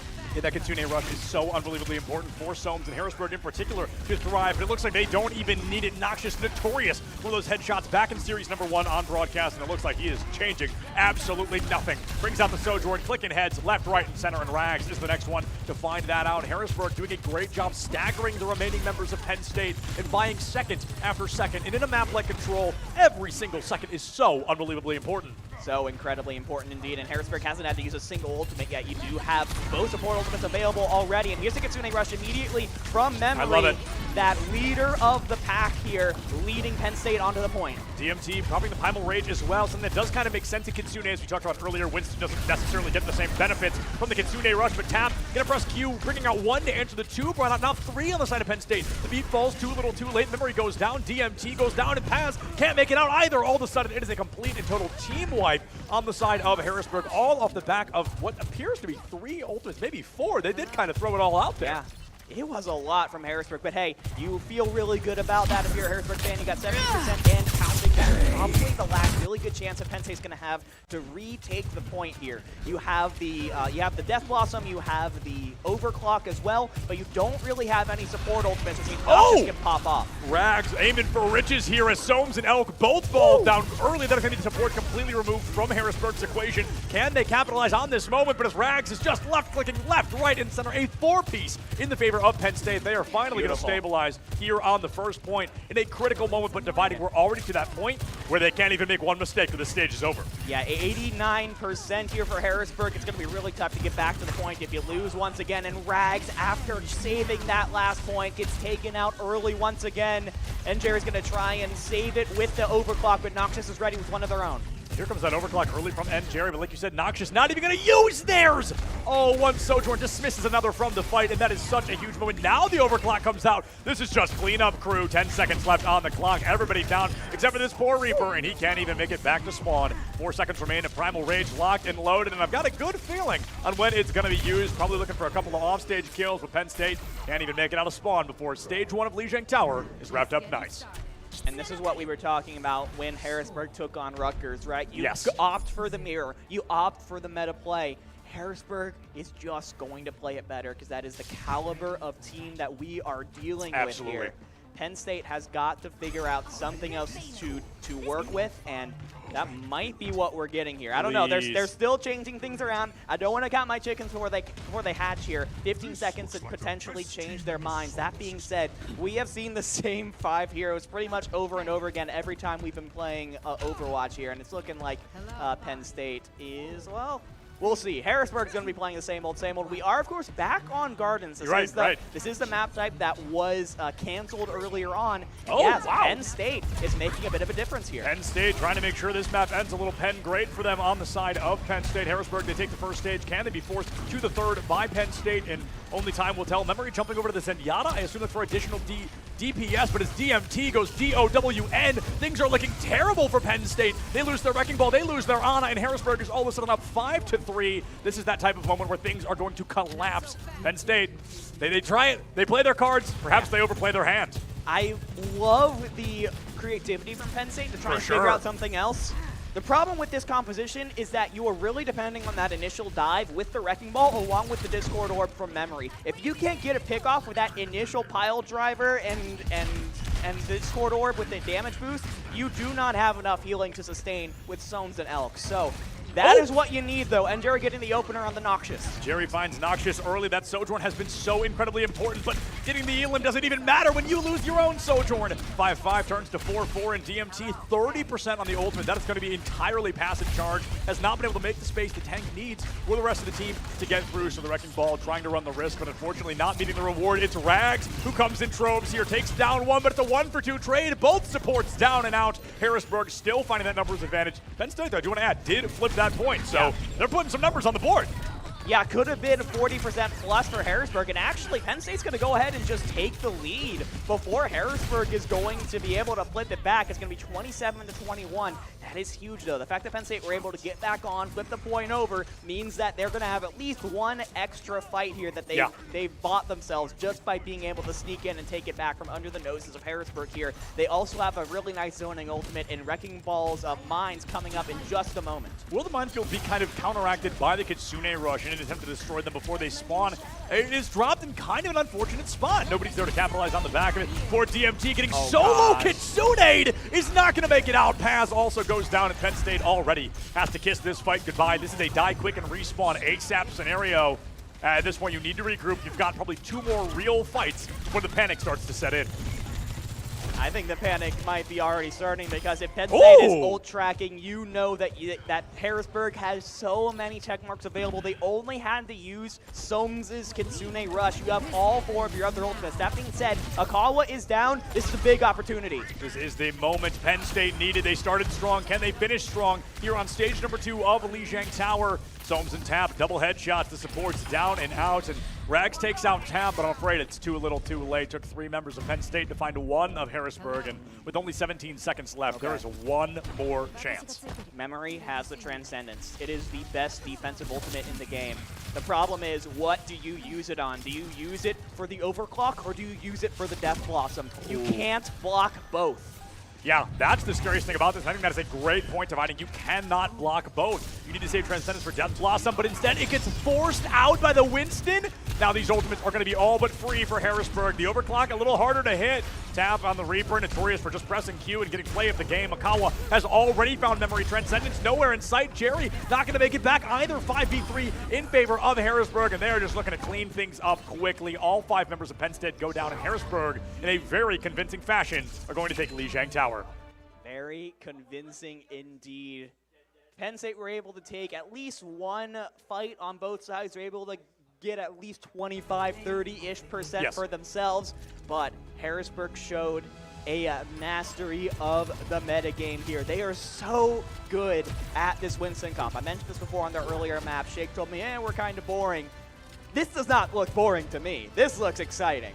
Yeah, absolutely. I mean, I love even running the risk and finding the reward of trying to change things, trying to shake things up all day. We've been talking about comfort picks, how dangerous it can be to force that mirror matchup, the perfect 5v5, if they're going to mechanically outplay you. Comfort picks can thrive in those very intense moments, in those very difficult moments, to find yourself backs against the wall. You're Sojourn getting out Sojourned. You're Lucio getting out Lucio'd. It's very tough to play that game, but if you're thinking like, gosh, I wish I could play, I don't know, Junkrat right now, then it's like, get that Junkrat out here. Like, bring him to the table. It is time to bring out those weird picks, those weird swaps. Subliminal messaging. I just want, no subliminal messaging there. I love my boy Junkrat. He's a personal favorite of mine, and I just think it could work well. I think he's in a really good spot in Overwatch 2 with the removal of shields, or at least half of them, right? You can play 1 shield at a time.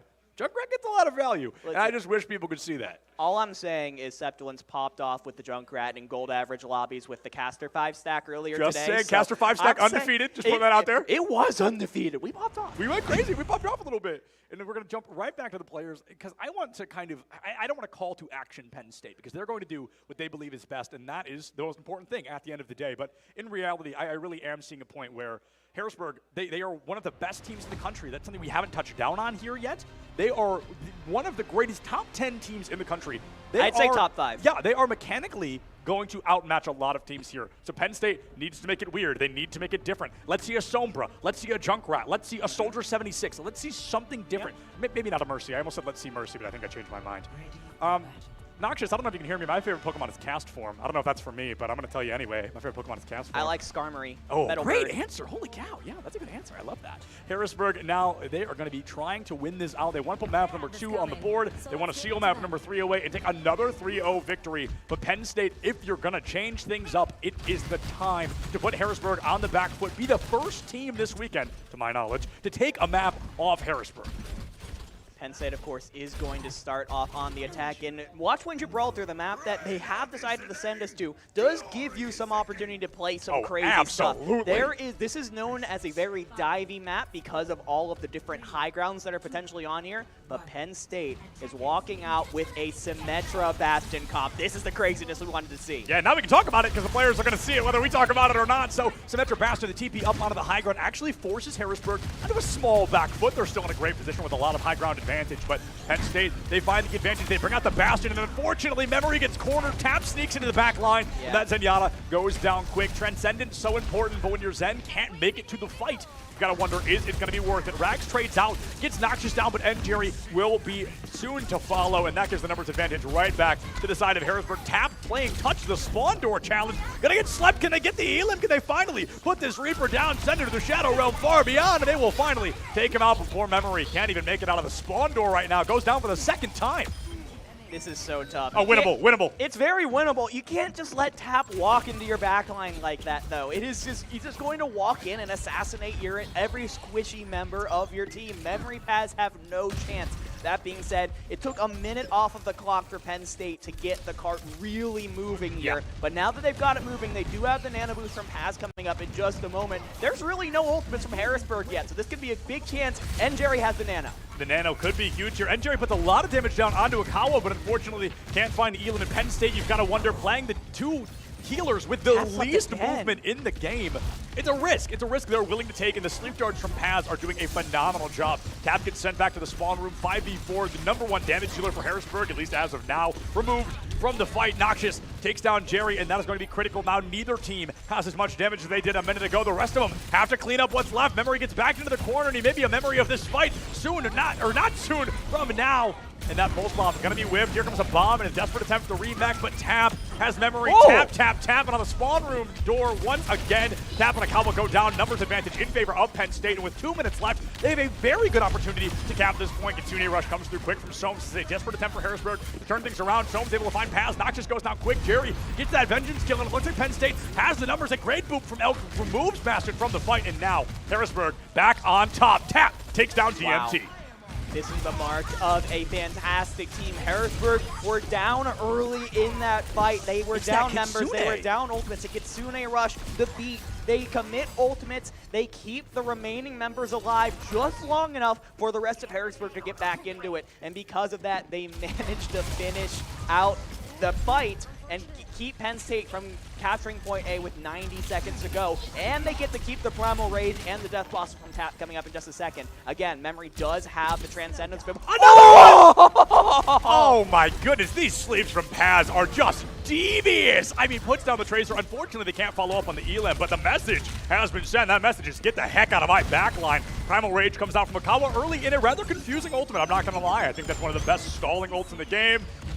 Jerry also introduces a confusing ultimate, pumps all 3 rockets out of the high ground where absolutely nobody is. You've got plenty of time, I think 7 seconds to fire all 3, so to dump them all out like that is a risk. Unfortunately, no reward in sight. Paz with another Nano. DMT found Soames. That is Kitsune gone. That is Winston gone, and this is Penn State's time to shine. Tap brings out the Death Blossom, but DMT must have skipped breakfast because he is hungry. Eats the entire thing. Transcendence from Memory still not going to cut it, but Penn State has finally broken through. They're going to take us to second point of Watch Point Gibraltar.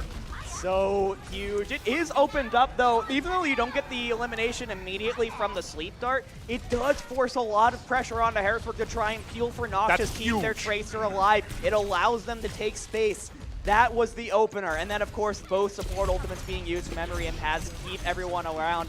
Noxious is under so much pressure right now. Oh, no! Pulse Bomb gets nothing, but there is the revenge as Noxious goes in for memory. Dude, let's talk about that tracking. Are you kidding me? A two-piece on both supports in the blink of an eye. I mean, that is incredible. I feel like he didn't miss a bullet. That's a third melee in a row. It's such a mild thing, but to me, it is fascinating. No. In Penn State, they come in, they find the dominance. The Tracer in particular, just Noxious picks them up, throws them into oblivion. Yeah. That is a complete team win off the back of a single player from Harrisburg. That is so huge. What a way to build confidence after getting slept in the last fight, almost getting taken out in the fight before that. So big to be able to get a 3K in that next one. That being said, Penn State do have the Diva Bomb ready. It was huge in the last time it was used. It got 2 kills, and Elk does have the beat up now. Paz gets caught out in spawn. Kitsune from Soames, rather confusing one, but Harrisburg needs to re-establish that dominance they know and love so well, and it's definitely going to help with now both supports gone. 5v3, Penn State, they just do not have the healing right now. DMG doesn't exactly oversend it. I don't like the bomb there. I think that was a risk not worth the reward, and now you don't even get to remech. Yeah. That is a critical ult. One Penn State might want back, but with 90 seconds left on the clock, there is time to turn this around, but with each ultimate getting nothing, it gets harder and harder and harder. Harrisburg were looking iffy for a minute there, but they look back to form right now. They are playing very efficient Overwatch, only using 1 or 2 ults fight, making sure they always have tools to use in the next one. Yeah, zero panic. This is a team that has been here before, and now they have the Pulse Bomb and the beat to use in the next fight. A great offensive and defensive tool. Penn State, though, they have a Pulse Bomb of their own, as well as the artillery form from Jerry. You actually have both deep supportals coming up in a second too. Penn State, if they can keep themselves alive long enough to get that nano up from Paz, this is a great opportunity. A great opportunity indeed here, dividing now Harrisburg. They found the numbers advantage, 40 seconds left on the clock. They've got plenty of ultimates to boot, but Penn State coming up on 4 of their own. 2 of them out the gate, immediately forces the beat from Elk. Pulse Bomb forces B, which now gives Jerry a critical time to strike. Akawa gets slept, and that is going to hurt Tap, and Elk takes down 2. And unfortunately, this fight's already got to be wrapped. That is 3 ults down and out in a fight Penn State will not be able to clutch back. Yeah, this one is tough now as Penn State down to just 15 seconds on the clock. You have the artillery from Jerry, but again, there's only so much you can do with that ultimate. Yeah. It's not a fantastic ultimate on its own. And you have on the other side the Kitsune Rush and the Death Blossom. Oh! Talk about a personal ultimate! Unfortunately, Noxious on that, Tracer, excuse me, is going to be able to blink right out of that, so Jerry's ultimate down the drain, and this is not going to be the worst scenario for Penn State. Now, I don't think they're going to be able to win out this fight, especially as Jerry goes down, but Soames being traded is pretty darn huge. The bomb, the poor Reaper, he can't wraith in time, and somehow still lives. Rags takes him down, and in a moment where I was truly ready to count out Penn State, they show us it's not about the ultimates, it's about the teamwork, it's about the accuracy, and it's about the coordination. The ultimates are a second thought. Suzu comes out from Soames, stalling for every critical moment. Is it going to be enough memory on the Kiriko of his own? Jerry on the Soldier 76. I wanted the weird picks, and we're finally getting them. 4 Paz goes down. Can Penn State clutch out just 1 more to get 2.5 additional minutes on the clock? This fight is going to decide it. Akawa has that Primal Rage, the best ultimate in the game for that stall potential. Rags only 1 away from getting that Pulse Bomb. Has it, but is it too little? Too late. Pulse Bomb comes out, and it can't find a darn tootin' thing. They're getting knocked all the way back. DMG on the Wrecking Ball, and Jerry goes down late in the fight. Rags not far behind, and unfortunately, Penn State cannot pull this rags to riches here on Gibraltar. They need nothing short of a miracle. The numbers against them, the spawn against them, and the damage per second against them. That will be where they fall. Just shy of second point. I'll say dividing. That ain't bad. Absolutely not. I was just about to say that.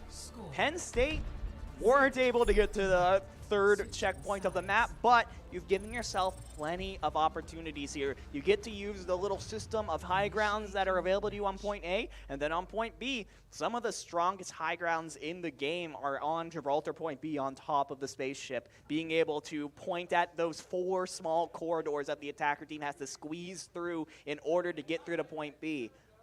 Penn State has plenty of opportunities here to potentially get a fuller hold and tie up the series. Absolutely. That fuller hold is on the table. I've seen Gibraltar get full held on first point entirely, just shy of second point, just like we saw minutes ago. This is Penn State's time to shine, and they're going to be trying their best here, trying to bring out the composition they believe is best, in Harrisburg trying to do the very same. What I find really interesting here is the fact that Penn State, they've decided not to opt for the Lucio.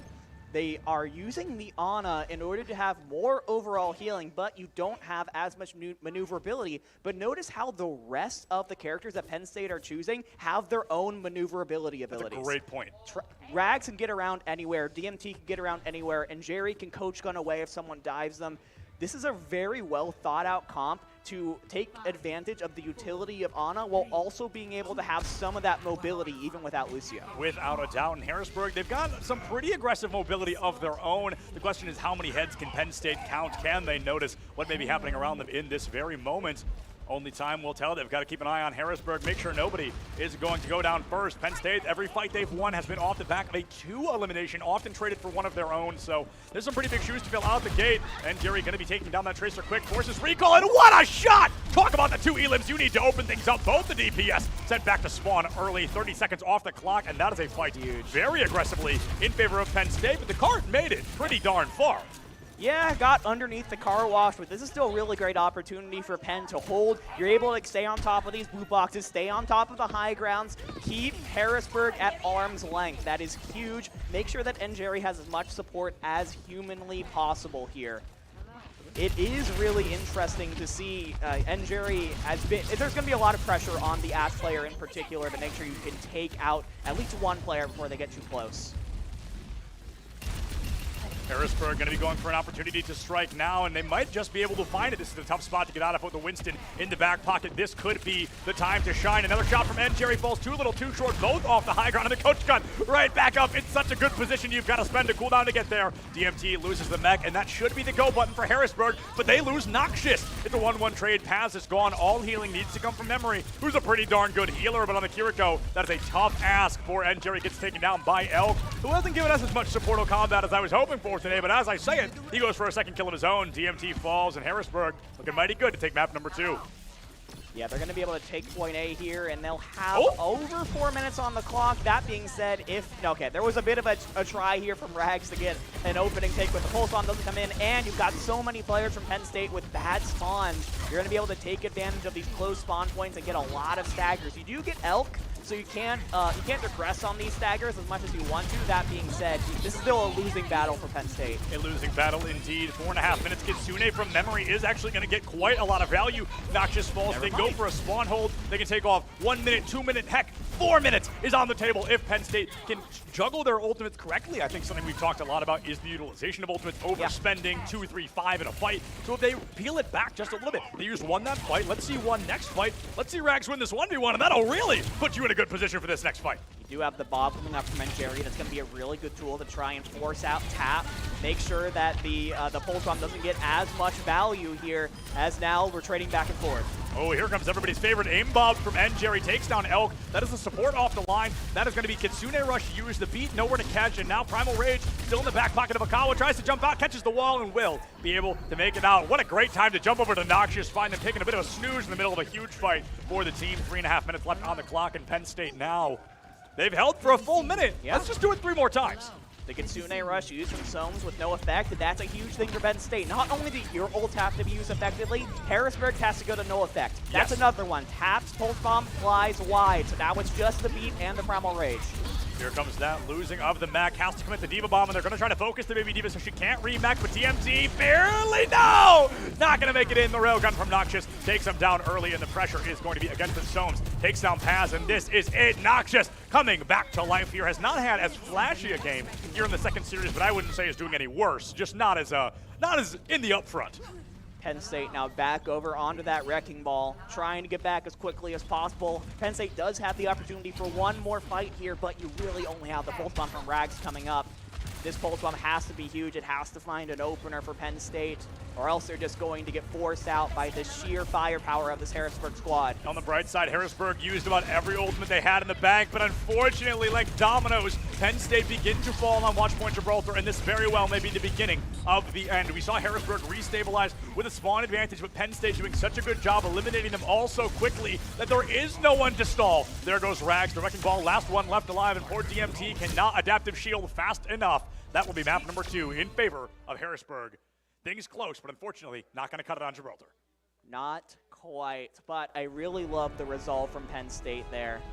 I think they are really trying to throw a bunch of different stuff at the wall and see what works. And while you have very limited time against this HG Storm squad, that's kind of what you have to do.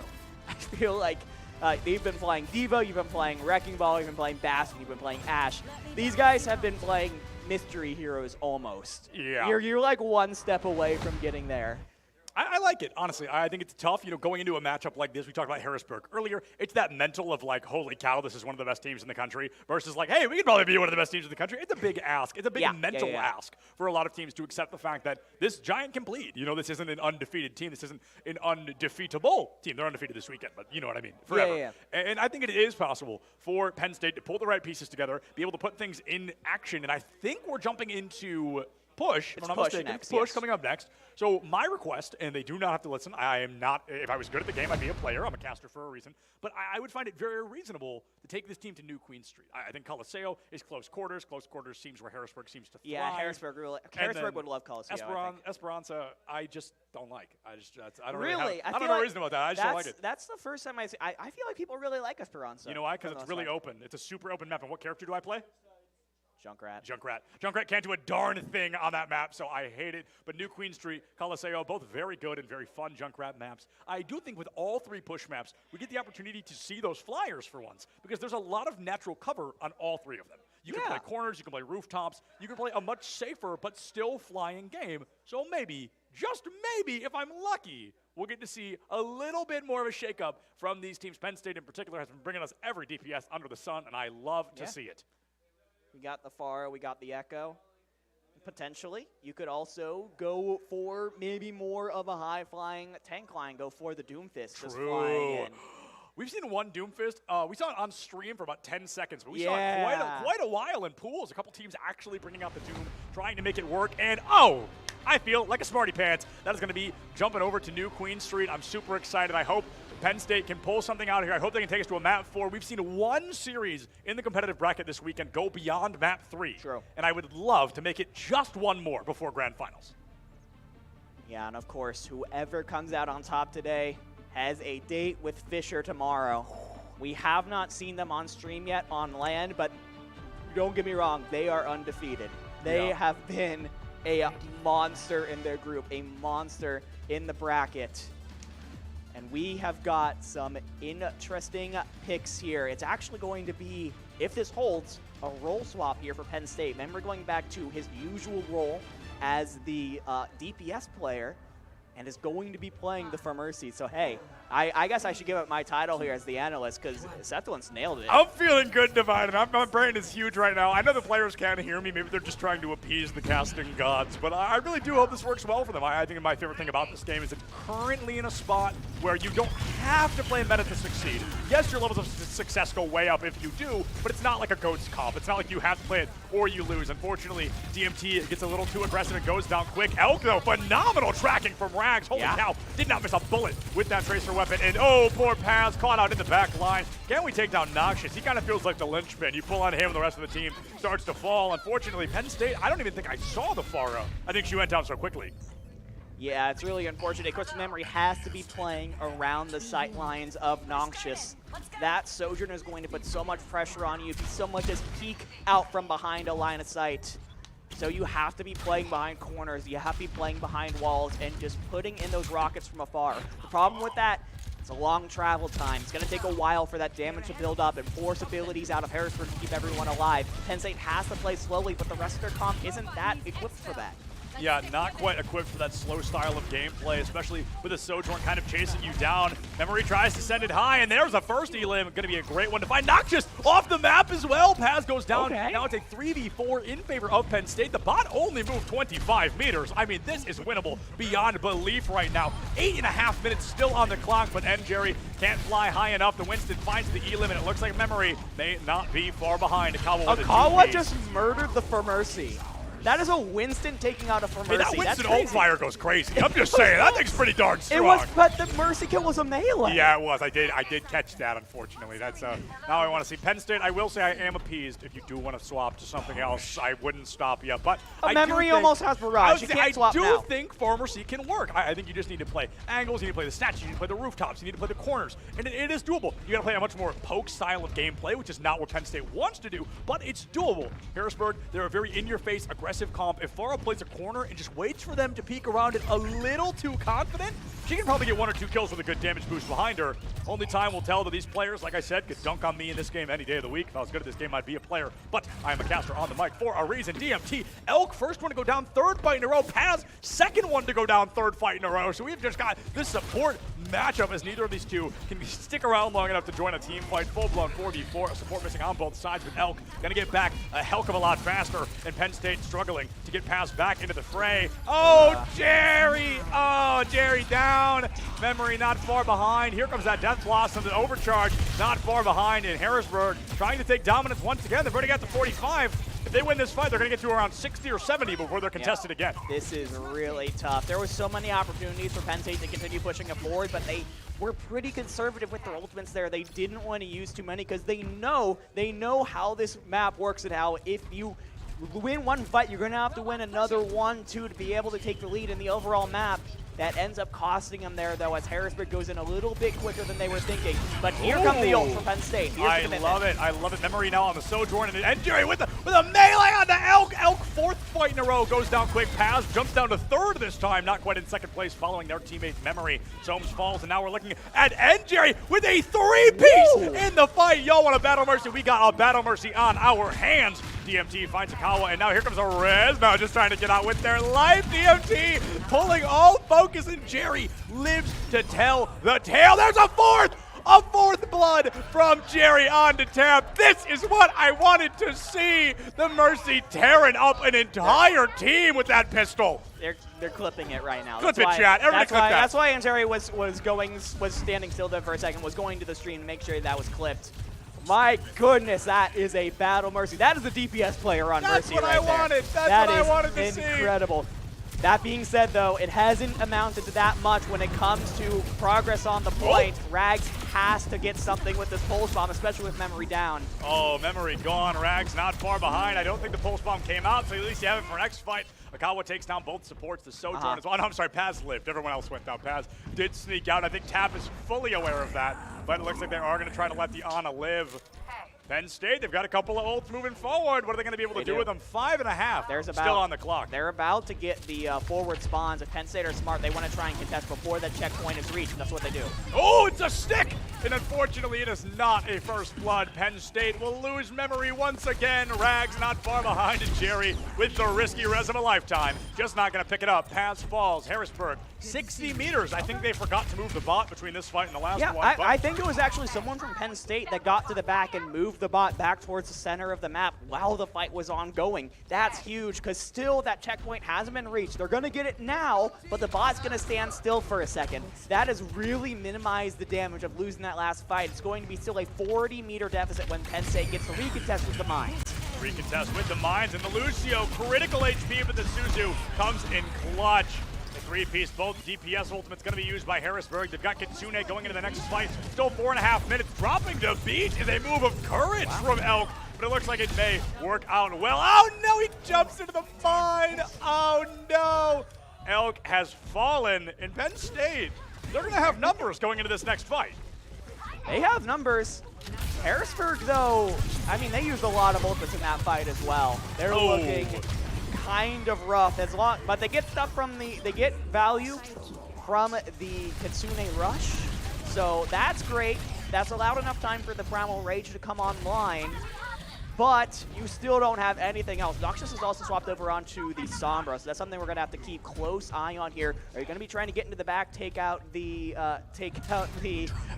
Mercy, take out the Tracer, something like that, try and get the Ana, who in this current comp is kind of just sitting by yourself. Yeah, absolutely. Now Noxious swapping over to the Sombra, and everybody noticing. Tries to bring her out quick. Rags takes down Tap. That's huge. Sombra, she's not going to have EMP anytime soon. Soames is gone. And Jerry looking for that blood once again. A very bloodthirsty support player. And Paz with a 2-peat. I wanted supportal combat, and I'm finally getting it. Mercy, oh my goodness, Noxious deleted from the fight. 91 meters. 3 minutes. Yeah. Penn State can do this, and I fully believe that. At this level of play, you can't just 1v1 like that. They're gonna call it out. They're gonna get the They're gonna feel. catch you. That could work in my silver games. It's not going to work here at the high-tier collegiate Overwatch. Penn State, they have so many ultimates available. They can't lose on Jerry, though. Run, Jerry, run! He's going to be hacked twice, and it's not Jerry who goes down first. It's Memory. However, it's like the Pharmacy combo still locked and loaded as they go down together. Oh, my goodness. Paz running for his absolute life, and I don't know if it's going to matter. Winston is so scary, but it looks like they choose to let this Ana live another day. 2:40 on the clock, 91 on the board. Penn State gonna have to put another fight away. This is what we've seen before, though. Harrisburg knows their win condition here. It's just to keep the bot on the Penn State side of the map. If they can just keep Penn State from getting any more progress for the next 2.5 minutes, that's it. They're going to take it here. And Penn State are depleted on ultimates. They have absolutely nothing, and an EMP from Noxious will be up momentarily. Here goes a little more Bastion play from Tap, and I'm honestly a huge Bastion advocate. I think he's super fun, a really entertaining character, and Tap really putting him to work. Now, the Bastion ults haven't been particularly successful today. Let's see if Tap can put an Elim on the board. It looks like he's not able to. Instead, Rags swapping over to Soldier 76, finding a 2-piece. Both supports down and out. Tracer makes it out with her very life. Now, not a Tracer. Kitsune rush from Soames, but Rags with a 3-peat already. DMT finds Soames now on the Winston. 150 seconds. Or, sorry, a minute 50 on the clock. 106 seconds. When did Memory swap to Genji? Surprise! I swear they keep making these swaps and I don't even notice until they're already 70% of their ultimates. And that means Penn State does have the Nano Blade composition coming up in just a moment here. You have the Valkyrie. You have, well, nope, never mind. You don't have the Tac Visor anymore. A 3MP coming out here from Noxious. That should be a fight winner if Harrisburg can capitalize, but it feels like Noxious is out there on their own. Tap takes down DMT. Akawa traded out. No more Winston Overwatch. He has been taken out from what could very well be this final fight. Tap and Noxious cleaning things up in the DPS department. And for Jerry, you can only do it once, Jerry. I don't know if we're going to see it twice. And Paz actually used the Nano Boost there. I'm not sure if it was on DMT or if it actually got canceled before the Ana went down. That means Memory has a blade, will not have the damage boost from the Nano from it. You could have Jerry use the damage boost of the Mercy to try and boost up that blade. Not quite as strong, though. Not quite as strong here.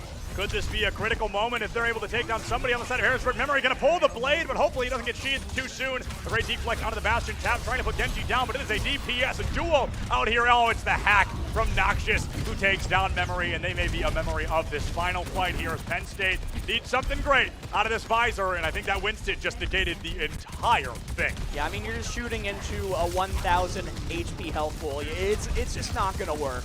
Soames finds DMT. Akawa gets traded out once again, so both Wintons made it into the final matchup here, and it looks like Memory falls to Noxious. That may be the final fight here. Oh, Soames locking on those heads once again. Holy guacamole. Rags and Paz go down. I think Harrisburg has the number. 6 seconds left on the clock.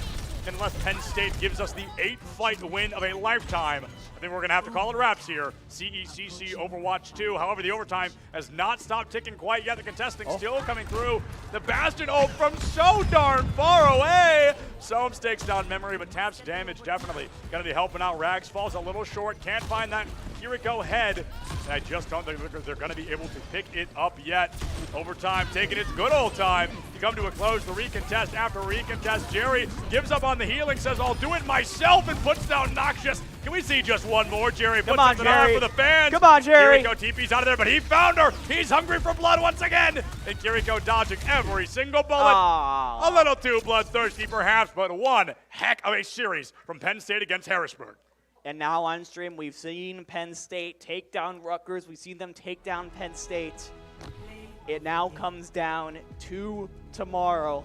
Let's set this up real quick. Fisher versus Harrisburg in the grand finals with a trip to the national finals next year on the line. These are, in my opinion, 2 top 5 programs in the country. The fact that only one of them is going to get that qualifying spot is brutal. This is a brutal division. of the brutal region of CECC, and I think that means a lot. We have seen 2 teams fall to Harrisburg in what seemed like pretty convincing fashion. I want you to know, Rutgers and Penn State are dang good teams. Oh, absolutely. They're dang good teams. Just Harrisburg is just that amazing. I think you hit the nail on the head, too. This division is lethal. This Yeah. division is brutal. We have 2 teams that are top 10, maybe top 5 in the entire country, and they both just so happen to fall into the CECC East roster. So they're going head-to-head tomorrow. It'll be Fisher versus, Harrisburg. Yeah. I almost said Penn State. I want to make sure I didn't say that. Harrisburg versus I'm sorry, Fisher, Penn State. and things are honestly in a really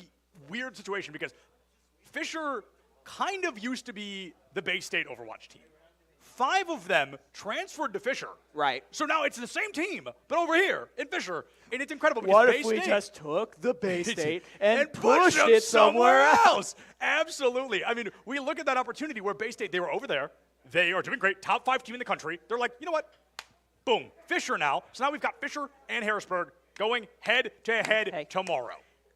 And something really interesting is that we have history here, right? We do. We do. These 2 teams faced off in the grand finals of the Open Qualifiers last month. What happened then? It was actually Fisher that came out on top 3-1. Oh, it was so good, It was such a good game. That being said, there are some change-ups here. We've already seen with Harrisburg that they have Tap in at DPS. Has kind of been their DPS starter. In the Open Qualifier, they actually had Divio, their off-tank player, kind I of believe filling Tap in. couldn't make it. I feel like I remember hearing that. Tap wasn't Yeah, able to make it. yeah. I believe, I was there for that Open Qualifier. I do believe that it was Divio, and Divio is obviously a fantastic player in his own right. A little bit limited in the DPS hero pool. So I think Harrisburg is really planning now that they can bring out their full power they're really hoping to take revenge against Fisher tomorrow, but that is going to be heck of a matchup we're going to be seeing. A heck of a matchup indeed. But, folks, as we talked about, that is a matchup for tomorrow. That is going to be it here from the casters at CECC East. But we've got Paulie ready with an interview with somebody from Harrisburg. Paulie, take it away. Thank you, Septilence. I'm here with Elk from Harrisburg. 3-0. You're going on to face Fisher tomorrow. How do you feel going into this matchup? I'd say we definitely feel confident. In the open qual, we didn't have one of our star DPS players, so having him here for this event, we're definitely expecting to take it home. Yeah, that's a big-time change-up, and it's been you against, Bay and now Fisher across the CECC final last year, now coming in this year again, battling same schools, similar concepts. How are you guys feeling now with Overwatch 2 coming in instead of Overwatch 1? What's the overall consensus, the morale like for Harrisburg? Yeah, I think it's really high. We're all really excited to be playing the new game, and especially I think we're a much better team on Overwatch 2 than we were on Overwatch 1, so we hope to take it home. All right, well, final words and regards before we close out CECC East Regional Day 1. Your final words for Fisher. You'll go against them tomorrow to start Day 2. I heard they trash-talked in their winners interview, so we'll see if that holds true, but I expect a pretty easy win. There, you just heard it from Harrisburg. Easy win. And that's also going to do it for the CECC East Regional Day 1. Thank you so much to everyone who has come out here and being hosted, of course, by Rutgers University, presented by Army and Army, ROTC. I'm your host, Paulie Hype. We'll see you tomorrow for the Day 2 finals. Don't go anywhere. More action tomorrow when we return.